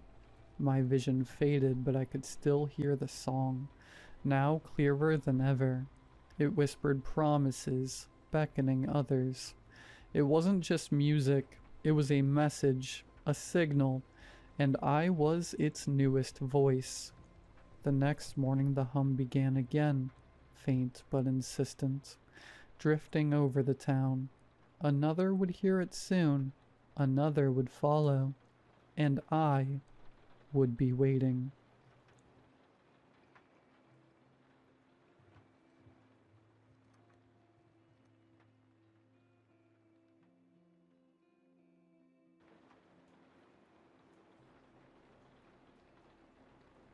I work the late shift at a small convenience store near the train station. It's a quiet job, mostly just stocking shelves and occasionally chatting with customers. But every night, right around closing time, I get a regular who makes my skin crawl. He's an older man, disheveled, with a long trench coat that seems too big for him. He shuffles in just before midnight, mumbling to himself. I know I should call the cops on him, but he never causes any trouble, just buys a pack of gum and leaves. Last Thursday, as I was ringing him up, he paused and looked at me with wide, sunken eyes. "You hear the train, don't you?" he said, his voice a raspy whisper. Yeah, I guess," I replied, trying to keep it casual. "It's pretty loud." "No," he insisted, leaning closer. "Not the train. The last train. It's calling for you." I chuckled nervously, not wanting to engage too much. "Yeah, well, I have to get going soon." But he just stared at me, and I could feel a cold sweat creeping down my back. "You need to be careful. It's not what it seems." He left without another word, and I tried to shake it off, but his warning echoed in my mind. After closing the store, I walked to the platform to catch the last train home. It was already late, and the streets were eerily quiet. When I got to the platform, the lights flickered. I waited alone, listening to the distant rumble of the train approaching. But as the train pulled in, something felt off. The train was empty, the seats eerily clean. Not a single passenger in sight. I hesitated, but figured I'd just ride it home. As I stepped inside, the door slammed shut behind me with a deafening clang. I sat down, looking out the window as the train began to move. The conductor's voice crackled over the intercom. "Next stop, nowhere." Panic surged through me. What did he mean? I pulled out my phone, but there was no service.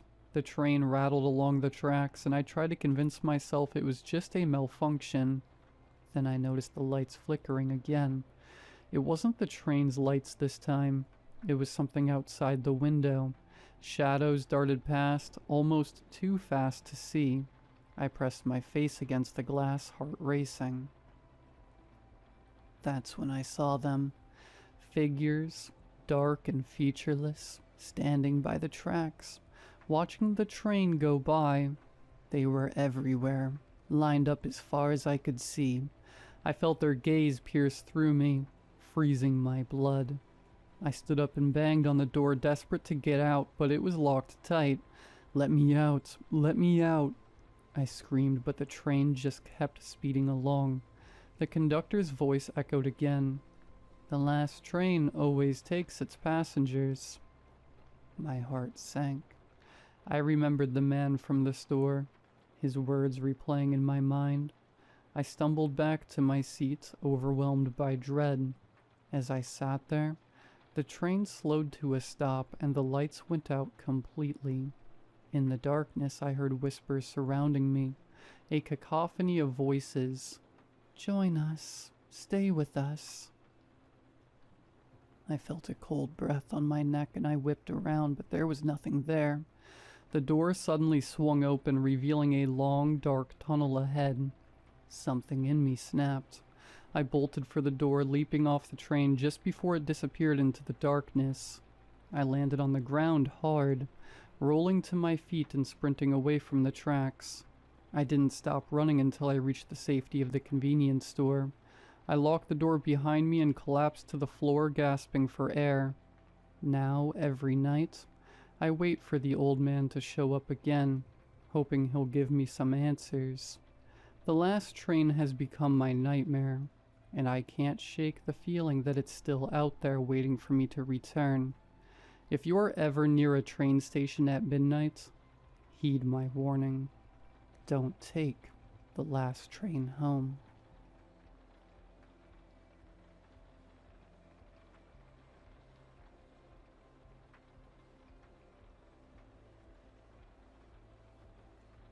I don't think I'm me. I know that sounds strange, and yeah, if I heard someone else say it, I'd probably tell them to see a psychiatrist. But it's true. I would never wear a striped sweater, and definitely not on a random day in July. I don't even own striped sweaters. Yet there I was in a photo inside a photo album my best friend's mom was showing me, grinning in a red and blue striped knit like it belonged on me. And that wasn't the only strange thing. Earlier this week I came home from a month-long work trip. I was exhausted, dragging my suitcase through the door when my girlfriend greeted me. Hey baby, I made your favorite meal. Eat it before it gets cold. I'm gonna go run a bath for us. Amy called over her shoulder. Chicken parmesan. I didn't think much of it at the time.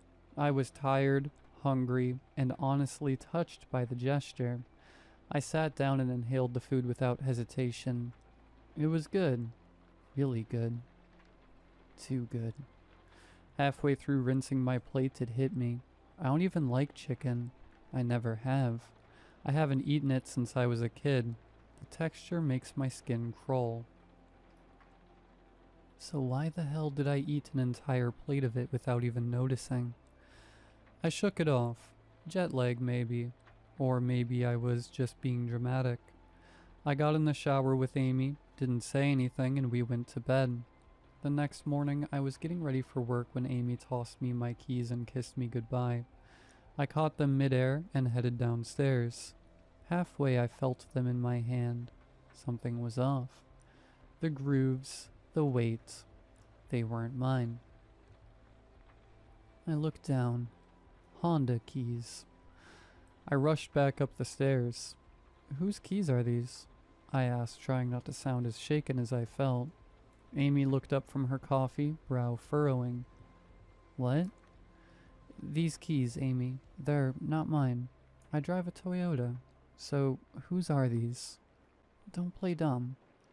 She blinked. Honey, are you feeling okay? Those are your keys, stupid, she said with a soft laugh. No, they're not. My voice dropped cold. Without saying a word, Amy disappeared into the hallway, then returned holding a framed picture. That's you, she said, handing it to me. In the photo, I was standing next to a shiny new Honda Civic at a dealership. Huge smile. Handshake with the salesman, wearing, of course, a striped sweater. That was 6 months ago, babe. When I surprised you with the car. Do you seriously not remember? I opened my mouth, but nothing came out. That was me. My face, my grin, my stance. But it felt like I was looking at a stranger with my skin.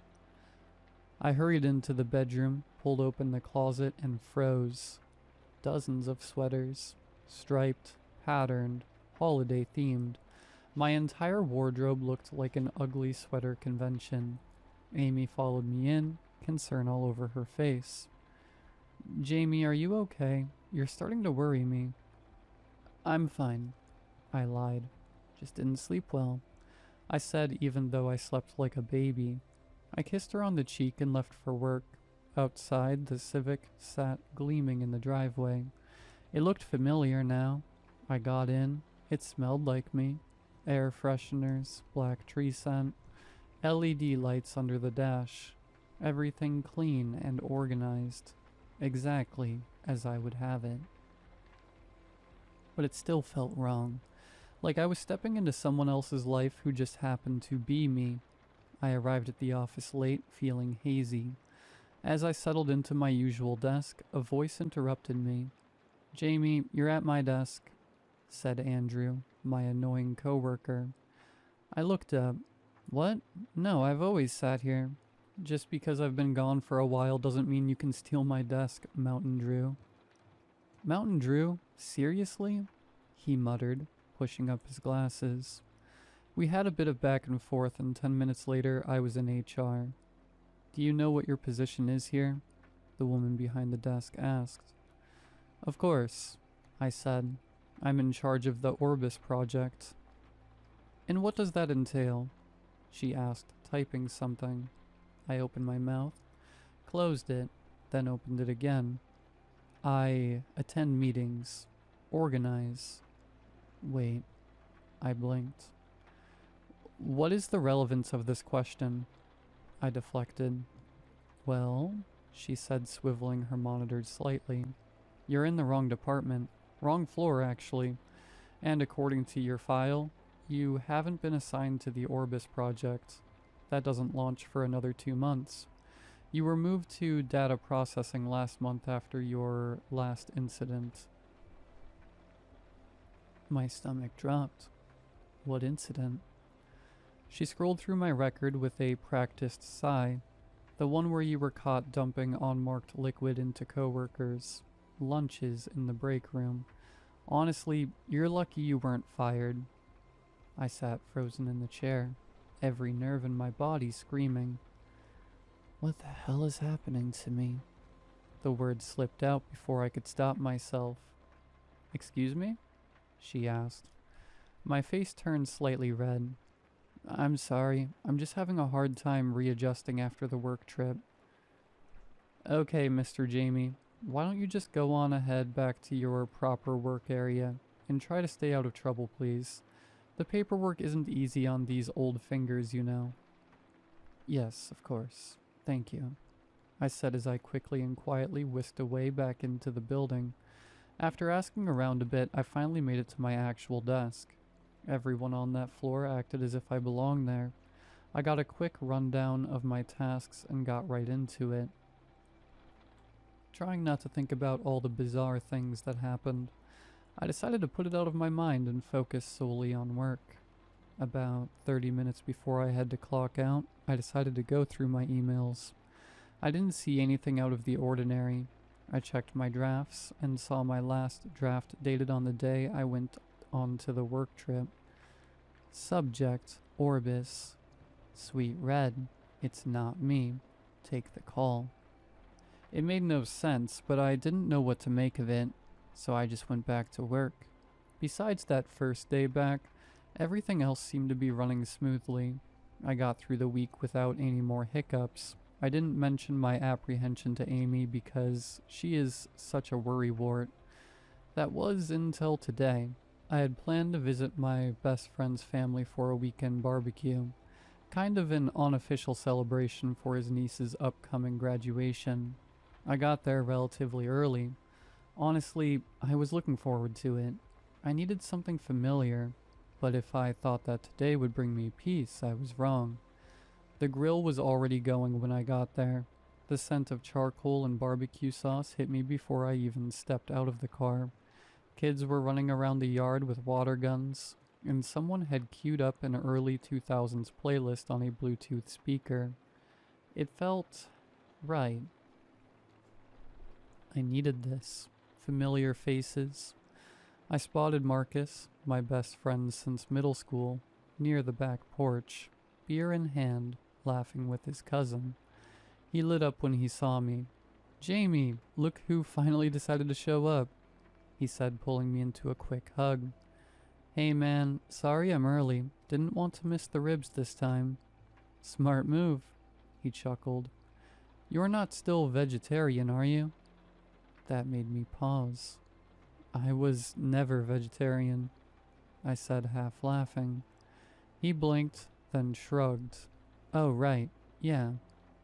The moment passed, but something about it lingered. I grabbed a plate, made small talk, accepted a drink. For the first time all week, I felt like myself again, until I wandered inside to use the bathroom. On the hallway wall, right before the guest bathroom, was a photo collage I'd seen a dozen times before. I'd even helped Marcus's mom hang it last year, but this time something was off. At the center of the collage, surrounded by prom photos and school portraits, was a framed picture of me and Marcus at the lake house. I remember that trip, or at least I thought I did, but in the photo I was wearing a striped sweater again, the same red and blue one from the dealership photo. I stared at it for a long time. My arm was around Marcus's shoulder. We were grinning, beers in hand, but there was something wrong with my face. Too wide a smile. Almost posed. Unnatural. Why would I even wear a sweater in the sweaty July weather at a lake anyway? "You okay?" a voice said behind me. I jumped. It was Marcus's mom holding a bowl of potato salad. She smiled warmly. "Bathroom's just there, hun." I nodded. "Yeah, thanks. I don't remember this picture being here." She looked at it. "Oh, you two had so much fun that weekend. You don't remember? We printed that out the same night you all came back. You helped me pick the frame, Jamie." "Oh, yeah. I must still be tired," I said quickly, slipping past her into the bathroom and locking the door behind me. I turned on the sink and stared at myself in the mirror. Same face, same eyes, but I couldn't shake the feeling I was looking at someone else.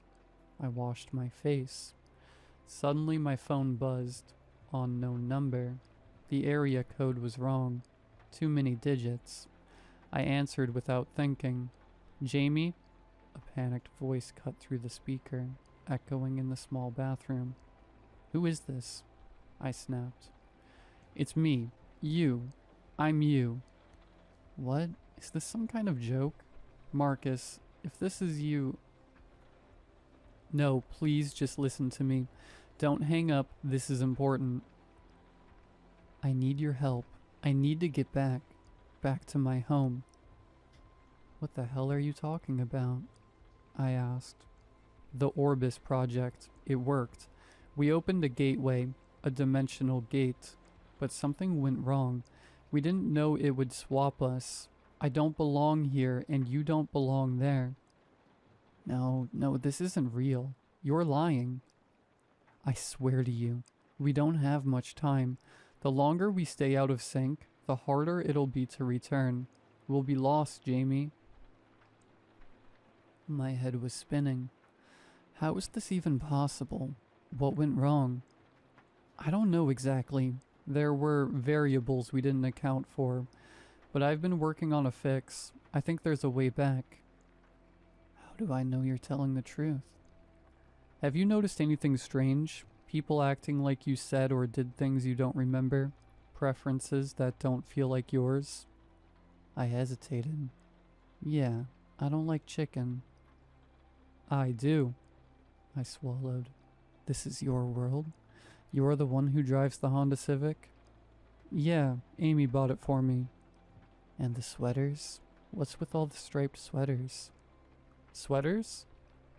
"Your closet's full of them, and you're wearing one in every photo, even at the lake trip last year." He paused, then said, "Who the hell wears a sweater in July?"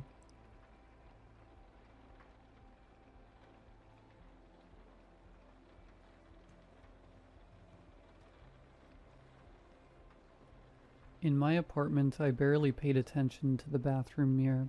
The place was old and cheap, and I was too broke to be picky. The mirror was like everything else, stained, slightly warped, and permanently fogged in the corners. I only glanced at it in passing, never giving it much thought, until the night I realized my reflection wasn't blinking. It happened while I was brushing my teeth.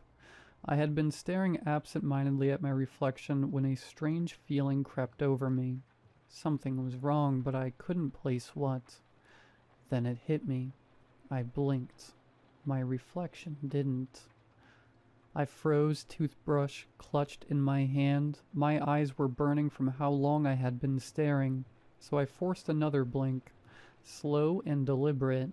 The man in the mirror held my gaze, his eyes wide and unblinking. I let out a nervous laugh, shaking my head. Maybe I had just imagined it. Maybe I was overtired, or the mirror was old enough to have some weird warping effect. It was an illusion, nothing more. That's what I told myself. Over the next few days I started to notice other things. Subtle at first, the tiniest delay in my reflection's movements, a hesitation before it matched my expression, a flicker like a buffering video, before it snapped into place, and then one night it smiled at me. I wasn't smiling. The change was so small, so fleeting that I almost convinced myself it hadn't happened, but deep down I know better. Something was wrong with the mirror. I started avoiding it. I'd brush my teeth quickly, keeping my eyes down. I'd shower with the door open, towel draped over the glass to block my view, but no matter how much I ignored it, the feeling of being watched never faded. Last night everything changed. I woke around 3 a.m., my throat dry, my body aching with exhaustion. Without thinking, I stumbled into the bathroom and flicked on the light. And I looked. I shouldn't have looked, because my reflection was already staring at me. It wasn't mirroring my sleepy confusion. It wasn't matching my sluggish movements. It was grinning. A slow, creeping smile stretched too wide across its face. And then, as I stood there, frozen, it blinked. But not normally. One eye, then the other. A cold wave of nausea rolled through me. My breath hitched. My hands clenched the sink so hard my knuckles went white. My reflection took a step forward. I flipped the light switch off and ran. I don't remember getting back into bed, only the sheer terror that kept me awake until morning. When I finally worked up the courage to check the bathroom, the mirror was empty. Not shattered, not removed, just empty. The sink, the tiled walls, the shower curtain, everything reflected perfectly, but I wasn't there. Then I heard it, a slow, wet footstep behind me, and another, and another. I didn't turn around. I couldn't. My body was locked in place, every nerve screaming at me to run, but something in the air, something thick, heavy, wrong, kept me frozen. My breath came in short, shallow bursts, my pulse pounding in my ears. The floor creaked. Whatever was behind me was getting closer. I squeezed my eyes shut. If I didn't look, maybe it wouldn't be real. Maybe I'd wake up in my bed and this would all be some fever dream. A long, slow exhale ghosted against the back of my neck. Not mine. The air around me felt colder, suffocating like the walls were closing in. Then a whisper, so close it could have been inside my own head. "You let me out." The lights flickered. The air smelled damp and rotten, the wood left to decay in a basement. I opened my eyes, and against every instinct I turned around. There was nothing there, but in the mirror my reflection was back, only now it wasn't mimicking me. It stood still, watching as I slowly backed away. Then, just before I turned to run, it raised one hand and waved. Before I understood what was happening, an invisible force, Something pulling at me, dragging me towards the mirror. Every instinct in my body screamed at me to fight, to resist. I dug my heels into the floor, twisting, thrashing, forcing my body to break free from the invisible grip. My fingers, which had already begun to press against the glass, curled into a fist, and I punched the mirror. Glass exploded in all directions, shards cutting into my skin, a sound like shrieking metal tearing through the air. The pull stopped. I hit the floor, gasping, hands shaking as I scrambled backward, away from the shattered remains of the mirror. For a moment, nothing happened. Then, from within the broken pieces, something moved. A pale hand reached out from the largest shard, fingers stretching, twisting, grasping at empty air. My face, but wrong, warped with rage, its mouth stretched wide in a silent scream. Then, piece by piece, the shards went dark, like ink spilling over a canvas. The reflection faded into nothing, swallowed by an emptiness that made my stomach turn. And then it was gone. The room was silent. The mirror was shattered, and I was still here. I sat there for hours, waiting, trembling, staring at the pieces, expecting something or anything to come crawling out, but nothing did. I didn't sleep that night. I haven't slept since. I threw away every mirror in my apartment, any reflective surface I covered. My phone, my laptop screen, even the shine of my doorknob. I avoid them all because I know it's still out there, waiting and watching, and sometimes in the corner of my vision, in a place where my reflection should be, I see nothing at all.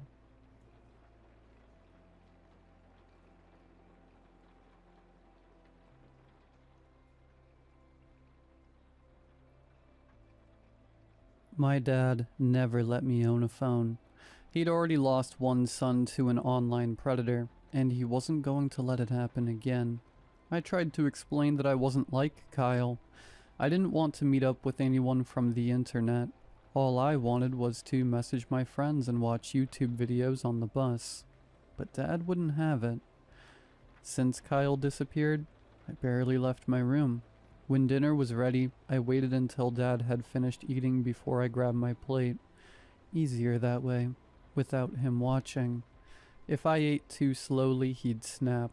"What, not good enough for you?" Before, Kyle used to redirect our old man's anger at himself, shielding me from the worst of it. He'd taken a beating once when I knocked over a can of red paint in the garage. Whenever someone asked about the purple bruise under his eye, he'd say it came from playing hockey. I never got the chance to thank him for that. I worked part-time bagging groceries at the Quick Mart and saved $200. One of my friends, Devin, sold me a cheap Motorola smartphone. I added people's socials, installed YouTube, Spotify, and a few other apps, and set up this Reddit profile. I couldn't risk Dad finding out the phone, so I pried up a floorboard in our bedroom, my bedroom, to hide it. I had to keep reminding myself of that. Without Kyle, there was no more our room, our desk, or our wardrobe.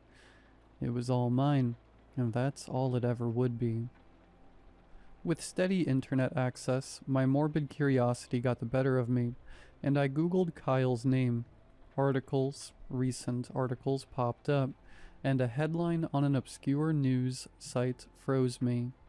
Father investigated in missing child's case.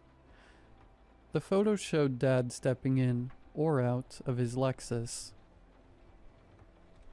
Suddenly his boots echoed on the staircase.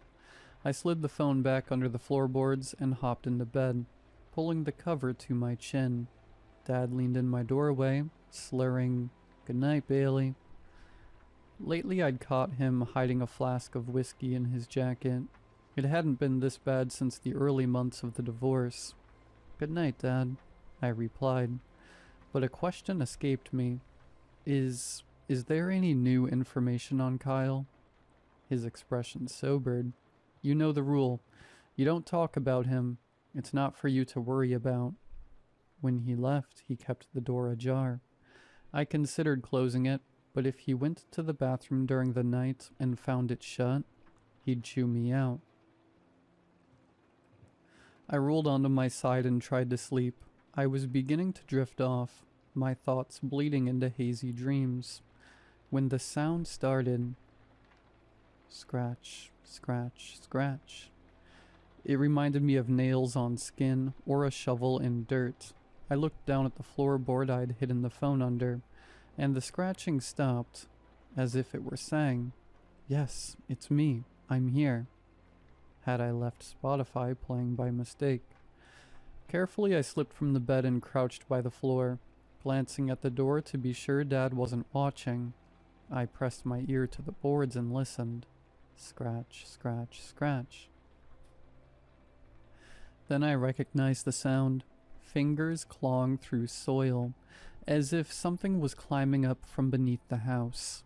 I jumped back into bed and closed my eyes, desperately trying to ignore the sound.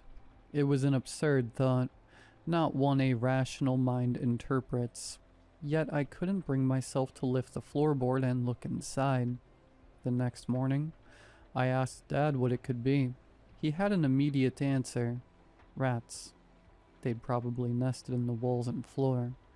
One must have fallen into a gap and trapped itself. Night after night, the scraping continued. I wondered how long a rat could survive.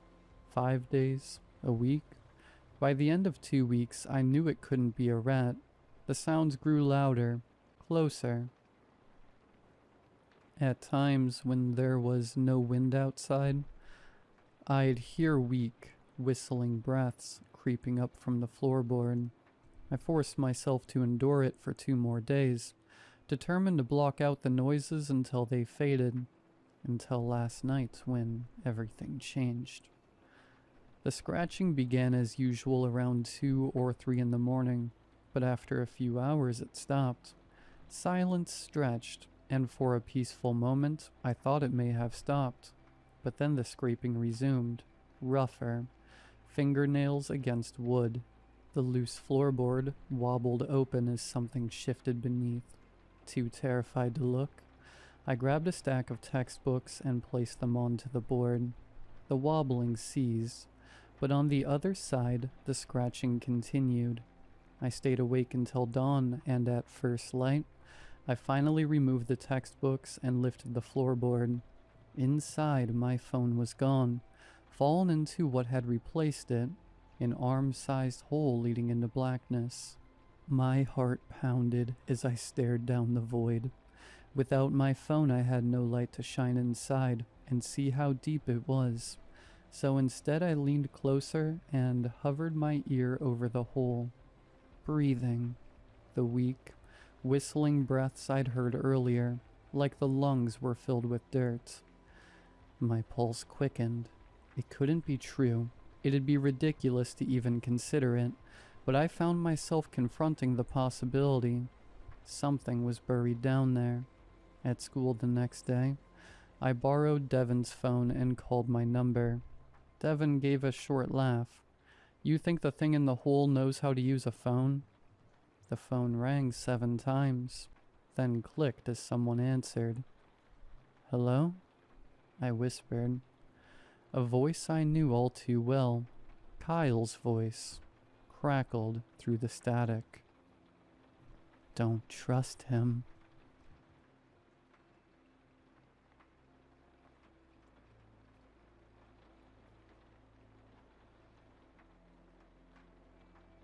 The last time I decided to journal my travels didn't end well. I was hunting a demon that had the supernatural abilities to create life out of written word. And all the messed up stuff I put down came back to kick my butt for months after that. Nearly killed me on multiple occasions. And I had many sleepless nights.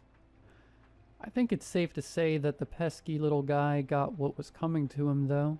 I thought it ironic to use my own word as bait, only to lure him into a paradox. It went something like, "You will cease to exist once you understand why you cannot." You like that? I spent all day thinking about the best way to mess with him. Poor guy tried to twist out of it, but you can't fight words when they break your own rules. He ended up comatose, loaded up in the back of my truck, and thrown into the holy burn pit after that. Good riddance. Anyway, my shrink says I gotta keep writing things down and really process my thoughts and actions. I can then maybe identify what triggers my PTSD and try to make some progress out of it. I don't think he really understands the gravity of what I do. As long as I keep hunting, I am safe. The world is a safer place. It falls on me to keep it that way.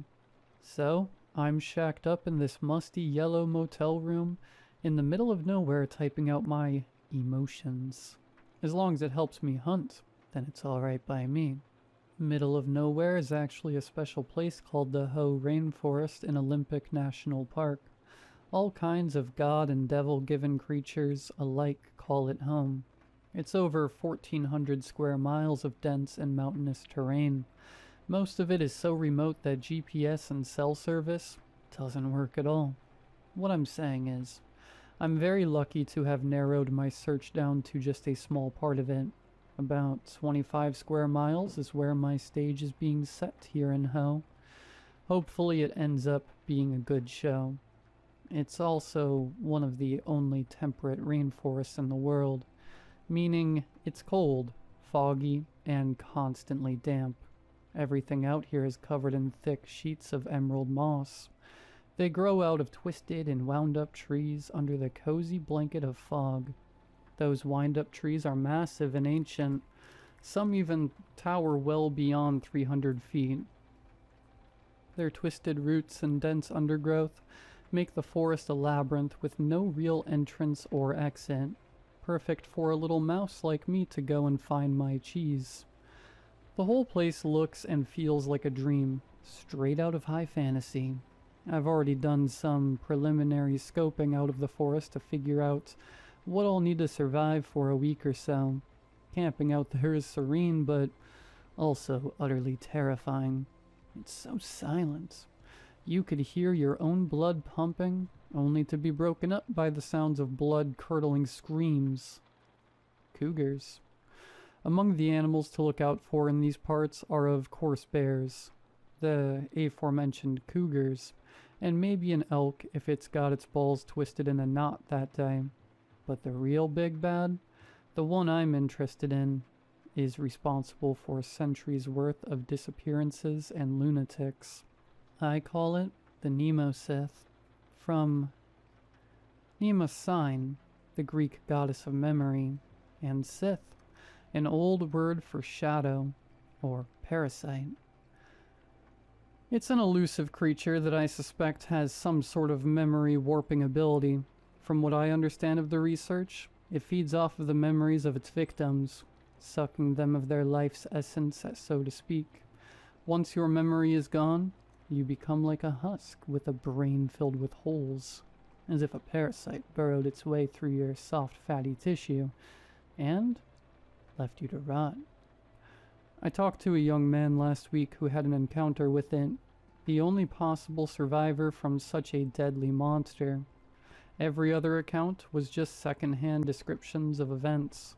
I can assure you that he acted like his head was Swiss cheese, and he looked like it too. After the incident, he sure as crap couldn't take care of himself anymore. His parents kept him in his own room in the backyard. It was a shed converted to a livable area, complete with a bathroom, AC, and everything. They claimed that they couldn't handle his episodes anymore, and so I got the vibe that they needed the space more than he did. They looked tired. They wheeled out a decrepit young man with a 1,000-yard stare, folded in a strange position, one leg tucked under himself and left arm grabbing the back of his seat. He looked like the origami of pain, a collection of mobile, bagged fluids and tubes littered around him, some coming in, others out. He was gaunt and deathly. Head was caved in, a perfect concave lens around both temples, leading to a sharp edge at the top where some wiry hair held on. I smiled and waved with smooth southern hospitality, but could tell my smile was just a bit too straight-lipped. That slight grimace of acknowledging something terrible had happened to him, and my sympathy couldn't help but show itself in an awkward gesture. I hoped his parents didn't notice and thought I was wincing, but they didn't seem to mind. They gave me nothing but kindness, the sort of people that would take great care of their disabled child. Good people. "Hey, Eddie, my name's Mark," I said. I reached over and touched his frail shoulder. He squeezed his eyes and lurched back in his chair a little, like I was threatening to hit him. "He hasn't talked much since the accident," said his mom. The father chimed in. "He doesn't do much at all. Stares off into space, draws a little. He likes that one cartoon.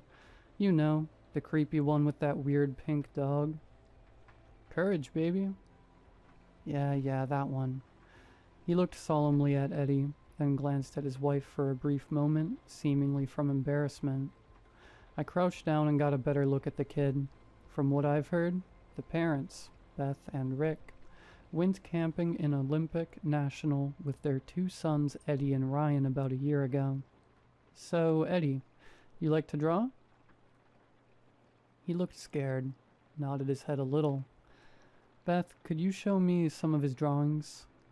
She took me inside his shed, which honestly looked better than my own apartment. It was pristine and clean, very sterile, hospital-like. His drawings were black and white sketches of abstract nature. Some almost looked like chicken scratch. They were all pinned up on a corkboard past a drafting table set up to fit his wheelchair under it. Some of the chicken scratch looked like humanoid figures, almost amphibious and wet, dripping with charcoal onto eggshell ground. Some of them looked like a little boy, holding hands with a taller, more pronounced and thick stick figure. I heard the rattle of Eddie's wheelchair behind me, and when I turned around, he looked me in the eyes for the first time. "Don't trust what you know," he slurred. "What you think." He took a deep and labored breath. "Yourself." I don't know what Eddie was trying to tell me, but I think at that moment, he knew what I was at his home for. He knew what I was after, and I felt like he was trying to warn me. They said that Eddie started to act irrationally on the first day camping. He would say the same things over and over. He would think he was somewhere he was not. He started to have some night terrors in the tent, then went out sleepwalking in the middle of the night. Beth got scared when she woke up and didn't see poor Eddie in his sleeping bag. She ran out into the forest, following the sounds of light thudding in the distance, and found Eddie bashing his head into a tree, over and over. The bark was stripped bare, and so was his head, raw and broken, bleeding all over his face. He turned and looked at his mother, woke up, and cried. He didn't know where he was or what was happening to him. That night was the single most excruciating time of their lives, something feverish that punched my gut and made me queasy.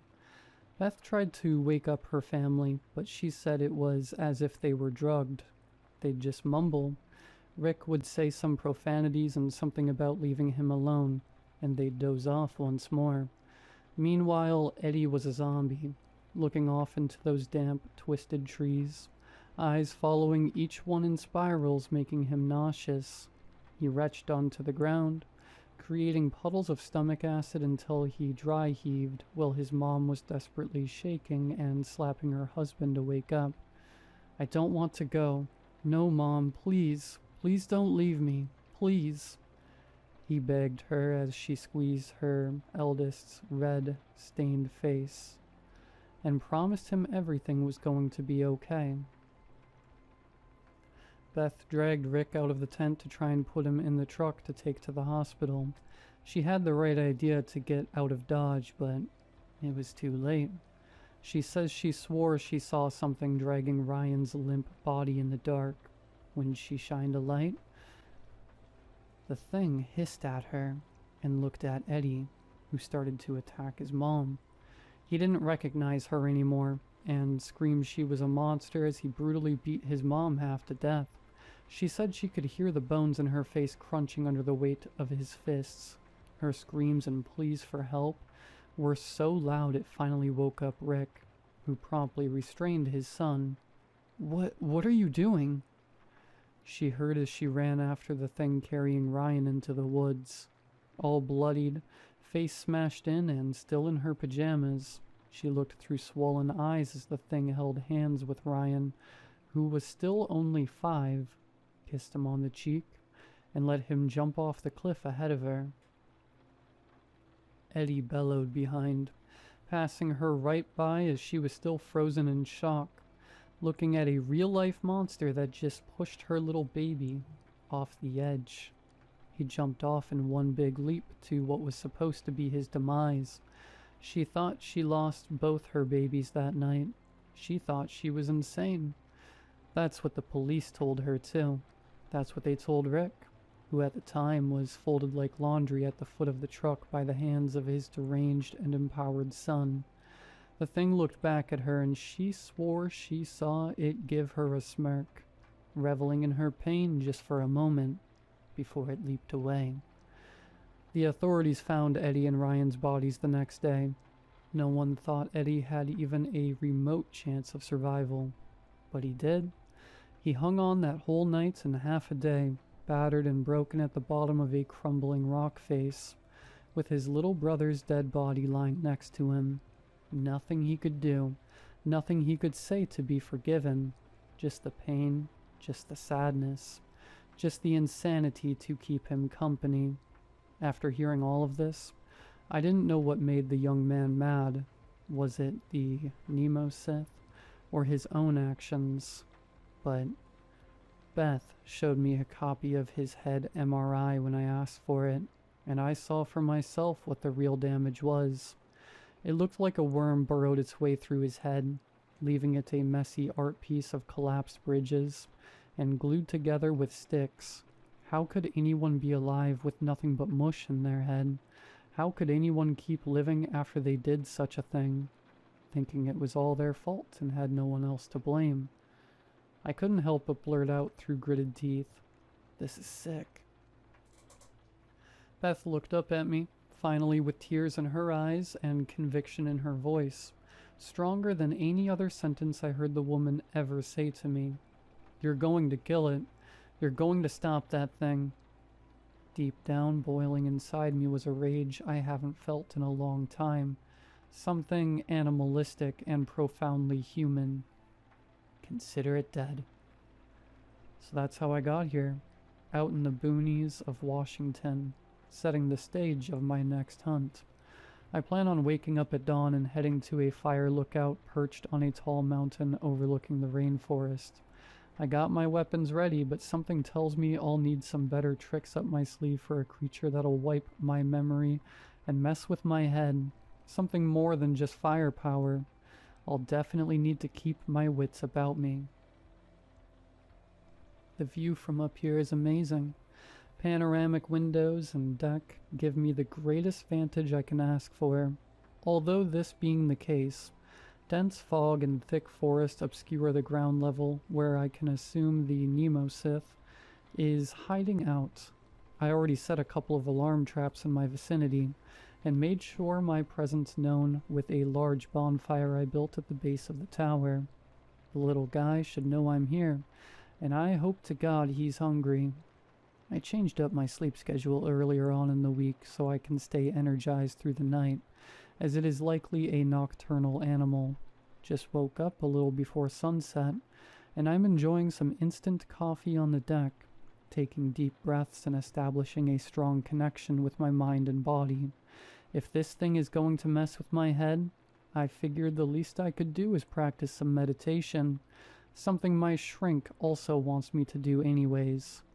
I don't believe in the nonsense like the spirituality you can buy at a supermarket, but I concur that the meditations do in fact calm my nerves. My list is all checked off. Traps, Food, water, shelter, transport, radio. Looks good. Okay, it's time to find out what us little people are made of. Apologies if some of this doesn't make much sense. I'm still putting together the pieces of what happened last night. The sun was setting in marvelous glows of pastel tones arranged in warm colors that filled my body with comfort. I set down my mug when the final embers of the day vanished to reveal a night sky filled with the Milky Way, like someone turned on the universe's nightlight. It presented everything in just enough cool-toned lighting that a flashlight wasn't needed until the fog rolled in.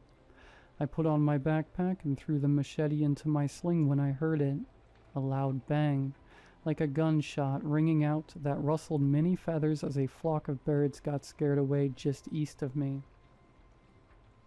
It could have been anything, but I had to go check and make sure. Climbing down the steps of the old rickety tower, I began to hear brutal screaming, the kind of screams you only hear in dire circumstances, like someone was being mauled, then another and another. I was surrounded by the screams of what sounded like women all around me. I knew them to be cougars, but it was definitely some shady stuff going on. It was like surround sound. All around my skull and off in the distance, they were all curdling in fear. It made me scared too. I took a second to ground myself and started running toward the east. Game time. Navigating the forest would have been impossible without my headlamp and machete. Still, progress was slow even with the paths I marked and cleared earlier. It was like the shrubbery had some magical miracle grow in them, and they covered my paths just as fast as I cut them down. When I made it to my east trap, I was surprised to see that the trigger mechanism wasn't pulled. I was tricked already, but I was prepared for a lure anyways. I hate the intelligent ones, because they always pull childish stunts like this, thinking they're smarter than me. I may not be a genius, but I'm good at what I do. I pulled out my handgun, closed my eyes, and listened. Then, with the slightest rustle in the leaves, jolted me back. I flipped around, aiming through the iron, and then I wasn't there anymore. I was a kid back in Arkansas, and I immediately threw up in my lap from the sheer dizzying spiral of what just happened. I tried so hard to remember what was going on, but it was like my whole life before that never happened, and it felt like a dream to me. It got to a point that all I could remember was the mantra I said when meditating. Don't trust what you know, what you believe, yourself. I said in a rushed whisper over and over. I was startled when I got a slug to the face in the middle of my rambling. "What is wrong with you, Mark?" said the man in the front driver's seat of an old Tacoma. "You little crap, you ruined my car." He threw more right hands at me until eventually pulling the car over to drag me out and started to beat me on the side of the road. The beating was a familiar taste I knew all too well. The salty sweat of a man. I pushed back in my mind palace far, far away from myself. My father. I tried to push him away, but my feeble body didn't have enough strength to fight back. I just ate every hit until a tooth cut through my bottom lip, and I felt my nose crack and bleed down my chin. He stood up in a grunt and exacerbated breath. "Today's the day, Mark." He took some deep inhalations. "You're really pushing me. I'll leave you out here if you don't suck it up." He walked over to the truck and cracked open one of the cores that littered the back seat. He started back over to me, while swigging it. "What you gotta say, little man?" Still lying on that dry pavement, I spit a hot, bloody loogie at his feet. "Screw you, you freak." He got on top of me and really let me have it that time. Full swings and torn up knuckles driving my head onto the pavement over and over. When I started to lose consciousness, I began to have flashes of me in the forest, and something else on top of me. Something slimy and wet, with claws and needle teeth. That's when I snapped out of it. I threw the thing off of me and was surprised to find just how light it was. About 90 pounds of gross muscle, contorted and amphibious. It reeked of mold and decaying meat. The Nemo Sith hissed at me and leaped away into a tree as I heard it bound across branches. "You scared?" I screamed in frustration. I let off a couple of shots, but none of them hit their mark as I was dizzy and tired. My equilibrium was off and my ears rang like a bomb exploded in my skull. It bounded away, and I knew I had to get back to the tower to reassess and check the damage before it attacked again. The journey back was daunting. I stumbled all over the place and kept hearing my father in my head, yelling at me, telling me things, whispering to me to keep secrets, terrible secrets, the ones I'm in therapy for.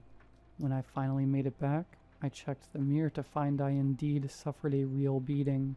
Broken nose, black eyes, cut on the bottom lip, definitely a concussion. The only new things were the small pinpricks nesting around my scalp. The monster tried to burrow its way through my brain just like Eddie. It almost got me good. Bringing my dad out like that was a real pain. And when I started to think of him, my anxiety spiked. I shot up and cut down the stairs to the entrance of my lookout, boarded up the entrance, then sat in a corner and took deep breaths trying to get rid of my panic. Ever since I couldn't re-up my Xanax prescription, I've had to just suck it up and deal with the panic attacks myself.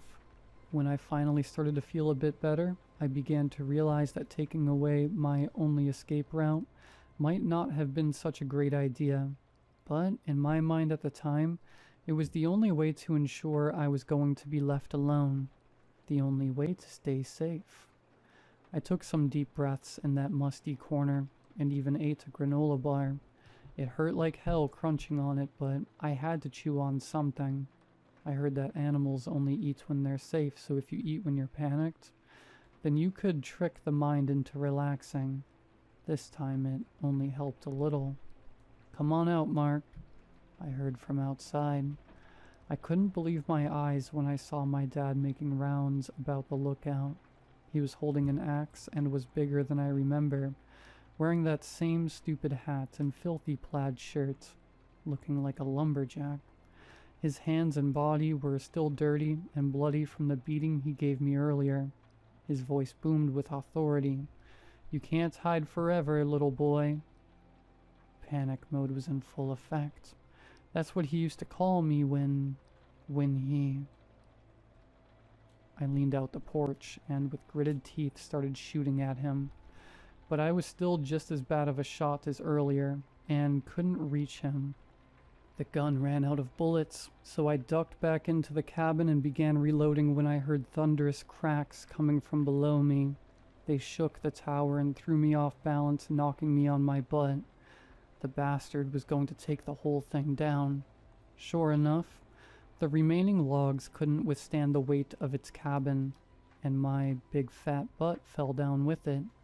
I saw the sky quickly revolve into earth and back again as I tumbled through the air. The cabin slammed into the mountainside facing up, but at a steep angle, shattering all the windows. The impact made the fridge fall from above me, crushing my left arm between it and the floor. I screamed out in pain as it slid off me and fell through the windows and down the cliff. My arm was twisted up, compound fracture through the elbow and nicked an artery too. Blood was gushing out 3 feet in spurts that were in sync with my heartbeat. I quickly tore off my shirt and wrapped it. That's when the cabin started sliding. The Nemo Sith started clawing at the barricaded door above me, cutting through the plywood like butter. It shrieked like a cougar and pounced as we both skied our way down the slope. Trees and rocks pushed past us, tearing up the cabin and splitting it into pieces like grated cheese. I rolled around a wall to avoid getting hit, but the thing kept coming at me with ferocity, swinging its claws around with no purpose or care. I managed to shoot it a couple times in the body, and milky fluid bled from it like a punctured balloon. Smash. We made it to the bottom, and when the wreckage settled, all was silent. I stood up, and through double vision and fog, I saw my dad again, approaching slowly with arms out wide. "You know I love you, buddy. I love you so much." Hunched over, half dead and completely done with that, I said, "You love me now?" and emptied the rest of my magazine into the filth. He doubled over and flexed back, arching his spine into a bridge that melted the skin off and became his true form, a slimy, nasty, overgrown frog thing. It screamed one last time, rattling its lungs out until slowly catching a hitch in its breath, gurgling on fluids. It slowly died there, melting into the wreckage like bubbly acid. It took some time getting back to my truck. Even more time to drive to a hospital and convince the staff I was just in a car wreck. You live and you learn. I called Beth in the hospital and let her know what happened. She's ecstatic and invited me over for dinner once I get out. I begged her to make me some cheesecake, and she did me one better to offer a ride from the hospital with Rick and Eddie too. I'll be taking a short break from hunting to heal up and recharge. In the meantime, I'll be taking any offers or bounties people have and setting up a schedule. My shrink is pissed that I missed my last appointment and told me no excuses when I explained the whole almost dying thing. He told me to just keep journaling and make sure to come back to the office once I'm out of the hospital. That guy. Something still bugs me though. When I first came down that tower, I didn't just hear one cougar. They were everywhere. Maybe just another sick trick. Anyways, till next time. Mark.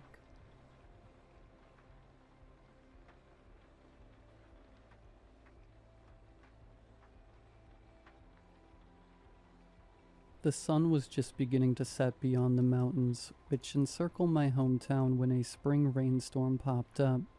I hadn't expected rain. The forecast had been showing clear skies all day long. It started as nothing more than a drizzle, and quickly became a deluge before subsiding back to a drizzle. As the downpour waxed and waned all around, I was disturbed to hear a sound which was not born of nature. It was the sound of somebody trying my back door's handle. The torrential rain slowed down long enough to hear a slow, low, disappointed voice say, "Locked up tight." I felt panicked. Something was trying to get into my house.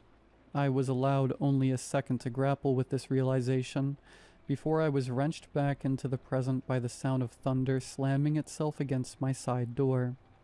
The knob attempted to turn uselessly against its locked mechanism. The voice came again, this time sounding devastated, as if encountering a locked door while trying to gain entry to my home were one of fate's cruel tricks. Locked up nice and proper. My heart skipped a beat at the sound, and it skipped another when I turned to look at my front door, unlocked. I ran for the door. I doubt that I've ever moved that fast before, and I'm sure I could never do it again. I slammed against my wooden savior in haste, the lock sliding in with a clunk, immediately answered by a thunderous impact which shook the frame of the door, if not the whole house. Picking myself up where I lay, several feet away from the door, I saw that it had remained intact. Even the glass portion in the middle of the door was unmarred by the titanic force which slammed against it. I began to process what I was seeing beyond the glass. The thing which had been trying to enter my house, and its face pressed up against the transparent barrier. It was a putrid mass of writhing flesh. Hundreds, if not thousands, of tiny tentacles comprised the bulk of the face. It had the eyes of a snake. Its tentacles moved in perfect synchronization to reveal a mouth filled with row after row of way too many teeth. Its teeth were round and dark in color, like stones worn smooth by a river. It spoke again, this time consumed by animal rage. All loxy upsy good, good, good. After its outburst, the creature took to silently leering at me, with only enough of its head exposed to allow its eyes to see me. We stayed like that for a while, the thing leering at me with cold fury in its eyes, me staring back with cold piss in my pants. Eventually the rain subsided and the devil disappeared from my doorstep. I had thought that would be the end of it. 4 months had gone by, and I was beginning to approach the idea of letting go of the horrific experience I'd had. It had been almost an hour since I had last checked the weather, and I was thinking of going for 2. That's when I saw the announcement of a pop-up storm for my area.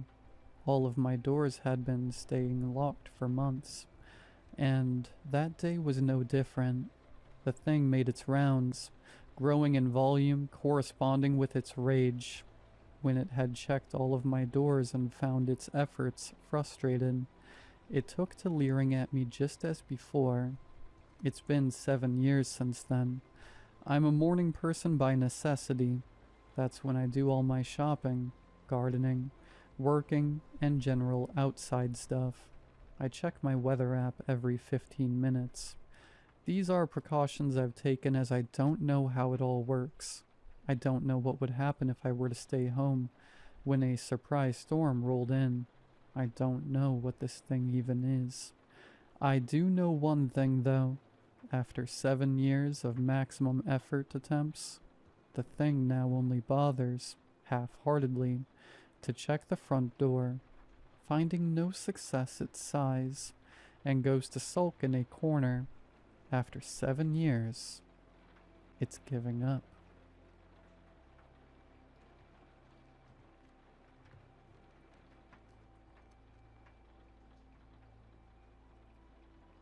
Some roads feel like they remember you better than people do. We were driving back late, me, my girlfriend asleep next to me, and Havana, our 2.5-year-old dog, curled up on the passenger side like she owned it. The air was cool, the sky was moonless, the kind of night where the world seems to shrink down to just your headlights and your thoughts. The GPS had rerouted us off the main road to avoid traffic. I took the turn without thinking, but once we were a few kilometers in, it started to feel like the road had taken me. There was nothing memorable about it visually. Flat, straight, just trees on either side, and the kind of quiet that gets under your skin.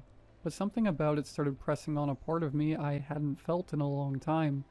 A pressure behind the ribs, a heaviness that wasn't about tiredness. That's when I saw someone up ahead. A man on the side of the road, not waving, not panicked, just standing there, calm. I slowed down, and as the lights caught his face, I nearly forgot to breathe. "Marco?" He smiled. "Hey, Peter." I pulled over, gravel crunching beneath the tires. Ivana perked her ears but didn't growl, just looked at him like he belonged there. I got out. Marco looked older, like me, but his posture was the same, relaxed but alert. He always had this way of noticing everything without needing to talk about it. I hadn't seen him since we were maybe 11. He was never the loud kind of friend. We didn't climb trees or build forts or throw water balloons at girls. We just talked, in hallways, on slow walks after school. We'd found each other because neither of us liked pretending to be interested in the things everyone else seemed obsessed with. I never played with Lego. He didn't play soccer.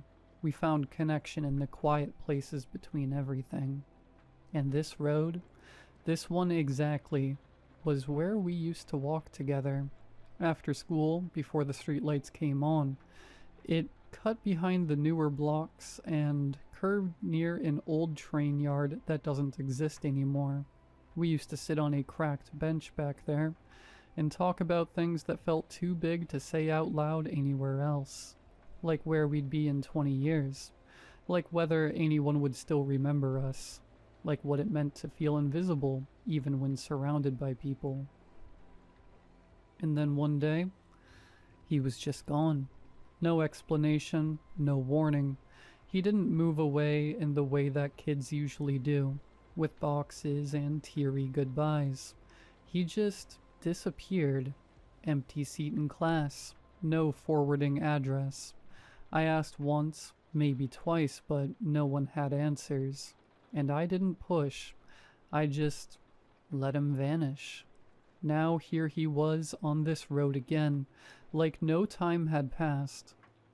"I never got to say goodbye," he said. His voice hadn't changed. Still soft, still grounded. He looked toward the road like it was familiar too. "I didn't even know you'd left," I said. "I know," he said, "but you remembered this road." "I didn't mean to. But something in you did. You came back when you needed to. That's what this place was always for." I didn't understand what he meant. Not fully. Not yet. But he kept going. "You used to talk to me when no one else did. You let me be quiet without making me feel wrong for it. You asked real questions, and when my life was going to hell, you didn't even know it, but you gave me a place to be safe." I looked away. That lump in my throat was back. "You helped me carry something I didn't have words for back then. Now I'm here to return the favor." I laughed, not because it was funny, but because I didn't know what to do with the ache in my chest. "I'm fine," I said automatically. "No," he said gently. "You're functional." He looked at me like I'd said something untrue about my own body, like he was the scaffolding inside me for what it really was. "You've been unraveling slowly for a while," he said. "You show up, you get the work done, you hold conversations, but inside you're bone tired, worn down by the pressure to keep it together, and no one sees it, not the way I do." I didn't answer, because he wasn't wrong. I'd been going through the motions, delivering on expectations, solving problems, nodding along in meetings, but something deeper had been leaking out of me, something I hadn't told anyone about. That feeling like the floor could give out at any second, that brittle edge just beneath the surface of every task, every social obligation, every smile. "You've convinced everyone you're okay," he said. "Even her." He gestured toward the car. "But you're not." I felt something hot building behind my eyes. Then he glanced at the passenger seat. "She knows, though," he said, nodding at Havana. "She keeps you tethered every day. You think she's just a good companion, but she's more than that.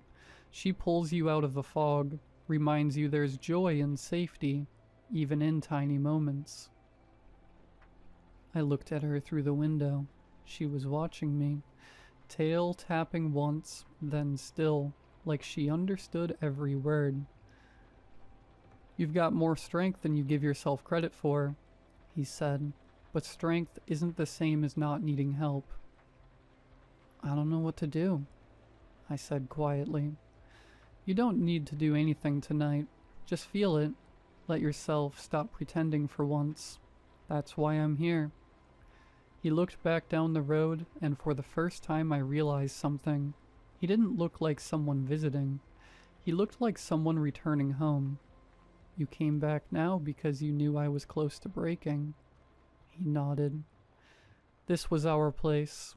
You were most you here, before you learned to hide. I figured maybe if you came back, you'd remember how to come back to yourself." I took a step forward, but he was already backing away. Not vanishing, not disappearing, just walking into the dark, like someone leaving a room that wasn't theirs to stay in. I watched until I couldn't anymore. Then I got into the car. My girlfriend stared and squeezed my hand, still half asleep. Havana leaned gently against my leg with that quiet, solid love that doesn't ask questions. We drove. The road didn't feel hollow anymore, just quiet, real, steady. I don't know what Marco was. Memory, ghost, guardian. All I know is that I needed him, and somehow he knew exactly where to find me. That's the thing about the right kind of friendship. Even when time and distance tear it from the surface, something underneath remembers. A hidden map, a place. He came back to remind me I'm not alone in this, that I never really was, and that sometimes saving someone doesn't look like a grand act. Sometimes it looks like showing up on the side of the road, right when the silence gets too loud.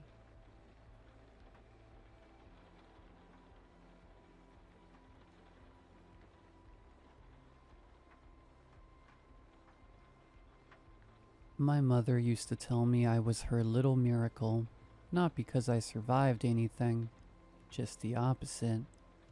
Because something never showed up when I did. I was born on July 26th, 1999. Night birth, full moon. The room was dim, but my dad had a camera, an old school camcorder. They still have the footage, and you can clearly see it. Everyone else in the room casts a shadow. I don't. It's not subtle. It's not a trick of the light. My tiny body rests on the bed, but the floor beneath me is untouched. I move, nothing follows. I reach for the nurse's finger. Her shadow stretches long across the tiles. Mine stays gone. My parents tried to explain it. Doctors said it was a fluke. Physics, lighting. But it wasn't, because it never changed. All through childhood, no shadow on sunny days. Not in streetlights, not in flash photos. And then around age 13 it started to change. Not that I had a shadow, but I'd see others, shadows, where they didn't belong. One time I was sitting on the toilet, door shut, lights on. I looked down and a shadow moved across the floor, like someone walking past. But no one was there. Another time I was playing in the backyard. The sun was high, I still cast nothing, but I looked to my right, and there was a shadow of me, standing just a few feet away, not moving, not mine. When I told my mom, she went pale. She never told me what she saw in the hospital that night, but she sat me down and said something I've never forgotten. If it's yours, it'll come back eventually, and when it does, don't let it touch you. I thought she was being dramatic, but then last week at 25 years old, it returned. I was brushing my teeth when I saw it, the shadow behind me, attached to me. I laughed at first. It had been so long, I figured it finally caught up. But then I turned off the bathroom light and it didn't go away. It stayed there, in the dark. It shouldn't have been visible, but it was. And it moved when I didn't.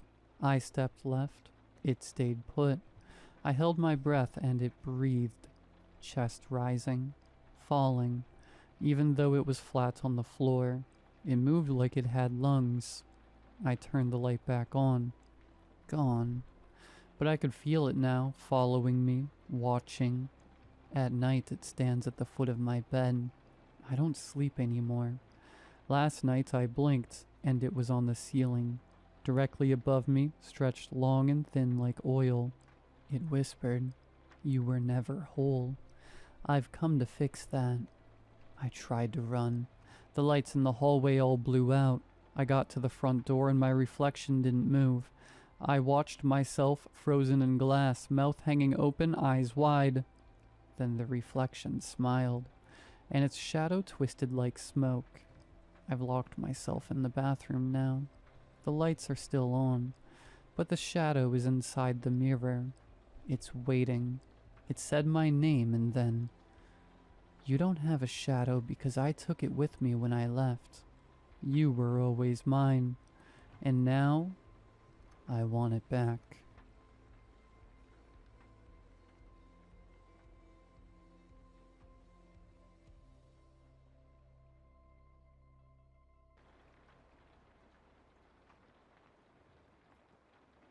He was only gone for 2 days. Said he needed to clear his head, so he packed light and headed up into the Uintas with his usual gear. No big deal. He's done it before, but this time, when he came back, something was off. It started with how he walked in. No announcement, no "I'm back," just opened the door, set his pack down, and stood in the kitchen like he forgot what it was for. I was at the table mid-bite. He looked at me and smiled, but it didn't reach his eyes. "Good trip?" I asked. He nodded, still smiling. That smile didn't drop once the whole night. Not when he told me about the mountain lion tracks near his campsite. Not when I noticed he was wearing my sweatshirt. The one he hates. Not even when I asked what trail he took and he said North Ridge. There is no North Ridge. Not here. That night I couldn't sleep. Something about how he moved felt wrong. Too smooth. Too studied. At one point I got up to check the locks and caught a glimpse of him in the hallway mirror. He was just standing in the dark staring at it. Not at his reflection, at the space beside it. The next morning I found a dead bird on the porch. Not torn apart, just laid out neatly, like a gift. He said he didn't put it there. Then he asked if I remembered when our mom died. The thing is, she's still alive. I waited until he went out back. He said he wanted to feel the sun, but just stood in the middle of the yard, arms hanging loosely at his sides, face tilted upward like he was trying to remember what warmth felt like. That gave me maybe 10 minutes. I went straight for his pack. It looked normal at first. His knife, half-used water bladder, trail snacks he didn't touch, but when I unzipped the bottom pouch, I found something he would have never brought home. A lock of hair, tied with red thread. Dry, brittle, not his color, not mine. It looked old, like it had been buried in salt or ash. Underneath it was a scrap of parchment, something drawn in charcoal, rough circles layered with jagged lines, stick figures warped around a central shape. I didn't recognize the symbol, but the longer I stared, the more I felt like I should. When I turned it over, a single word was scrawled in the corner in tiny, frantic handwriting. Return. I barely had time to zip the pack shut before I heard the back door open. He stepped inside, eyes still fixed on the ceiling like something might be living just above it. "You been in my bag?" he asked calmly. I lied, said no. He smiled. That smile. It stayed frozen while he poured himself a glass of water, gulped it down too fast, then poured another. His throat made no sound as he swallowed. Later that night, I woke up to him humming, a song we used to sing when we were little. Only half the melody was wrong. Notes bent in places they shouldn't bend. The words didn't rhyme anymore. And when I peeked down the hallway, I saw him standing at my bedroom door, back turned, not moving, just listening. He didn't say anything when I asked what he was doing. He just walked away. In the morning, he was already at the kitchen table when I got up. No coffee, just sitting. He looked at me with that too wide smile and said, "Why'd you lie, little brother?" He asked why I lied. I didn't answer. I just stood there, heartbeat hammering behind my ribs, wondering how long he'd known. If he saw me touch the pack, if he'd ever really turned his back at all. He didn't press the question, just smiled and went back to staring at the table. Later, he left again. No word, no jacket, just walked out into the tree line and vanished like he'd always belonged there. This time I didn't check the pack. I waited, and after midnight he came back. His hands were covered in dirt, shirt torn, no blood, just wrong. Like it wasn't made for his body anymore. like his limbs had started to stretch beneath the seams. He didn't say anything, just walked past me and went straight to the basement. That's when I heard it, knocking. But not from the door, from inside the pack. Slow, wet, rhythmic, like knuckles dragging against plastic. I opened it. The first thing I saw was the hair again, matted now, damp with something dark. Beneath it, something wrapped in a tattered gray cloth. I should have stopped there. I didn't.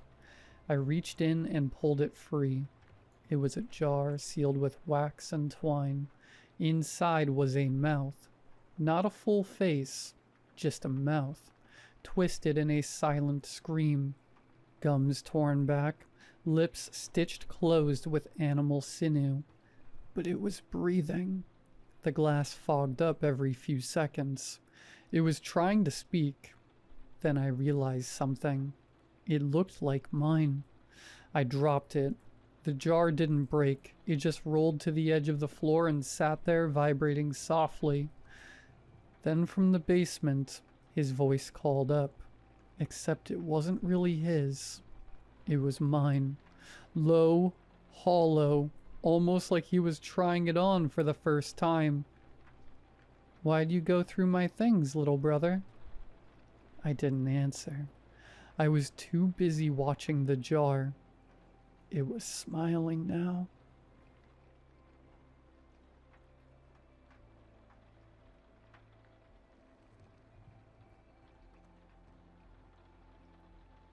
You don't need to know my name. It's not important. And I know that I'm bad at writing, but I need to get this down before you follow in my footsteps and find yourself on that dirt road, leading to that place. Once you've entered, they don't let you leave. I should have listened to my gut when it told me something seriously sinister was hiding out in the dark corners and hallways of that horrible building. Something that I would come face to face with that very night. This was in 2017. My friends and I had done a lot of abandoned exploring as a group when we were still in high school. Mostly old churches, malls, and some crack houses that were usually inhabited by junkies shooting up, or homeless people needing a place to warm up for the winter.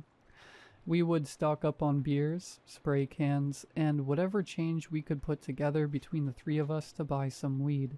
It started out tame. We were just a bunch of stupid teenagers exploring old buildings, all while getting hammered and stoned in the process. We had a cheap handheld camera David got for a school film project we would use to record our adventures. Most of the footage was just our antics and vandalism we would do in these abandoned places, thinking it was the coolest thing at the time. Mark would even edit the videos during the week and post them in our group chat, and that's how we spent the rest of our summer, each abandoned place getting crazier than the last until we had seen it all in our town. One Friday night in November, David and Mark were at my place, where we would drink and smoke every weekend, thinking about the next place we would explore. We had already been everywhere in town, and it was getting repetitive. That's when we settled on the Elm Creek Health Facility, an abandoned mental asylum 45 minutes up north of town. We heard stories about kids exploring and going missing, but obviously, urban legends weren't holding us back from having a good time. David had a great-grandmother who was admitted there in the 40s because of her severe schizophrenia and manic episodes. Doing my research on the place now, it was famous back then for its inhumane experiments on patients, and was closed down in 1963 after many cases of abuse were reported. The facility was shut down, but the building remained. The rain battered down on the windshield of my car as we made our way north of the highway. I was 4 beers deep, and to sober up, I kept the windows rolled down in the pouring rain. We exited off the highway and made our way east towards the industrial side of town, where a dirt road led to the facility. That feeling I spoke about earlier was overwhelming me, a sense of existential dread, Fear and excitement washed over me as we turned into the dirt road, only lit by my headlights. The rain was still coming down heavily, only stopping when we were enshrouded in the tall and thick trees along the dirt road. We parked when we reached the no trespassing gate. Mark handed David and me flashlights, and we set out on the path to the building on foot. We joked about not making it out alive, as a means to project what we were feeling. We were all scared, but wouldn't admit it. Mark was on camera duty and started rolling as soon as the building was in sight. The building stood high in the sky, overgrown with vines and leaves, covering the boarded-up windows. We were lighting up a joint when we first heard the voice. "You guys exploring too? There's an entrance over here. Come here and I'll show you." The voice rang out in the cold rain, emanating from somewhere outside of the building. When Mark responded to the voice and said, "Yeah, we've never been here. Where are you?" No answer. We couldn't see where the voice had come from as we were still far from the building, so we just shrugged it off as another group of explorers. And maybe we would get the chance to see them when we got inside. We approached the building and scouted the perimeter for any entrance points we could find until we found an open window behind a grate. Mark kicked the grate in, and we descended into the basement of the building. The smell was the first thing that hit us. Mold and rotten wood. The room was full of graffiti, and medical instruments and books were strewn haphazardly around the room. Smashed beer bottles and cigarette butts littered the floor and made it apparent that we were not the first or the last people to ever enter this building. We made our way out of the room and down one of the long and winding corridors, asking, "Hello, is anyone there?" To which we received no response. We brushed it off as maybe the group had left before we made it up to the building, even though we knew it wasn't possible, and we continued before Mark stopped us and said, "I heard this place has a room where they did experiments on patients. It would be sick to get on film. Let's split up, and if one of us finds it, call the others." Before I could object, he was walking down the staircase with the camera pointed at his face, talking to the audience vlog style. David was just as scared as me. But to look unbothered, he offered to take the third floor and let me explore the main floor on my own. I went room by room, shaking with nervousness and mentally documenting what I saw to tell the others later. When we were done, the feeling of being watched was enough for me to start calling out to Mark and David, to which I received no response. That was when I started running back towards the beginning of the corridor to where we had split up in the first place. That was where I saw him. Mark was standing in the corridor, back turned to me and not moving. "Mark, what? This isn't the time to joke around. I want to leave." He didn't move. A chill ran down my spine as the man turned around and revealed himself. It wasn't Mark. It was me. The man was a carbon copy of my face except for the soulless void of black in his eyes. His face twisted up into a grin. My body was frozen and I stared in horror as he mimicked me perfectly. "Are you lost, Jason?" I backed away slowly, tripping over garbage on the floor in the process. "Why are you trying to leave, Jason? They don't let you leave here, just like David's great-grandmother." I regained my footing and turned toward the staircase. I raced down the stairs towards the basement we entered, tripping and stumbling while trying to convince myself this was some sort of elaborate prank. That was when I heard him start to run.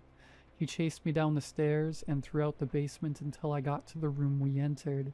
I halted across the lawn, not looking back even when I heard the distant shrieking of David and Mark. Trembling with fear, I got to my car, put it in reverse, and drove to a gas station 2 miles away. When I called the cops, a search party went to the facility to find David and Mark. They are still missing to this day. Every night in my dreams, I am in that building. If you ever find yourself on that dirt road, Remember this. They don't let you leave.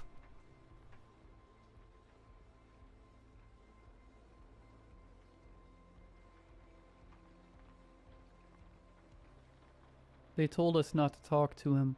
That was the first thing the guy at the canoe rental said. As you pass Lily Spring, the paper read, you may see a man locals call Naked Ned. He lives off the river and keeps to himself. Please don't approach. Don't call out, wave, or speak to him in any way. Respect his privacy completely. He is not part of the tour. Do not engage. Ned won't bother you if you don't bother him. I read it aloud in the van, doing my best creepy narrator voice. Spooky. Kaysen snorted. Told you, Naked Ned, king of the swamp. He waggled his eyebrows at Jess. Jess rolled her eyes. I've seen enough naked old men in Atlanta. We call it downtown. Luke barked a laugh that was the old Econoline van rattled down the last dirt stretch. I swear it nearly came apart over a giant pothole. Our driver was this wiry, bark-skinned guy who looked like he'd been carved from driftwood. He turned slowly and locked eyes with us. Best mind that paper, he rasped. Ain't just for show. You come with respect. The river carries you home. Then staring right at Jess. You come to judge. The swamp keeps your bones. Nobody said a word. Then Kaysen scoffed like he always does. That's supposed to scare us? The guy didn't answer. Just climbed out and let the van door swing open behind him. I stuffed the paper into my backpack. Whatever. Let's go find your naked Florida man. We'd rented 2 aluminum canoes, 2 beat-up old things. They scraped over the sand before slipping into the dark water as we got in. Jess and I sat up front. Kaysen and Luke handled the steering. Luke grinned. The current grabs you if you're not careful. Kaysen smiled. Yeah, just sit back and look pretty. We got it. I let it go. It was hot and humid already, and if they wanted to do the work, fine by me. The Santa Fe River was tan and dark and slow-moving, winding lazily through the swampy woods. The smell was thick, wet earth, rotting leaves, and something foul. We drifted past half-sunken docks and sagging shacks. Faded, no trespassing signs clung to old trees, nailed in decades ago and forgotten. Jess wrinkled her nose. Smells like a carcass in a crock pot out here. Kaysen grinned. That's just the swamp saying hi. I didn't say it out loud, but the farther we drifted, the more the river felt like it was swallowing the world. Even our voices started to feel off. Too loud, then too soft. Like sound itself didn't know what to do out here. I reached into the bag and cracked open a mini bottle of Fireball. I'm not waiting till Rum Island, I said, shaking the bag. It rattled with more where that came from. Luke grinned. We better kill those now. Show up with Fireball at Rum Island, and you might as well wear a sign that says amateur. Jess held out her hands. Toss me too. I'm double-fisting this river run. I lobbed a handful into their canoe. She caught every one. We laughed, we drank, but the deeper we went, the quieter it got. Cypress knees jutted out from the water like bony fingers. Spanish moss hung from the trees like the world's oldest curtains. We passed a bleached log covered with turtles. When we got too close, they plopped into the water one by one, vanishing with soft splashes. Jess jumped. Jesus. Just turtles. Luke smirked. I wasn't so sure. Where there are turtles. Then came the yellow eyes, barely above the waterline. A gator, watching, not moving. Nasty, Kaysen muttered. No one disagreed. A little farther on, we passed a leaning pine tree. Wired to the trunk was a skull. Maybe deer, maybe not. One antler hung down like a broken limb. Jess spotted it. Well, that's not creepy at all. Kaysen clenched his jaw. Idiots hunting out a season. Silence settled in. They say people disappear out here, he added. No splash, no trace, just gone. Jess scoffed. BS. But her eyes stayed locked on the skull until it disappeared behind us. Ahead the river forked. One way curved wide and easy, the other narrowed into a shadowy tunnel of trees. The water in that direction turned crystal clear. That's Lily Spring, Luke said quietly. We stared into it.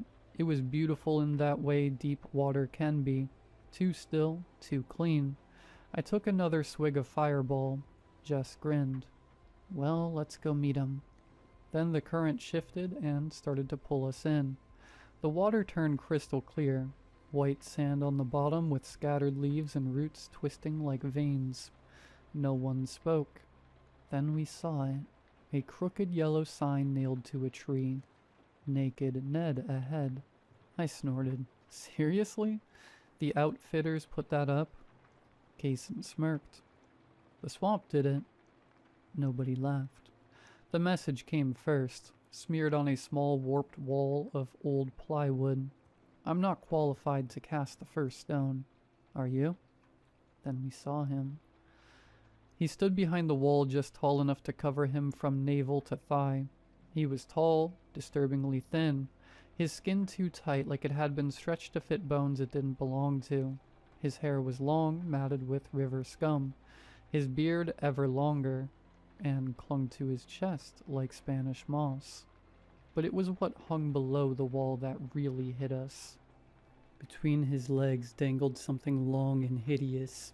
It looked like a dead snake, shriveled, lifeless, roped with veins hanging almost to his ankles. Whatever it used to be, it wasn't anymore. I don't even want to describe it again. For a second we all just stared. Jess gagged out a laugh. Kaysen whispered, "What is that?" Ned didn't move, just stared at us like we were already caught. Jess, drunk and fearless, stood up in the canoe. "Hey Ned, you gonna show us the goods or just stand there like a scarecrow?" "Jess, stop," I snapped. She threw her arms wide. "Come on, what's the point of being a famous naked swamp man if nobody sees it?" Ned tilted his head. "I show everyone the same thing," he said. "It's only the guilty who have to die." His words drifted across the water like a putrid breeze from hell. Jess sat down hard. Then Ned stepped around the wall. Around his neck hung a human skull, wired through the eye sockets. It swung with each step. And he smiled, too wide, too long, like his face wasn't built for it. The water beneath us rippled. Then something bumped our canoe. "We need to go," I whispered in a panic. Kaysen nodded, dug his paddle deep, but the river wouldn't let us. The current shifted, subtle but there, pulling us forward toward the dock, toward him. Jess started sobbing. "I'm sorry," she said. "I didn't mean it. I'm sorry." Ned laughed, a horrid cackle. "The first stone's already been thrown, and it wasn't by me." He pointed at Jess. "She's the one," he rasped, "and the swamp knows." Then the water erupted. Black roots burst from below, slick and alive, wrapping around Jess's arms and waist. She screamed. Kaysen grabbed her, trying to hold on. "I've got you," he yelled. "I've got—" But the roots yanked. Hard. She slipped from his grip and vanished beneath the water. Gone. Silence. Then Ned said, "Judgment has a price, but the swamp always leaves something behind." The water bubbled. Something floated to the surface. A skull. Bleach white. Gleaming. It looked too clean, like the swamp had scrubbed her soul away. It bobbed next to our canoe, staring up with empty sockets. I screamed. Kaysen dug his paddle in again, but the canoes weren't moving. Not really. Every stroke felt like we were trying to row through molasses. Paddle, he shouted. Go now. We all did. Harder, faster, but the river wasn't having it. It was like it had made up its mind. Ned turned without another word. He walked up the dock, disappearing into the trees like the swamp had opened its arms and taken him home. Then the current let go. The river went soft again as if nothing had happened. Our canoes drifted light and easy, free. None of us said a word. We just paddled, hard, fast, like the river might change its mind and reach for us next. We didn't stop, didn't look back. Not even once.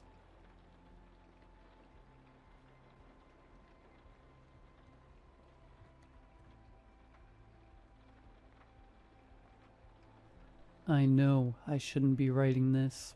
I should be running, but my legs are trembling so badly I can barely stand. My hands are slick with sweat, making the keys slippery as I type. My phone is at 3% and I need someone, anyone to read this before it dies. This started 3 days ago. I was coming home from my night shift at the hospital. I'm a nurse. Long hours, little sleep. I've always brushed off the weird stuff. Flickering lights, cold spots, probably just my sleep-deprived brain, but that night was different. When I pulled into my driveway, I saw the living room light was on. I was sure I'd turned it off before leaving.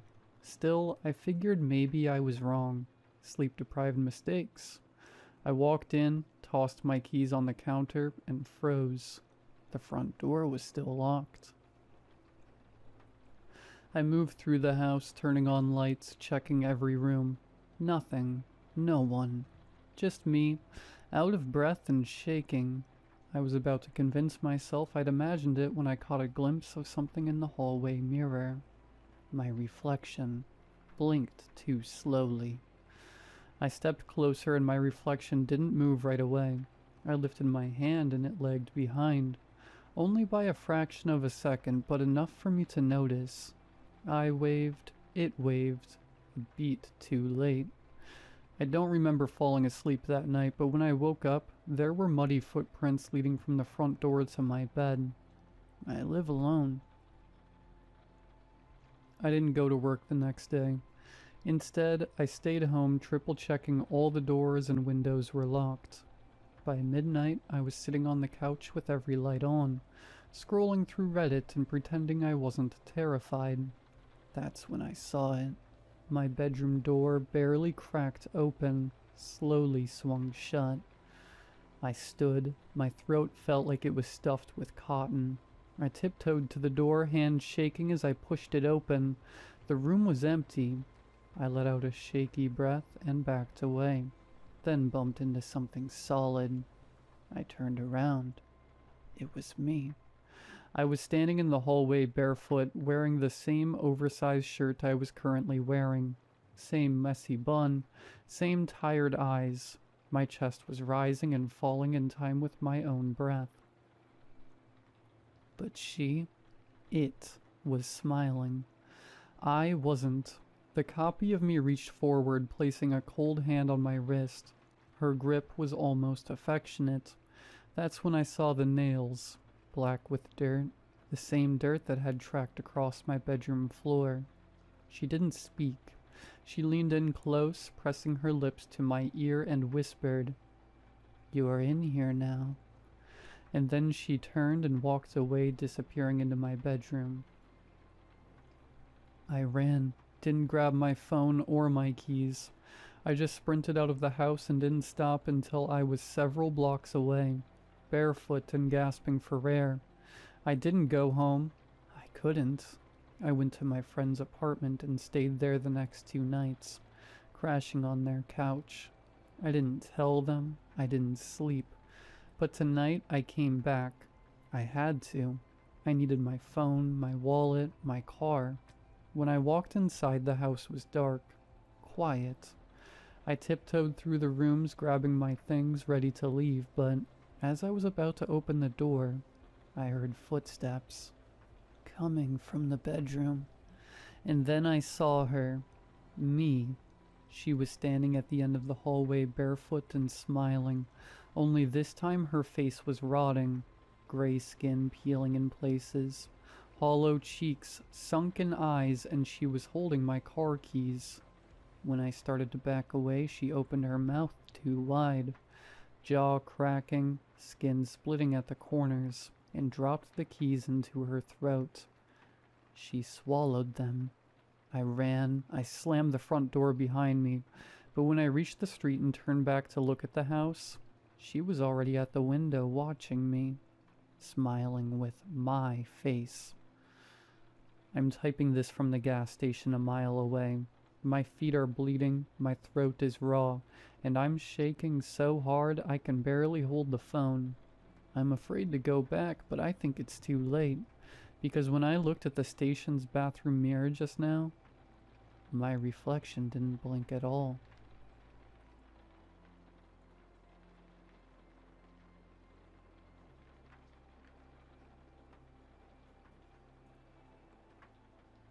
So, you know those double-sided Q-tips you use for makeup application or cleaning out your ears? I discovered a sentient one. Let me start this off by saying I'm a 23-year-old female. I live alone in a decent-sized apartment in a fairly busy suburb. My name is Ava, but I don't think that's important to my story. Now, I'm sure many of you have bought Q-tips at some point in your life. I mean, come on. They're sold at practically every convenience store, at every Cub or Walmart or Walgreens. I'm sure when it boils down to it, there are very few stores that don't sell Q-tips, even if they're just the generic ones called cotton swabs. Well, my story begins a couple weeks ago, so let's start there. I was getting ready to go out and I grabbed a few Q-tips to help blend my makeup. Something about one of them felt, I don't know, off. Like there was this unsettling aura coming off of it that shouldn't be. Because it's just an inanimate object, right? I use it anyway, despite the odd feeling, like an idiot. As some eyeshadow smeared onto the cotton, the aura changed from unsettling to almost threatening. My body jolted and the Q-tip fell from my hands and onto the floor of my bedroom. I tried to put it out of my mind as I got ready, and as I'm about to leave the room, I grab it and throw it out with the others before heading out for a fun night with friends. When I get home and put my car keys on top of the cabinet by the front door, I jump. Sitting there, right beside my key dish, is a used Q-tip I didn't put there. As I take note of the makeup smudge, I realize it's the same one from earlier. I once again throw it away before heading to bed. When I wake up, slightly hungover, I see the Q-tip on my nightstand next to my cup of water. It looks like the same one, but that can't be possible, right? So now, whenever a smudged Q-tip shows up, I throw it out. But every time, it appears somewhere where I'm guaranteed to find it, to see it, on the bathroom counter, by the soap, sitting on the edge of the kitchen table, on my vanity where I get ready, and each time the Q-tip reappears, it's bigger. The growth was subtle at first, barely noticeable, but now it's around 5 feet. The plastic stick in the center is much thicker. There's far more cotton on the swabs. I can't throw it out anymore. Hell, it's kind of heavy. A couple days ago, when I woke up, it was in bed with me, under the covers, the aura still menacing. After doing my morning business in the bathroom, I headed to the kitchen to make breakfast. As I do so, I kid you not, I feel cotton brush against my arm, but it stings, almost burns. I turned around and there, right behind me, is the Q-tip, somehow standing on its smudged swab. I looked at the arm next, but figure there's no point. because there's no way a Q-tip could harm me, right? But when I looked down at my arm, where it brushed against me, not only is my literal skin smudged, I can see my bone. I screamed. Loud. It doesn't hurt though, so I pinch myself, figuring I must be dreaming. But I don't wake up. It's been a couple days since it smudged me, since I was first able to see my bone. I still can. It hasn't changed. My bone is still there, like the Q-tip just smudged everything off, leaving a round crater at the bottom of which I can see my arm bone. I'm writing this now because I need help. 20 minutes ago, the cotton of the Q-tip brushed up against my leg, and now it's like my arm. Skin that has seemingly been smeared away, just disappeared, but the bone is still there beneath the smudged away skin. I still can't feel any sort of pain, but I also know that this is real. And I don't know what to do. I don't know who to turn to, because I fear they'll think I'm crazy. What if others can't see my smudged away skin? What if it looks normal to others, even though the skin and flesh is completely gone, and they think I'm crazy and lock me up? I think it's going to slowly smudge me away, like I used to smudge my makeup. Does anyone know what I should do?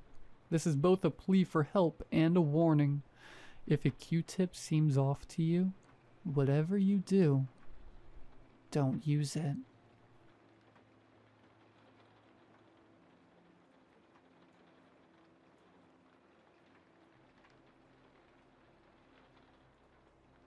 I had lived in the same small apartment for 3 years. I knew every creaky floorboard, every annoying draft, and every spot where the paint peeled just a little too much. However, one morning, as I walked down the short hallway toward the kitchen, I stopped. There on the left-hand side of the hall, where there had always been a blank wall, stood a door. It was old, its wood splintering, its handle rusted. The paint was peeling, revealing layers of colors underneath. Gray, red, black. I touched it, half expecting my hand to pass through, as if this were some hallucination, but no. The wood was real, rough under my fingers. I stepped back, my heart pounding in my ears. This door hadn't been there yesterday. I pulled out my phone, snapped a picture, sent it to my landlord, and then called him. "There's a door in my hallway," I said, my voice unsteady. A pause, then laughter. "Of course there is. Every apartment has doors." "No," I yelled, glancing at it again. "This one wasn't here before. It just appeared out of nowhere." My landlord sighed and with an annoyed tone asked, "Have you been drinking?" "I don't drink," and with clenched teeth I told him to just forget it. I hung up and stared at the door. I should just ignore it. That's what any sane person would do, but something about it felt wrong. The air around it was thick, heavy, like stepping into a room where someone had just been smoking. I leaned in closer. A faint scratching sound came from the other side.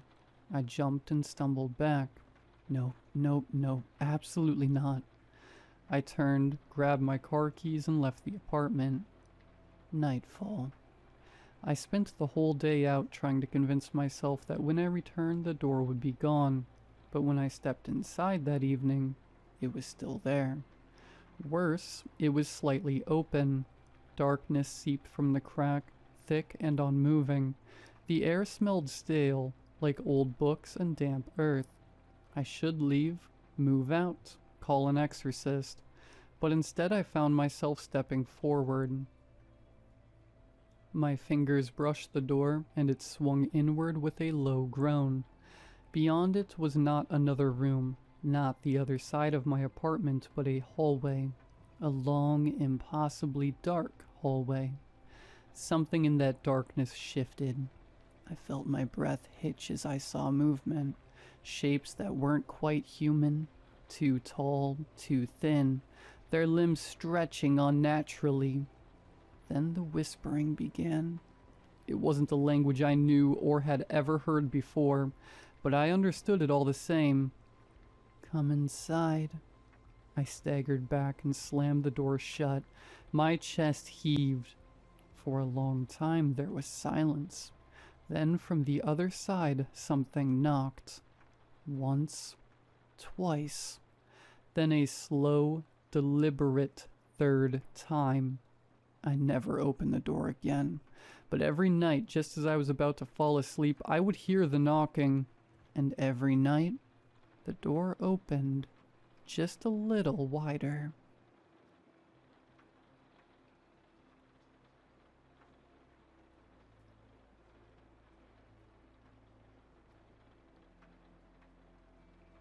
It started with a post-it, bright yellow, stuck to the inside of the fridge.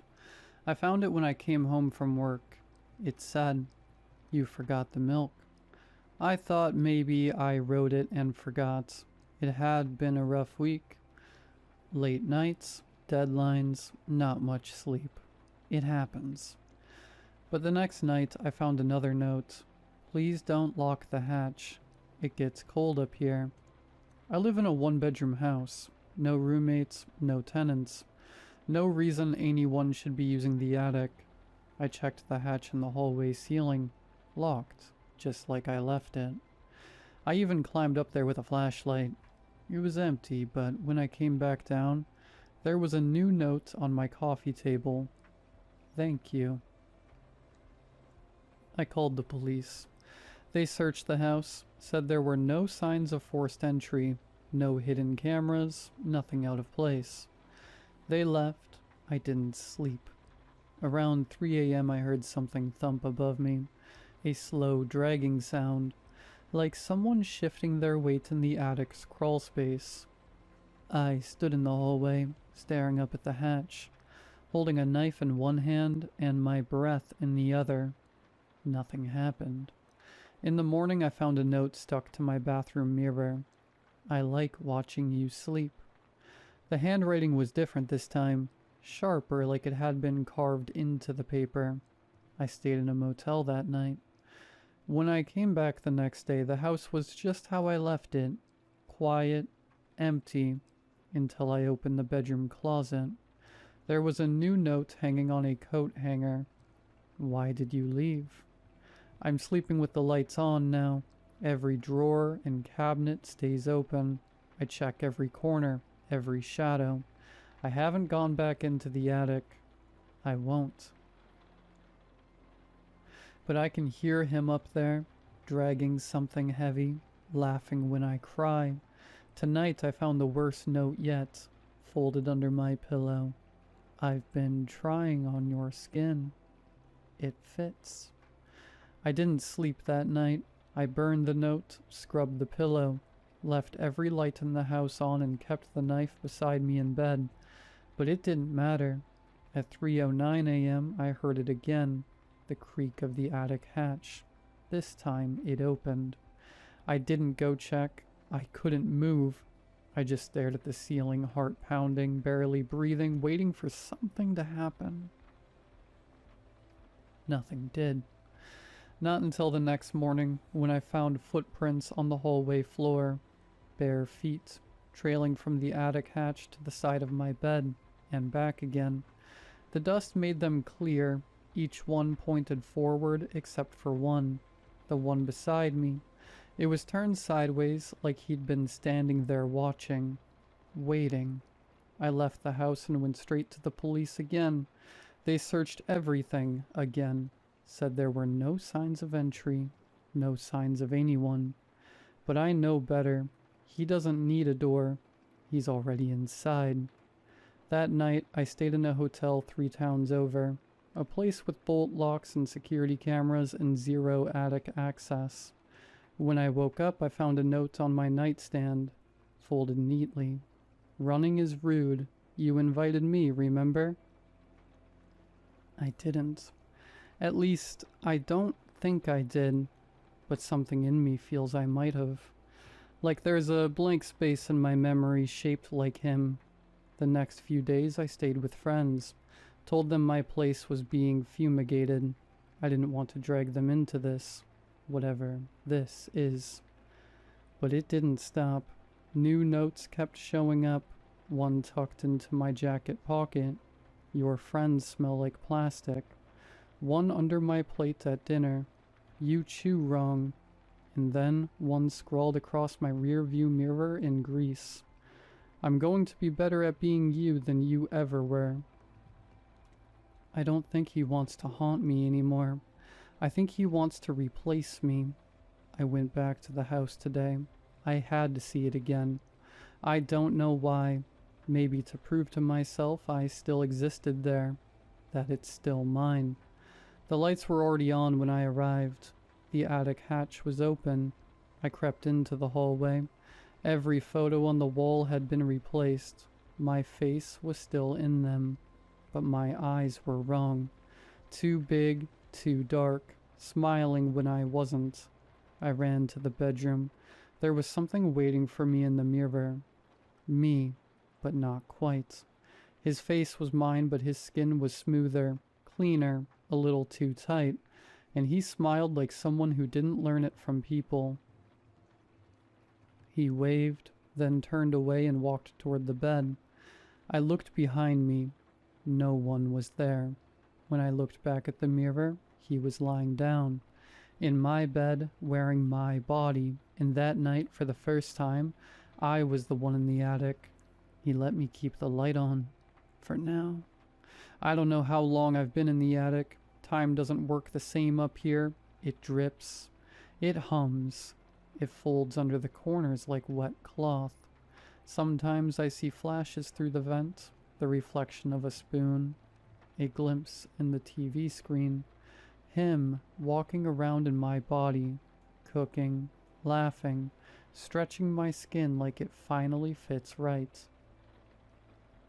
He doesn't talk much anymore. He doesn't need to. Everyone thinks he's me. He's going to work, calls my friends, sleeps in my bed, smiles when people ask if he's feeling better. He's better than me now, more patient, more likable, more alive. But he made a mistake, a small one, a stupid one.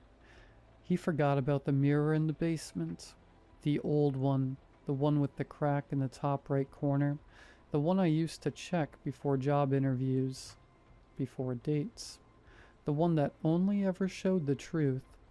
I saw it yesterday. He walked past it and didn't look. But I did, from the attic, and I saw myself still there. Still whole, still me. And I remembered something. He didn't take me. I gave myself to him. I remember the night now, the scratching in the attic, the voice that came after the third drink, the whisper that said, "You don't have to be tired anymore." And I wasn't.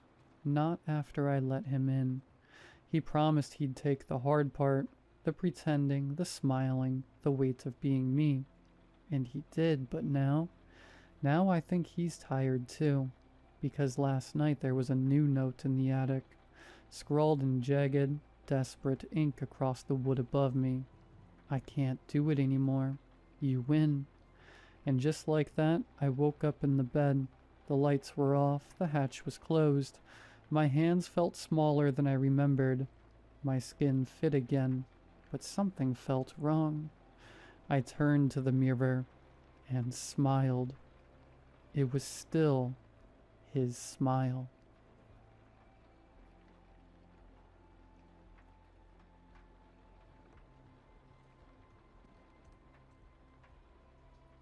Sometimes I think about a photo I saw when I was a kid. A photo that used to terrify me. I can't quite remember what was in it anymore. But the fear it stirred in me was so real, so sharp that even now, years later, a flicker of unease returns whenever I try to recall it. It's strange how something you can't even picture can still haunt you.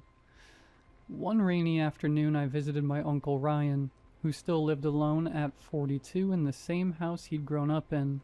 The place had a quiet, museum-like stillness to it, full of untouched memories.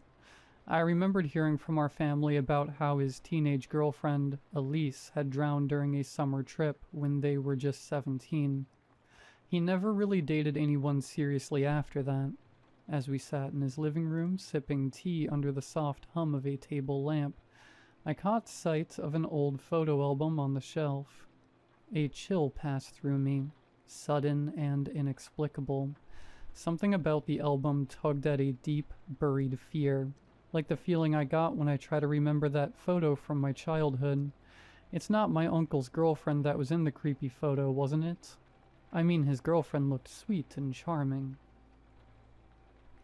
As we finished our tea, Uncle stood up and carefully cut a tiny slice of the lemon cake we were eating. He placed it gently on a small floral plate, then opened the fridge and set it on the top shelf, right beside an old glass jar with dried roses inside. I watched, puzzled. "Saving some for later?" I asked lightly. Uncle smiled, but it didn't quite reach his eyes. "It's for Elise," he said softly. "She always loved lemon cake. I like to leave her a little something, just in case she visits." His voice held no irony, just quiet conviction. I felt a strange tightness in my chest, and that old forgotten fear stirred again, like something was just out of sight, was beginning to step closer. I stood and stretched. "Mind if I look around? I haven't seen the house for years," I said, forcing a casual tone. Uncle nodded, gesturing vaguely down the hallway. "Of course, go ahead." I stepped into one of the newly painted rooms, a quiet, softly lit space with pale green walls and a fresh scent from the polished floorboards. I wandered toward the window. As I looked out, my breath caught in my throat. Someone quickly showed up in front of me from outside the window. Its head tilted slightly and it was smiling, but there was something wrong with the smile.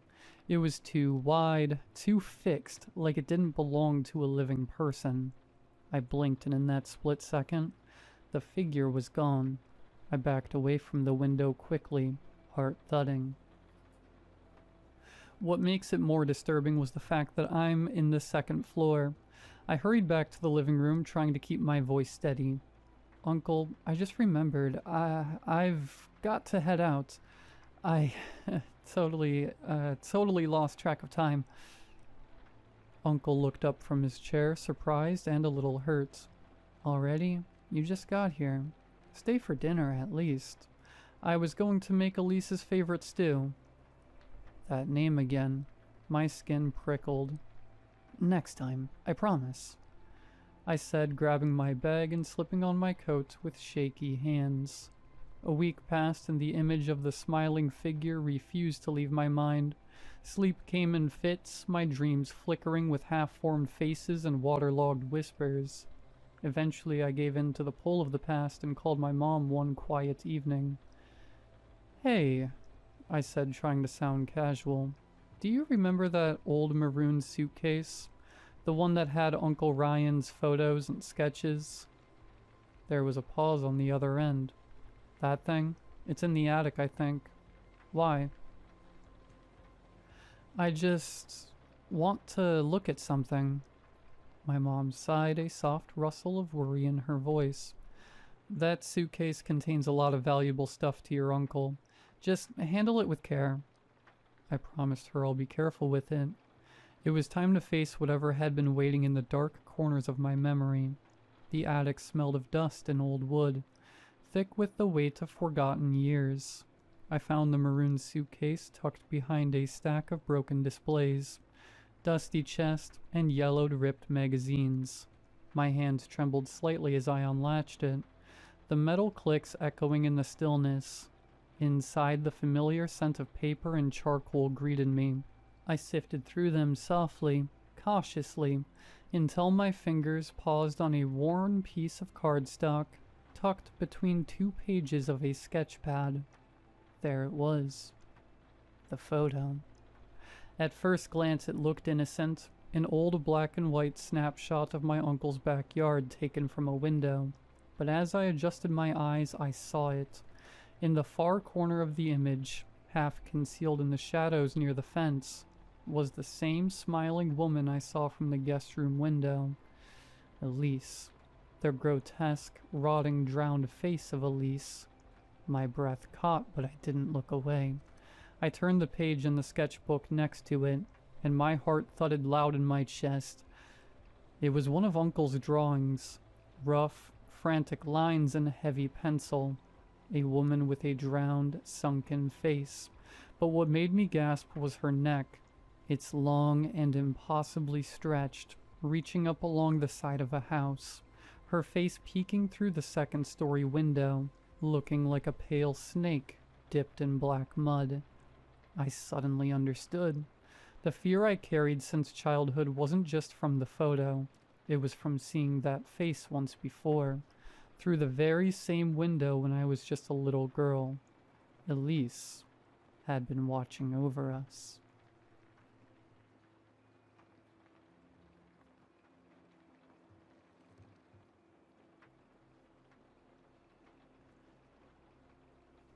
I noticed it first with my keys. I've had the same keychain since college. An old bottle opener from a bar I don't even remember going to.